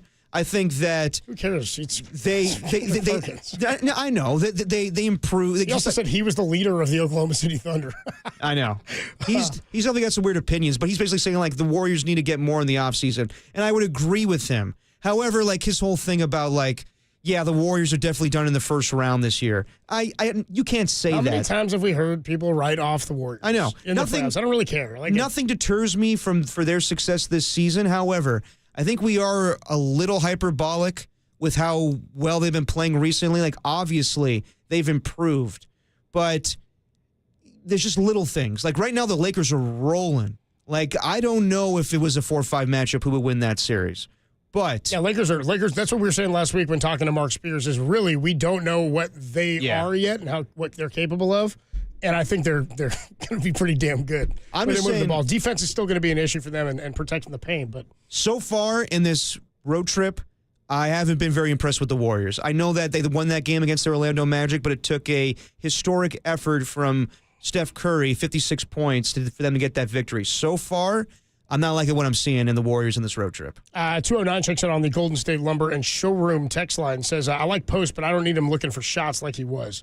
Yeah, they were. Yeah. He's got an aggressive nature about him that when things are going well for the Warriors and he's knocking down shots, it feels good. But there are times where he's shooting quick early in shot clocks where I'm like, I don't know if – I think it's funny. I think one of those shots happened in the game, and Loader and I, right after he missed one, comes back again and he clanked another one, and Jack Loader looked at me at North Star on Saturday and goes, I don't think I needed QP shooting that right there. And we both were kind of like, yeah, it was kind of a questionable decision. I'm with you, 209. I felt the same thing.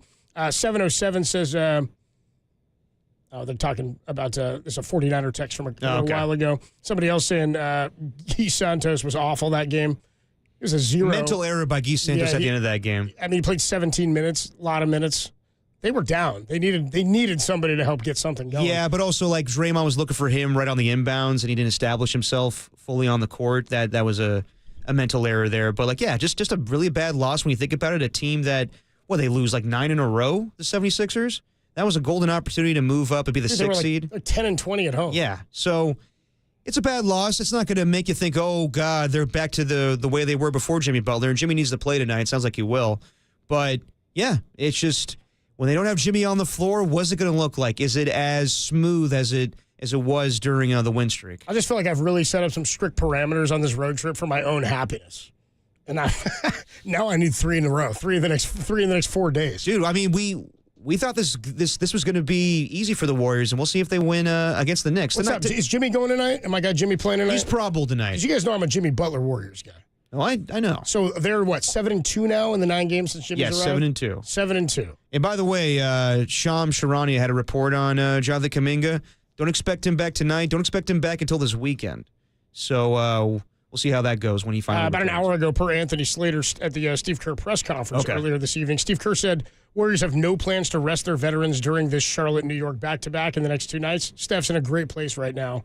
Says Steve Kerr. Jimmy Butler and Quentin Post, both probable, expected to play tonight, per Steve Kerr. Okay. Did you see the back and forth Steve had with the reporter after this game? Yeah, check this out. Yeah, Timmy got this cut for us. This is Steve Kerr. I thought this was an interesting question after the game the other night. A little ridiculous. Yeah, a little ridiculous considering where they are, and I'm getting excited as a fan and like watching what they are compared to what they were before. You know, my season started February 4th, the day of the trade. That's when Coach was locked into Warrior basketball. That's when ACNBA started, Adam Copeland's NBA. That's when our schedule kicked off, and since then, Dubs are hot, locked in on my Dubs, my Jimmy Dubs, looking for #locked in a playoff run. Here's what Steve Kerr had to say when asked by a reporter after the game if he's comfortable with the rotations he's got set up for the NBA Finals. I'm asking you last 10 years same questions. I'm going to ask you again. Your bench players' performance at the Finals. What do you think again? We're going to ask that again? We're going to keep doing this? Every time you I still feel you are going to be final. All right. So what was the question? Bench players in the Finals? Their performance. Do you think it will be enough, this year's bench players' performance at the Finals? Yeah. We would like to make the playoffs. Talking about the Finals? We just want to make the playoffs. And also your former... Let's not talk about the Finals. Okay. Completely ridiculous. That was very NFL of Steve Kerr, almost doing like a Jim Morris Sr. impression of, you're talking Finals? We're trying to talk playoffs here. Go to the playoffs. But I mean, also I think he's being serious. Yeah, of course. At the same time, it's like, dude, don't say we're in the finals yet. Like, we still have to prove something here. Right now, we're a play-in team.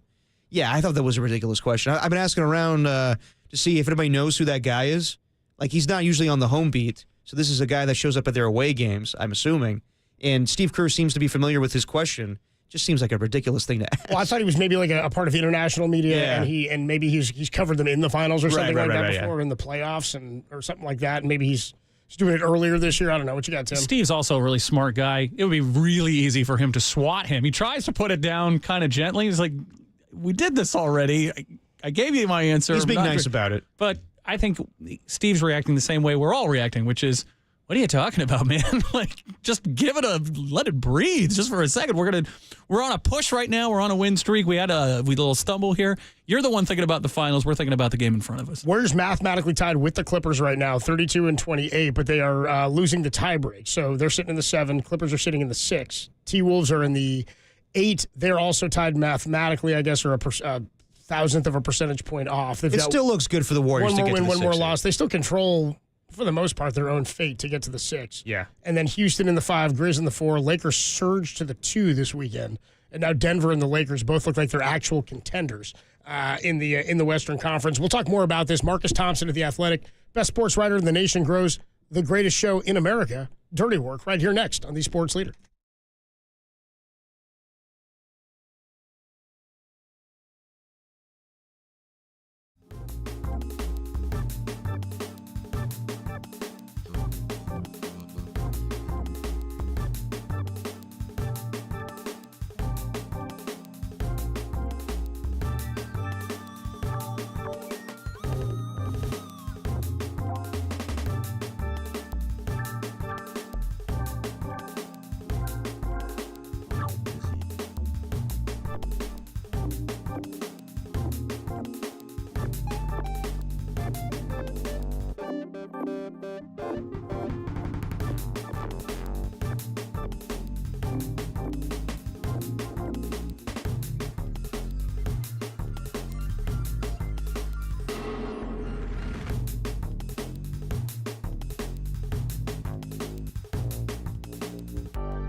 Hey, what's going on, everybody? It's me again, Adam Copeland here for Underdog Fantasy. In this basketball season, when your favorite stars score buckets, Underdog is giving you a chance to win money from watching sports with Underdog. Want to win up to 1,000 times your money?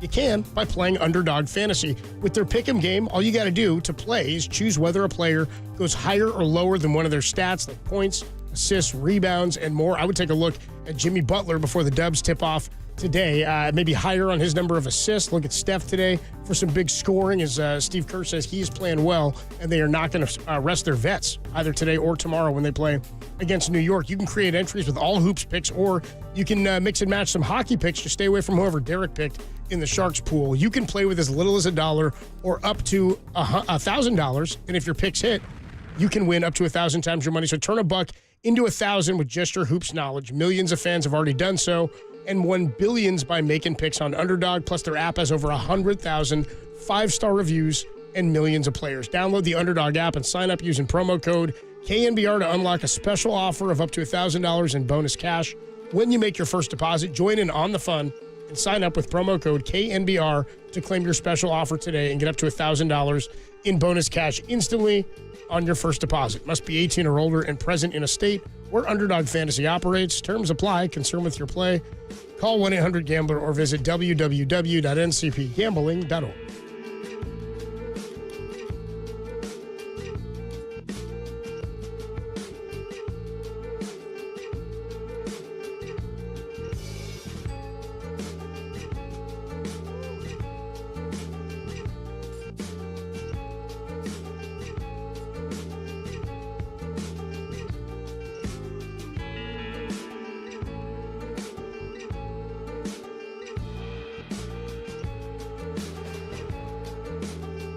Now, back to Dirty Work.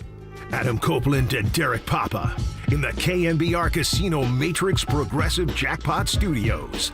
Casino Matrix Progressive Jackpots are here. Where are you? Just drop in. Please play responsibly. Call 1-800-GAMBLER. do it every week with our guy Marcus Thompson of The Athletic, best sports writer in the nation. Joins us courtesy of the UMA guest line. We'll talk some Dubs with him and some Deebo. What's up, Marcus? How are you, bro? What up, Marcus? Are we talking Friday? It's Monday, though. It's a little Monday, Marcus. Are we? It's Monday now, but I think. Oh, you talking about Deebo? I think you're talking about Deebo. Oh, no. We can do that Friday if you want, just for. Let's do it Friday. For continuity purposes, yeah. We talking Friday, next Friday, Friday after next? Which one have you seen? All three of them. Respect. All right. I'll get down with the next Friday, bro. Next Friday's hilarious. I'll get down with the next Friday. Next Friday's incredible, right? Next Friday's unbelievable. Yeah. Yeah. And the first time I saw it, I wasn't supposed to. The first one. Yeah, it's got the budget too. You know what I mean? Like it has some established characters, it has new characters. And when I first saw that one, I knew that I wasn't supposed to be watching it. I was at like a sleepover with my cousin, and we rented it at like a hotel room. We were like, we're not supposed to watch this, so we watched it, which made it even better. And now it's got cemented in my head.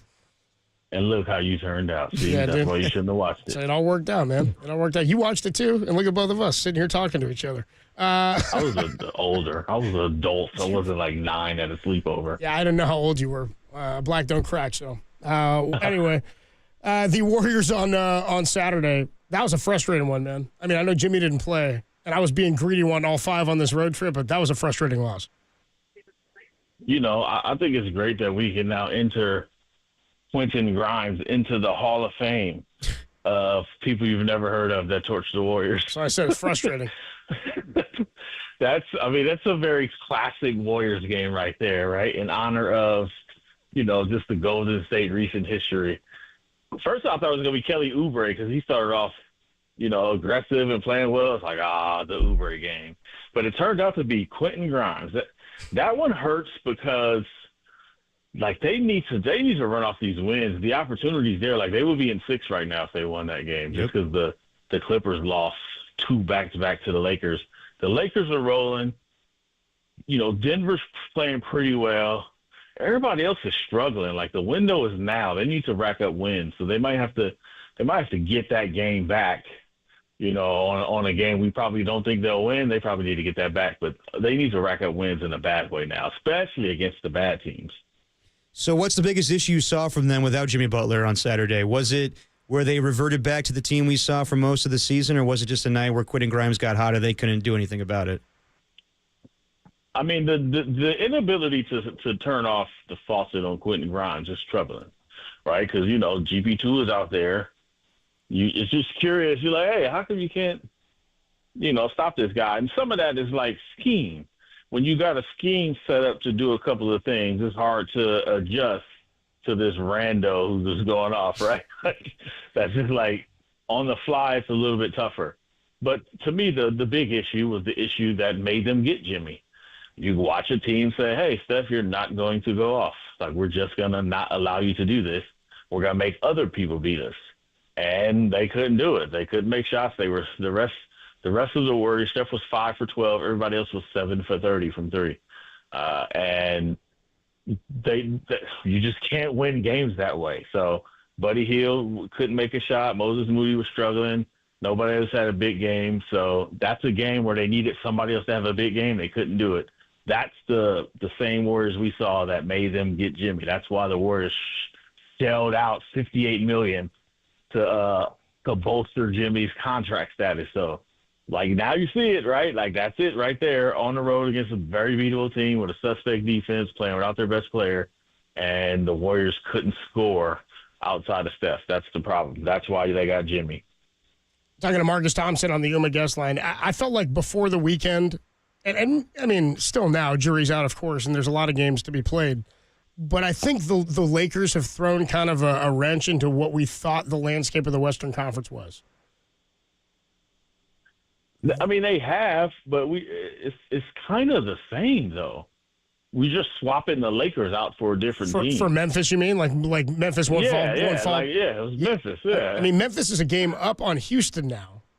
And I thought maybe Houston wouldn't catch the Lakers and the Lakers would suppress them, but I'm not so sure about where Memphis can go. I just think there's more in flux between 4 and 8 than I thought there was a week ago. Yeah, it feels like Memphis, Houston, Clippers, Minnesota, Golden State, Are we still counting Phoenix in this, by the way?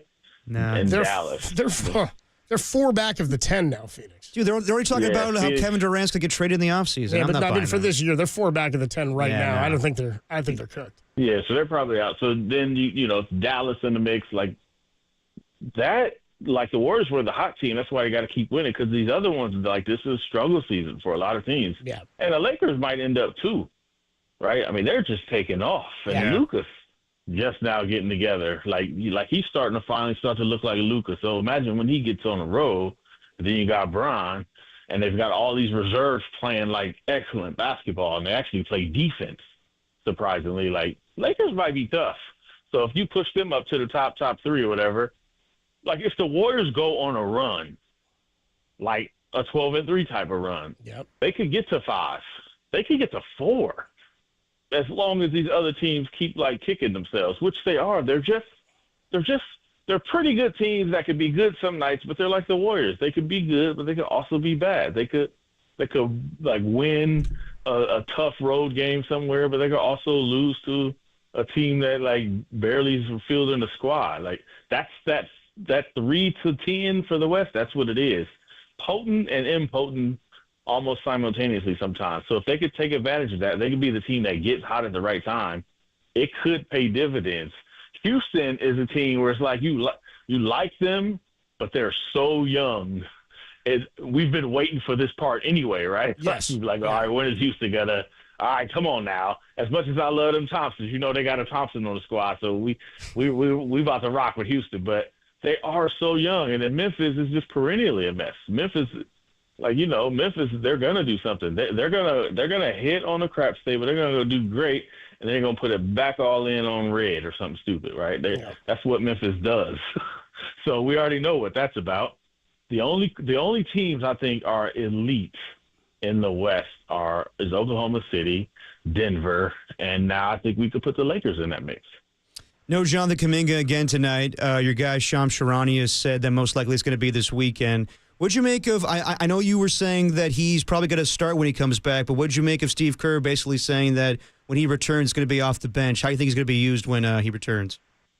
I mean, in the same way before he went out, he was coming off the bench, and Steve said that while they were in the middle of winning. So let's see if they beat Charlotte tonight, right? Yeah. It sounds good. The Warriors have the most starting lineups in the league for a reason. Right. But I do think, like, they need him in that second unit. You can put him with Jimmy. It gives you more potency so Steph can rest. And they also need him for nights like against Philly, where maybe Jimmy's not going to play. And that's just the reality when you traded for Jimmy. There's going to be some nights where he can't play. And you hope it ain't in the playoffs, but that's just what it is. So you need Jonathan Kuminga to be that guy. The bench is where they can kind of use him as like that change of pace guy, but also they can still play him enough minutes to spare Draymond. It's less about Kuminga than it is about Draymond. If you start Jimmy Butler and Draymond, because you have to, you throw Kuminga in there, that's a tough front line, right? Like, that creates all kind of shooting issues. So if you bring him off the bench, you can afford to give him all the non-Steph minutes and all the non-Draymond minutes. So you still get him pretty high minutes, but also you got this change of pace guy who can get you 25 coming off the bench. So I think that's what they're going for. My view is by the time the playoffs start, Kuminga will be starting. Just because, what are we doing? He's good. Are you at the point where it was noticeable that Jimmy wasn't there the other night? Nah, not really. I mean, in fairness, I didn't watch the game live, so I wasn't paying attention. Okay. But it's a Saturday night. I noticed it, but I didn't. It wasn't like, hey, Jimmy isn't there. I just think everybody is already accustomed to the idea that Jimmy is a different cat. Yep. And the things that ordinarily might be something to read into, they're not with Jimmy. And the one way you can feel good about that is because when Jimmy has an issue, he has no qualms about letting anybody know. Like, you do know that about Jimmy. When it's a problem, like, he's pulling up like Ice Cube, right? Is there a problem here? We got a problem? That's Boys in the Hood. It's a little bit Marcus, time. come on, man. Different, yeah, but I've seen it.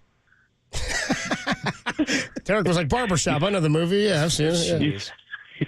I should have said that. What movie was that? You were like, Coming to America 2. I don't know. Beauty Shop. Yeah.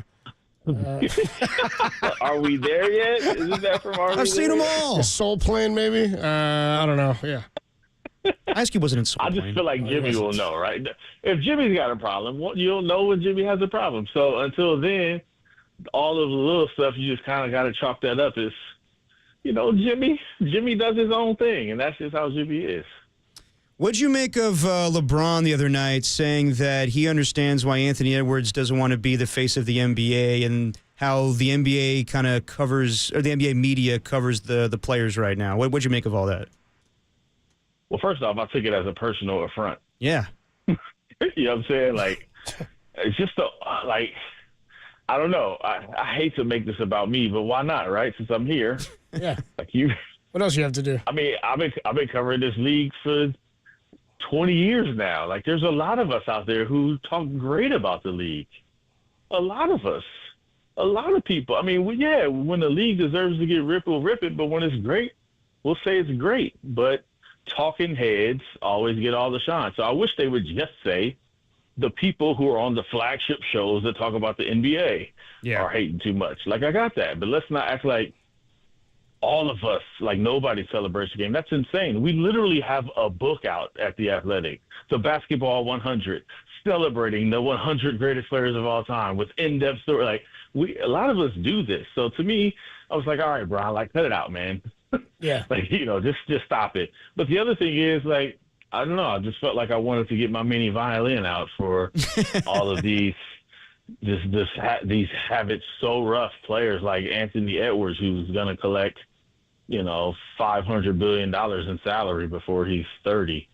I know it's just so rough out here that Charles Barkley talks bad on TV.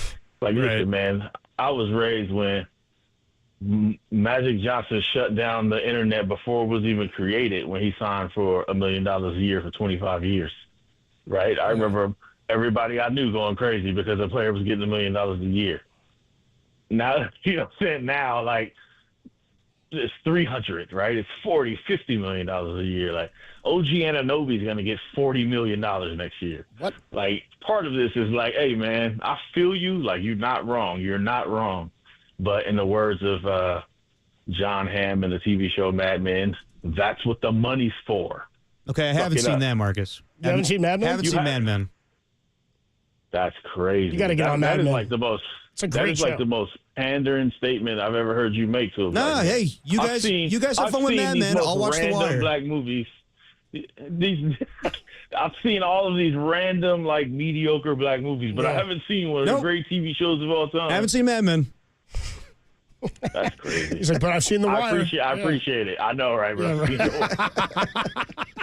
But I have watched Backyardigans. Stop, dude. Backyardigans. He's like, I watch the Parkers all the time, bro. It's one of my favorites, dude. Right after Moesha on Tuesday nights. I don't even know where I was going to go next. But is part of this with the face of the league thing that you're talking about? Because I was quoting you last week, and a couple of weeks ago you were talking about Steph and LeBron to us, and we were asking if they were still the number one show in basketball. And you talked about them being different types of superstars who are stewards for the league. And I sort of felt, while LeBron was being pretty soft, I thought in that moment, I thought some of that is what he was echoing, and that it's a job that you have to sort of learn to love and take on if you want to be that level of player. But Steph and LeBron are in a class above their own. I mean, KD's a superstar, but not in the same way those guys are. I mean, that's the thing. Bron is right. Like, I understand what he's saying. Yeah. But I feel like Bron should be like the one saying, yeah, I feel you, but suck it up, because this is what we do. Yeah. Right? We bear it. That's what we do. We bear it for the sake of the game, for some 8-year-old playing hoops somewhere who want to be inspired. Like, that's why we do it. Like, that's the speech I want to hear from Bron, not like how hard it is because Kendrick Perkins talks crazy. Like, seriously. no. Seriously. You know what I'm saying? Like, no, like, and we need you. Like, this is the burden that superstars bear. Like, you know how much heat Steph took?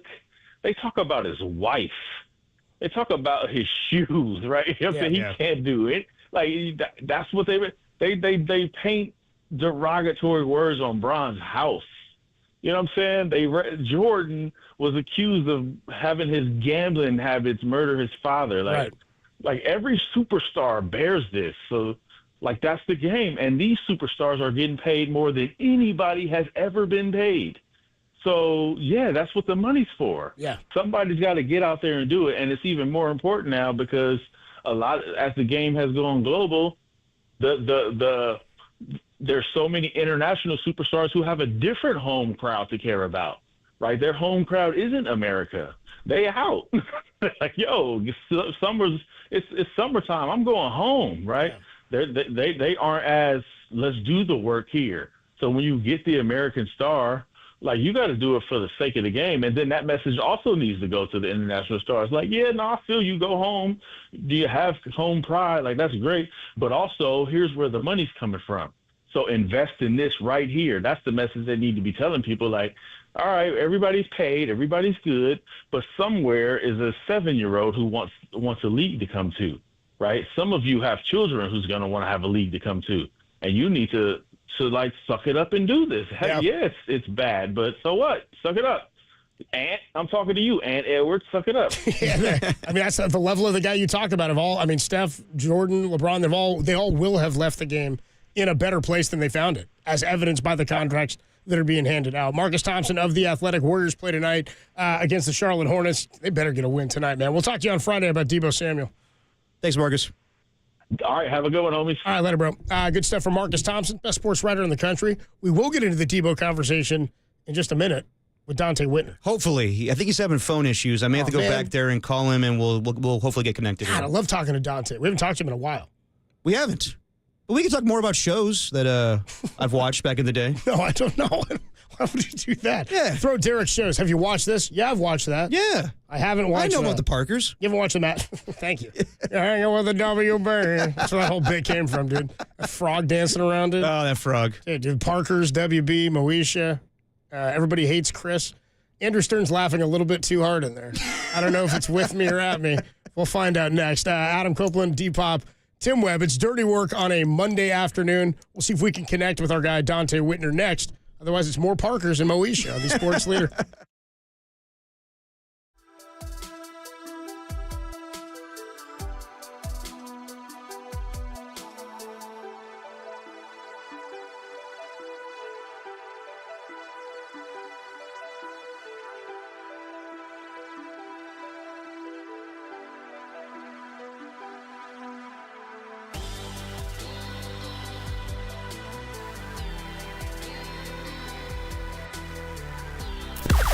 Now, from the O'Donnell Financial Group Sports Desk. Learn more at odfigroup.com. O'Donnell Financial Group, because planning is a process, not a product. Debo Samuel was traded to the Washington football team for a 5th-round pick. The Commies will take all of Debo's $17.5 million salary, but the 49ers will absorb a $31.5 million dead cap hit after the deal. For all things 49ers, keep it locked to KNBR, the dead cap hit leader.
Now, back to Dirty Work. Adam Copeland and Derek Papa on KNBR 104.5 and 680 AM. The Sports Leader. Adam Copeland, Depop, Tim Webb with you. Dirty Work on a Monday afternoon. We are venturing to connect with our guy, Dante Whitner, to talk about the trade of Debo Samuel. I think we're going to give him a call tomorrow. He's having major issues with his phone right now. It keeps dying on him. So he's going to get a brand new phone tomorrow, and we'll get him on. Okay, so how about this? We'll talk more about it with Matt Maioko then coming up at 4:50. So what do you want to do here? I don't want to talk. Matt Mayoko's thoughts on the Parkers is what I really am looking forward to. Yeah, dude, I don't think that's the route I'm going. Like, hey, Matt, did you ever see the movie Precious? What'd you think of that? Speaking of, you watched the Oscars last night? I did, of course. Yeah? You enjoyed it? I thought Conan did a great job, man. Conan did an amazing job. I had a really fun time watching Conan. Thought he did very Conan-like bits. It was not too much. Wasn't in your face. It was long, of course. And apparently you got to see this movie, Anora. Yeah. It's dude, best editing, best screenplay, best director. Best actress. Best picture. Do you recognize her? No. The actress? She was the hippie chick from the Manson family that... she's one of them, yes. Yes, DiCaprio burns at the end of Once Upon a Time in Hollywood. I remember now. I can place her exactly in my head now that you say that. Yes. That's funny. I thought she was familiar, but I didn't know if I'd seen her in anything.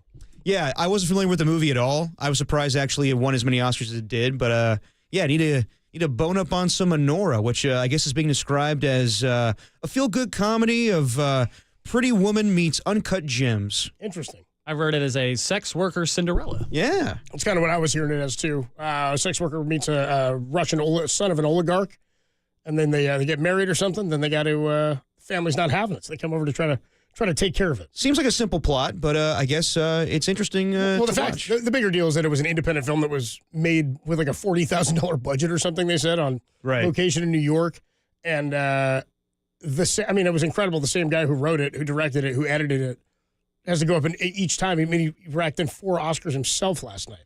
No, incredible. They were nominated for 5 and they won 6. So, but the show itself, I enjoyed it. No, it was a good time. I also do the thing where I skip, I don't turn it on for an hour after it starts, and so that I can fast forward on YouTube commercials. Yeah. So I get to zip through speeches and things that I don't really care about.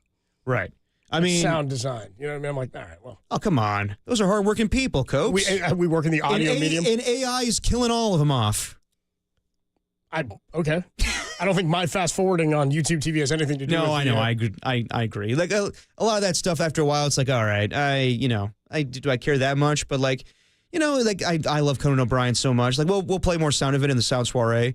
But Conan's just the best host. It's a crime he's not on late night TV anymore. But just how comfortable he is. Yeah, of course. But I feel like, out of all of them right now, the Colberts, the Jimmy Fallons, the Kimmels, I still think he's the best. It's a grind to do those, man. It's hard to do those every night. Guys like Kimmel take off every summer. Yeah. James Corden, the reason he said he stopped, he was like, it's hard to get up and do this. Same with Trevor Noah. He's like, this is a tough grind. Oh, I can imagine. Every single day to have to do this. Come up with something new every day that's funny? Yeah. Not the same jokes every day? Yeah. It's tough. And you're following the news, and it's a dense thing. Can you imagine that? Just having to do a show every single day, come up with something new that's entertaining for everybody? It's hard to do. Yeah. I still think they have it much more difficult. They're writing jokes, they're scripting. We're just kind of riffing. No question. We're just kind of riffing off of loose topics. They don't not have their guests not be able to get there because of car trouble. Or if they do, they've got a package bit or something to do. Yeah. They're not talking about the Oscars last night. Well, they also tape it ahead of time, so if there's any snafus with guests, that's what I mean. They're able to, fill the time instead of us tap dancing because Dante Whitner's phone. I love the emergency guests, too. They always have an emergency guest that's in the building or someone that's close that can just be there to do the show. Do you remember who it was for Conan back in the day? Who was it? Smiley guy. Yes, that's right. Jack McBriar. From 30 Rock, he was just always around. He was like, "Hey, I'm here." Yeah, they would all just have him on. Well, they're also in a building where you can do that, right? Just grab somebody from 30 Rock or SNL. You can grab somebody from a show or pull somebody over. No, Dante, we're just going to have to do the vibe check for half an hour. That's what I'm saying. Well, it's actually a good time for the vibe check. No, we're going to do the vibe check at 5:15. We're not throwing off the whole vibe check. Well, okay. The vibe is definitely not set right now. I'm not ready to just I'm not ready to just jump into the vibe check. There's been no build for this. Well, what time are we doing soiree then? The vibe check is at vibe 15, and we can do soiree right after that in the same segment. All right. See, you're throwing stuff off here. I'm trying to keep us on a bit of a schedule. I didn't know that we were on a strict thing of Vibe 15 always for the vibe check. I'm just saying, I thought that was the riff, as it was like a play on words.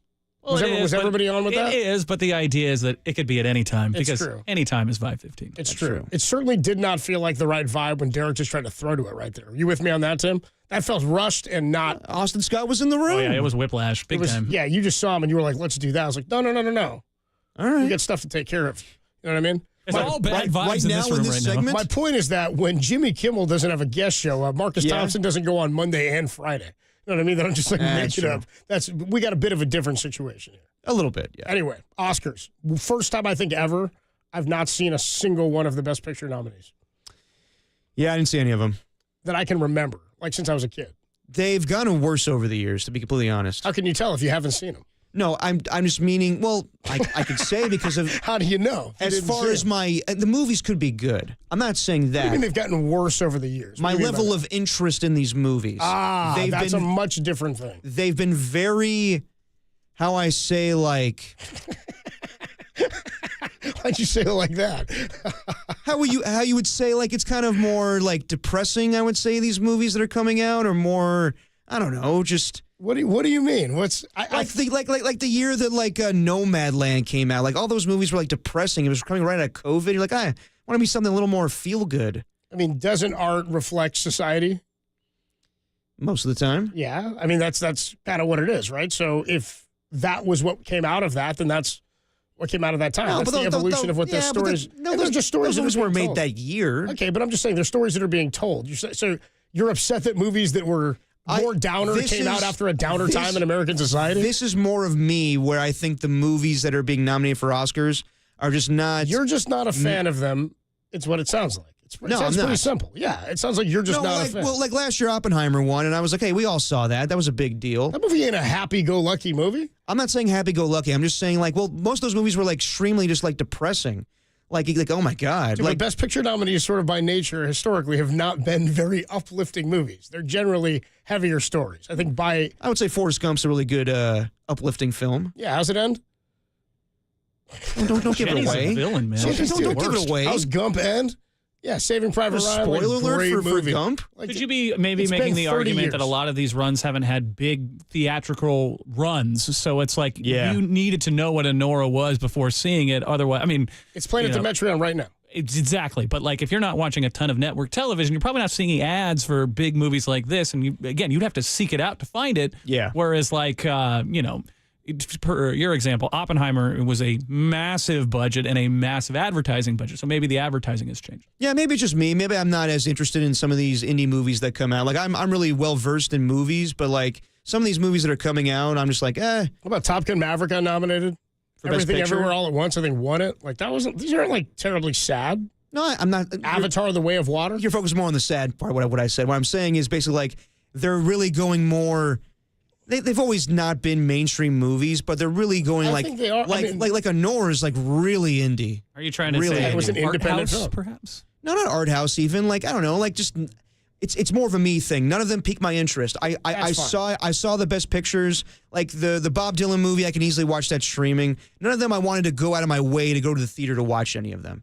And I don't know, like I don't know many people that knew a Nora before it came out. Like also we're like I am a film junkie, but like it doesn't really have much. Cinephiles really know all these movies. It doesn't really have to do with anything. That's how it becomes popular. It got nominated, so then they started releasing it even wider, and they were released fairly wide. That was a big deal, I think, for this independent film. They wanted it to be a widely released movie, and so then they did. And now, I mean, every time movies get nominated for Oscars, you can go see them. They put them back out. They re-release them so that everybody can go see them and watch them.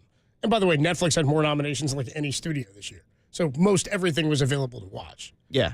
I did dude, last year Barbie was nominated. And Oppenheimer was nominated as well and won. So just the variety of saying, I think you're overselling that it's one type of studio or like they're not wide released anymore.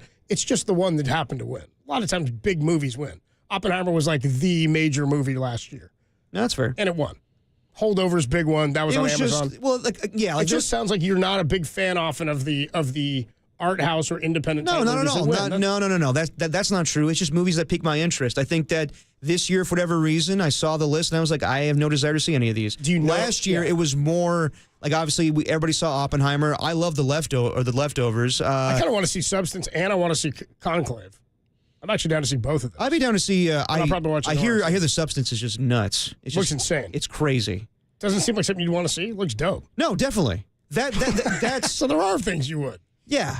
Derek, what is the deal here? What's going on? What are you talking about? There's maybe one movie on the list that I would want to go see. I think your point is I didn't see him this year and I don't know much about him. Yeah, basically. That's kind of all you had to say. Right? Because you didn't want to see Wicked. That's fine. I don't really want to either.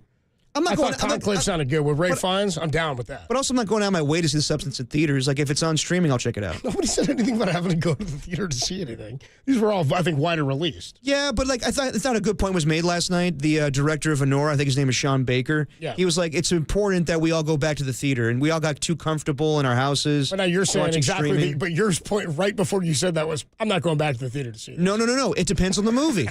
Like, Honora's not a movie I would see in the theater. Why not? But you'll listen to the guy who made the movie asking you to go see a movie in a theater. Yeah. He said he made it for the big screen. I get that. But you're like, I don't give a damn. I'm only doing that on my terms. There's certain movies. Your whole point was the opposite. There's certain movies that call to go to the theater. This is unbelievable. And that's for you to decide. Dune 2 is one of those movies. So Didn't you say? I didn't see Dune 2. No, but that's not the for idea, the. right? Didn't pique my interest. That's not for the man who made it, who said, I made this for the big screen to decide. You'll decide whether or not it's worthy. Damn right. Mr. KNBR was a big Timothy Chalamet guy, if you remember. Oh, I remember. Yeah. Chalamet. He was in 2 movies that were nominated for Best Picture. Dune 2 and, what was the other one? Oh, A Complete Unknown.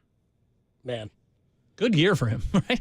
All right, I'm just going to get off on this. I'm right about everything. I don't think so. You just sort of talked around it forever, then you're like, basically, I just don't know him. Yeah, I don't know most of these movies. All right, we'll move on. Adam Copeland, Depop, Tim Webb with you. Dante Whitner, we'll try to make the connection with him tomorrow. Let's talk next about the other sort of wacky trade rumors that were out there. Brandon Ayuk.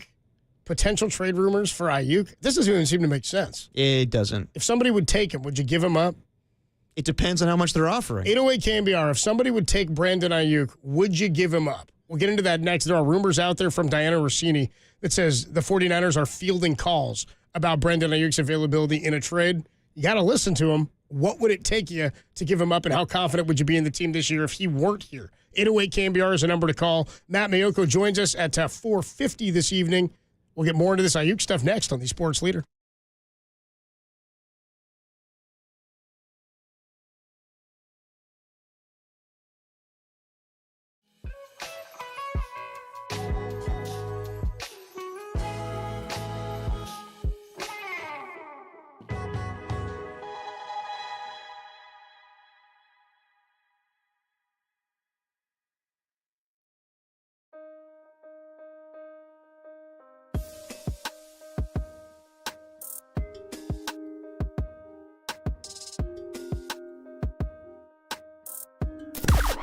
Now, from the O'Donnell Financial Group Sports Desk. Learn more at ODFIGroup.com. O'Donnell Financial Group, because planning is a process, not a product. The voice of the Warriors, Bob Fitzgerald. Yes, sir! Checked in with Murph and Marcus in the midst of the Warriors' 5-game road trip. Hear his thoughts on how Jimmy Butler has changed the dynamic of the team at KNBR.com and the KNBR app. The Fitz Leader.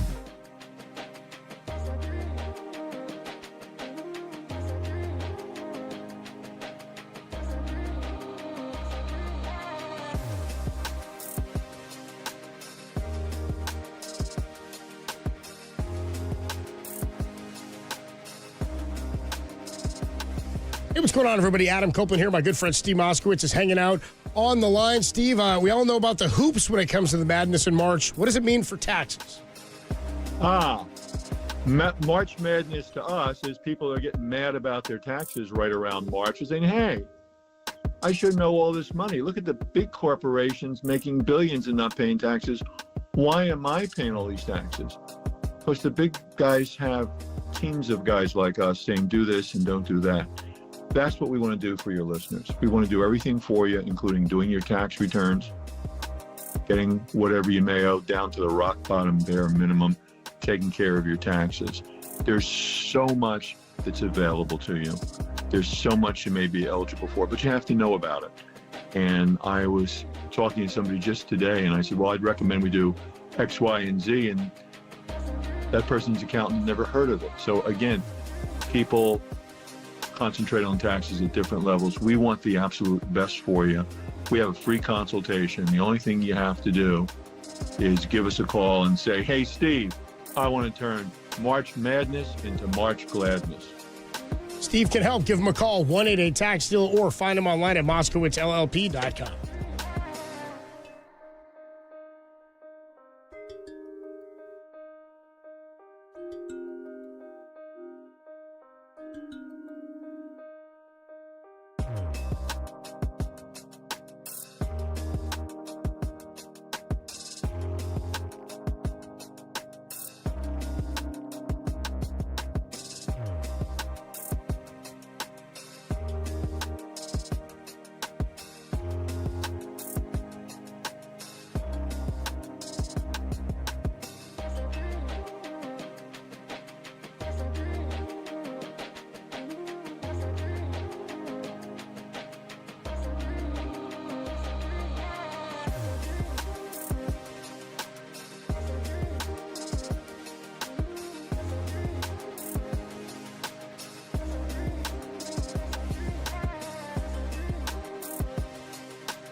I love this song.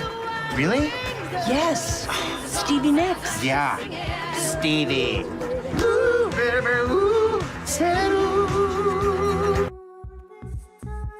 Now back to Dirty Work. Adam Copeland and Derek Papa in the KNBR Casino Matrix Progressive Jackpot Studios. Casino Matrix Progressive Jackpots are here. Where are you? Just drop in. Please play responsibly. Call 1-800-GAMBLER. Adam Copeland, Depop, Tim Webb with you. Dirty Work, Greatest Show in America rolls on a Monday. Matt Maioko is going to join us in about a half hour. NBC Sports Bay Area 49ers Insider to talk about the trade from this weekend, what it means for the future for the 49ers financially, and where they could go to try to replace Debo Samuel. We'll get into that in just a couple of minutes here. But some other reports and some rumors that started to flare up over the weekend. You don't want more takes about my opinions on Oscar movies? No, it didn't seem like you had any, and then we just kind of moved on. I got opinions. It's just that they're not good. Because you have movies. Because you don't know anything about them. Opinions. All right. Okay. Well, let's get it back into the Ayuk stuff then. Trying to throw us a line here. You know what I mean? I'm trying to get us out of this. Sure. We'll come back to it. I swear. At some point. I hope we will. I promise. Why are you shaking your head? I looked at the camera. Okay. We're not coming back to this. Diana Rossini last week brought up that teams have been calling the 49ers about Ayuk's availability in a trade. Immediately when you hear that, do you think he should be available? Not right now. I don't know what the repercussions are. That makes no sense to me because he just signed a contract. I'm assuming there would be dead cap for the 49ers once they make that deal. He's not going to be availavailable for the majority of the offseason and probably the beginning of the season. So I think teams are just trying. I mean, I am surprised teams are reaching out, but also like, is it because they want to see if they can get like lesser value for him? Like, okay, you tore his ACL, you already signed the contract with him. Would you be willing to move off of Brandon Ayuk for a 4th-round pick? If I was the 49ers, I'd be like, no way in hell. That's why I don't think there's a lot of validity to this. I think that, yeah, maybe teams are calling to gauge the Niners' interest, but as Matt Barrow said, he caught up with John Lynch during the Combine, and John Lynch has basically said, like, we're not serious about trading Brandon Ayuk. So I know that Ian Rappaport went on TV. He said, quote, not serious at all. Yes. So I know that Rappaport went on TV during the Combine and said, like, keep your eye on this with Brandon Ayuk. I think he's just seeing something that was brought up, and John Lynch talked about getting younger, but I don't think there's really a feasible way that Brandon Ayuk could be dealt this offseason. I think there's always a way it could be dealt. You just mentioned a 4th. I don't know if that's just sort of arbitrarily, like thinking they could buy low on him, but if a team thought we still believe in him, we're willing to pay for him, and the Niners need to cut salary. Yeah, but does it make sense, though? I'm not saying I don't know for who is the question. I mean, for the team that's taking on Brandon Ayuk, you're bringing a guy that has a torn ACL. What I'm saying is last week you thought it wouldn't make any sense for anybody to trade for Debo Samuel because the 49ers were just going to cut him. So why would you trade for him? They got a 5th. I'm just saying, I don't know what's being offered, and I'm saying the 49ers have to have a line. I don't know that the line would be a 4th-round pick. What I'm saying is if they're getting calls on him, and what we know about John Lynch to be true, is that when players have become available, top-flight players from Christian McCaffrey to Trent Williams via trade, when they needed to add somebody else in wide receiver, they went and got Emmanuel Sanders, who they picked up last year. I'm blanking from Washington. Chase Young, they went and they traded for him. Yeah. They're not afraid to go chase big-name talent. Of course. By the same nature, when somebody calls you and asks about a player, I think you have to listen and say, what would it genuinely cost me? Is it going to be a 2? Is it a 2 and a 3? Is it a 2 this year and a 5 next? Like, I'm just saying, if they have to have a line on that. I'm not saying they would just do this. I don't think they're trying to get off of Brandon Ayuk is my point. But I do think when teams call you, you may as well listen. My question is just, what do 49er fans feel about Brandon Ayuk? And I want to know, I don't know enough about cap stuff and dead cap, how this would affect you financially this year. Because they paid him on a bonus, I think, last year. The contract starts to kick in, I believe, this year. You won't have him for the entirety of the season. So what's the value to you? Could you get something else that you needed this year that would bolster you if somebody gave you enough compensation? I think you have to listen. I would be surprised, but I don't think it's insane. I think it is just for the team that takes on Brandon Ayuk, because when are you getting him? And you're not getting the same player that, I mean, like, we have no idea when he's going to be healthy. That's the question, is always, what does the other team view in this, and why would they do this? I don't know until we see something play out like we did with Washington and Deebo, where, yes, it makes sense for them. And also, I would say for the 49ers, I've always thought they had buyer's remorse. I never liked the idea of Brandon Ayuk getting a $30 million contract. I know that we're too focused on AAV, but, like, I just, that's kind of where I'm at. Like, I thought it was like they basically were on the doorstep of trading him to the Pittsburgh Steelers, and then Kyle Shanahan, in a romantic comedy-like Honora style, just at the last second, put your phone down, John Lynch. I love him. I want him to stay. I don't think it makes sense, because you're trading for a guy that has a torn ACL. Like, what team would see value in that right now? Plus, with how much money he's getting paid. For the Niners, yeah, I totally get it. Yeah, take him off our hands. But at the same time, you just traded away Debo Samuel. Does it make sense to trade away probably right now your number one wide receiver? I mean, like, you would think he is. You're saying two things, though. We just said Debo's not that good enough to be here and wouldn't be that good of a receiver. And we're saying Ayuk won't necessarily even be here anyway for part of the season. So you're like, would you really do that? Maybe, for the right price, because of everything you just said. Maybe that's not the best option to roll into the season again with a guy you don't know what the future holds, who you're handing $30 million a year to. I don't know who takes that deal. It doesn't seem likely. It would not shock me if it happened, because of the nature of the way trades and movement happens across the NFL now. I need to know more about what this would mean cap-wise and how this affects the Niners financially. How and why does it make sense for the Niners would be my first concern. Well, also at the same time, if teams are coming to you and be like, we'll give you a 5th for Brandon Ayuk, you could be like, no chance in hell that's happening. I'm hanging my phone I would out. Imagine that, yeah. So then what are we doing then? But you don't know that anybody's calling and saying that they're offering a 5th. What I'm saying is if somebody calls... You think teams are calling to offer a second-round pick or a first-round pick? I don't think anything. I think that if a team offers you a compensation for a player that's on your roster, it's your job to evaluate what would be the line of what I would accept for this player. Unless you're saying he's untradeable. But John Lynch is saying they're not serious at all. So maybe that is what's coming in. My point is, I'm willing to trade anybody if I think I'm getting compensation. Oh, dude, I'm not saying anybody's like not. Right, but I'm to assume that just like you. I'm not saying they would ever accept a fifth. I'm saying that would be obviously far too low. I'm saying what is the value of that player for you this season and beyond relative to the compensation you would get? And if that compensation is, what if we give you a 3 this year and a 3 next year and a 4 next year? Then I'm thinking I'm interested. I'm maybe thinking about something like that. 3 draft picks for one player, yeah, or two draft picks for a player. What I'm saying is you have to have these conversations. Of course. I don't think it's likely. I wouldn't hate it depending on the compensation. I just think it's extremely hard when you have a player that's coming off a major injury. You just gave him a contract. That's why I don't think it's happening. Yeah. That's why I think this is kind of nuts. I believe Diana Rossini. I believe that teams are calling about Brandon Ayuk, but I think they're trying to fleece the 49ers. I think they're trying to, hey, were you guys really happy with that contract? Do you think that Brandon Ayuk's that much of a difference maker as a wide receiver? Would you be willing to get rid of him we'll take him off your hands for whatever the draft capital is? And if it's less than a 3rd-round pick, I would not do that deal. I mean, and you also have to think about what you have wide receiver-wise. Yeah, they don't have a lot of depth. They don't. They got to figure out what they're going to do to replace. So that's why I don't think it's going to happen. Yes. I'm saying you'd have to have other plans beyond that. But just like last year, it wasn't like we were saying the same thing. But what are they going to do if they don't have Ayuk?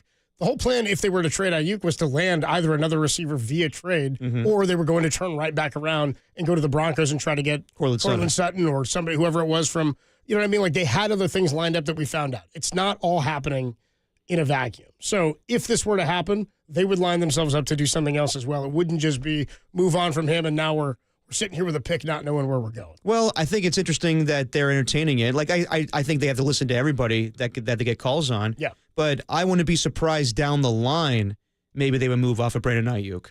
And I think it's kind of nuts now to sign him to the contract and then be like, all right, we're willing to move off of him. Like if you didn't want him in the first place, you should have signed him with the deal. Maybe everything changes year to year. Everything's different once injuries happen, roster gets older, players change, guys are leaving. I think everything changes in how you view and value certain places, certain players. I know, but if you were iffy about it before, then why give him the deal and why all right, we realize he's not going to be the number one guy we thought he was. He says it's iffy before and off of it now. It doesn't mean just because they traded him now means, well, we didn't really want to give him this. It means you got offered something you thought was more valuable than what you have. No, because but we have heard reports, though. Before he didn't tear any ligaments in his knee. I know that, but now he had. Well, we heard reports, though, Tim Kawakami had it, where they were not all on board to give him that contract. Yeah.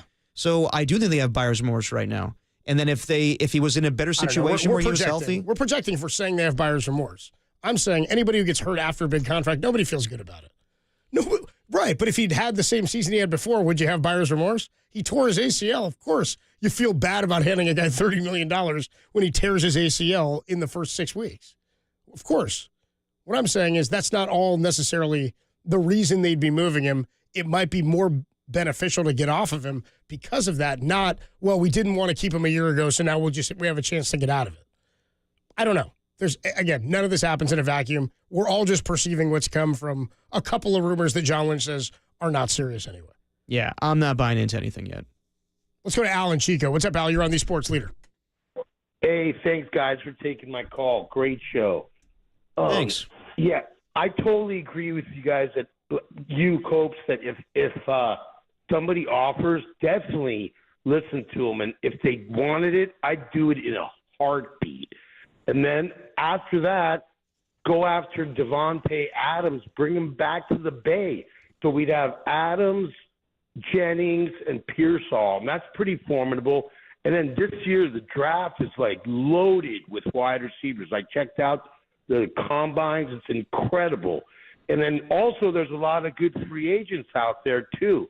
I mean, we'd save a lot of money in the long run. And trading a guy with an ACL, I think that would be a bonus for us. So I mean, that's my take. What do you guys think? Appreciate the call, Al. I mean, I think that's we're on the same page, and that like I can't imagine this happens because too many things would have to line up. You'd have to have a backup plan. You'd have to have somebody who wants to give you enough in compensation that you believe is a value to give up Ayuk, even though he's injured.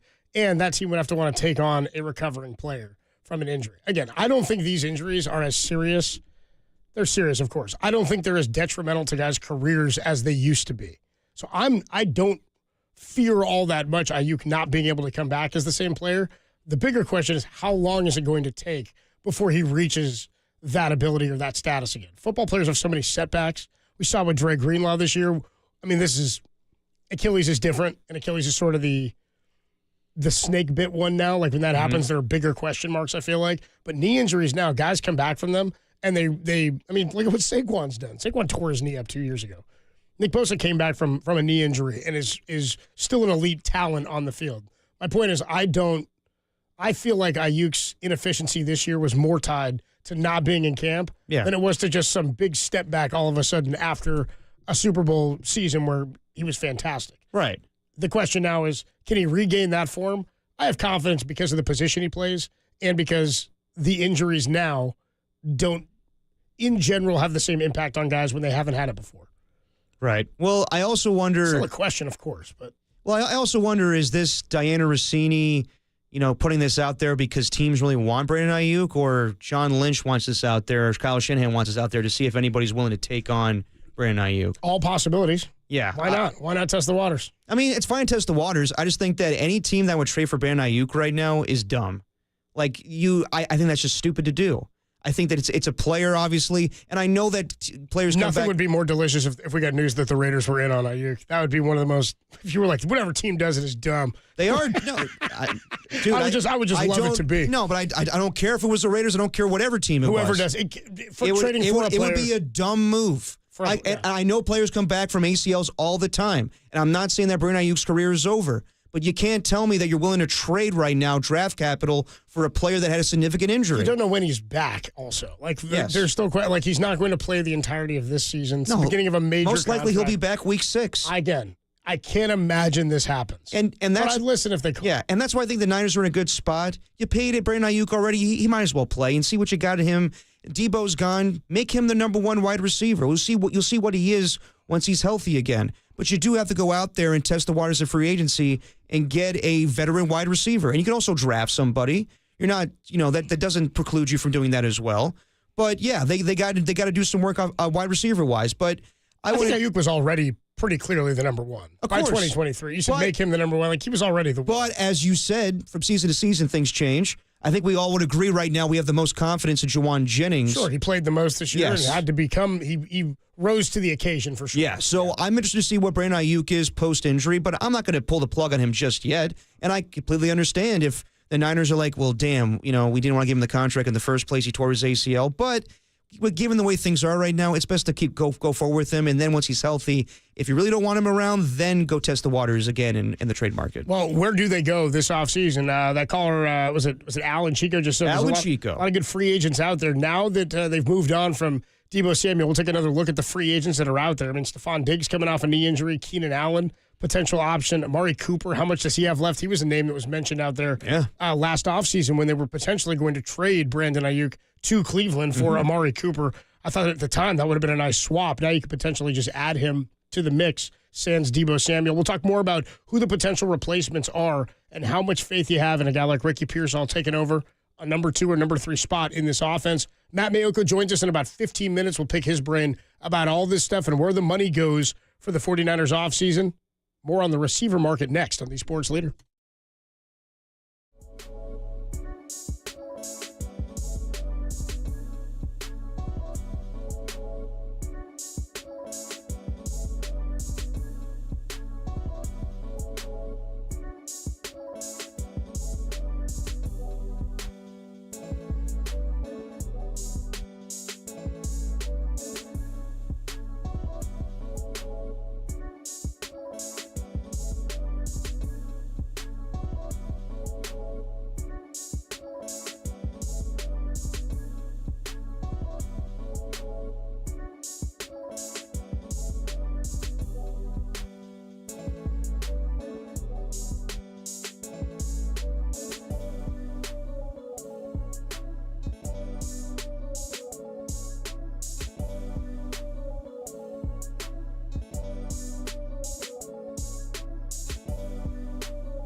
Now back to dirty work.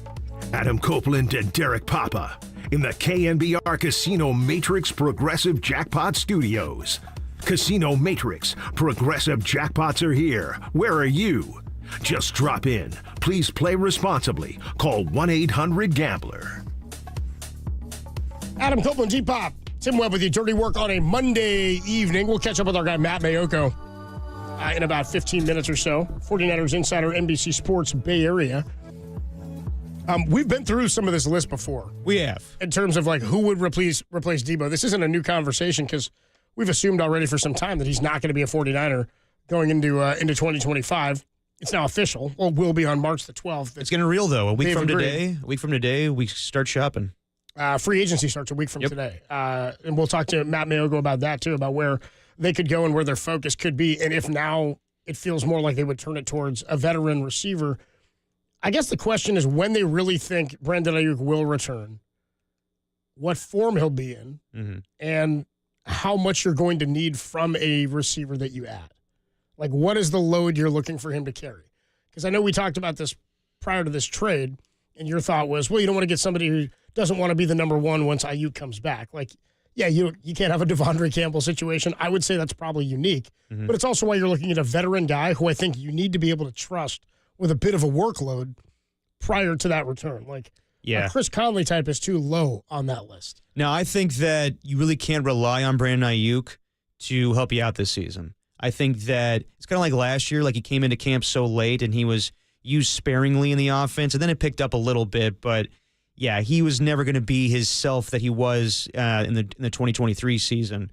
No, I think you have to make the move this offseason with the idea that Brandon Ayuk is not going to be your number one wide receiver. I think you have to go forward with basically being Juwan Jennings, Ricky Pearsall, and whoever this new guy is. So, yeah, they need to find a veteran wide receiver. I think they need to draft somebody as well. But there's a lot of guys. I mean, you brought up Amari Cooper, and he was a name that was thrown out there last year when there was trade conversations with Brandon Ayuk. Would the Niners want to take Amari Cooper back? And they were fine with that. I was down with Amari Cooper. I don't think Amari Cooper played particularly well with the Buffalo Bills last year. There were games where, I think the first game where he came on, they were playing Tennessee, and he looked pretty good, but they didn't use him very well in the offense. And the thing with Amari Cooper is, in Kyle Shanahan's offense, you got the block, and Amari Cooper's not the best blocker as a wide receiver. So I think that he would be fine, but I don't know if he's as a great fit with Kyle Shanahan. So it's an option, but I don't love it. For me, it's about fit, of course, but for me, it's about price point within the fit. Like, well, yeah. I feel like anybody you're signing, you're looking for probably a one-year deal. On this player. I just don't know what they're going to command. Like, I would love Chris Godwin. But is he going to get more than a 1 year? I feel like he's going to get more than a 1 year contract. He's coming off an injury, too, but it's not as significant as like a torn ACL. I mean, it was a dislocated ankle, and they thought he was going to maybe be able to return for the postseason. Like, there was a thought that he could maybe even have returned late last year. No doubt that Chris Godwin's the best wide receiver available in free agency right now, because the news came out today that T. Higgins is going to be tagged. So that was sort of an expected thing. It was expected. Like, everybody that's showing, like, everybody that's following, like, the T. Higgins to the Niners, like, rumors, I would say that pretty much died today. Like, it had no merit to me because I was like, they're going to tag him. That's the only they've talked about it. There's no way in hell that the Niners now would move draft capital in order to get a T. Higgins. So, yeah, no. I don't see T. Higgins coming to the Niners. Like, all these names that are on here, you got Stephon Diggs, who's coming off his own torn ACL. Keenan Allen, who had a down year with the Chicago Bears. Chris Godwin, I think, is going to get a multi-year contract. Brandon Cooks, not a bad player. Robert Woods getting up there in age. Marquise Hollywood Brown didn't do a lot. He was injured for most of the season with the Chiefs. Darius Slayton is a guy that I threw out there last year. We were coming up with replacements for Brandon Ayuk if there was going to be a trade. Tyler Boyd's not bad. I think anybody on this list, it's not amazing. Like, T. Higgins is by far the best free agent available, but he's not a free agent. Like, Cooks does nothing for me. You know Brandon Cooks? Dude, he had 26 catches this year. Yeah, because he was hurt for most of the year. I feel like he just doesn't put up numbers anymore. 54 catches 2 years ago, 57 the year before. He would give you the speed element that you need if you want to be more of a deep passing game. 31-year-old, be a 32-year-old. Well, that's the thing, man, is like with the money tied up and Brandon Ayuk being, injured. That's what I'm saying. What's the best you can get? Beggars are not going to be choosers. You need a guy that can fill the void. The best option? Can I get Keenan Allen? Well, the best option is not even on the list here. You know what the best option is? Who? A guy that's currently on the New York Jets. That's not going to be on that team. Devontae. Devontae's the best option. I think that was thrown out there yesterday that the Jets are making calls on Davante Adams, and if they don't get any calls back, then they're going to cut him. And if I were the 49ers, and it's maybe a 6th-round pick for Davante Adams, the thing is the whole thing going to be in free agency that Davante wants to go wherever Aaron Rodgers signs?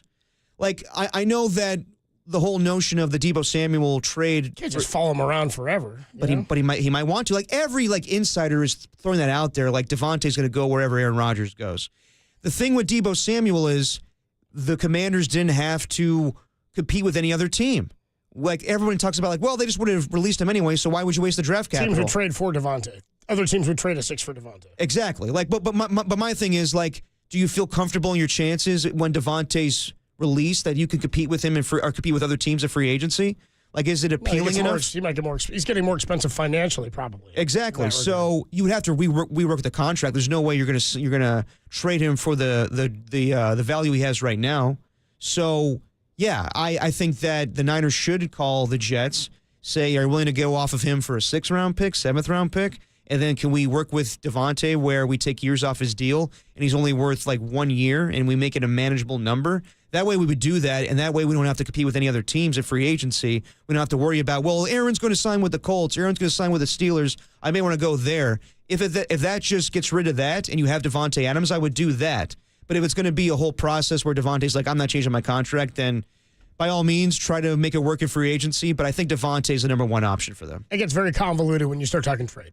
Absolutely. I just the price point of it to me, I mean, it's still expensive. I don't know if it's easier to do it via trade. Probably not, but you'd still be competing with others in free agency. To your point, different than other teams were feeling about Debo Samuel. Keenan Allen is an interesting option to me.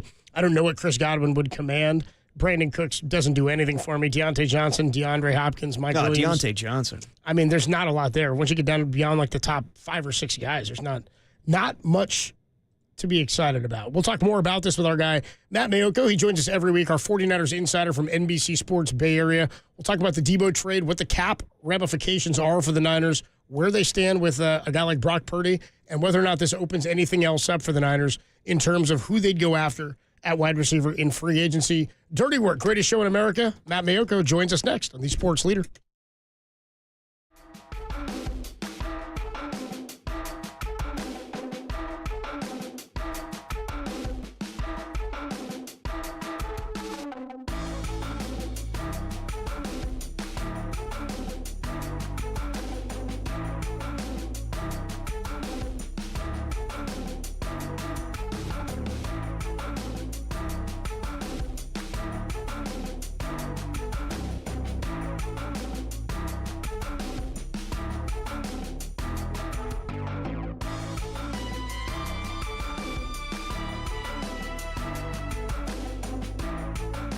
The Warriors take on the Hornets tonight on the first half of a back-to-back. Lock in with John Dickinson immediately following the game with your takes on Daquan Jeffries, Malachi Flynn, and Nick Smith Jr.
Now back to dirty work. Adam Copeland and Derek Papa in the KNBR Casino Matrix Progressive Jackpot Studios. Casino Matrix Progressive Jackpots are here. Where are you? Just drop in. Please play responsibly. Call 1-800-GAMBLER. Dirty work on a Monday evening. Adam Copeland, Depop, Tim Webb with you. And we are joined by one of our favorite guests. We do it every week with our 49ers insider from NBC Sports Bay Area. It's Matt Maioko, and you can see him up on the KNBR chat on the YouTube channel and on the app and KNBR.com as well. What's up, Matt? How are you, man? What up, Matt?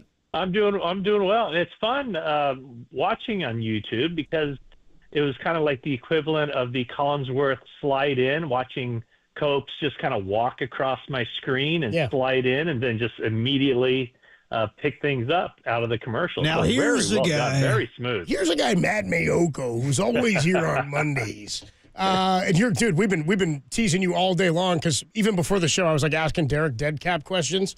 I started to do some more research on my own, and basically what I know is nothing. I need some explanation on what the Debo Samuel trade means for the 49ers financially, how the dead cap works, and then kind of we'll go from there. I'm so glad you asked me these questions because, this is something that gets my juices flowing. This is a some little minutia. bit. Yeah, good minutia. Talking about the salary cap. Okay, well, the thing to first realize about dead money on the salary cap is it's money already paid. Right. So the 49ers don't ever have to cut Debo Samuel another check for his time here with the 49ers. All that money has already been paid, but it's kind of the equivalent of credit card spending where if you give a guy a signing bonus, that money doesn't all count against the cap that year. It's spread out over the lifetime of a deal. So the more times the player restructured, what you're basically doing is pushing the cap hit further and further out. So in the case of Debo Samuel, that was $31 million of unaccounted for dollars that they have paid him, but haven't yet counted against the cap. All that will count against the cap this year. So it sounds like a bad thing, but John Lynch spoke last week about how the 49ers were spending more cash over the cap. So last year, for instance, they spent $344 million in player compensation. $344 million. The salary cap was only $255 million. So that means that all that money over the cap at some point has to be accounted for. And when you think about all the 49ers' big contracts, the big money for Brandon Ayuk doesn't really kick in until another year down the road. Okay. They're going to have to account for Brock Purdy and others. So they're taking on that $31 million right now on this year's cap, which sounds bad until you realize next year they're completely off the hook and he won't count anymore. So it's kind of like, biting the bullet, taking it now rather than having to deal with it later. So they were already kind of the mindset that they had to curtail their spending just for the long-term health of their salary cap. And so this forces them, in other words, to do that. They can still put a competitive team out there, obviously. They can still spend some money, but they just have to kind of watch the guaranteed money part of it and probably dial back a little bit when they have all these high-priced players on their roster already. Now that the trade has been completed, and we're talking to Matt Maioko, NBC Sports Bay Area 49ers insider, now that it's been completed, are you of the mindset, and it's happened in years past, that more guys will be restructured or that other deals will be changed because of this cap money, the dead cap money? They still have a fairly significant amount of salary cap space. So it's not like, they're in the poorhouse because of this. But, yeah, I mean, they do have the possibility. Any guy with a big contract, they can do this with. I mean, it's part of the reason, they're not restructuring him, but they restructured him a year ago, and now they're going to do a post-June 1 release for Javon Hargrave. But, they could certainly do that with a number of guys, and all the big-name guys that all the high-priced guys, they can restructure to create more cap space. The other part of this is that, every team needs to have some combination of, young guys on their first contracts, the older guys that they're paying, and, a fifth-round draft pick is probably, that was as good as they could get for Debo Samuel because the team that gets him is only getting him for 1 year.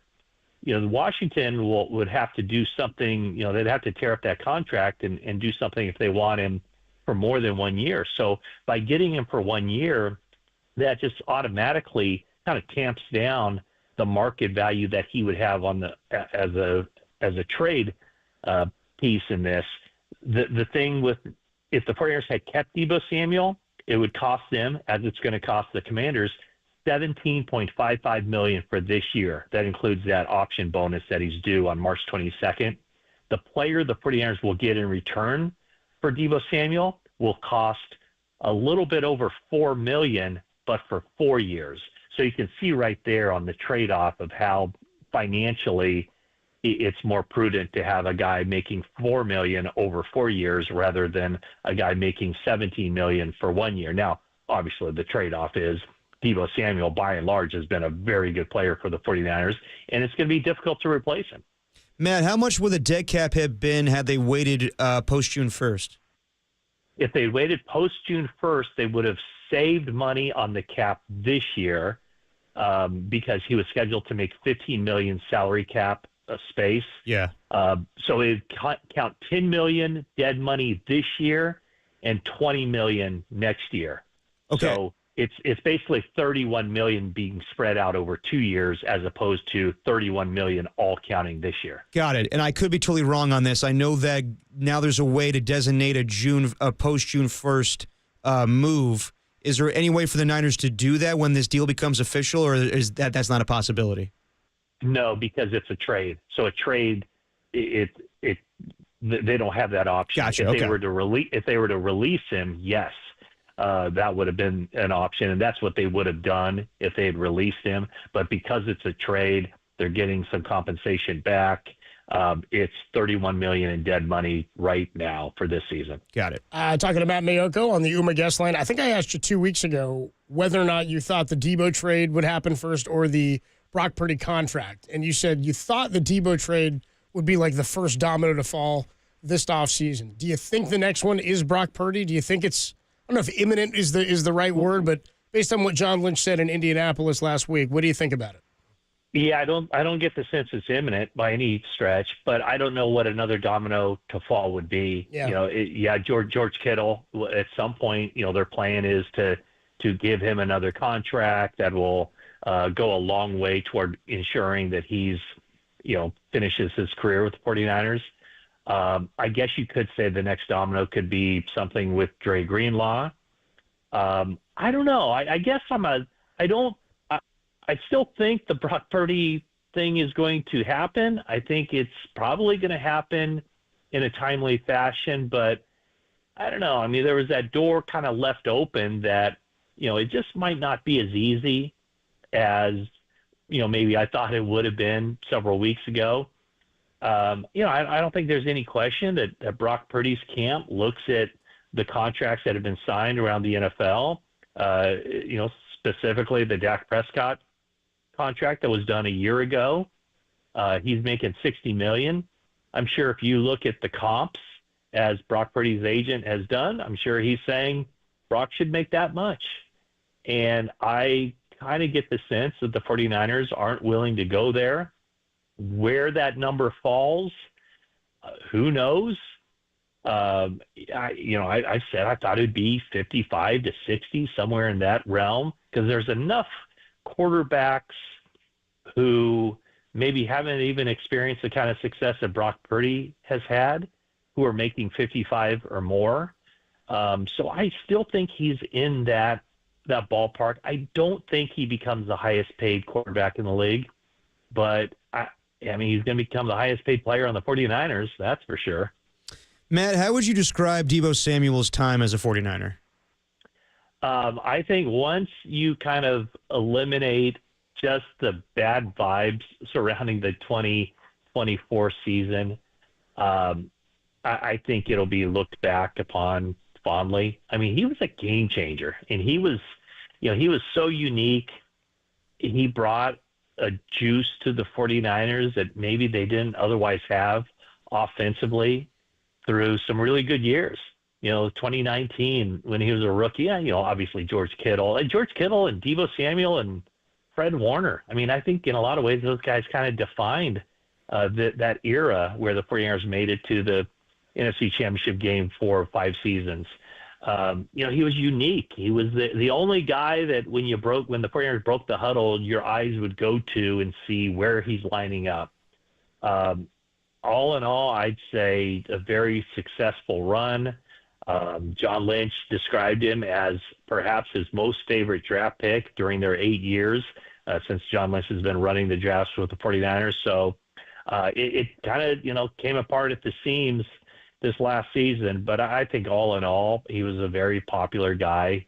And I think that even though that popularity waned a lot this season, I think ultimately the pendulum will swing back when we think about Debo's career to being a very positive time in 49ers history. Yeah, 2021 doesn't happen without Debo Samuel taking over the role he did, and he led the league in yards per reception at 18.5 or whatever it was, and 77 grabs and 14 touchdowns. He was fantastic throughout that year. Yeah, he's fun to watch. And he's exciting. He was unique as a player. Yeah, I remember back, that 2021 season. I think it was that final game of the season in LA where they fell behind and they had to win to go to the playoffs. And heck, I'm on the phone already making vacation plans for the next week, and here they come roaring back. They get back in the game. They have a turnover, quick change, and Debo Samuel runs up to Kyle Shanahan and says, "Give me the ball." Shanahan gave him the ball, and he just willed his way into the end zone, to score that touchdown. And I don't know, that kind of, to me, epitomizes him. It's, him catching a short pass and seeing Jalen Ramsey, of all people, making a business decision and wanting no part of him in that Monday night game in 2022. So, yeah, he never duplicated the success and the production of the 2021 season, but it wasn't like he fell off a cliff either. 2023, more than 1,000 yards all-purpose from scrimmage.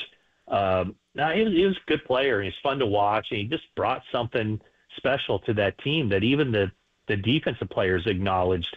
got them fired up watching him play on offense. So, I understand why the fan base, or at least some fans, kind of soured on him last year. There was a Tampa Bay incident. Sure. There was, the significant drop in production, fewer catches per game, fewer yards receiving per game, fewer rushing average per game, all that stuff.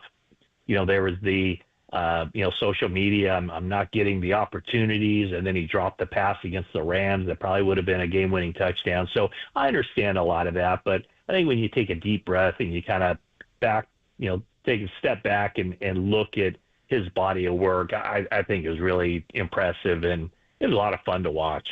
Talking to Matt Maioko on the Uma guest line. Matt, what do you make of these Brandon Ayuk trade rumors? I really don't understand it very much.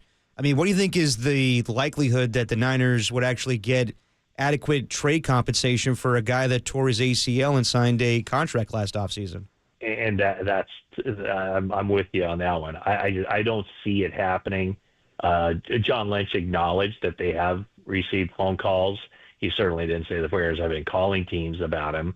But I just don't see how that would make sense, because now you lose Debo Samuel, or you trade Debo Samuel. You're also going to trade away the guy who was your number one receiver the previous year. You have Juwan Jennings on a one-year deal. Let's see if they do something with him this offseason, try to extend him.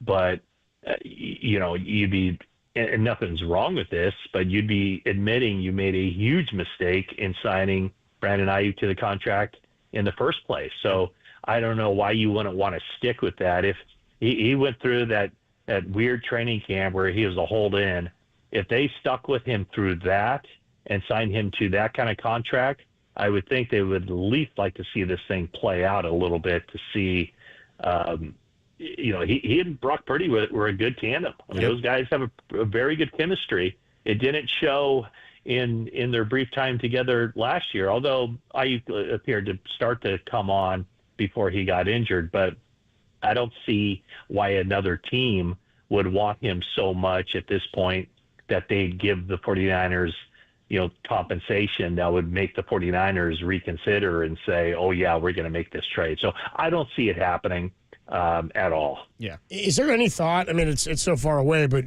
the timeline for how much time he'd miss coming into the season? There isn't. John Lynch mentioned last week that in about 2 weeks, he has a follow-up appointment with Neil Elatrash, who's the surgeon who did that.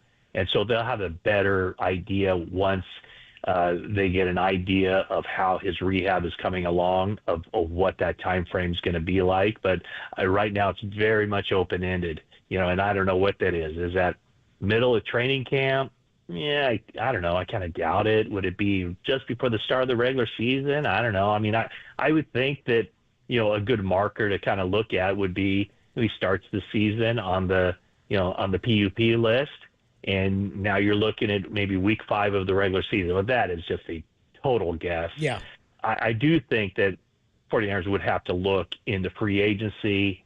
They have 11 draft picks now. You figure they're going to add a wide receiver at some point in the draft. And for free agency, I wouldn't expect them to go out and get the top guy or anything like that. I would see, just a couple names that would seem to fit, depending on the price. And again, it's not like guys who are, on the downward slope here. It'd be, someone like Keenan Allen, maybe, or Robert Woods. Yeah. Somebody, Robert Woods, it won't cost you much, but he's a good pro. He's been in, McVay's system, so it'd be a pretty smooth transition. I think that's the kind of guy you're looking at, because you're already going to have Juwan Jennings back, going to have Ricky Pearsall back. They're expecting Jacob Cowing to take a big jump in production, but you still need another veteran guy. And then depending on what Brandon Ayuk's status is, at some point he's going to come back too. So, you don't need necessarily a number 1 or a number 2 guy, and it costs a lot of money to get those guys in free agency. Yeah, the legal tampering period happens a week from today. So, Matt, what do you think is the biggest priority for the Niners in free agency? I mean, it seems like they really want to get Drake Greenlaw back, but it has to be at the right contract, maybe not a multi-year deal considering everything with the knee injury. or the Achilles tear from the Super Bowl. I get the feeling that they're fine with Talanoa Hufanga and Charvarius Ward walking in free agency. What do you get the sense is their top priority right now? I think it's Greenlaw. Yeah, I would think bringing him back would be top priority. I would say if I were to rank them, I would say, Greenlaw's 1, Hufanga is 2, and then, I don't think Ward or Aaron Banks will be coming back. And then if you're looking outside, if there's one guy that I could see them going out in free agency and getting, and I don't know if it costs a whole lot.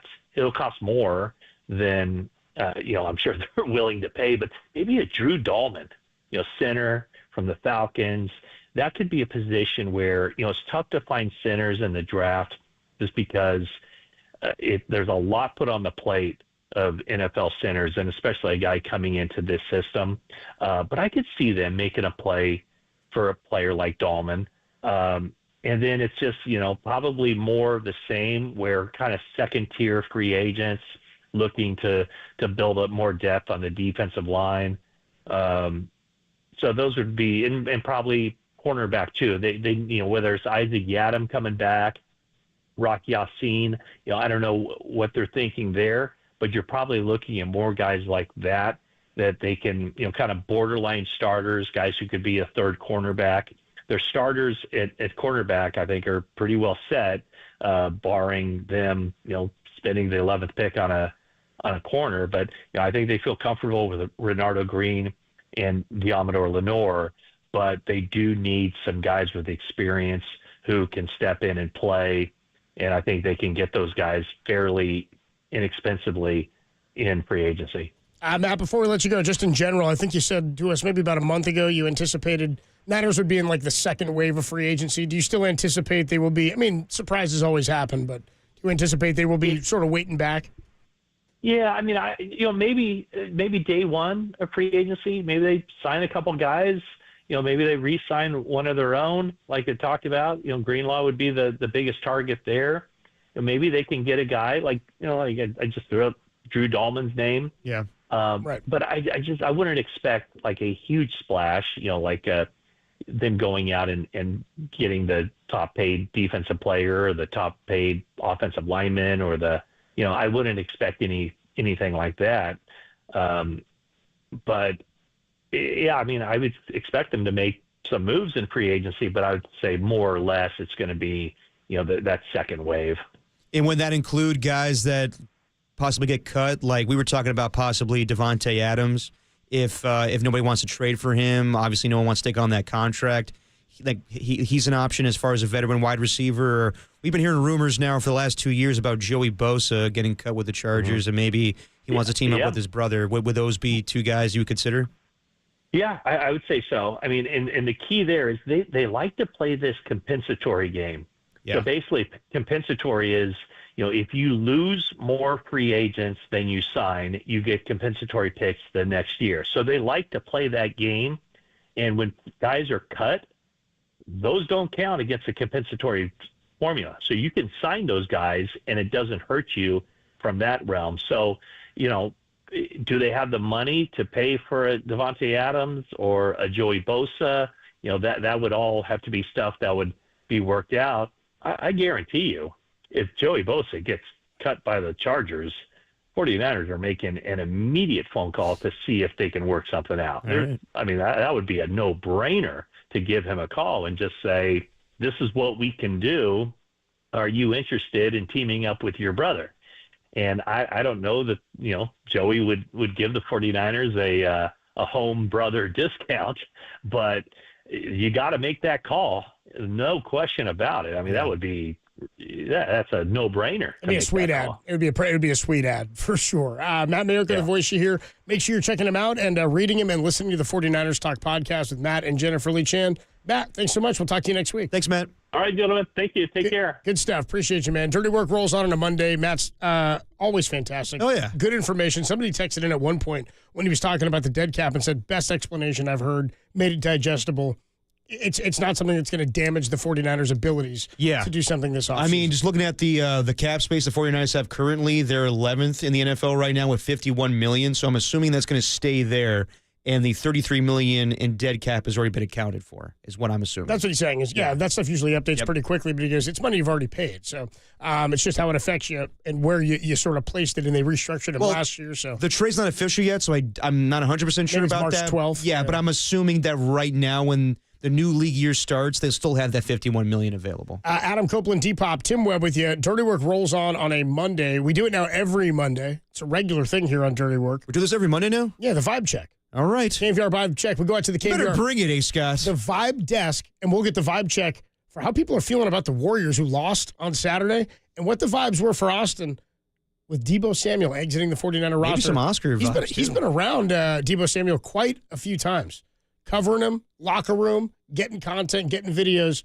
How's that locker room going to feel? What are the vibes like for the Niners and Austin Scott as Debo Samuel is traded to Washington? We'll talk about it with the KNBR Vibe Check and the Sound Soiree featuring some of your Oscar updates and Kyle Brandt talking race wars. That's next on the Sports Leader.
Charles Davis, man, do I love Charles Davis. He joined Gregory and Gregor today with his takeaways from the Combine and his thoughts on the trade of Debo Samuel. Check out Charles and all of our podcasts at KNBR.com and the KNBR app, the Charles in Charge leader.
Now, back to Dirty Work. Adam Copeland and Derek Papa on KNBR 104.5 and 680 AM, the sports leader. Adam Copeland, Depop, Tim Webb, greatest show in America. Dirty Work rolls on a Monday evening. We're streaming, as always, KNBR.com, the KNBR app, twitch.tv/thesportsleader. In the YouTube chat, we're Bay Area sports fans, sound off instantly. Absolutely. I like the vibe of the song. Yeah, it is a good vibe here. I like the vibe of the show. It's a good vibe. The vibes are getting better now. Yeah, the vibes are getting better whenever Austin Scott is here. Austin Scott, one of our, what would you call you, a digital content producer? Yeah, what the hell are you, Austin? So according to the title, it's a game day specialist. Yeah, well, I'm out in the field. If you're somebody who follows KNBR on social media, a lot of what you see has been created, curated, edited, shot, filmed, baked, whipped up, whatever else you got to do, sculpted to put some sculpted, nice, to put something out on social media. Our guy Austin Scott a lot of times has his fingers in it. Oh yeah, it's kind of like he's got fingers in multiple pies. You ever see the movie Matilda? Yes, you a Matilda guy, Austin? I'm a huge Matilda guy. You remember when they make Bruce eat the cake? They're like, "You can do it, Brucey," and like she's like makes him eat that giant chocolate cake, and then they bring out, well, first he just has the slice. Then they bring out the rest of the cake. And that old lady, Cookie is her name. She's like sweating and she's like shaking. She can barely hold the plate. Did you see this movie yesterday? No, that's been years. Miss Trenchpole goes, Cookie put her blood, sweat, and tears into that cake. That's what Austin feels like every time he cranks out a piece of You know what, Austin? I'm extremely impressed that you knew Matilda because you are a young man. Yeah, actually right. Younger than young Tony. Younger than young Tony. But you know the references to older 90s movies. I would say very few. That's one of the very few I'm very familiar with. It's a kid's movie, though, too. Yeah. Have you seen the Matilda musical? Just they came out with the musical. All right, stick to the original, okay? Stick to the original. I was going to say, no, I haven't. No, you've said enough. What about Madeline? You seen Madeline? No. Okay. See, now I have not. It's another M movie from the 90s. M movie? M movie. Okay, yeah, I got it. With a girl. Anyway, the reason Austin is here is because he's, like John Dickinson frequently, boots on the ground at so many of these events. Yes. Creating content for us. We figure it's great to check in with him, and we get the KNBR Vibe Check from the KNBR Vibe Desk. So, Tim, why don't we open up the Vibe Check?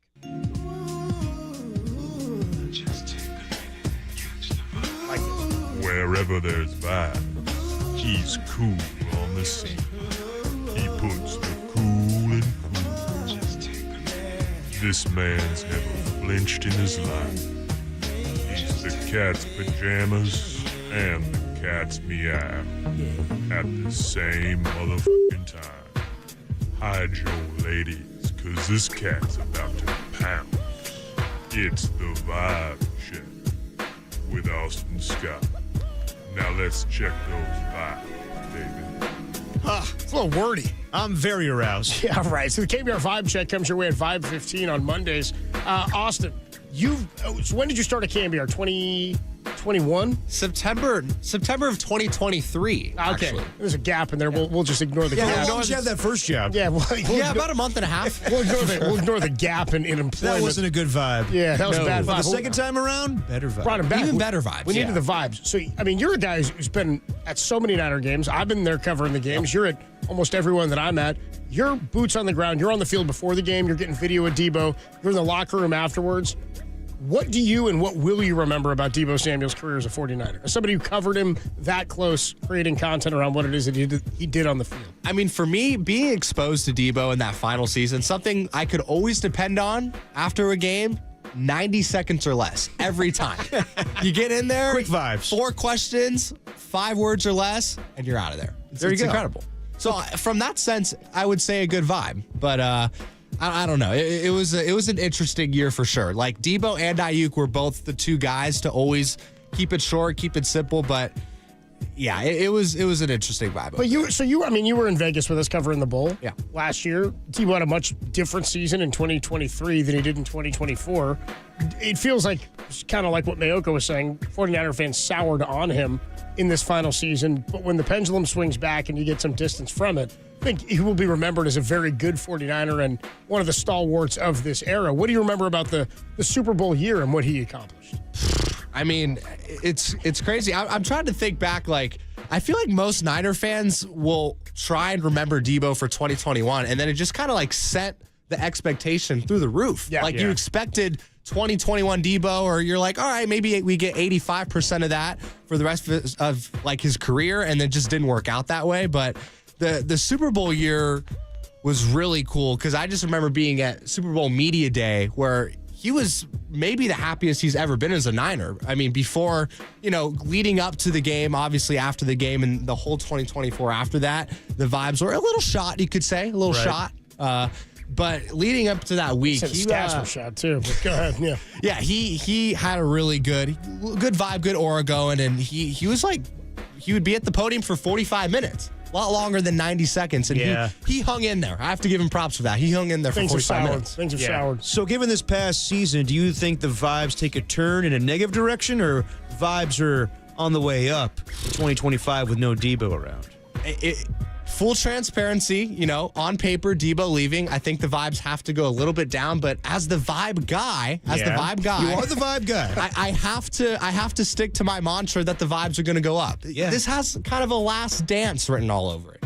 Super Bowls at Levi's. You got the old heads and the young heads kind of, collaborating for a hopeful Super Bowl run at Levi's. Like, you have to kind of attach yourself to this last dance vibe, right? Okay. Yeah, I think that's where I'm at. Good vibes. Yeah. All right. Good vibes, yeah. Question for you. So, who else have there been questions for? It's just been for him. Yeah, that's true. But, big question for you. This might be an every other week thing. You know what I mean? Depends. Ooh. Depends. This might be an every other week. Did I kill the vibe? What's up, Tim? What you got? Oh, that was some bad vibes. Yeah. All I'm saying is Tim's Tuesday Takes and Trivia. Like, it's week by week. You know what I mean? We can do every other week or every week. It depends on what the vibe is. But the reason I wanted to ask you this, the reason why I ask you this, my man, is because we were talking about the Oscars, and nobody around the bullpen has seen the movie Honora. But it didn't sweep, but it got a ton of Oscars last night. I think like 5 total? Yeah, 5. Whatever it was. You've seen the movie. What was the vibe from the movie Honora when you came out of the theater with your girl when you saw it? Went to the Balboa Theater to see Honora. Good on you. Incredible theater. Great date night. Had no idea what the plot was going to be honest. Love seeing movies like that. So you went in blind. Went in blind. It was the only movie showing at the Balboa Theater. Okay. And so mystery vibes. Mystery vibes. Went in and had never been to the Balboa Theater. Got to see a free comedy show an hour before because we got there an hour before. Oh, nice. So the vibes going into Honora were at a peak, all-time high. Okay. And dude, such a good movie. Like, such a raw, authentic movie. Yeah? If you know what raw I mean. Vibes? Raw vibes, in and out. Exactly. If you know what I mean. Hold on a minute. I don't like the vibe of where this is going. What do we just take a turn here? Do we get raunchy? No, I mean, however you want to turn it. We working That intro wasn't raunchy enough for you? What? That intro wasn't raunchy enough for you? I mean, it's just sort of like Barry White-like. I thought it was kind of funny, but I didn't voice it. But Mr. KNBR, how about him leaving the bullpen today? That was a bit of a sad vibe, but also good for him. No, I think we'll be getting some. We'll be getting some check-ins from Mr. KNBR. You guys need to let him know. Mr. KNBR has gone on vacation to Asia. He's going to Japan and he's going to Thailand. I think maybe somewhere else too. Yeah, Anyway, I think we'll get some check-ins from him. We'll get some check-ins from him. All right, Austin Scott, that's your KNBR vibe check for Monday, March the 3rd, 2025. We're just gonna. This isn't done. We're gonna tweak some stuff. Of course. Okay. That's all. I'm down for that. Vibes are good. Hey, vibes are all-time high. Vibes are good. On a Monday, the vibes. It's a great way to start the week. Constructive criticism is always a good thing. Yes. And I'm going to look in the mirror here and do some myself. Adam Copeland, Depop, Tim Webb. We got a sound soiree for you featuring Conan's Best from the Oscars. Also, Kyle Brandt of Good Morning Football has a very important message. About race. About race relations. We'll talk about that next. In the sound soiree, Larry Krueger in a half hour at the top of the hour. Keep the vibes high. It's Dirty Work on the Sports Leader.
Now, back to Dirty Work.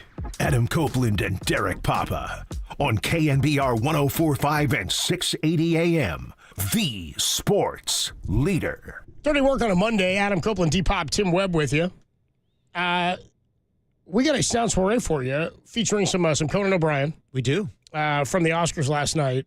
And also Kyle Brandt from Good Morning Football. We'll get into that. Warriors playing tonight against Charlotte. Back-to-back against the Knicks. Just an update on what Steve Kerr said before the game today. Not planning to rest starters in the back-to-back. Good. So you'd imagine that, or he said vets, really. So not planning to rest the vets means you'll see everybody, it seems like, for the remainder of the road trip, because they'll get a day off in New York and then play Brooklyn. You think tomorrow's a tough one? I do, especially on a back-to-back against the Knicks. We'll see how this one closes out today. But, yeah, I always had this one pinpointed as a possible loss. I did not anticipate them losing against the 76ers. This one meaning tomorrow. Yeah. So we'll see how it goes against the New York Knickerbockers. New York Knickerbockers. So the other games we've been paying attention to, teams that are right around the Warriors who sit in the 7 but in a tie for the 6th spot. They just lose the tiebreak. Who's sitting right above them right now? I forget. Sorry, say that again. The Warriors are tied they're in the 7 spot.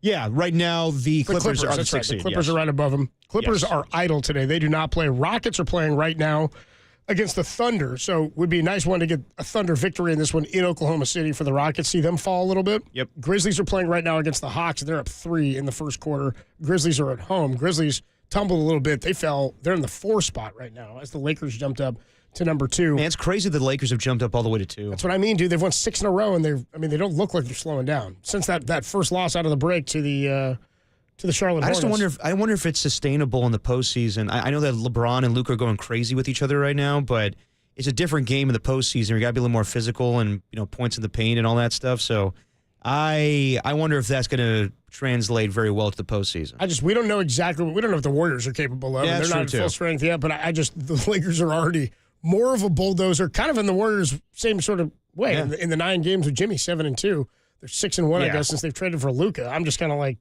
they're already better than I thought they'd be this quickly. But same can be said about the Dubs. They were already higher in the standings. They're up to number 2 right now. They can maintain that. How important is it for the Warriors to stay out of the 7? Yeah. I mean, then it becomes all the more crucial. I mean, it's no doubt that all the big moves that were made at the trade deadline, De'Aaron Fox going to the Spurs, obviously Victor Wembanyama being out for the season hurts that. But the 2 biggest moves, Luka going to the Lakers, they're improving, and the Warriors getting Jimmy Butler. Right now, they're right. I think the 2 hottest teams of the Western Conference, even though, I mean, OKC's has a stranglehold over everybody else at the 1 seed. But it's been impressive what the Lakers and Warriors have done since the trade deadline. Yeah, and the Knicks played yesterday. They won 116-112 over Miami, so they have a rest day today as the Warriors are playing in Charlotte. Love that. And then going up to New York. So why don't we get into the sound soiree, some of the best sounds from across the sports and Oscars world that you might have missed. It's the Dirty Work Sound Soiree. This is Dirty Works Sound Soiree. No, I've whipped up this nasty little soiree. The best sounds you might have missed. What? Soiree, honey. I think that means party. On the sports leader. The Sound Soiree, some sounds from across the sports world. And when we get some good fun sound, we like to give it to you.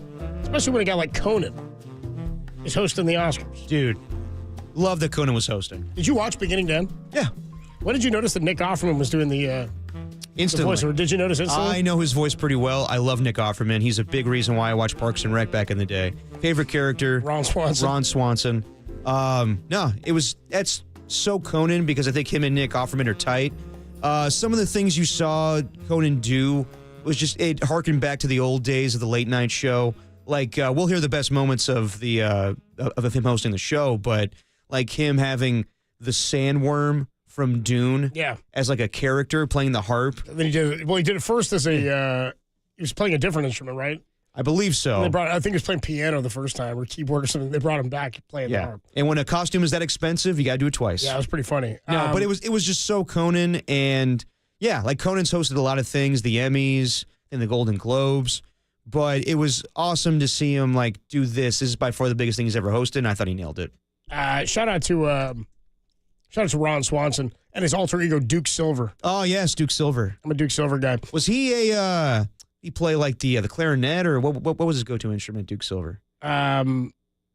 Just like a jazz guy. I think it was a saxophone. Could have been clarinet. I think it was. It probably was sax. Like yeah. Duke anyway, Silver. Let's get into the sound story here. Conan, best jokes from the Oscars. How long is this clip here? About 1:30. All right, so here's some of Conan's best stuff, which I thought was the highlight of the Oscars yesterday. Here you go. A complete unknown. A real pain. Nosferatu. These are just some of the names I was called on the red carpet. It's very inspiring. This is Conan O'Brien's first time hosting the Oscars. That is true. In a culture that is all about us. A lot of pressure. Not really. I've hosted a lot of shows, Emmy Awards, music awards. So. Well, nothing this big. Nick, do me a favor. Please stop interrupting, okay? Okay, guy. Just trying to help. All right, fine. The movies we honor tonight explore themes. A challenge this big coming so late in one's career must weigh on a man's soul. That's enough. Just read the script I gave you.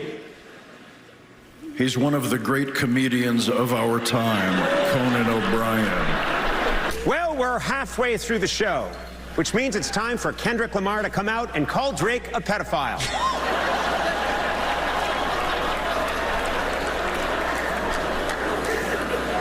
Don't worry, I'm lawyered up. In the film Baby Girl, Antonio Banderas plays a man who doesn't know how to give his wife an orgasm.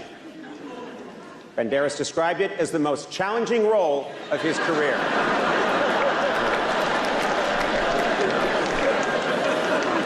Should have come to me, man. Should have come to me. Pretty good. Pretty good stuff. No, he was awesome, man. I'm a huge Conan fan. Have you seen the show Conan Must Go on HBO Max? No, it's like him. It's a travel show. It's a new thing. Yeah, these new travel shows where they send what's his name to Italy. Oh, Stanley Tucci? Stanley Tucci went to Italy and just ate a bunch of food. Yeah, Stanley Tucci eating food. I was like, it's incredible. I think they did one with Zac Efron, too. They just send these guys on trips. Just go do stuff and we'll video. Well, but with Conan, though, if you watch the old late night show, he would travel all over the world. He was big in Finland. So this is perfect for him. I know that I said earlier, I miss him on late night shows. Yep. But he found his avenue now. He could pop up every now and then and play guitar. He does his podcast and all that, too. Yeah, he did Conan and Friends. But, dude, the travel show is hilarious. It's one of the funniest things I've seen in quite some time. One of the best things that happened last night at the Oscars was Adam Sandler popping up, dude. Yep. Sitting there at the Oscars. What do you got, Tim? You remember he used to do this on the Conan O'Brien show with his producer Jordan Schlansky or whatever his name was? Yes. And they would just go to a random place and it would be Conan being a total buffoon and Jordan Schlansky just was the straight man for everything. He turned this into a show. He's on the Conan Must Go show, and he just messes with him the whole time. It's amazing. Well, here's Adam Sandler sitting at the Oscars and Conan. So funny, you didn't know when the bits were going to stop. He just kept kind of going. Yeah. You're like, oh, wait, we're in the middle of another bit. Here's one with Adam Sandler. Adam. Conan, what's up, my brother?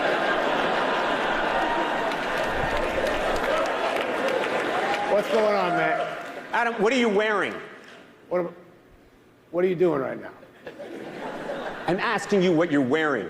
Nobody even thought about what I was wearing till you brought it up. You're dressed like a guy playing video poker at 2 a.m., Adam. And you know what, Conan? I like the way I look, because I'm a good person. I don't care about what I wear or what I don't wear. Did my snazzy gym shorts and fluffy sweatshirt offend you so much that you had to mock me in front of my peers? Okay, I'm sorry. Adam, I apologize. I'm going. I'm going to go off. I go. Yeah, I'm leaving. I have to. It's not you. No, it's not you. It's him. He's the one. You caused this. But I'm sorry. You are all welcome to join me for a game of 5-on-5 basketball at Veteran Park tonight. Midnight tip-off. The guy from Nosferatu. Where is he? He's on my team. One more thing.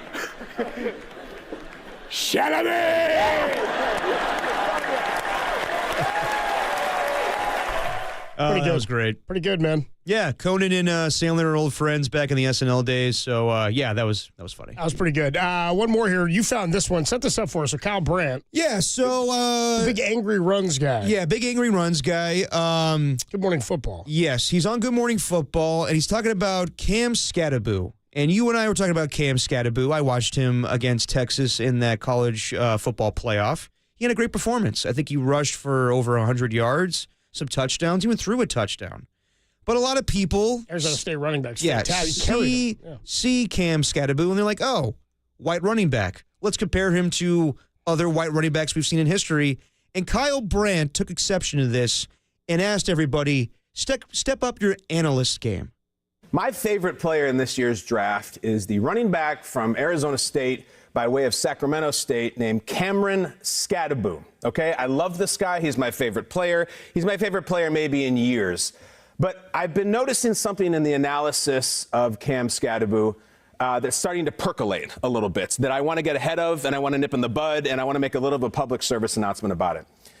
Ladies and gentlemen, I am not going to sit here for the next 52 days and hear the name Cameron Scadaboo in the same sentence as deceptively fast or sneaky athletic. It's already happening, and I don't like it, and I don't like where it's going, especially not after what he did as Arizona State, not after what he did in Indianapolis over the weekend. There is nothing, remember what I'm saying, there is nothing sneaky about a 40-inch vertical jump. 39.5, this guy just jumped. That is better than Adrian Peterson, than Jamal Charles, than Marshawn. It's better than Christian McCaffrey, who I personally thought drove a stake through the entire heart of the sneaky athletic joke industry. But we're still here, and I need to stop. Don't want to hear it anymore, all right? I don't want to. All those names I listed, all the sneaky fast, blah, blah, blah. I get the joke. I got the joke years ago. I've made the joke. I'm just not making it about Cam Scadaboo. He's better than that. Up your analysis. Class up the joint for once, because I'm not here for it. Okay, so that clip was 5 minutes long. He goes on to be like, if you're going to compare this guy to Toby Gerhart or Peyton Hillis or Mike Allstott. But they were nothing like that athletically, and they didn't run the same way. Exactly, but he was just being like, you're lazy when you're comparing another white running back to another white running back. He was like, we can make the comparison to Mark Ingram or any other running backs in history. Like, he even compared him like to Marshawn Lynch in his style of play. Christian McCaffrey gets compared all the time to Marshall Faulk. Marshall Faulk, right. Yeah. My thing is... It's a white joke. Yeah, it's funny. Sneaky fast. I mean, we did the same thing when we found Cam Scadaboo. Like, he's an interesting guy. And deservedly so as part of the draft conversation. I don't want to say he's sneaky fast. I would say he's a smart runner. Yeah. Smart. Good runs. Smart runs. Yeah. Obviously a coach's son. Yes. He even said that in the thing. He's a smart runner, dude, for sure, yeah. But my thing is, I like Kyle Brandt a lot. I think he's extremely talented, and he's the guy that you watch on that show. But I thought he took it a little too serious towards the end. Like, we played a snippet of that. He kind of turns on the other people that host the show and called them out too. Like, you guys don't think he's good. You guys don't think that he's a capable running back. And I'm here to tell you that you don't really know a lot about him. I think that I like Kyle Brandt, but I think he took it a little too seriously towards the end. Like, it's a funny riff, but also, like, that's what it is. It's a funny riff. It's a white running back. It's funny. He's taking it way too serious, I think. This happens a lot, though, in draft comps. You find somebody who sort of matches the guy stylistically and maybe sometimes how he looks a little bit, even though that happens. Happens in the NBA. I'm definitely guilty of that. Like, you know, when we do like draft conversations, like we'll bring up players and I try to think about like how they play and how they're similar to another player, but sometimes like he kind of looks like that other player. Like you said to me earlier, you're like, I think Ricky Pearsall's not like Deebo. I think he's more like a Cooper Kupp. And I was like, really? Why is that? Why do you think that is? No, because he is. I know. He fits the position of a white slot guy. I guess. And also, just a quick funny story here. My brother Andrew, he grew up loving Adrian Peterson. Yeah. So like at a young age, like 7 years old, he turns to me and goes, "Hey, Derek, I think I know my dream." I'm like, "What is it, buddy?" He goes, "I want to be a running back in the NFL." And, you know, kind of a smart ass. So, and at 7, he was like, I figured it out. Yeah. I love AP and I'm going to do that. Yeah. So I was like 14, 15 and I'm watching football and I think I know everything. So I turned to him and I said this in front of my parents. I'm like, "Oh, Andrew, come on, buddy." He's like, "What? What's the matter?" I'm like, "You're white. You're not going to be a running back. You're not going to be able to make it." And in that moment, my mom was like, "Don't you dare crush his dreams." My brother's like crying his eyes out, being like, "Derek says I can't be a running back because I'm white." And I'm like, "It's true." He's absolutely right. If Derek learned one thing from me, it's that.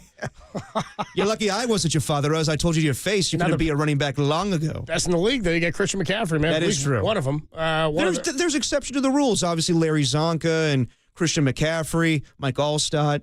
But, you know. Is Allstott more of a fullback? He was a fullback turned running back. Okay. Yeah. It's a bulldozer. Yeah, he was more of a bulldozer. But, like, you know, guys didn't pan out. Like, it is unfair to. Can I offer you a Danny Woodhead? Danny Woodhead was a good pass catcher. He's a running back. Yeah, but I think of him more as like basically Danny Woodhead was Rex Burkhead. Just like white running backs that are on the Patriots that could catch passes out of the backfield. Burkhead, I thought, did he catch that many passes, Burkhead, though? Yeah. Did he? Oh, yeah. Danny was taking carries, though, dude. Both guys were, but I remember them both as like I think it's fair to compare all those guys, Rex Burkhead, Danny Woodhead, and James White, all very similar running backs. Or like Deion Lewis, all those Lewis, dude, they all fit a mold for the pass, and they just cycled through those backs. All pass-catching running backs. So, but I do think it's unfair. Cam Scadaboo is definitely like a day 2, day 3 prospect. What do you think Burkhead's high for receptions in a season was? I'm going to say 44. 37, and it was his last year. Okay. He topped 25 like 5 times. I think it's unfair to compare Cam Scatterboot to guys like Toby Gerhart and Peyton Hillis, guys that didn't pan out in the league at all. Well, unless that's what you think's going to happen is Cam Scatterboot. Could happen. Then you're dead on. You know what I mean? Could happen. I mean, Peyton Hillis was good for a minute. He was good to be on the cover of Madden. I used to cover Toby Gerhart. One of the first jobs I had in sports media was covering Stanford baseball for CardinalReport.com. I was like 19. Covered Stanford baseball for a season. It was cool. I remember I covered Brandon Belt when he came with Texas for like a 4-game series. Toby Gerhart was a starting left fielder though. Oh, was he? Yeah, for Stanford. They were pretty sick. No, he was a great running back at college. Storin pitched in that conference at that time. There were some good players who played. Yeah, Toby didn't pan out with the Minnesota Vikings, and I think it was the Jaguars he played for. Yeah, not a great pro. He was a Brown, wasn't it? Oh no, Toby. He was a Viking, wasn't he? You're thinking of Peyton Hillis. See, you're switching him up. No, Toby Gerhart was a Viking. Yeah, he was. Yeah, Peyton Hillis was a. Sorry, I thought that's who you were talking about. Yeah. No, Peyton Hillis was a Cleveland Brown. Yeah, I know. That's when he was on the cover of Madden. What year was that? Oh, the year he was on the cover of Madden? He ran for 1,100 yards. Yeah. 2011, he was on the cover of Madden, from what I remember. It was a fan vote. 11 touchdowns, yeah. Yeah, he had a great season, but then after that, he was not much. Then he had a total of 6 touchdowns for the rest of his career. I mean, even our guy who was the running back for the Chiefs this year, Carson Steele. Ah, come on. Yeah, he didn't play for too long. Ah, bummer. Yeah. And then when they signed, what's his name, Kareem Hunt. The corpse of Kareem Hunt. Right? The corpse of Kareem Hunt. He was scoring touch. He was pretty good. He looked like a corpse to me when they ran for 4 against the Niners that Sunday. But he hadn't done anything in years, and he comes back into a system that he knows and he plays well. This is the New England argument. You got somebody who knew how to run the system and cycled him out. I think it's unfair. I think he had a down year last year, and running backs, you always think they go away. But 2 years ago, he was not bad alongside Nick Chubb in Cleveland. No, he had a decent run being like a tandem They had moved on. Who was the guy that they had moved on to? The Chiefs. The running back. Isaiah Pacheco. Isaiah Pacheco, right? And assuming, and we can't, this is all in a vacuum, Pacheco comes into the year, he's their number one guy. If he stays healthy, he's going to be their number one guy. So it's not like... Yeah, but Kareem Hunt got hurt. Kareem Hunt was signed midway through the year. Right, because of Pacheco's injury. And because Steele was terrible. Also true. They ran out of running backs. They needed somebody else. So let's sign a guy who knows the system. My thing is, Kareem Hunt, I don't think had fallen off as much as you think. I think 2 years ago he was pretty good with he was Cleveland alongside Nick Chubb. Yeah. He was like a fantasy flex option. I don't know if he comes back with the Chiefs. I think it's probably the same deal where they go into the season and he's a free agent and somebody that needs a running back signs him. He didn't do a good performance in the Super Bowl. Neither did Isaiah Pacheco because they were down. The Chiefs had a good performance in the Super Bowl. They didn't run for many yards. I think it was like Worthy they had like 4 rushing yards in the first half. Yeah. But, wide running backs. That's a sound soiree. Adam Copeland, Depop, Tim Webb. We will put the show to bed. Larry Krueger coming up at the top of the hour at 6 o'clock with Niners and Diners Nightly. We'll put it to bed next on the Sports Leader.